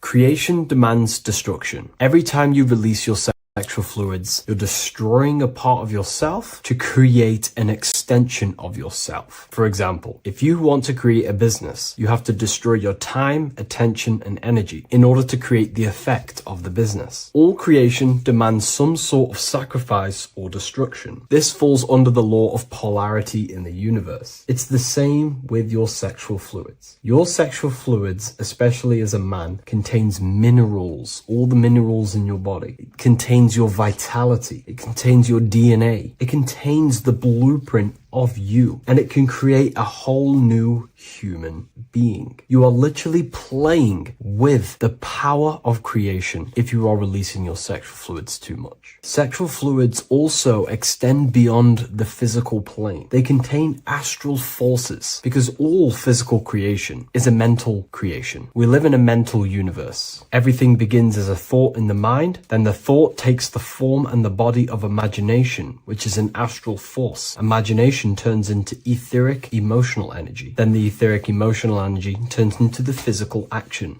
and the physical manifestation. We live in a mental universe. Therefore, these dimensions do not exist separately. They are permeating and mixing in with all. Your physical body has an astral body. Everything physical has astral forces behind it. Semen is known as the astral fluid of the soul. It feeds nerves, the channels of life force and consciousness within the body. And every time you release it, you're destroying a part of your vitality, your brain, your nerves, your energy levels, your creativity, and your DNA to create an extension of you. Therefore, it is a sacred fluid within your body and not something to be played with and to be released too much. Think about it. This is a very creative energy, your sexual fluids. It can create a whole new human being. This is how powerful it actually is. It is the power of creation, and the misuse of this power can destroy your own vitality and your life of your body, because that life you are giving in order to create an extension or a child is the same life you could keep inside of you and not waste to recycle and regenerate the body. Sexual energy has been for thousands of years associated with regenerating the body, longevity of life, and maintaining youth. Not only that, every time you release your sexual energy, it floods the brain with dopamine. Dopamine is the brain's reward system, created within the middle of the brain. It releases every time you've achieved something. However, sex or an orgasm is the most powerful beautiful feeling you can feel. It's the most amazing, intense feeling and release of dopamine you can possibly feel as a human. Therefore, if you flood your brain with this high amount of dopamine every single day, you are getting the epitome of human feelings every single day. Therefore, you will become numb to everything else in reality. You won't be able to enjoy the small things in life. And I know this firsthand because I experienced this myself. As soon as I stopped, this is when I started to enjoy the little things in life, seeing family, and I actually gained more energy, more ideas. We'll get into this a bit later. It is a creative energy. It creates a whole new human being. Therefore, if we maintain this energy, we can maintain our creative power within us, because that's what we are. We are all creative beings, moving energy from higher dimensions of consciousness, the mind, into lower dimensions of consciousness, the physical world. You hold the power to create. You are not in a world. The world is working through you. You do not possess a life. Life is working through you. You are not in a universe. You are the universe. It's moving through you. There is no past, present, and future. The present moment is you. When we release every single day or frequently throughout the week, like I said, we're triggering the brain's reward system, dopamine, which makes you feel as if you have already achieved something. And if your brain is telling you you have already achieved something by overusing your sexual fluids, then you will not have the motivation to achieve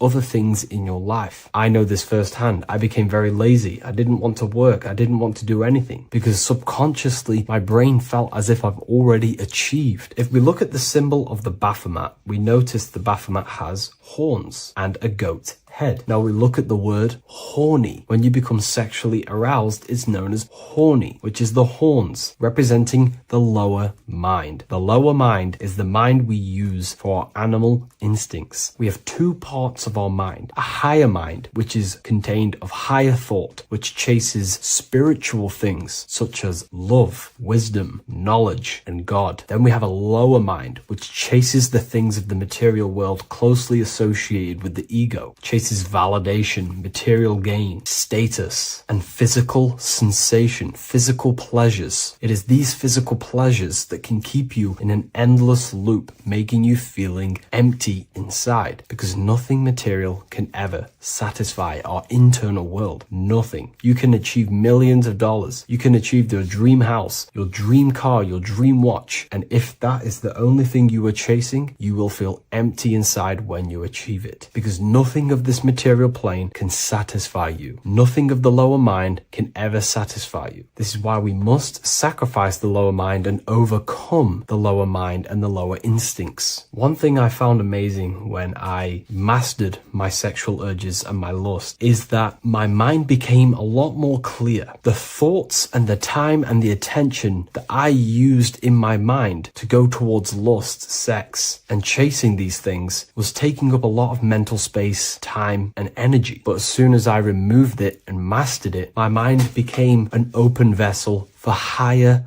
thoughts to be received from the higher mind. The mind is like a radio antenna. Whatever we attune it with, that's what we receive. If we're constantly thinking about lust and low-level pleasures, we're going to just receive low-level thoughts. But once we remove all of the lower mind and we conquer our physical body and physical urges, our mind becomes an open channel for divine thoughts and spiritual thoughts. This is what most people call today as downloads. You receive wisdom from your higher self. Not only do you receive more wisdom, you just receive more power to create. The male and the female come together to create a child. That's how you were created. Now, the law of correspondence teaches as above, so below. It refers to everything in the universe. Therefore, in order for you to create a reality, to give birth to something, you have to bring together the masculine and the feminine. Your masculine forces are willpower and actions. Your feminine forces are emotions and imagination. When you combine the willpower, action, emotions, and imagination and combine them together, you can give birth to reality. But it's important to only give birth to things that are spiritual, that are good,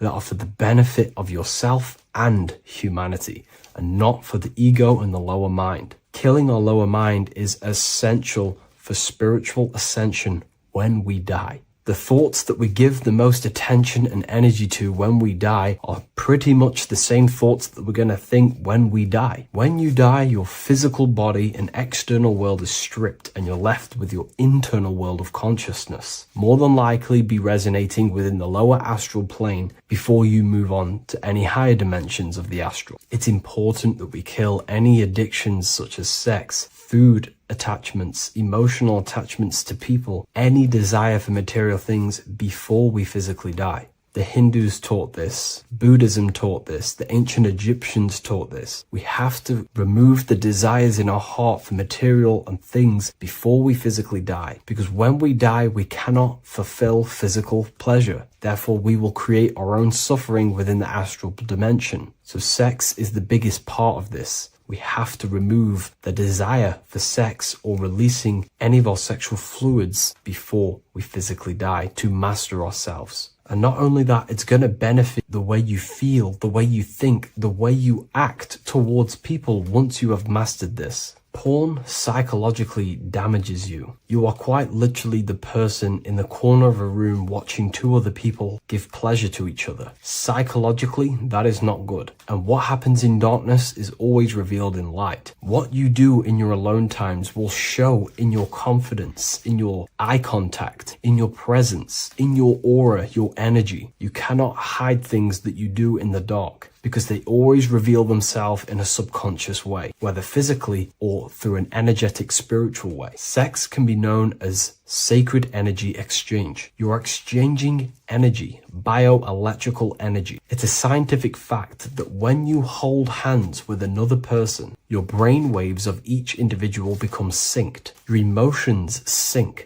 And you exchange electromagnetic energy because you are an electromagnetic being. When you have sex with someone, you are literally exchanging emotional energy. Your aura is not just an electromagnetic field. It is literally a manifestation of your internal consciousness. Your consciousness contains your thoughts, your beliefs, your traumas, your emotional state. And this manifests externally through the vortex of your heart into an energy presence around your body. This is why you can feel sad when someone else is sad next to you, because their energy is merging with yours. When you have sex with someone, you are quite literally exchanging consciousness, beliefs, traumas, emotions, feelings, vibrations, and your consciousness merges with their consciousness. So be careful with just having casual sex. Now, I'm not here trying to say never release, never have sex with your partner. I'm not saying that. I'm saying take caution with these things. Take my teachings with a pinch of salt. If it benefits you, that's great. I'm not here to tell you how to live. I'm simply giving you my research and the things that have helped me in my life on my esoteric research, awakening, or spiritual path. I don't like calling it a spiritual path, because it's not spiritual. It's simply just life, the knowledge of consciousness and the self. So I hope this video helps. If you'd love to read this book, I'll leave a link in the description. This book I wrote myself called The Book of Wisdom, Volume 2.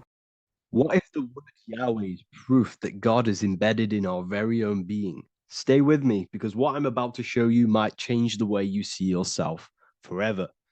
Today's topic is decoding the mystery name of Yahweh, the sacred name of God from the Hebrews. By the end of this video, you'll uncover the true meaning of the word Yahweh and how your connection to it unlocks your own personal power. When we look at the word Yahweh in Hebrew, we flip it on its side. We're actually looking at the human body. These are the legs, this is the torso, here are the arms, and here's the head. So if we actually switch this on its side, we see the human body. The Hebrew name Yahweh often translates to I am. The I am. Now, what is the I am?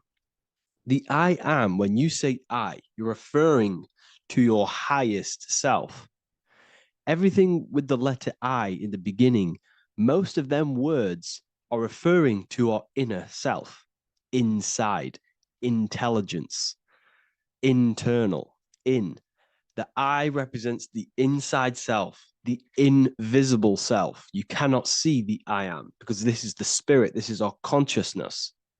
It's the intelligence controlling the human body.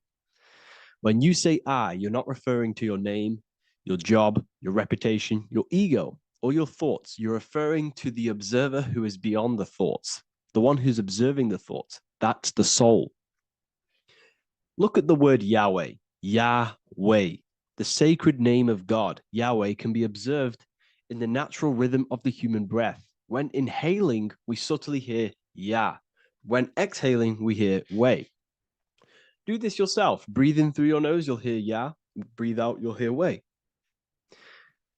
And in fact, the letter H, H, when it's pronounced, it carries the soft sound of wind or breath, a gentle exhale that mirrors the very essence of life, giving air.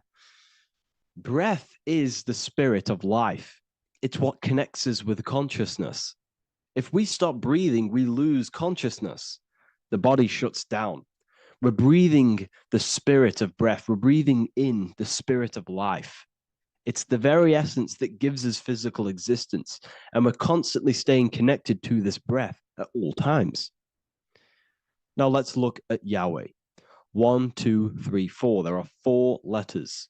The Tetragrammaton is the 4-letter Hebrew name for God. Okay? Tetra meaning 4. We have 4 gospels of Jesus.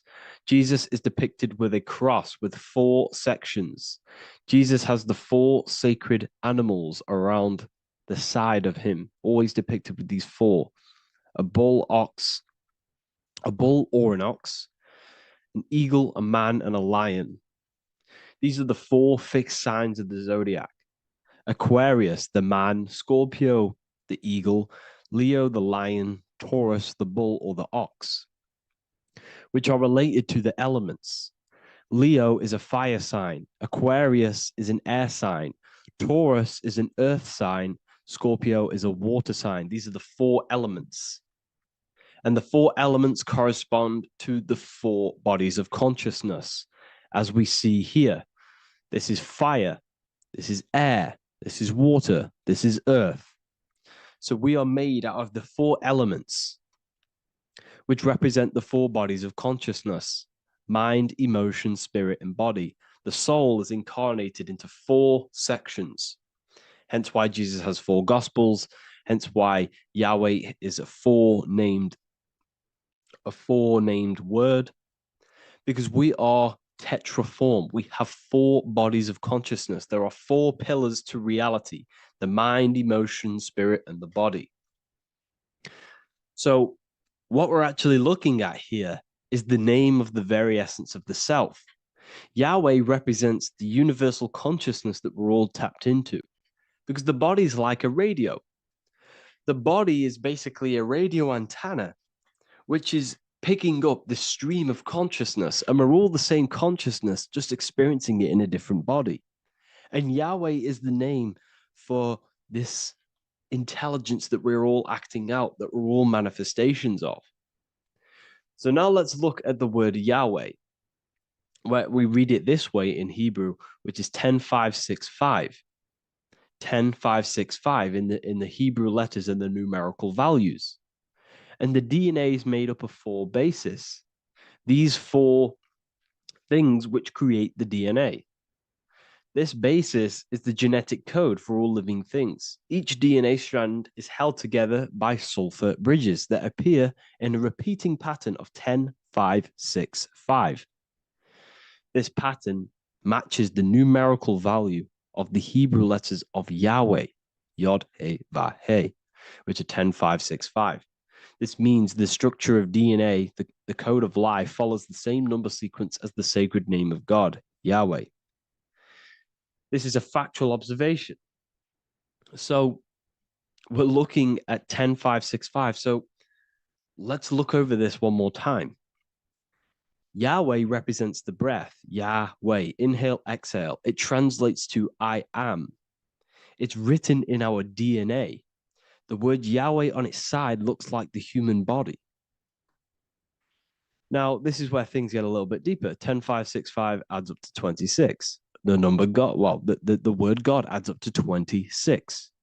Allah adds up to 26. There are 206 bones in the human body. 26.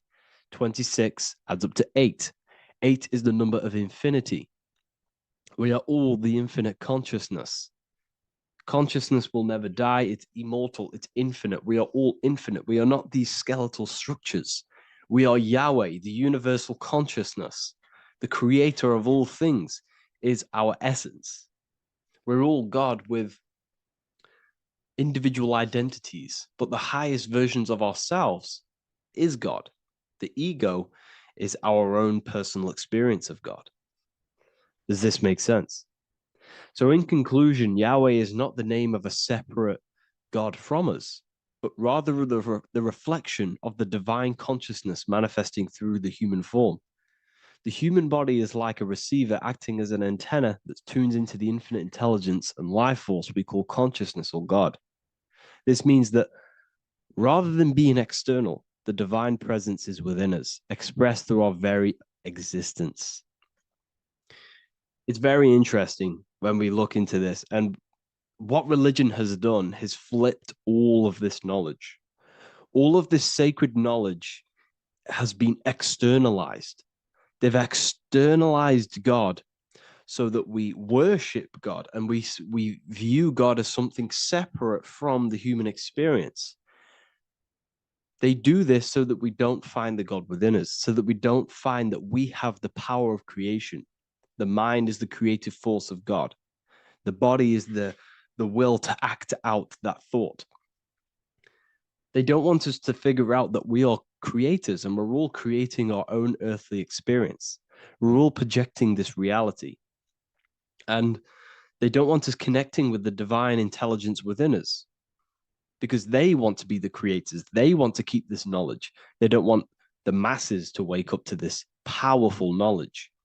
So what they've done is that they've taken the scriptures, they've externalized it so that we start worshiping and giving away our power to these external things. And when God is external, we start to fear God because we start to think that God has power over us. He can send us to hell or heaven. So this is what's going on. They've been externalizing this for thousands of years to keep us in a suppressed state. Okay? Humans are very advanced because we possess self-awareness. We possess the ability to move our awareness and our thoughts outside of the instinctual nature.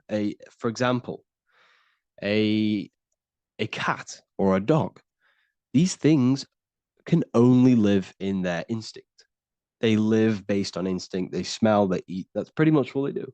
But humans, we have the ability to rise above that nature and turn to our infinite selves, our higher selves. We can move beyond our instinctual nature and create very advanced things. That's why humans are made in the image of Yahweh. We are literally God in human form. So this is what we all need to realize. And I hope this video has helped. Please leave a like, a comment on inside of the description. I'll have some links to my books and my university. The people who have read them have just absolutely changed their lives. You could probably see that in the comment sections if someone leaves a review of the book. We also have Trustpilot. But yeah, I thank you all. And I'll see you in the next one.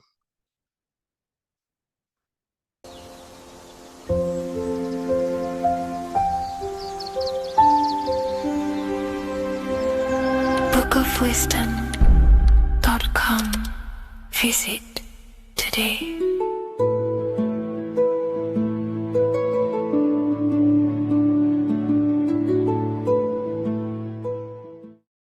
Welcome to Revival of Wisdom. Welcome people, we're back with another video.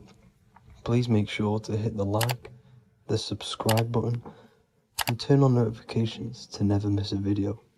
The Vatican is a giant key from a bird's eye view, and it also contains an 8-pointed star. The Anunnaki Sumerian gods also depicted this 8-pointed star.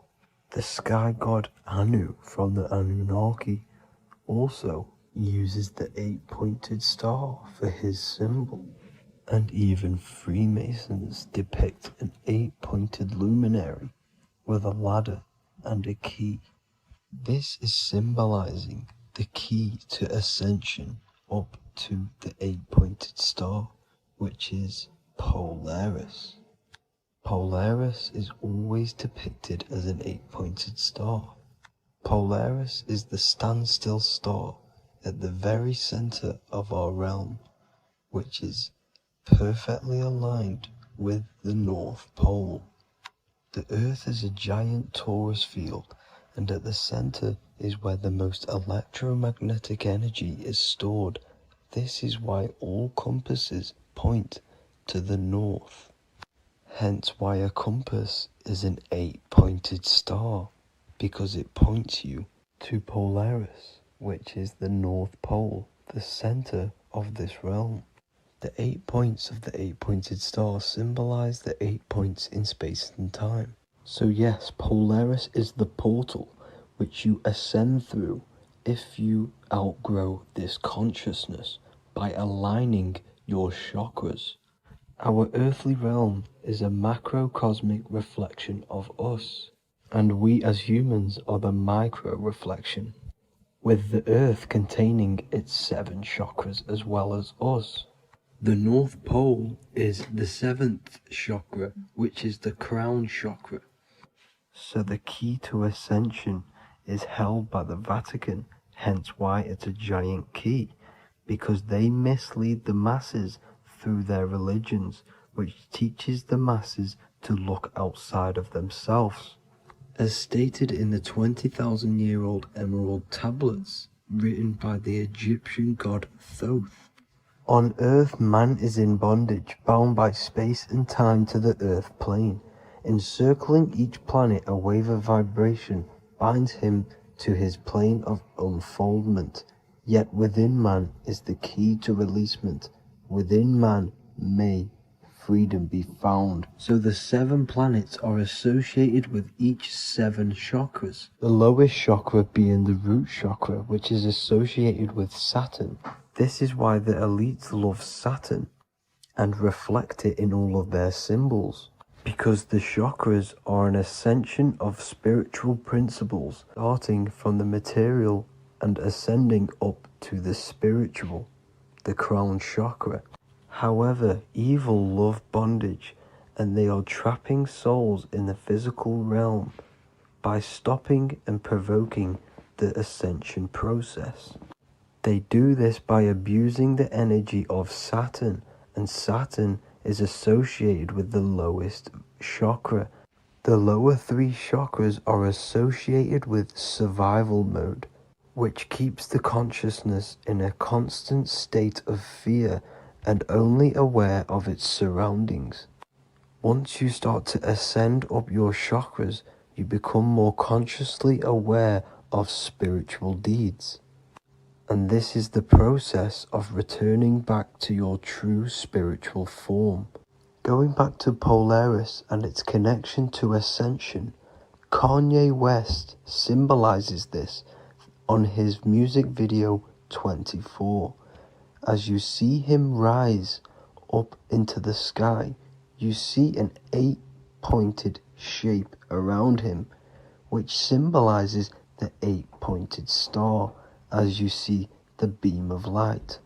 And even NASA symbolize this in their Space Delta logos, a bear holding a key with an arrow up to Polaris, the 8-pointed star. Here's another NASA logo of an arrow from the Earth to Polaris.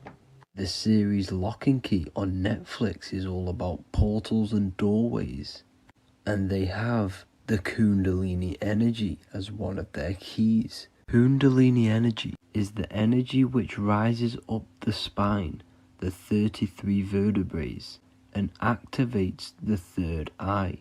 The third eye is the spiritual gland which connects humans to other spiritual realms. We are not the body. Our spirit, our soul inhabits the body. We exist physically, spiritually, and mentally. Therefore, we are multidimensional. The intellectual and spiritual inhabit the body. Therefore, this is just an avatar within this timeline. However, within each and every one of us, we all have the key to releasement, as says in the Emerald Tablets. This releasement is ascension up until higher states of consciousness.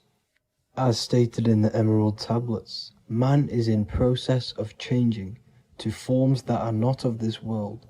Grows he in time to the formless, a plane on a cycle above, and another one saying, man is a flame bound to a mountain, but we in our cycle shall ever be free.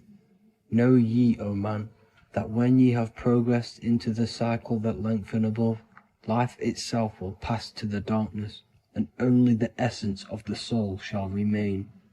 That's it for this video. I hope you all enjoyed. Please feel free to leave a like, subscribe, and comment any subjects you want me to talk about. God bless you all.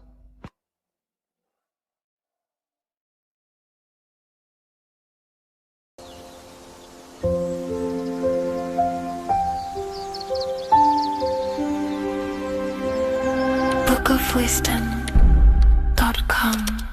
Visit today.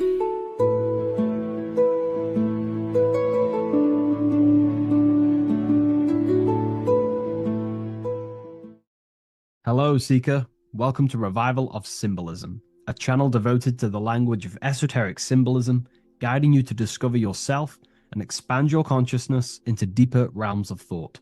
I'm Harry B. Joseph, also known as Revival of Wisdom, and today we're going to be discussing this particular piece of Freemasonic artwork, and in the context of force and form. This is a very important ideology to understand about life, your reality, and ultimately to gain your personal power.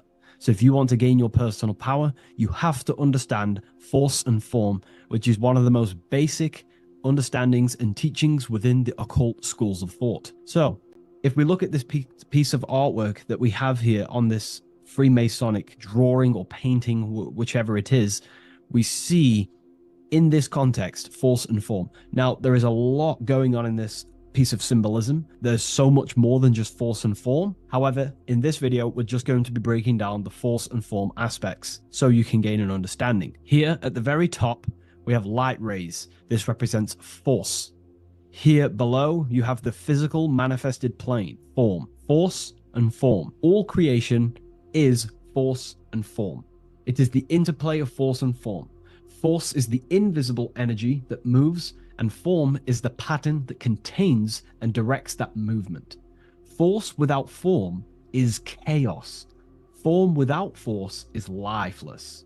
So without any force, there would be no movement or manifestation. Without form, there would just be chaotic forces within the universe.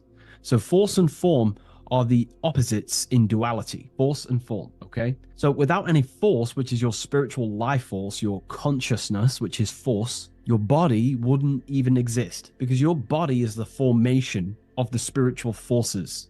Your life is a creation of your forces, such as thought, emotion, imagination, desire. We're going to be breaking that down in detail so you can use these forces in your life, okay? So we have light rays here. This is a force. This is light emanations coming down from above into the world of form. We have to understand, no physical action on the physical plane, there is no force. All force takes place within the astral and etheric realm. So that's what we must understand. Force takes place in a higher dimension. What you see in the material realm is the formation of that force. So every movement in the material is made manifest through the invisible forces. When you take an action, there is a reason why you are moving the body. And for me, for example, I've written the new book of symbolism, and it's out November 17th. The force that driven me to build that, to take the actions to build that, is a force, and that is an emotion or a desire. So that we all have a desire, which is the force that moves us. And that desire is not a chemical reaction within your nervous system. That desire is, in essence, a spiritual force that takes place within the astral plane. So we have the mental plane. Below you have the astral plane. Below that you have the etheric plane. And then below that you have the physical plane. All creation begins in the mental plane, what we think about. But then, if we have a desire about a specific thought, we have a specific emotion towards a specific thought, such as, I don't know, making money. We all have a desire to make money, right? That desire then focuses down the mind, because you can think any thoughts you wish, but if you do not have a desire or an emotion towards it, the mind will not be narrowed down to one specific thought. So then that thought has an emotion or desire behind it, which then manifests itself. The thought descends into an astral form. The thought takes the body of an astral desire or imagination. That imagination and desire feeds the human heart. That human heart feeds the force through the physical brain, through the nervous system, and then allows the body to take physical actions. So each one of us has forces. So it's very, very important that these forces, such as desires, are not random and they are controlled. Because if you desire many different things, you are uncontrolled, you will have many issues in your life. You will have, if you have uncontrolled desires of lust, uncontrolled desires of vanity, uncontrolled desires of low pleasurable things of the flesh, your desire will not be controlled. Therefore, your force is scattered. So in order to gain self-mastery and to get what you want out of your reality, you have to control your desires, your force. So you have force and form. This is why down here you have people taking physical actions. You have, people running around taking action. And up here you have the forces. So it is the astral forces that is in constant rotation and interplay with the physical material realm, force and form. Force originates in the higher planes of consciousness and descends through the mental and astral into the physical. Within the mental plane, force takes the shape of thought. Thought is the first outline of form, the archetype that gives structure to creative currents. When one conceives an idea, the pure spiritual energy flowing through the consciousness becomes clothed in mental matter. This mental form is the mold through which all subsequent energies must pass. It defines the direction of movement and determines the quality of the outcome. Within the astral plane, the same force becomes emotion, desire, and vitality. Here, the mental pattern receives life. The astral body, being composed of the substance of feeling and magnetism, fills the thought form with motion and color. Force in the astral plane is dynamic, fluid, and responsive to rhythms of desire.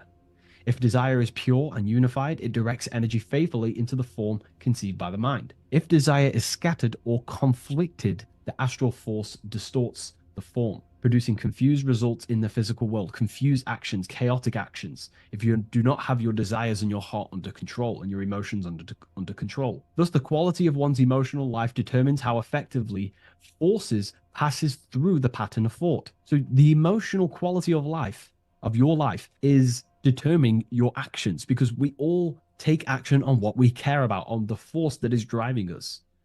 So we must unify our heart with the higher mind, with higher thought, thoughts that are not selfish, thoughts that are not egotistical. In the mental plane, there are three subplanes. We have higher mental plane, middle mental plane, and lower mental plane. Higher mental plane is higher thought. This is what people call the higher mind. A lot of people say the higher mind, but they don't know truly what it is. A lot of spiritual people will just throw these words around. The higher mind is simply the mind that exists within the higher mental plane where higher thoughts take place. Thoughts that are guided with love, that are guided with selfishness, without being selfless, thinking without being egotistical. For example, if you think, how can I make money? How can I gain? How can I do all this stuff? And you're thinking how to make money for yourself, for personal gain. That's a selfish thought, and that will manifest in the lower mental plane. If you want to become more of a powerful mind and gain your personal power, you want to think in a different way, to penetrate the higher mental plane, because the lower mental plane, most minds in the collective consciousness operate in the lower mental plane, because that most people think unconsciously. Therefore, their minds are not trained to think in the higher mental plane. So most people dwell in the lower mental plane. This is where all the lower thoughts are. There's not very good ideas because the collective consciousness is there. Once you start to raise your mind, you then start to learn to think differently. Instead of thinking, how can I make money? How can I gain? How can I, get this? Think differently. Think on a collective scale to penetrate the higher mental plane. Think, how can I benefit the world? How can I do something that's going to benefit people? Because money will come as a side effect of that. That's just one example. So when you shift your mindset to use the higher mental plane and train your mind, you're gaining willpower. You're also penetrating the higher mental plane where better thoughts are. You receive better thoughts, better guidance through thought forms. That's a whole other lecture I can make. Thought forms, which are basically demons and spirit guides, what people call. They're just thought forms. So we truly do live in a mental world, and everything is force and form, symbolized by the light and the material reality. The individual who understands this relationship between force and form begins to work consciously with the descent of energy through the different planes of consciousness: mental, astral, etheric, physical. When you hold a clear mental image, you create the form. You fill that image with emotion and desire, you generate the force. When you act upon that energy, you complete the circuit of creation. The process is simple yet exact. Force always seeks form, and form always requires force to live. If the mind is undisciplined and the forms it creates are vague, force dissipates into confusion. Energy without direction creates turmoil in the astral body, manifesting as restlessness, anxiety, or inconsistency. If the emotions are intense but the form is weak, the force becomes misdirected, often leading to chaos in one's actions. Conversely, if the mind creates a strong form but the emotions are dull or lifeless, the form remains unanimated, a structure without vitality. True creation requires the balance and union of a defined mental pattern and vibrant astral current. So it's about aligning your mental and emotional states, symbolized by these two pillars here. Well, they are the extremes. So the moon would be your emotional state, the sun would represent your intellectual, or the masculine and feminine. However, they are the extremes. So this middle pillar represents the balancing of those. So when we balance our mental and emotional state, we become conscious co-creators using force and form. It's a very important lecture, and I know this is a quite complex and advanced lecture, but this is what this channel is about, Revival of Symbolism. It's about more advanced teachings.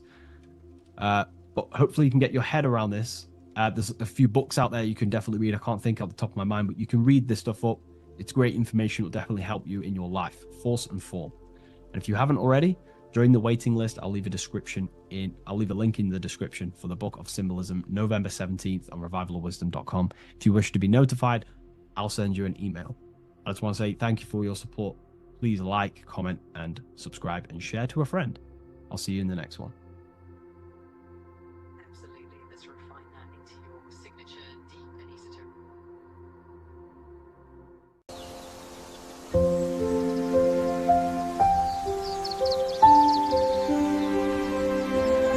bookofwisdom.com. Visit today.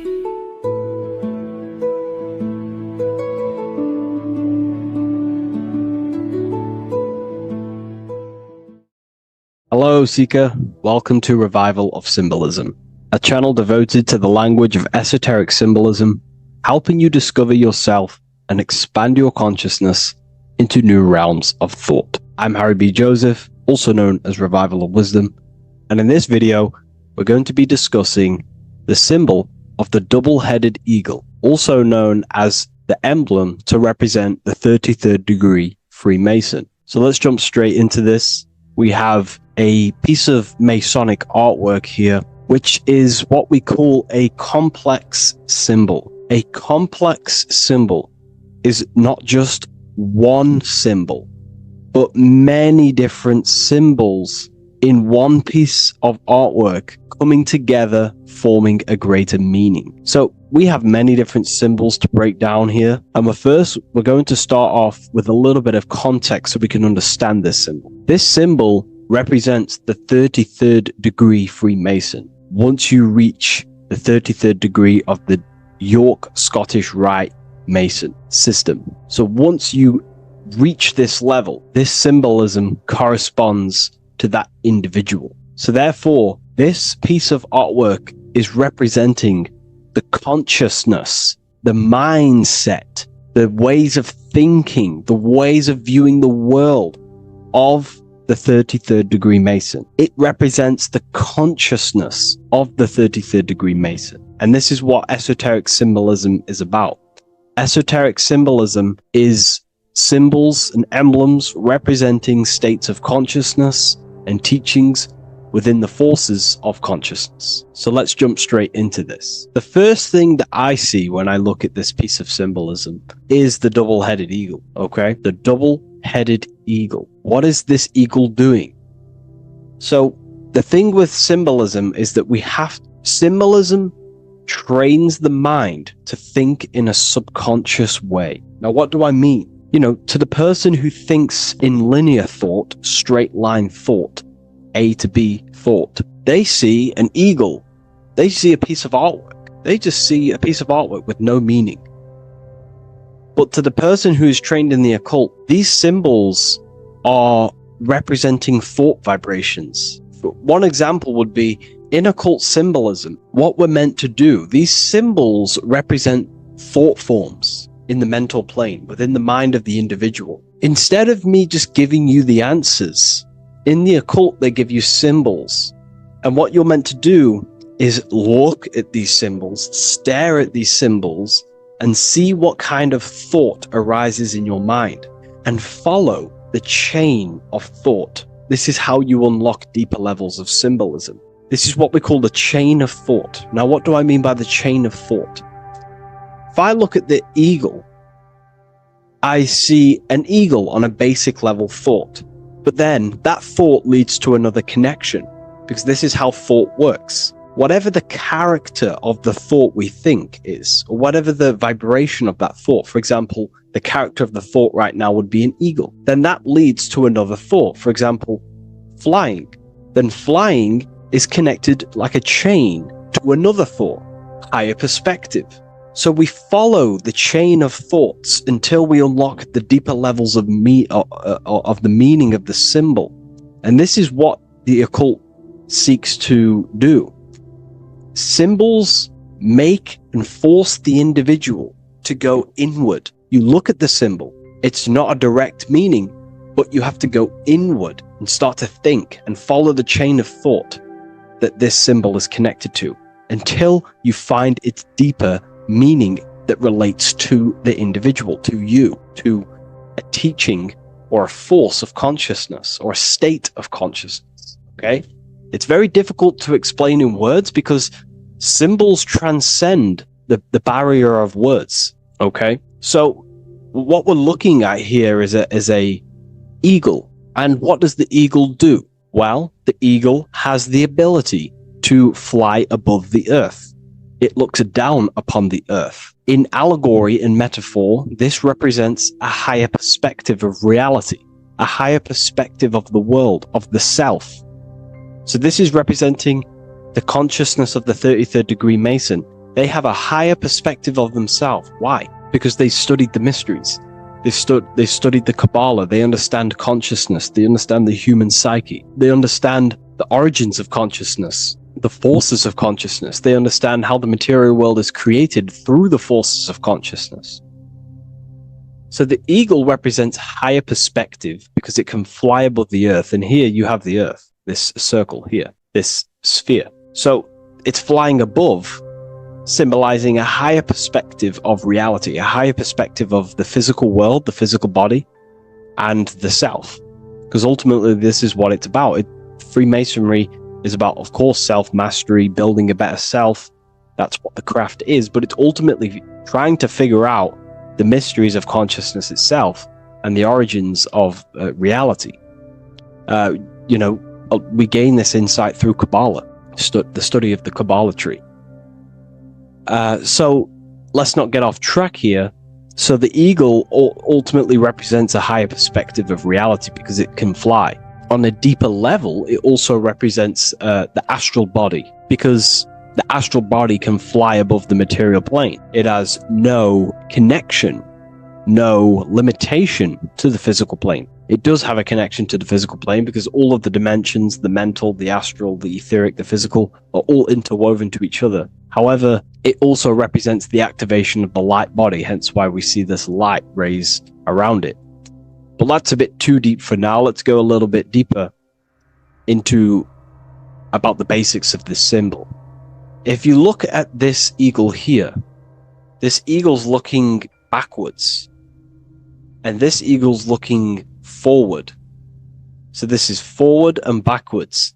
This is symbolizing time. So we have an eagle looking into the past and an eagle looking into the future. This is called the mastery of time. This is how you master time. You have a crown in the middle of these two heads. A crown. A crown is something worn by royalty, and royalty has a lot of power. So this is symbolizing personal power and mastery. How do you gain your personal power and mastery over time, over the past and future? Well, it's very simple.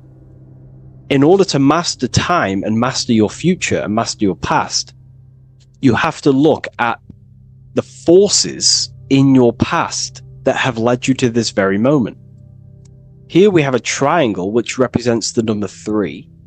Remember, in this middle, which is the present. So you have to look into the past to see what thought, emotion, action, the number 3, the 3 expressions of consciousness.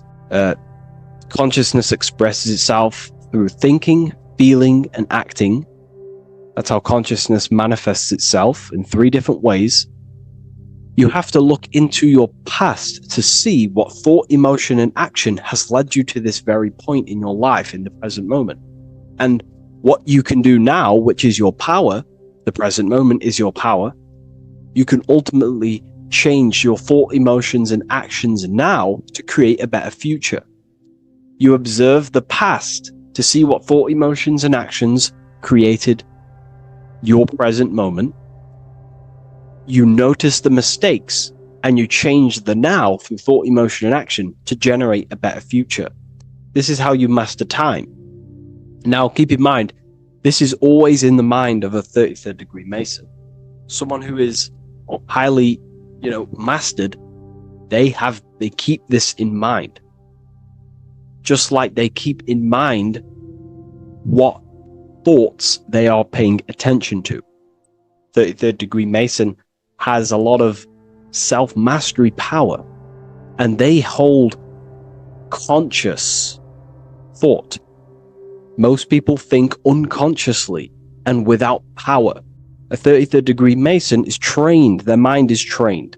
Therefore, their mind thinks powerfully. They do not think randomly, because they understand thoughts are the seeds to physical creation. All physical creation is a crystallization of thought. So ultimately, this double-headed eagle representing left and right, and the crown in the middle represents mastery over time. That's how you master time. Again, here we have the eagle standing on top of a sword. The sword is, of course, on a basic level, the sword represents power. Because if I hold a sword to you, I hold the power over you, because you will more likely fear. But if we go even deeper, the sword cuts through the air. When you swing it, it moves through the air. Therefore, it's a symbol of the air. Because you can't really make a symbol of the air, because air is invisible. So the sword is a symbol of the air. And the air is one of the 4 physical elements in alchemy.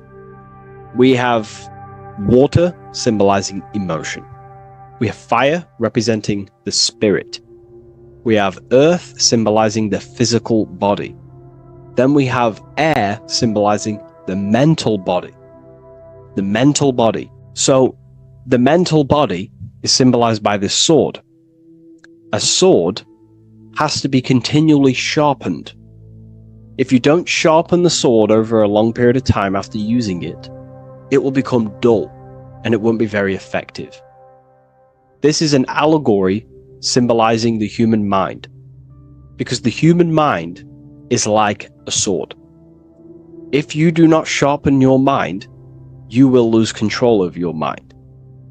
When you stop doing the meditations, when you stop being conscious, when you stop doing the affirmations, the mind falls back into old, unconscious thinking patterns, and we start to lose control of it.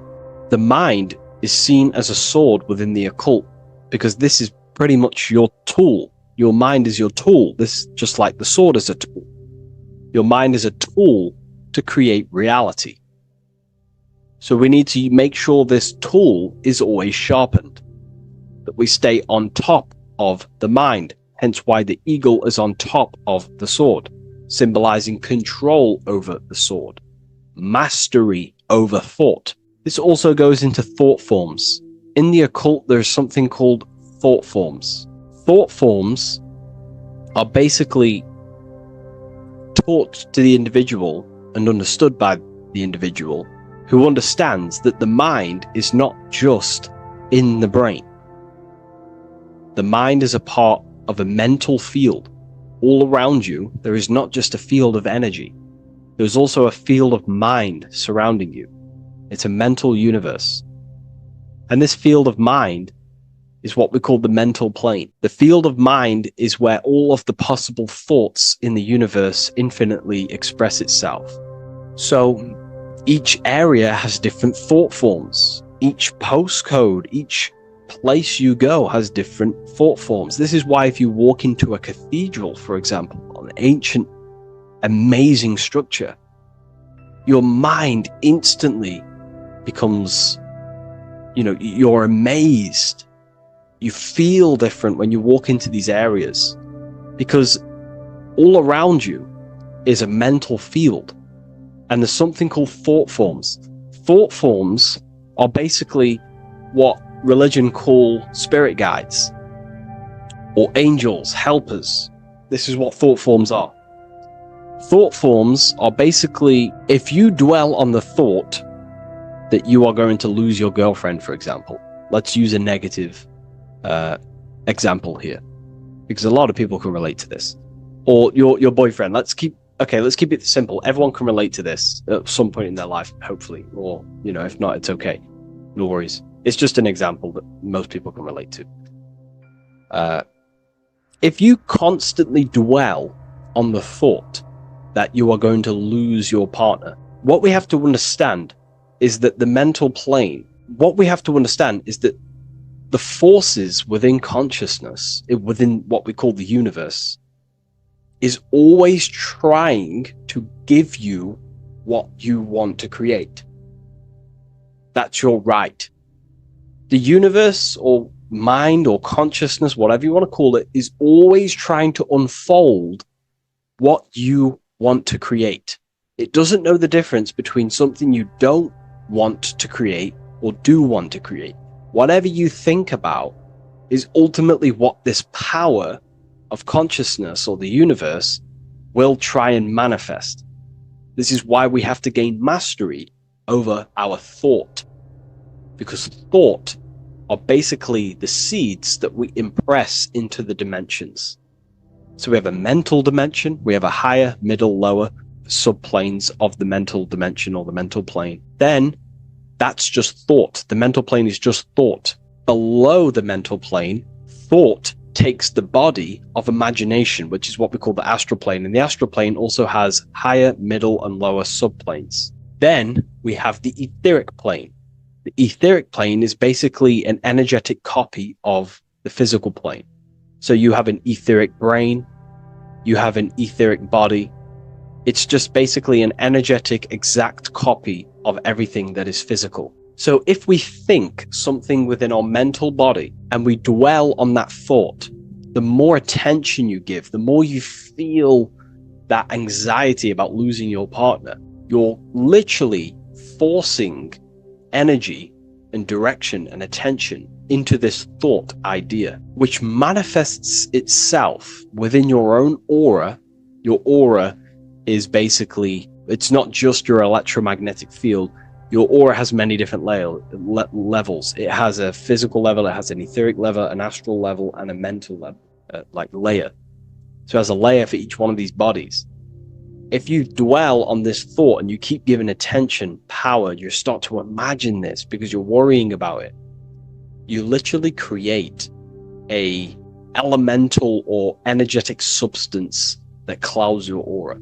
And this is what people have been called demons, people call spirit guides, whatever you want to call it. This is what it is. It's a thought form. But this is not something that's come after you. This is something that the individual has created. And wherever they go, this cloud of thought forms that they've manifested literally clouds their aura. You can see it within the astral plane and the mental plane.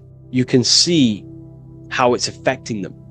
Wherever you go, you start to randomly think about it. You keep thinking about it. You know, it's infecting you. It's like a demon. It's tormenting you. But it's simply just a force, an astral force, and a mental cloud that they've manifested within their aura. Thought forms. The 33rd degree Mason has very powerful thought forms.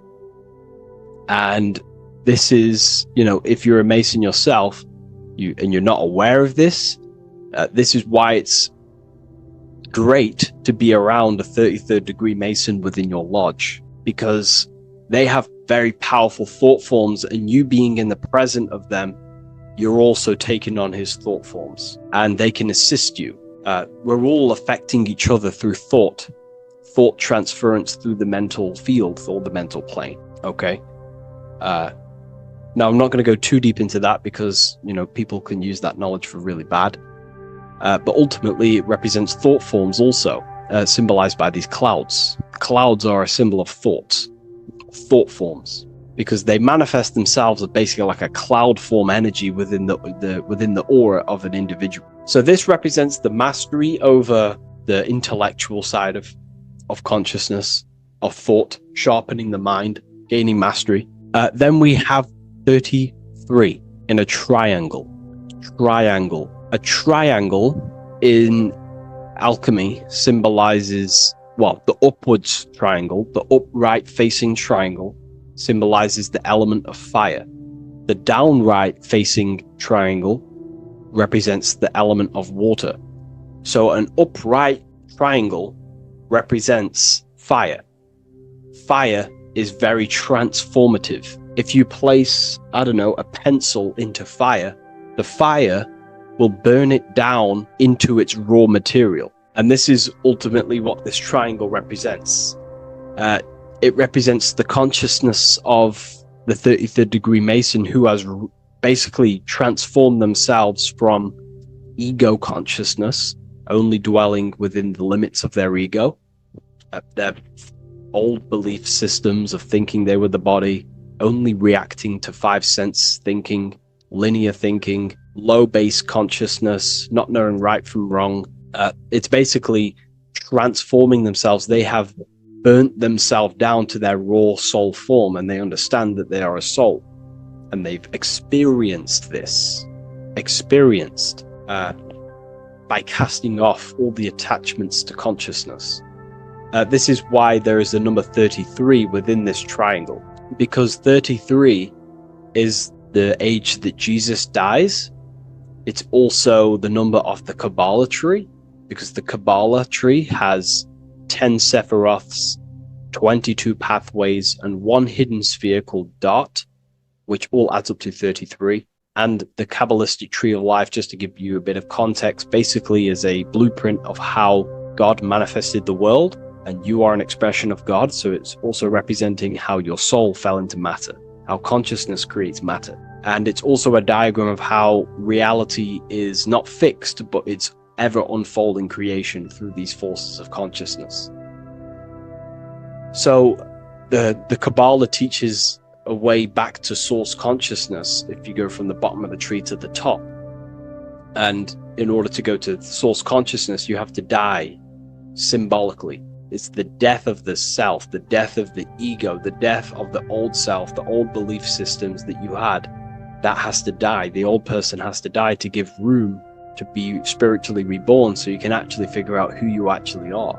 Your ego has to die. Now, that's not saying ego death, but you have to basically give away all of your old belief systems to then be spiritually reborn. That's why Jesus dies at 33 and is resurrected. Ice melts from ice into water at 33rd degree. So it's symbolic of transforming. And again, the upright triangle is the fire element, symbolizing burning things to its base raw material. 33, which is again death and resurrection. So it's all about burning the old self and being spiritually reborn again. This is the teachings of Hermeticism, Christianity. It's in everything. You'll see this symbolism or this story of death and resurrection absolutely everywhere in the ancient myths.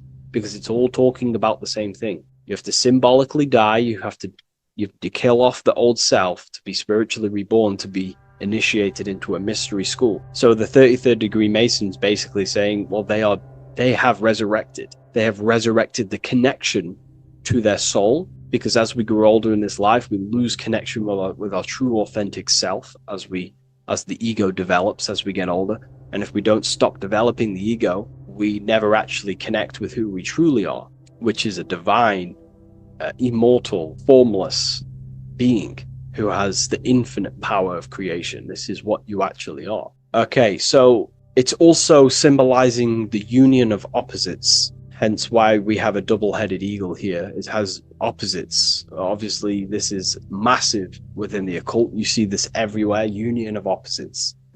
Okay, so union of opposites goes from, basic teachings to the most advanced teachings that most minds are not ready for. Union of opposites is on a basic level, is union of the mind and the heart, going from mind consciousness, which is basically ego, the lower self. That's not to say the mind isn't powerful, but that is the house of the lower self. The ego. It's the house of the ego. So we have to learn how to use the mind for what its proper use.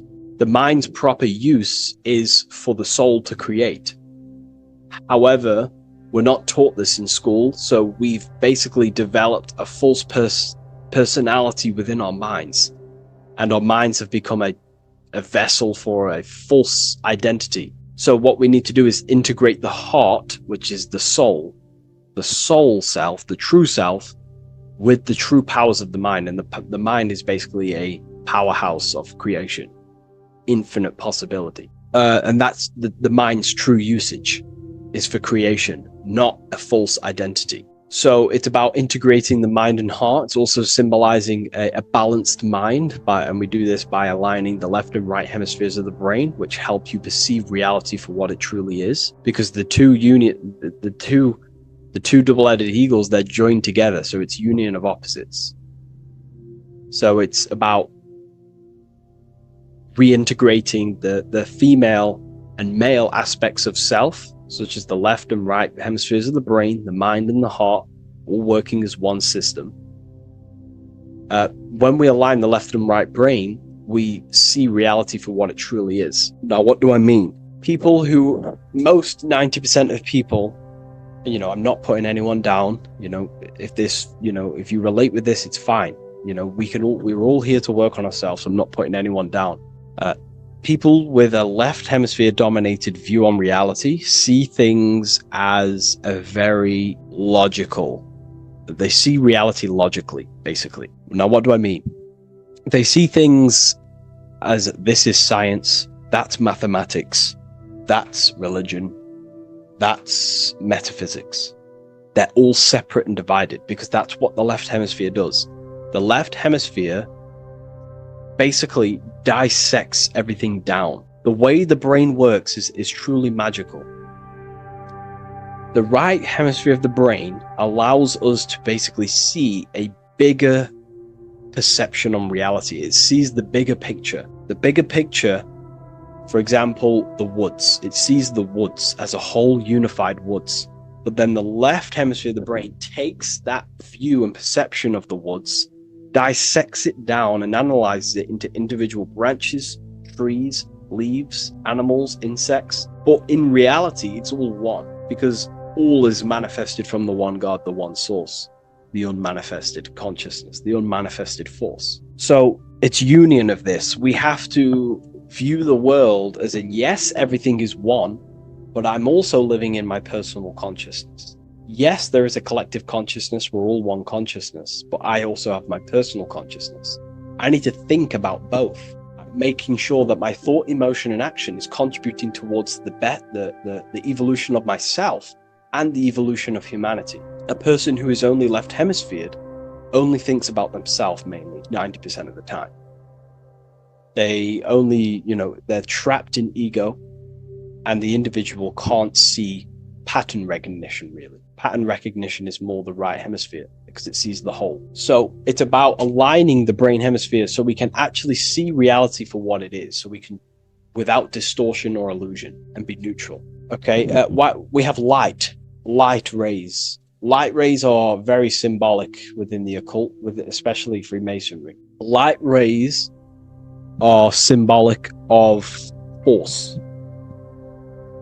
Force and form. These are the two dualities within the occult. Force and form. The internal world is force, external world is form. Everything outside of you is a formation of force. No force ever takes place on the physical plane. All force takes place within mental, astral, or etheric. The physical world is form, formation. Therefore, what is the force that drives you? What is the desire that's a force? Emotion, force, thought, force. What are the forces driving you to take action in the physical world? And we need to gain mastery over these forces. Light is also a symbolic of knowledge, because knowledge is considered light. This is why Freemasons say going from darkness to light. Darkness is ignorance. People who are only aware of their five senses, they don't want to know anything else. Their minds are completely shut off. I have my belief system. That's it. I'm happy. I don't care. That's their ego limiting themselves and building their own prison. Light, on the other hand, is about going from a state of unconsciousness, of not being aware, into a state of light. Light makes things reveal itself. If I shine light on you when it's dark, I reveal truth. You're there, you're manifested. If you're in a dark room and I shine a torch on you, you're revealed. The veil is lifted. The darkness is gone.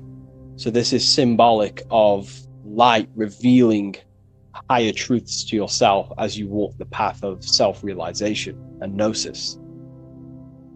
So light is symbolic of this also. They have high amounts of intelligence, a 33rd degree Mason. They have a lot of light. They have a lot of knowledge. They've researched a lot of things. They're intelligent in many different areas of life, within speech, within grammar, with, the way they portray thought, their mastery, their level of mastery, their understanding of themselves is very advanced. They also know a lot about physiology, about the brain, about the body, life, consciousness, astrology. They know a lot. They have a lot of light. 33rd degree Mason. Me, myself, I'm not a part of Freemasonry, and if I ever do become a part of Freemasonry or any order, I will openly share it to all of you. This information has come from following the chains of thought through self-study and self-realization, and studying Freemasonry from an external view. You can gain a lot of insight just by studying symbolism itself. Masonry is about being a builder. That's what the word Mason is. Mason is about building. The word Mason means builder, and it's about building the self. We're all building either our prison of our soul, or we're building our freedom of our soul. Every single one of you. Every time you reject something that if you did something wrong and you reject you being wrong, someone tells you were wrong, but you reject that, or they try to give you a piece of information and you reject it, you're building your mind's prison, stone by stone. But the person who has an open mind to all things is freeing their mind, freeing their soul. So we're all builders of our soul, and we're all builders of reality also. And we're all building Earth. This is the building project is Earth. We're all contributing towards it through our thoughts, emotions, and actions. These are our God-gifted powers: thought, emotion, action. These are our rights to operate in the world. These are your buttons to control the character in the game. So I hope this information has given you a lot of insight about this symbol. Please leave.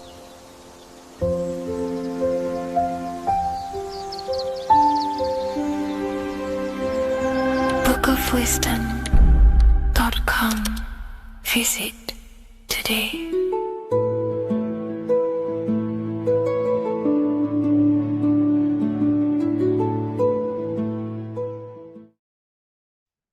Hello everyone, today we're going to be discussing the esoteric and occult meaning behind the story inside of Genesis, the story of Adam and Eve. This is a widely known story, but not many people know the true esoteric meaning behind it. Okay. So today we're going to be breaking this symbolism down. Before we get into this, please leave a like and a subscribe on the channel. I would greatly appreciate it. And please comment below any lectures or anything you wish to know, and I could maybe make it in the future. The first thing we must understand about the Bible is that it is an esoteric and occult book. It is written in allegory. It is written in such a way that we understand the book compared to our level of perception. Now, what do I mean? If a child read the Bible, they would gain a standard meaning and story behind it. They would gain a normal interpretation of the book, of being good, praise God, and be a good person.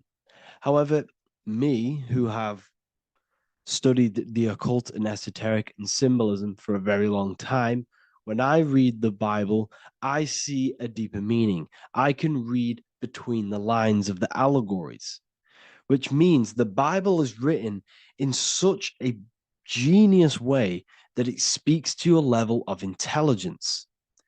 Depending on how advanced you are mentally and with knowledge, will depend on how you decipher this book and how the parables inside the book can speak to you in your personal life. Okay? So the Bible is the greatest psychological book ever written in history. This is why it's known as the greatest story ever told. It's a story. What we must understand with the Bible is that the Bible creates on the surface a logical way of thinking, which is what we call religion. We read the Bible and if we think logically and we take that book literally, then we gain a religion. But if we look beyond the surface, this is what we call esoteric, metaphorical, symbolic. You can read between the lines using our right hemisphere of the brain in deciphering this book and what it truly means to us and the evolution of our mind, body, and soul. What this book actually reveals between the lines is instructions and stories which teach you how to level up your consciousness, how you can sync the mind, body, and spirit and the soul all together so you can live like a god. This is what the esoteric is. It's the purification of consciousness. Now, when it comes to Adam and Eve, okay, what we must understand is that this is the beginning of creation. This represents the beginning of your life in an esoteric way. This is symbolic for the beginning of your incarnation into this physical world. Okay. And we have Adam, masculine, Eve representing feminine. These are the two masculine and feminine energies which create the whole material universe. Okay. And as we are born with a pure consciousness. We are born with pure consciousness. Well, now, what do I mean? As a baby, we have no knowledge. We are pure essence of the soul. You know, we don't gain the knowledge of good and evil. We are pure. Yes, we're not happy all the time as a baby, and we're not sad all the time, but we have no ego. This is what I mean. Our consciousness is not split. As a baby, you are whole. You have a whole consciousness. You are yourself. You have no false identifications, no limiting belief systems, nothing. You are pure awareness and the pure soul and the pure mind. Now, this is what Genesis is representing. As we grow older, the more experiences we gain, the more thoughts we start to think, the more knowledge we gain of this world, the more impure our mind, our heart, our soul, our spirit becomes, the more impure our body becomes. As we grow older, we're infected with negative beliefs, negative thoughts, and society norms. This is a big one. As we grow older, we are molded by society. We shut off areas of ourself and we push them away so that we fit in with society. We all know this. We all did this in school. We pushed away parts of ourselves to act cool or to fit in, whatever it may be. Whatever type of person you were in school, we all went through this because society and culture is programmed. So as we grow older, our consciousness splits. We gain a persona, an ego, and we gain a shadow self, the subconscious, and we gain an ego. Now, the ego is what you show to people. It's that character that you show, that you put on to your culture, to your family, to your friends. This is a false identification. And we also gain a shadow self. The shadow self is gained through experience. This is the subconscious. Our ego is created through experience. And so is the subconscious and the shadow self. Okay. So as we gain age in this material body, we fall from the Garden of Eden. We gain the knowledge of good and evil. This is what the symbolism represents of us leaving the garden, us eating from the fruit. Now, the fruit represents the knowledge, it represents the insight, the experience, which splits our pure consciousness. Our soul splits. Okay? We lose connection with the divine, we lose connection with our pure self through material experiences. We may lose ourselves in material experiences. We may lose ourselves in lust and material gain, wealth, and all of these lovely things that the material world offers. We lose ourselves in this. Okay? And not only that, there's another symbolic thing that we're missing with being a child. There's another symbolic meaning behind this tree in this story of Adam and Eve. And this is sexual energy. Okay? As we are a baby, we have no ability to create another human life.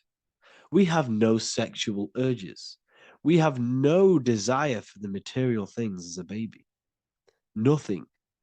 As we grow older, our sexual energy cultivates around the age of, it's like 10, maybe earlier for some people or later for some people. This is what we call puberty, when our sexual energy activates.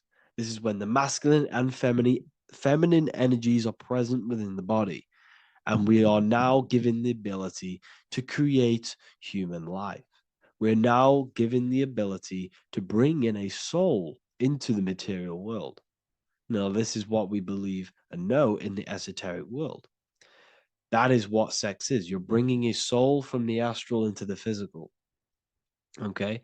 So as you grow older, you gain this ability to use the power of creation.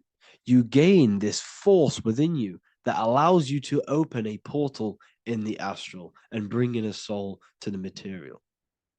Now, this power can be misused. This power is very powerful and should not be misused. In occult and esoteric teachings, we teach and learn sexual transmutation, how we transmute sexual energy into different areas of our life so we can grow and create. Because sexual energy is creative energy. It creates a whole new human being. So if we retain it, we can transmute it into creativity. So this energy is kind of corrupting us as well. And now I'm not saying growing up is evil, all this thing is evil. This is a natural cycle that we must go through. The soul of us must go through this cycle so that we learn, so that we overcome it, so that we gain mastery over ourselves, so that we expand ourselves. I recommend you watch the Evolution of Consciousness lecture that I did on my YouTube. An amazing lecture. It talks about the evolution of consciousness and how we're on a never-ending cycle of life and death and expansion. So leaving the Garden of Eden is symbolic. You see, Eve represents emotion. She's feminine. Adam represents action. That's why he bit the apple. You see, Eve takes the apple and tempts Adam because she's the emotion. She's the sexual desire. And Adam eats it. He releases. He misuses the power of his creation. He misuses his consciousness because of material illusions and material desires. This is natural, okay? As we grow older in this life, our soul has to experience sin. We have to experience negativity. We have to experience evil, okay? And we have to misuse this power within us to learn about it so we can overcome it and gain control over it.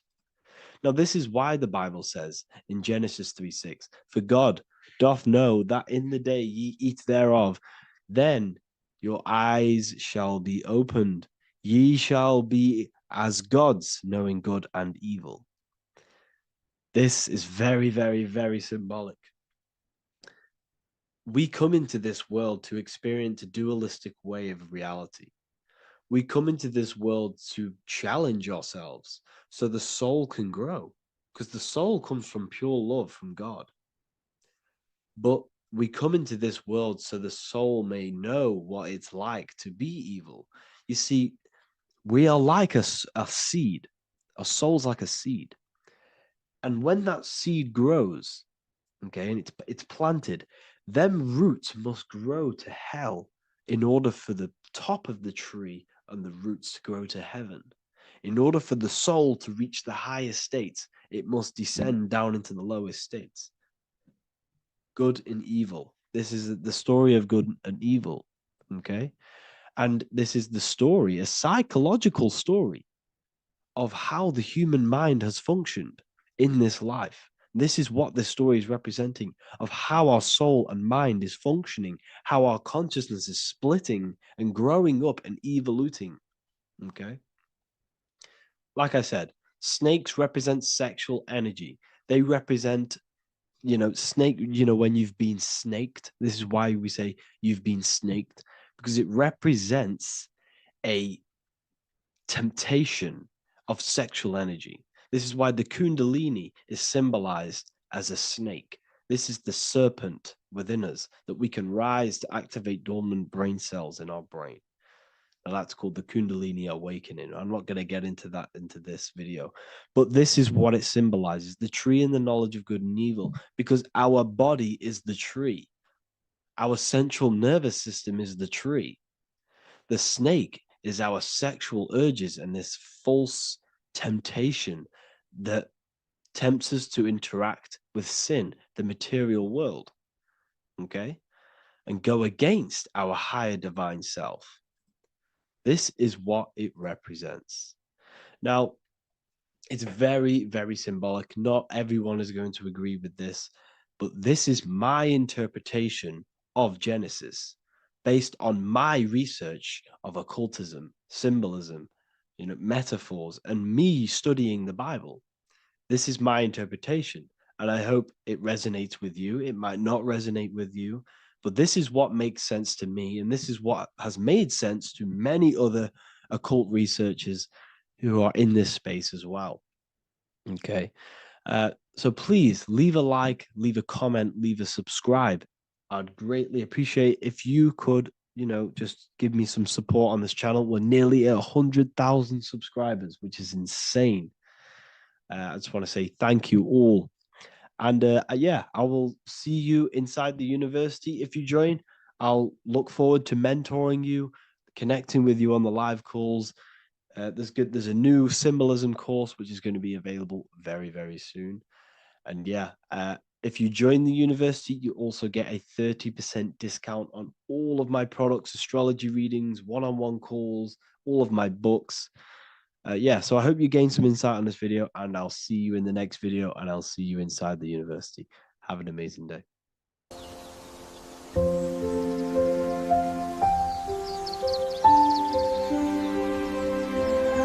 bookofwisdom.com.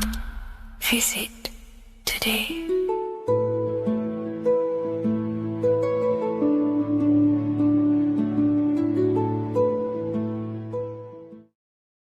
In this video, we're going to be talking about the evolution of consciousness. You are born human, however, you possess consciousness, which is the awareness behind your being, the awareness behind your thoughts, the experiencer behind your five senses, the experiencer, the observer behind your thought, emotions, and senses. You are an eye, an invisible consciousness looking through a lens, which is your body. Your body produces this physical world that you experience. Your brain produces this world. Your brain and body is a technological computer. However, you are an infinite, ever-expanding consciousness behind this physical body.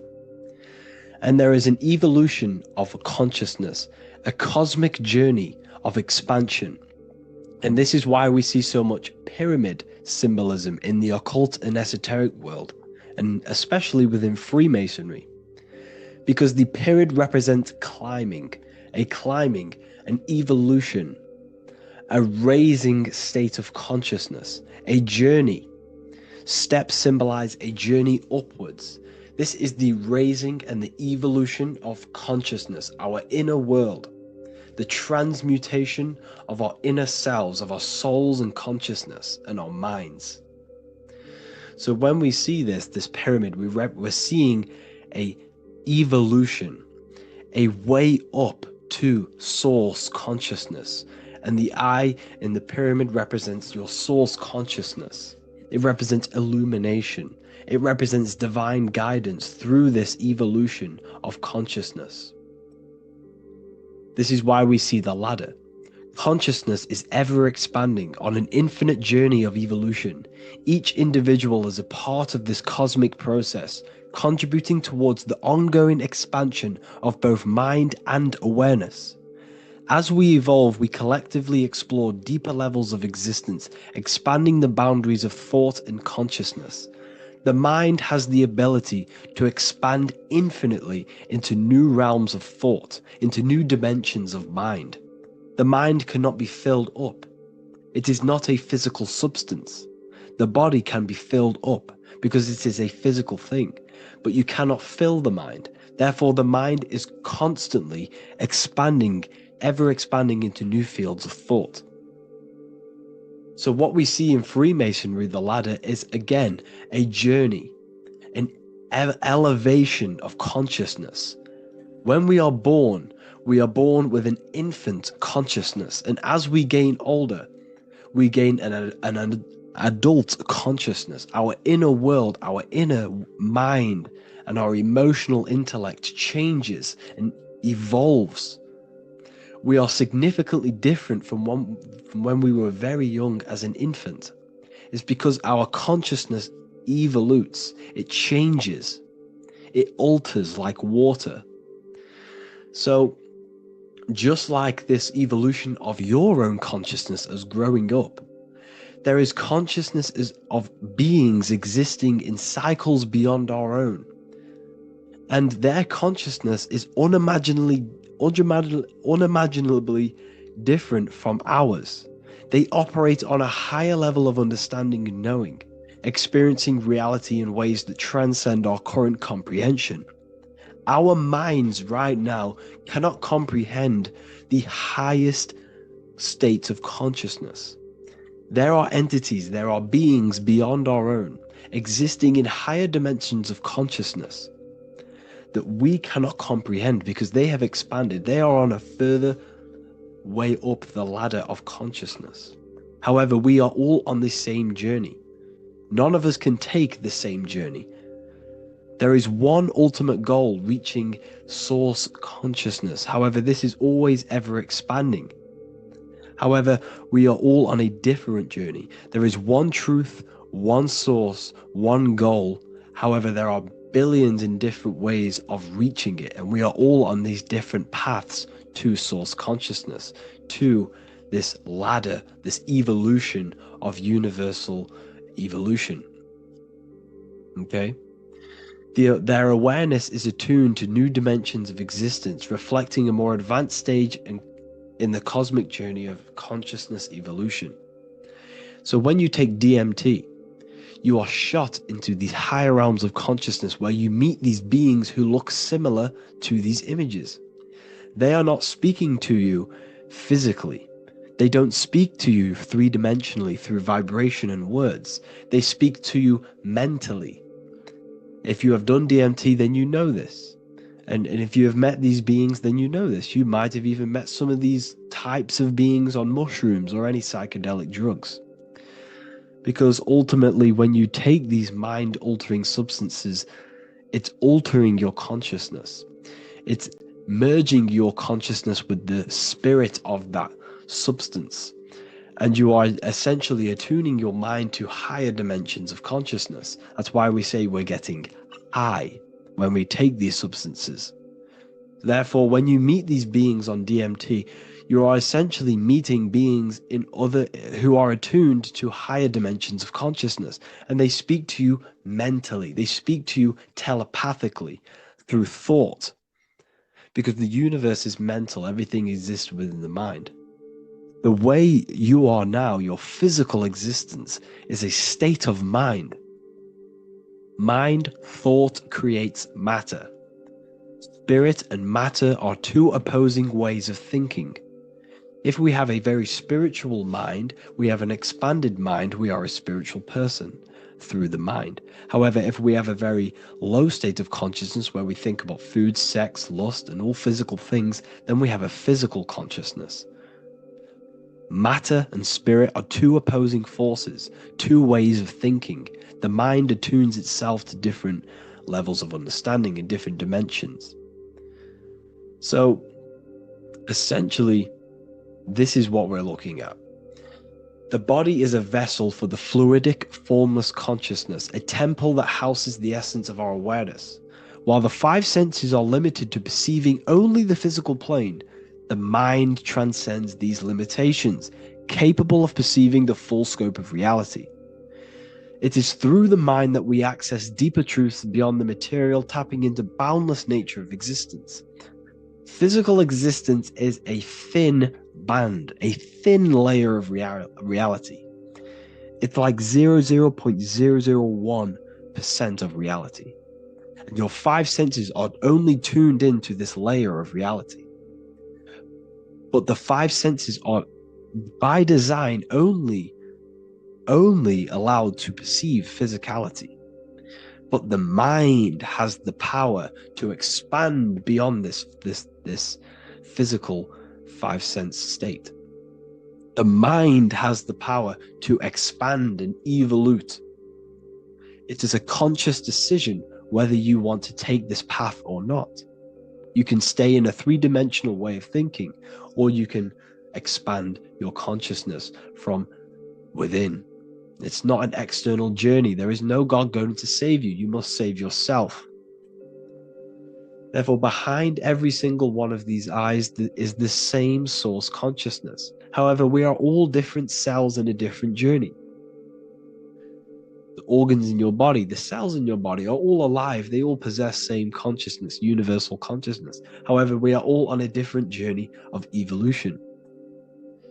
As above, so below.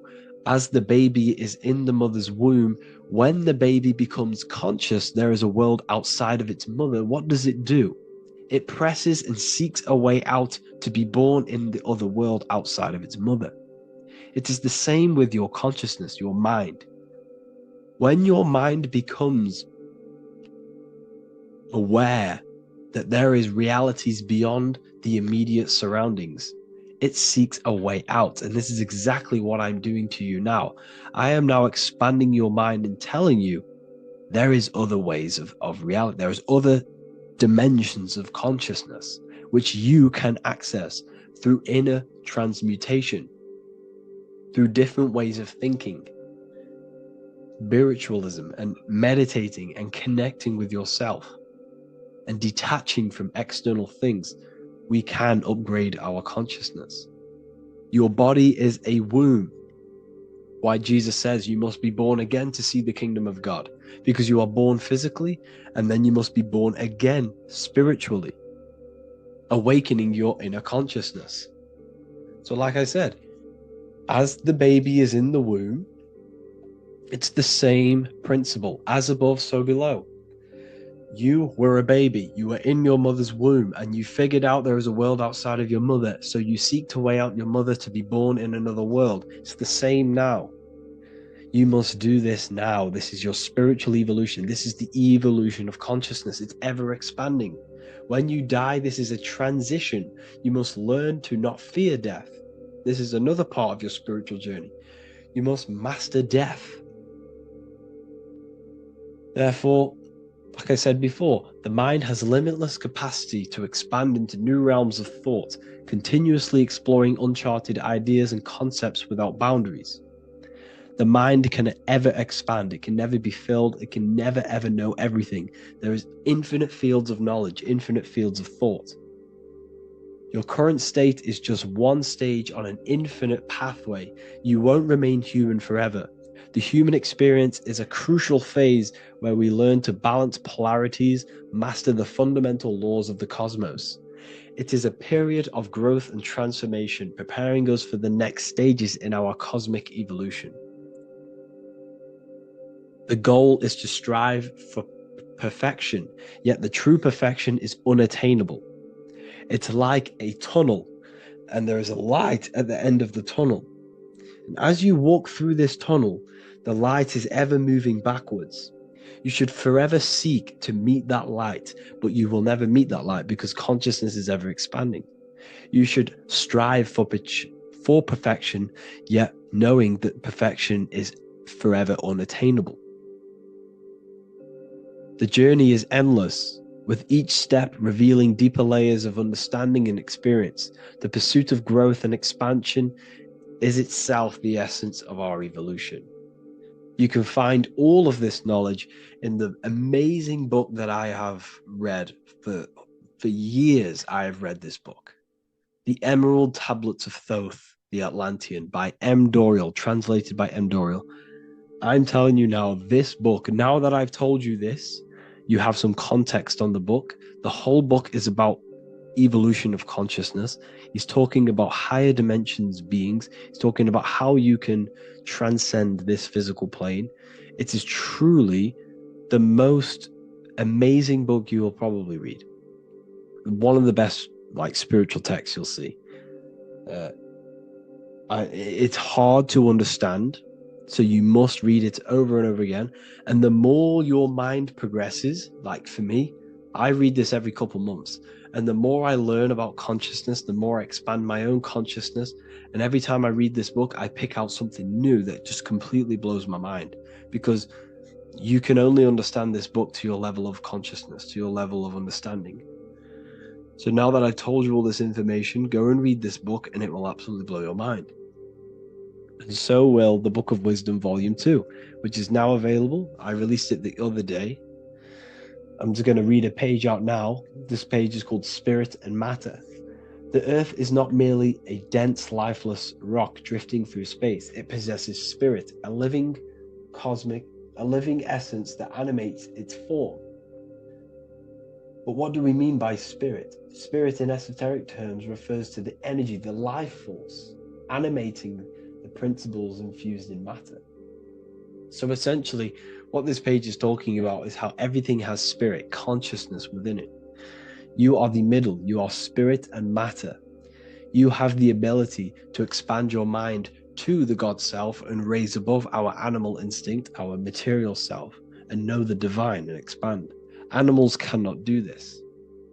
Animals are not self-aware. Humans possess self-awareness. We can observe our consciousness. We can say, why do I exist? We can look in the mirror and know that we need growth. And this is what Anunnaki means. Anu means above. Anu was the supreme god of the sky, which is a metaphor. He represents spirit above, heaven. Anu came down to earth and married Ki, the goddess of the earth, which represents matter. It's a myth, it's an allegory. Anu married Ki and gave birth to the Anunnaki, Spirit came down and infused with matter and gave birth to the human, which is you. You are spirit infused in matter, Anu and Ki, Anunnaki. You are the Anunnaki. And this is just one of the teachings in my book.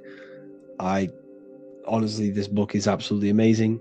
If you truly, truly want to expand your consciousness, give this book a read. And obviously, if you're inside the university, I give you this book for free. A paperback version. If you join the university, follow the steps inside of the general chat, you'll be able to download this book. Or, sorry, not download it. Order a paperback for free. All you have to do is pay for the shipping. You'll also gain amazing knowledge inside of my library, where your mind will just be overblown with the amount of esoteric books. There's over 45 rare occult books, plus you get a PDF of the Volume 1 and Human Health Guide. You get reoccurring updates where I expand on symbolism, occultism, where you will just feel absolutely amazing once you understand esotericism in yourself. You'll also learn how to create the dream reality that you want with the Manifestation Mastery course, where I teach you how your consciousness creates reality. You'll have a real lectures where I post lectures on symbolism, occultism, esotericism. There's a conscious community and live calls and Q&A where you can ask me questions and I'll answer your questions. I just want to say thank you to everyone who has joined the university. Thank you for even liking and watching this video. Any support I just appreciate every single one of you. Please, if you can, leave a comment and a like on this video and let me know any videos you want me to make in the future. And I will start uploading a lot more to the YouTube. So yeah, thank you all for tuning in today. Have an amazing day.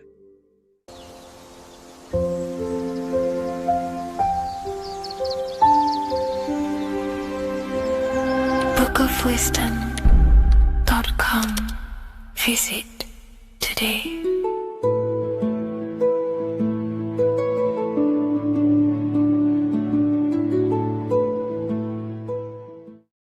Welcome to Revival of Wisdom. Welcome people, we're back with another video, and this video is about Freemasonry and their connection to the Illuminati. Please, as always, to make sure to hit that like and the subscribe button and turn on the notifications to never miss a video. On May the 1st, 1776, the founder of the Illuminati, Adam Weishaupt, founded this secret organization, and this date can be found in Roman numerals underneath the all-seeing eye pyramid on the $1 bill. This $1 bill also says Anu Coptus Novus Ordo Secularum. This is Latin for announcing the birth of the New World Order. This New World Order will be headed by Lucifer, the all-seeing eye, and followed by the 13 layers of bricks for the 13 elite bloodlines. So your Orsini's, Rockefellers, Rothschilds, Soroses, and the other 9 elite families. So when Adam Weishaupt created the Illuminati, he made it consisting of high-level degree Masons, French and Latin philosophers, and many more powerful people to all become one society.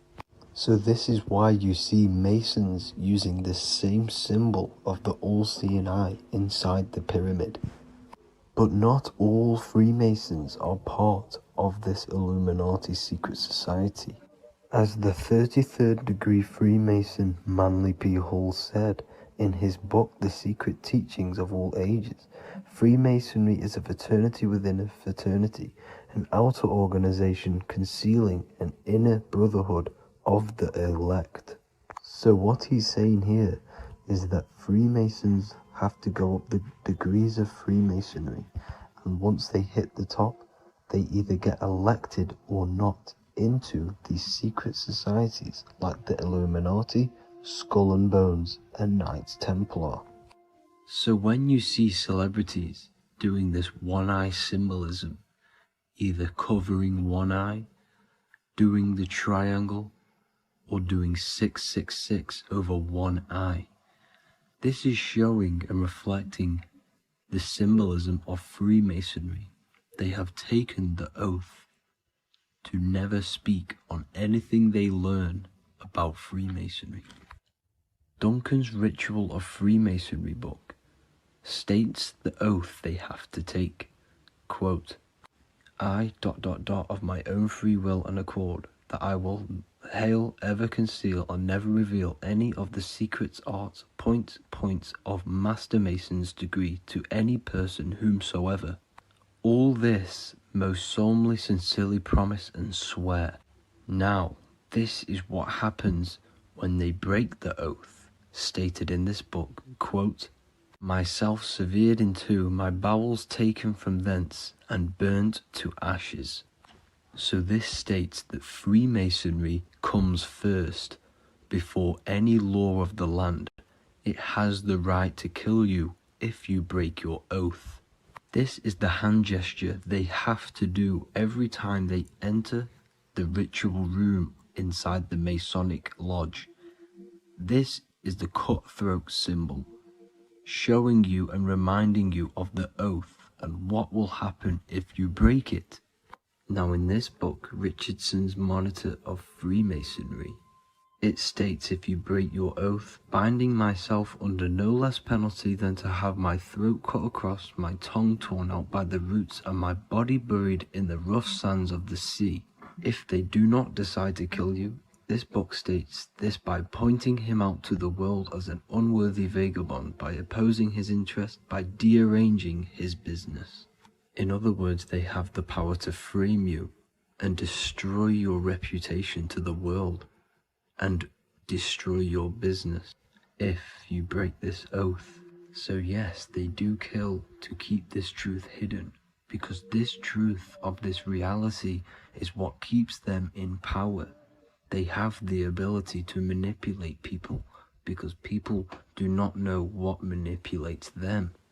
This is why they call themselves the government. They govern the ment, which is the mentality, because the mind is the root cause of reality. They control what you perceive to control what you manifest. By knowing the truth, you are set free, and you no longer need no controller above you. So this is why they are willing to kill and do whatever it takes to keep the truth concealed within these high-level degrees of masonry and these secret societies. However, going back to Manly P. Hall's book, it states, part of the symbols are displayed here to the initiate, but he is intentionally misled by false interpretations. So this is saying even Freemasons are intentionally misled and told lies to conceal the truth, to make sure the truth is hidden in the high degrees of masonry. So that's it for this video, guys. Thank you all for tapping in. Please leave a like and a subscribe. God bless.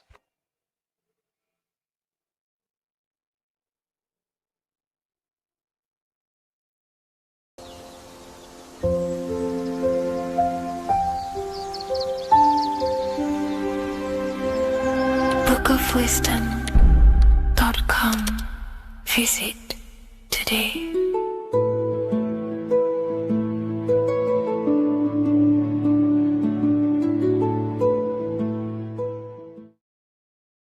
So depression doesn't actually exist, and in this video I'm going to show you how depression is actually a choice, and I'm going to give you some solutions on how to deal with it.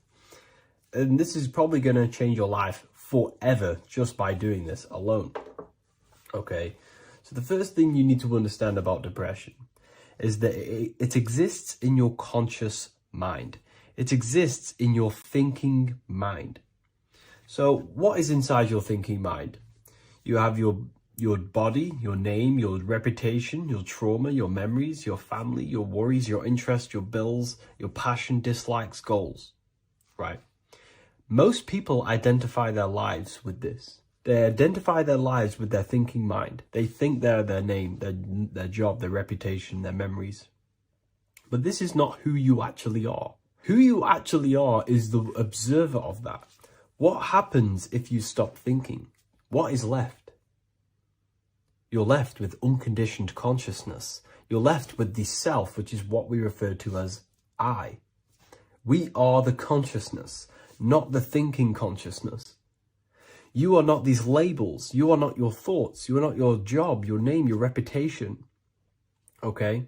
And the reason why I'm telling you this is because it's very important, is that we are something beyond this body, beyond this name, beyond our thoughts. We are the consciousness. So depression exists inside of the thinking mind, the conscious mind. Okay? So if you want to get rid of depression, you must learn how to escape the thinking mind. And not only just escape, but that's step one. In meditation, you do meditations, right? We sit still and we have to learn how to control the mind and turn off the thoughts. And when we turn off the thoughts, depression goes out the window because there's no thought present in your mental field of consciousness to be depressed. Okay? You must understand, who is the one suffering from the negative thoughts? Who is the one suffering? Your mind is not suffering because the mind is producing the thoughts. Your body's not suffering from the negative thoughts. You are suffering. And who is you? You are a soul. You are that feeling. You are that person beyond the thoughts, beyond the feelings, beyond that. You are the one experiencing. You are that. Meditation gives us the ability to turn off the thinking mind. This allows us to escape our thoughts. Okay? And it gives us, over a long period of time after meditation, you'll be able to turn this switch. And this switch will be able to turn off your thoughts. And by doing this, we will be able to control our conscious mind directly by the hand. So when you notice yourself gaining them negative thoughts, we can then turn off the switch of turning off the conscious mind and rising to our authentic self and knowing the thoughts are just illusions. Now, let me tell you something that's very powerful. Most of your thoughts are coming from beliefs. Most of your feelings are coming from beliefs. So if you have a feeling of lack, this is coming from a belief that you don't have much. If you are feeling alone, this is coming from a belief that you are alone. So what we must do is restructure ourselves. We must restructure the subconscious mind. And we do this in many different ways. We can do this with meditation. We can do this with visualization, visualizing our desired reality as if we are living it. We can do this with affirmation. Now, a lot of people think, oh, I'm trying to speak something into existence with affirmation. No, you're not using vibration to try and change reality with what a lot of these new age people will teach you. Vibration, your words will not have much an impact on reality. That's the truth.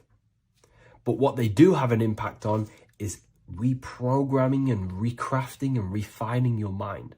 If you repeat, I am wealthy all day long, your subconscious mind, that word will be lingering inside your subconscious and you will start to mold that into your conscious. You'll start to be consciously thinking about this.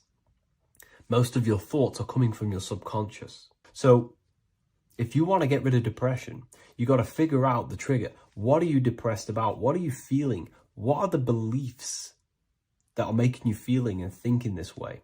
And that's what you must restructure. You must restructure your subconscious mind through visualization, meditation, and affirmation. You do these all the time. You do these every single day, and you will slowly, if not surely, restructure your subconscious mind. While by doing the practice of meditation, you'll gain the off switch as well. Sometimes depression comes from not living in your authentic self. You're not doing the things that your soul is telling you to do. We all know what we should be doing at all times. I don't care what you have on. We all know we should be doing something. We all know that we have there's a higher aspect of our mind that tells us, oh, we need to be doing this, but I'm actually sat here on my phone. oh, I shouldn't be eating this, but I'm doing it anyway. There's always that higher voice. And that is the voice that has to be connected to. And when that voice, when your body's not acting out the voice of the soul, then the soul becomes sadder, sadder, and suffers more and more and more. There has to be a connection between the soul, the mind, and the body. They have to work in unity. Okay? So I hope this video helps with depression, with whatever you're going through mentally. Do the elites actually worship Saturn? In this video, we're going to be discussing the occult and esoteric meaning of the 7 planets and the abuse of the Saturnic energy within today's world. This will help you gain a deeper understanding of reality, yourself, how you create reality, and what these 7 planetary energies actually truly are. In order to understand anything within the universe, we have to understand the law of correspondence, the law of as above, so below. There is one consciousness expressed in infinite forms. Me, you, the squirrel, everyone who possesses consciousness within this universe is an expression of the one divine consciousness, what we like to call Source, God, or the grand architect of the universe. We have to understand there is a large scale, but the large scale is mirrored in the small scale. If we look at lightning, this is a large scale. This is the macrocosm. Then we go a bit smaller to the trees. We see the same pattern. Then we look a little bit smaller into the human body. We see the same pattern of the nervous system. Then if we zoomed into the microcosm, brain cells, we still see the same pattern. This reveals the universe is a fractal universe. The large is reflected in the small. And this is the symbol of the Fibonacci sequence, which represents this as above, so below principle. The big spiral represents the macrocosm, but then this spirals into the tiny spiral. This symbol goes for eternity, never touching, never finishing. The large is mirrored in the small. With understanding this, we can realize that we are a microcosm of God. We are our own universe. We are our own world. Your body is the earth. Your mind is the mind of God, just in a smaller version. You are a drop in the ocean of the vast collective consciousness. With that being said, everything you see outside of you is inside of you. As above, so below. The 7 planetary energies on a macrocosmic scale are the 7 energies that form the physical world. The physical dimension is crystallized thought. Everything you see around you was thought made manifest. Thought imagined, then created in the physical reality. Therefore, these 7 planetary energies are 7 astral forces that create and weave the material existence. For example, if we look at a tree has 7 categories of consciousness, 7 creational forces that create the tree. This is the reason why we have 7 days of creation in the Bible. This is the reason why we have 7 days of the week for the 7 planetary energies. Monday is for the moon, Mars is for Tuesday, Mercury for Wednesday, Jupiter for Thursday, which is Thor. Thor is Jupiter. Venus for Friday, Saturn day for Saturn, Sunday for the sun. This is also the reason why we have 7 major energy centers within the body. The 7 life forces that flow through the body to give physical existence to the physical form. Man is a microcosm of the universe. With that being said, if we look at a tree is nature, and nature is the macrocosm, the creation of God's mind. And if we look at the tree, we can see 7 creational categories that go into create the tree. For example, the stem of the tree, the trunk, represents the sun. The root system, the base of the tree, where the tree grows out of, is Saturn. If we look at the fruit of the tree, that represents Jupiter. The smell, the look, the colors of the tree, that's Venus. How the tree communicates with other trees through the root system is Mercury, the intellect, the intelligence, the communication. The leaves of the tree is the moon. The defense mechanism of the tree, how it defends itself from infections and other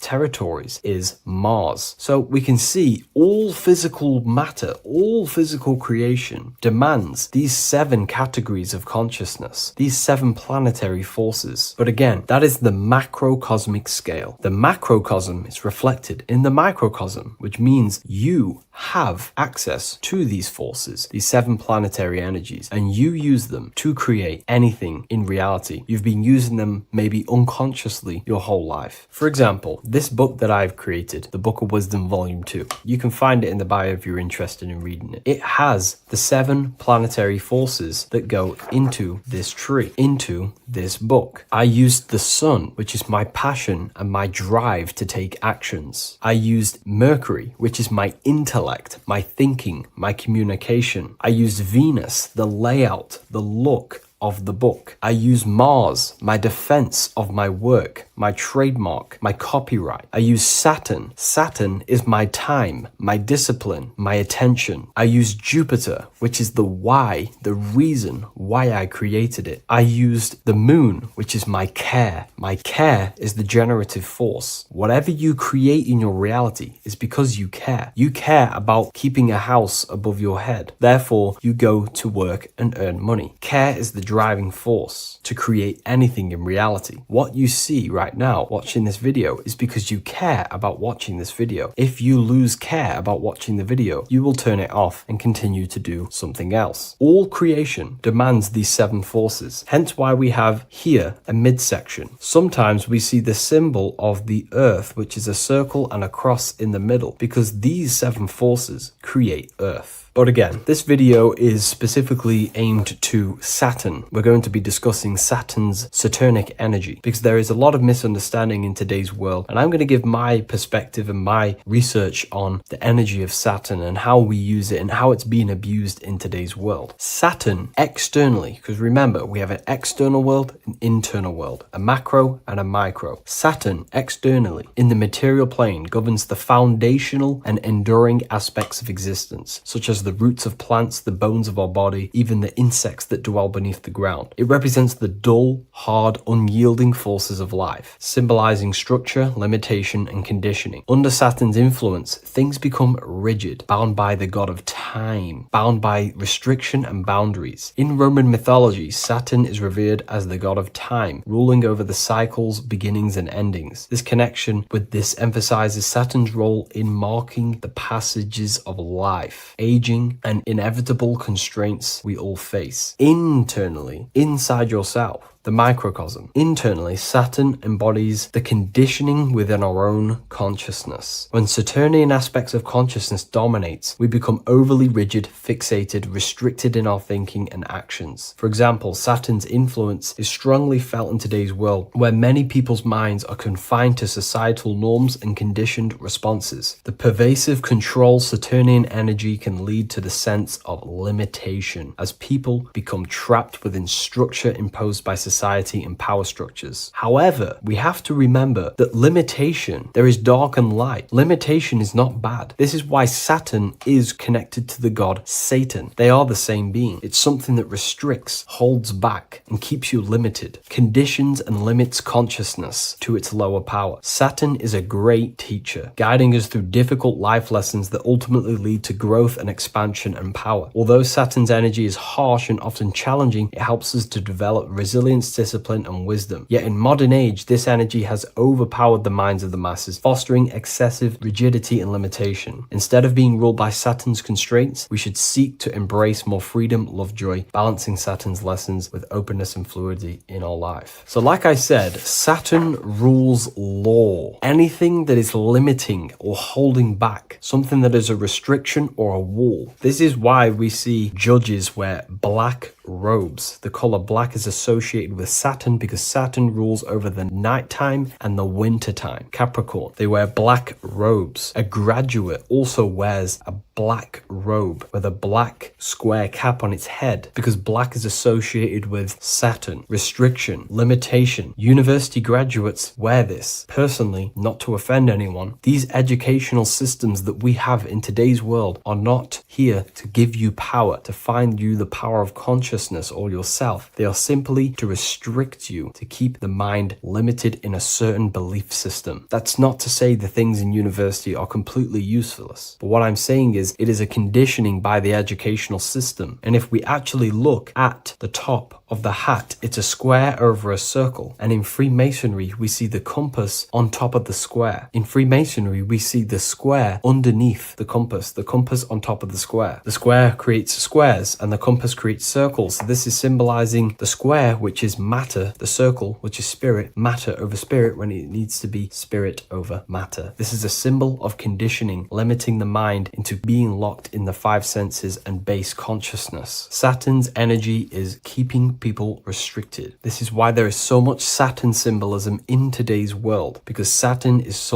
anything to do with limitation, restriction, and time. All of the systems in place are to limit our minds, to keep us on base consciousness, only thinking in a limited box, only thinking and aware of the 5 senses. In base consciousness, in animal nature, one only thinks according to their senses. When they have a sense, their mind thinks. This is an affect state of consciousness. They're living in the affect. We need to understand that in base consciousness, we have no true power to create. We're simply living in cycles of affect. Now, what do I mean? The physical world is the effect. It's already manifested and cannot be changed. Our consciousness needs to rise to become a cause instead of playing around and being lost in the effect, to become a co-creator. And this is what the system does not want you to do. It does not want you to become a conscious creator. So they keep you in base consciousness, not giving you the awareness that you are literally a god creating a world right now. You are a world and you are shaping the world. Our consciousness needs to be mastered, controlled, and then we can become a conscious creator instead of running around in the world of illusion and effect. As above, so below. What happens in the mind happens in reality. We do not want to be matter over spirit, which means the external world over the internal world. We need the internal world to rule over the external. Saturn symbolism can be symbolized as a black cube. The cube symbolizes this physical world because everything has 6 sides. We can move forward, backward, left, right, up, and down. We are in this cube. This is why we say think outside the box. Thinking outside the box means to become a cause and not an effect. The mind needs to be a cause,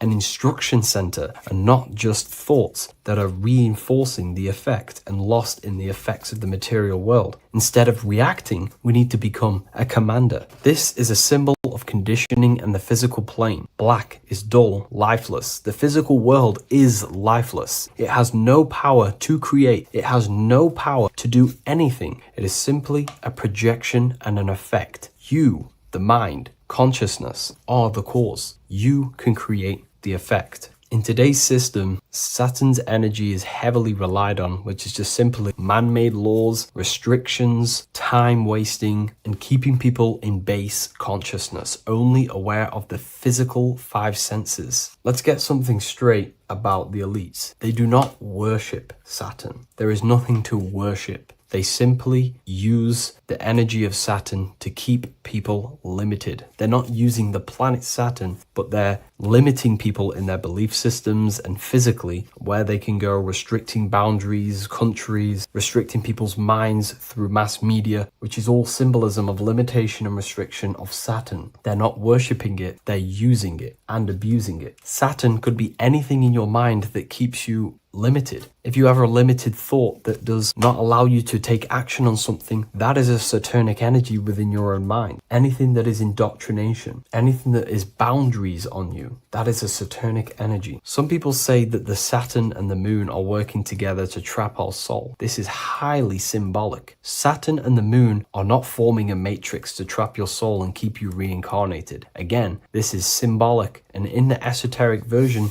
and understanding of this, we can see that they do have a relationship. The moon is our subconscious mind, and Saturn is restriction. If we have restrictions and belief systems in our subconscious mind that keep the soul locked and trapped only in these 5 bases, these 5 senses, then we will think and condition ourselves that we are only the physical body and never actually free ourselves from the material world and ascend. Saturn and the moon are not working together, but these are highly linked. By limiting the subconscious, we keep people stuck in base awareness, keeping them locked in the world of effect, never becoming a conscious creator. We have 2 spiritual currencies, time and attention. These are the 2 currencies that we spend. We spend time or pay attention. These are the 2 spiritual currencies that pretty much create our reality. And the system aims to hijack these 2 currencies from you, to limit you, to dominate you, so you do not become a conscious creator. So again, no one worships Saturn. It's simply just a symbol of limitation and restriction. Limitation has good and bad. Limitation can make us learn, overcome, become strong, disciplined, but when it's abused, it can keep people locked in base consciousness and stuck in their lower nature, never figuring out how powerful they are. You hold the power to shape a world. That's how powerful you are, to turn thoughts into physical existence. I'll see you in the next video. Please leave a like, comment, and a subscribe. Hello, Seeker. Welcome to Revival of Symbolism, a channel devoted to the language of esoteric symbolism, guiding you to discover yourself and expand your consciousness into deeper realms of thought. I'm Harry B. Joseph, also known as Revival of Wisdom, and today we're going to be discussing the symbol of an eye inside of a triangle. So the first thing we need to understand about symbolism is that symbolism is a subconscious language. We don't just look at these symbols and get a basic understanding. Like a word, for example, if I wrote the word hello here, you look at this and you have an instant understanding of this word in your mind. It has no deeper meaning, or veil, what we like to call it. There's no deeper meaning of this beyond a veil. It's simply just a very logical thing to do and understand. But symbolism, on the other hand, goes deep within the subconscious mind. It forces the individual to go inward on themselves. This is why symbolism is so powerful. It makes you turn inward. When you look at this eye in a triangle, you're not just looking at a word, you're looking at a picture. And this forces you to go inward so you can start to try and figure out what this symbol means. You start to think critically. You also start to follow the chains of thought. This is very important inside the occult. Symbols have many layers and veils of meaning. They don't just have one layer or meaning. On the surface level, it has a surface level understanding. But then as you follow the deeper chains of thought, you start to unveil and unravel its deeper meaning. As you awaken in your journey, the deeper levels of consciousness you access, the higher levels of understanding you access, the deeper meanings of these symbols start to reveal themselves. So studying yourself and studying symbolism go hand in hand. So when you're studying symbolism, you're actually studying consciousness. This is what we need to understand, is that these symbols represent forces of consciousness and aspects of consciousness. So what we need to do is to follow the chain of thoughts. Now, what do I mean by the chain of thoughts? If I think of a triangle, it instantly in my mind, I get the number 3. Then if that number 3 leads to another thought, for example, father, mother, child, father, mother, and child. Father, mother, and child then leads to another thought, then another thought, then another thought. So this is the chain of thought that we have to follow. This is why symbols must be meditated upon. We meditate upon symbols to unravel the deeper meanings of these, so we can unlock deeper levels of awareness. Okay, so we're diving straight into the subconscious mind with the language of symbolism. That's why it's so powerful, because it forces the individual to go inward and actually use their mind. Symbols train you to think critically. They train you to think in a subconscious way, unlike words. So these symbols represent thought vibrations or thought forms within the individual's mind. So let's jump straight into this symbol of the eye in the triangle, and let's go, very surface level, and then towards the end, we'll go deeper into the deeper mysteries of this symbol. On this channel, I don't give spiritual fluff. I give very deep esoteric teachings. Okay, so it would be amazing if you could show some support. Simply just leave a like, comment, and a share on the video. Share this video to a friend. So, first of all, let's look at the number 3, because this triangle symbolizes the number 3. Okay, 3. We have a father, we have a mother, and together they unify to create a child. So that's a triangle. So what does this actually represent? Father, mother, child. In order for creation, it takes 3 steps. We are born, we grow, we die. So this is how creation unfolds in a 3-step process. In order for you to have a child, you must have 2 people and then give birth to another. Number 3. Then when you are given birth, you give birth, you grow, you die, then you return back to your original state.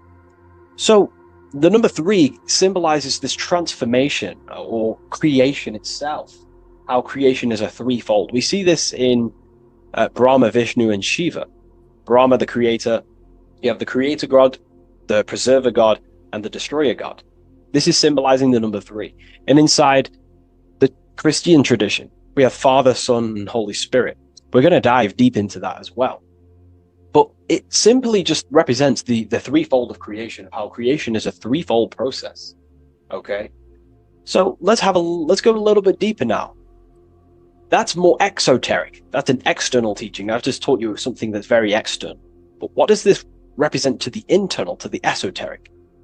The number 3 is the 3 forces of the soul. The 3 forces of the soul. The soul thinks. It thinks. We have a mental field. We have a mind. All around us is a field of mind. We don't just have a mind. All around you is a field of thought and a field of mind. Okay, this is what we have to understand. A lot of people just think they have a mind. Your mind is attuned to the mental plane, and the mental plane is surrounding you. There are thought forms surrounding you. There are ideas. There are, all of these things in the mind that exist in an infinite field made of mental matter. Mental matter. So the soul thinks. The soul feels. It has feeling. We have emotion. And the soul takes actions. So the soul has 3 ways it expresses itself. Consciousness expresses itself through mentalism, through emotionalism, and through actions. This is how the soul is creating, through 3 different dimensions. Before you take a physical action, you don't just take the action. You first think, you feel, then you act. You only take action on what you feel, what you have a love towards, what you have a care towards. This is what the Freemasons call the generative principle. It's about, this is what generates your reality, your feeling. Because you can think infinite thoughts, but if you don't care about them, you don't take action on them. As soon as you have a care about a specific character of thought, your body then takes an action. Okay? So this is representing the 3 expressions of the soul. Now, the number 3 is actually the number 1. Because this is all one line, remember. This is all interconnected. And here we have the number 1 in the middle, one eye. We'll go deeper into that. So the number 1 is symbolized by the eye because there's one eye. So pretty much what this symbol is the number 1 and the number 1, 2, and 3. So it's 1 and 3. The 1 is expressed in 3 ways, which is the soul expressing itself and creating reality through 3 ways. Thought, emotion, actions. Okay? These are all actually one force. These are all one force. When we think, we feel, we act. When we act, this gives birth to a new thought and feeling. They're all one. They're all interconnected. So if I take an action, that can lead to a different thought. Or if I think, if I start to feel something, I don't know, hate, that then gives birth to a different thought or a different action.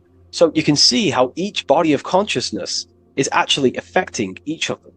If we have an unhealthy mind, this will affect having an unhealthy emotional state and an unhealthy body. Because what we think, the mind holds power over the body. Every single thought commands 50 trillion cells in your body.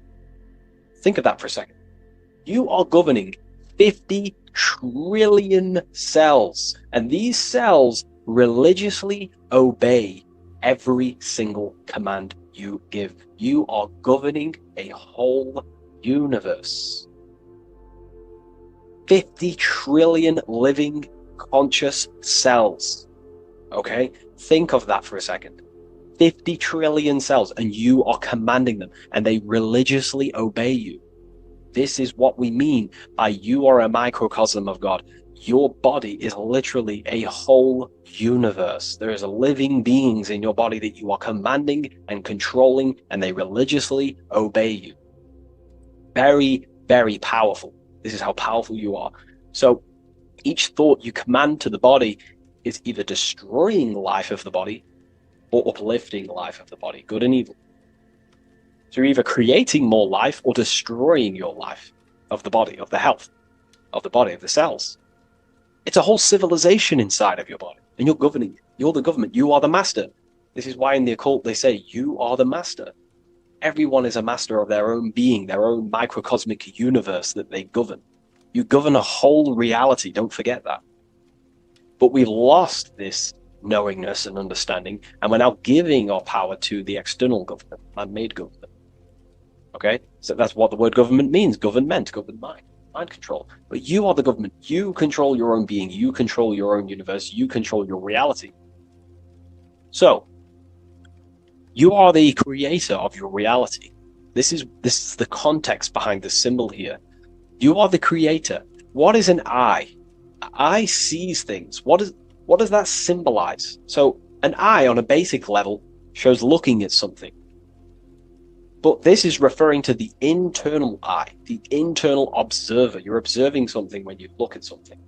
So the inside eye is the person, the self that is looking over and experiencing our thoughts, emotions, and actions. Who is the one that feels the actions? Who is the one who suffers from the negative thoughts and the negative emotions? Have you ever thought about that? Go deep within yourself. Who is the one suffering from your emotions? It's not your body. It's not your mind. It's this soul. It's the soul observing through these different bodies of consciousness, through the mind, through the emotions, and through the body. This is the observer behind it all. So, this eye is not closed. It's not closed. Very, very important. Every detail and symbolism is very important. It's not closed. It's open. It's looking, and it's conscious. That's. I'm just giving you the key of what the symbol means. It's about remaining conscious. Now, this will go over people's head. They may not even understand this. Most people are unconscious, and it's fine if you are unconscious. We're all on a different level of our journey. We're all on a different level. I'm not trying to offend you. I'm just stating these facts. Most people are unconscious. They only think, feel, and act out of, reaction.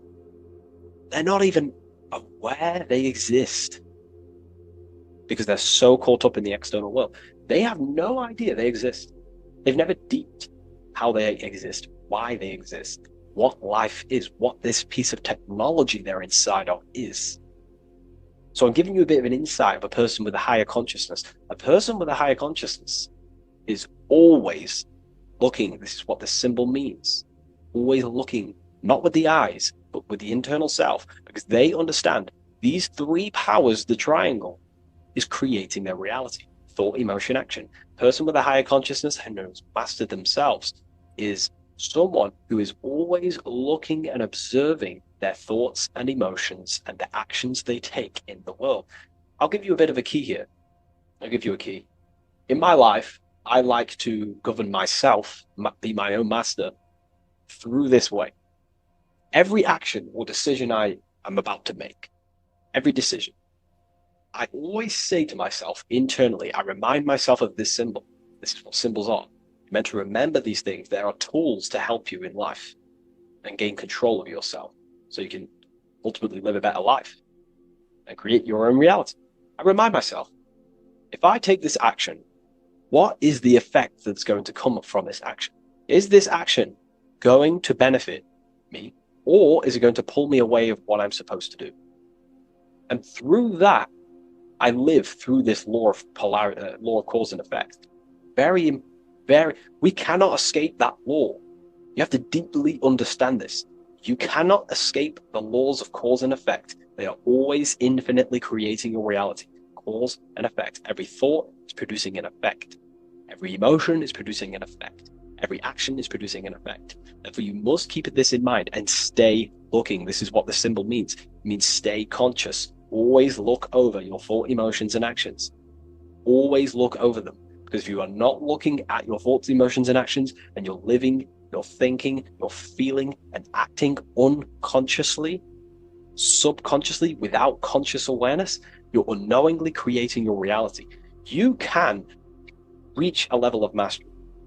There is a level of mastery. I'm not fully there yet. I'll openly admit that. But it's a goal in mind. There is a level of mastery that one can achieve where they are conscious of every single thought, every single action, every single emotion they feel throughout their day. Very, very difficult because we think around 7,000 thoughts a day, you know. But this is ultimately the goal of mine anyway. You know, it's completely up to you what you do. I'm just giving you this insight that's helped me in life. So it's about being conscious. This is a very overlooked thing in today's world. No, most people are unconscious, that they're walking around as zombies. They don't even realize they think. They don't even realize they have a mind. They think their mind is their brain. If the mind was the brain, then how can the mind go in the past, present, and future?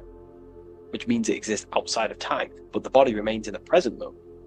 If the body remains in the present moment, that means it exists underneath time, underneath the law of time, but the mind transcends it, which means the mind operates outside of time, space, and matter. So, that is a key. You are a high dimensional being manifesting in a physical form, and you're looking into the world. This is also another veil of the eye. The eye symbolizes your higher dimensional being. You have no true form. This is one of the biggest secrets. You have no true form. You form what you think, feel, and act. In the astral plane, you become what you think about. You can become an owl. You can become an owl with goat heads or, T-Rex arms. You can be anything you wish. Anything you think about, that's the form you take in the astral and imagination. But beyond the very causal plane, the higher dimensions, you are formless. You are nothingness. But that formless is connected to God. That is the unmanifest. That's the source of all creation. So you are something but nothing. Very difficult to get your head around, but essentially you emerge out of darkness. Emerge out of nothingness. Okay, and that's what the mental plane is. The mental plane is kind of like the first dimension that basically expands into infinite realities. The mind can think anything. There's nothing impossible in the mind. Nothing. But there are things impossible in the physical plane, because the physical plane is more dense and it's governed by more laws. So, again, this is symbolizing staying conscious of your thought, emotions, and actions. Now, another veil, if we go deeper on this symbol now, another veil, another chain that's connected to this symbol, a chain of thought, is that this symbol represents unity consciousness. Person who thinks, feels, and acts in unity. Their soul is operating in one force. Their soul is operating in one force, which means they think, they feel, they act. For example, I'll be writing my book sometimes. The book of symbolism, my third book, is coming out very soon. I'll leave a link in the description for you can sign up to the email, the waiting list. We've got a lot of people in there already. This next book's going to be insane. But yeah, you can get notified when that comes out. I'll put a link in the description. When I'm writing my book, I'll get an idea to, go play Call of Duty or go play the Xbox. But then I instantly remember this symbol, thought, emotion, action. Instantly, I then unify my consciousness, my three powers to create reality. These are your powers. These are your rights. These are your things that you have full control over. These are the biggest gifts in life. This is so overlooked. So overlooked because people are so unconscious. These three things are your biggest gifts. They're so beautiful. You have been given the gift of creation. You can mold a whole world, your own world. You govern it. You can think infinite thoughts. No impossibilities, no limitations. You can feel. Feeling is a life essence. Without feeling, you'd be an AI robot.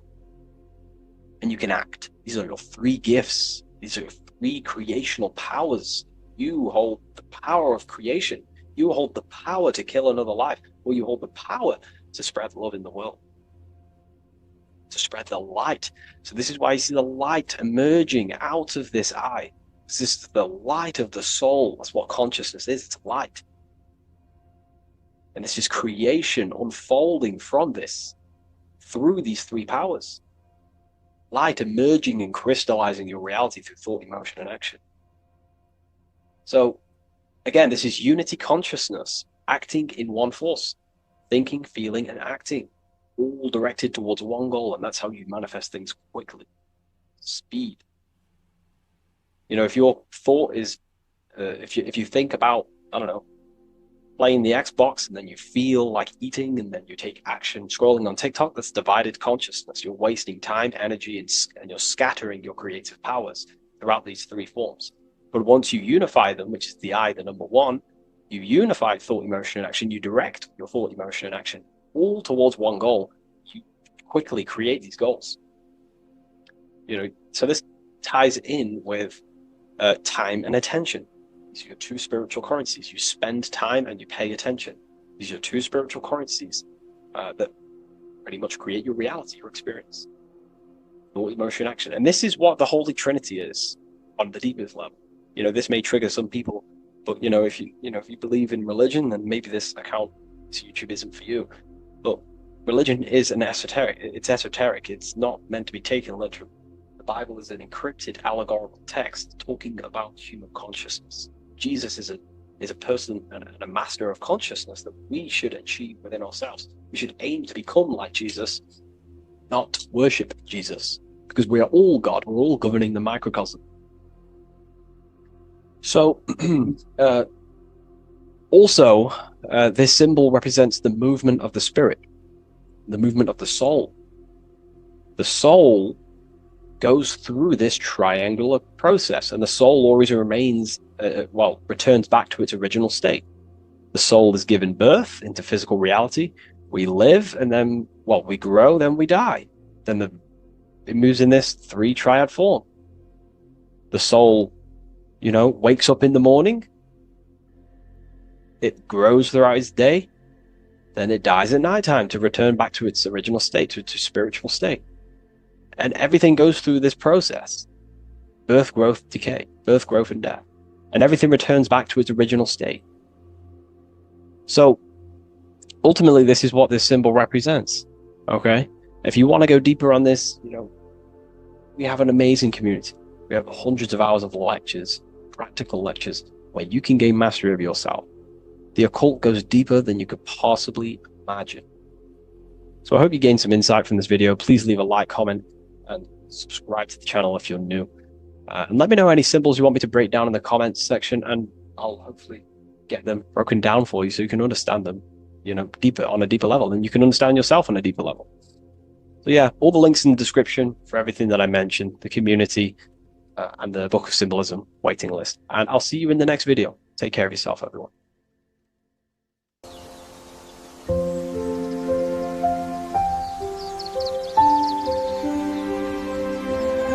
bookofwisdom.com. Visit today.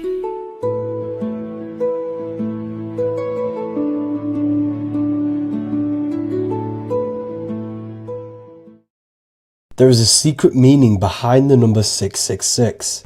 666 is 3 sixes. The number 3 in occult and esoteric numerology represents the 3 aspects of human consciousness. We see this symbolism in the all-seeing eye with the light and the triangle. The triangle is the number 3. The eye represents consciousness, observation, and the light represents the light of consciousness, because consciousness is pure light. The 3 aspects of our consciousness is thoughts, emotions, and actions. Every thought creates a feeling, and the feeling creates the action. All physical manifestation is driven from these 3 aspects of our consciousness. All physical manifestation comes from thought. Every object you see around you, this screen, the phone you're on, the laptop you're using, or the iPad, was a thought in the invisible realms of consciousness. Then it was brought into physicality through feeling and action. This is because man is made in the image and likeness of God. We are all mini creators. We are all extensions of God's creative consciousness. Therefore, the number 666 represents 3 sixes. 3 is thoughts, emotions, actions. The number 6 represents the cube, because cubes have 6 sides. This material world that we experience, everything has 6 sides. Everything's created by cubes. We can move forward, we can move backwards, we can move left, right, up and down. This is the cube that we are stuck in. Therefore, 666 represents our 3 aspects of our consciousness, thoughts, emotions, actions, all contributing towards our physical self, material world, material pleasures, completely cutting ourselves off from our spiritual, true, divine self. which means 666 is representing a state of consciousness. A state of consciousness where we only operate from a place of material needs and survival things.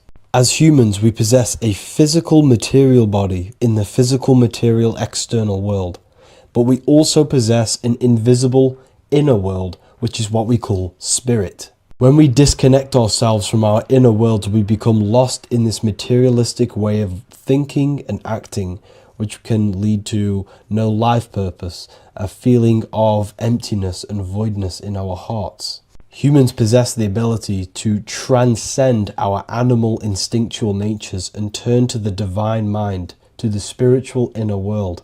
It is our inner world that is projecting our outer world. The outer world is just an effect of our inner state of consciousness.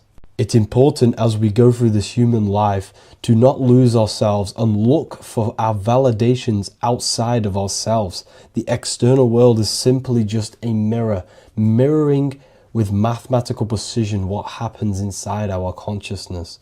When we change our inner world, we produce effect in the outer world. To get back on track about this number, this represents when we are lost in our material self and we are completely cut off from our true divine self. The devil is always having goat horns, which represents a ground animal. This is the lower animal self of man. He's always red. The frequency of red is the lowest vibrational color, and it also represents the root chakra. This is all to do with survival mode and our physical needs and physical self. Red represents chaotic and intense emotions like hatred and anger. This is why the devil is always red, because it represents anger and an uncontrolled state of emotion and consciousness. You see, we've been taught in the church and all through religion indoctrinations that the devil is an external deity which influences humans. And in fact, this is nothing but a metaphorical story. The devil is a character which represents an aspect of the human mind, the lower aspect of the human mind, a facet of our own consciousness and psyche. The voice that we have in our head that tells us to do these negative things is not an external deity pushing us to do something bad. This is an aspect of our own mind. Jesus and Satan are just two characters which represent the two voices that we have in our own consciousness. In fact, the word devil was never present in the early Gospels. Instead, what was mentioned was a spirit of evil. A term spirit of evil was not meant to denote a specific deity or being, but rather any force of negativity, whether it manifests as a destructive thought, emotion, or action. The spirit of evil represents the darker sides of our mind, the part that leads us astray and brings forth negativity in our lives. The reason why they want you to believe in a devil is because they don't want you taking responsibility for your creations. They don't want you to realize that the external world is truly a mirror of your inner state of consciousness. Instead, when something bad happens in your life, you blame it on some external devil or Satan who tempted you. Everything is your creation in your life. When you realize this, you take full control and you begin to reshape your external world by changing your inner state of consciousness.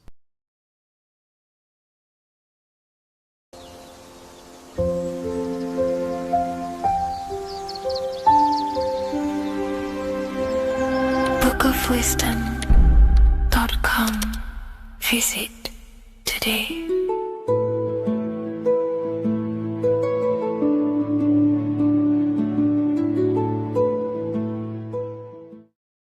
What if I told you that the Egyptians were trying to give you instructions on how to not reincarnate and come back to this material world and ascend your consciousness, your soul, to a higher plane that exists in the various dimensions of consciousness? This is Anubis, and this is his scales. You can find this image in the famous Book of the Dead, which is a famous Egyptian book and text talking about death, reincarnation, and the different things that go into death and how to prepare our mind, our souls for death. The Egyptians saw this as a massive thing in life. We must prepare our consciousness for the transition from a physical reality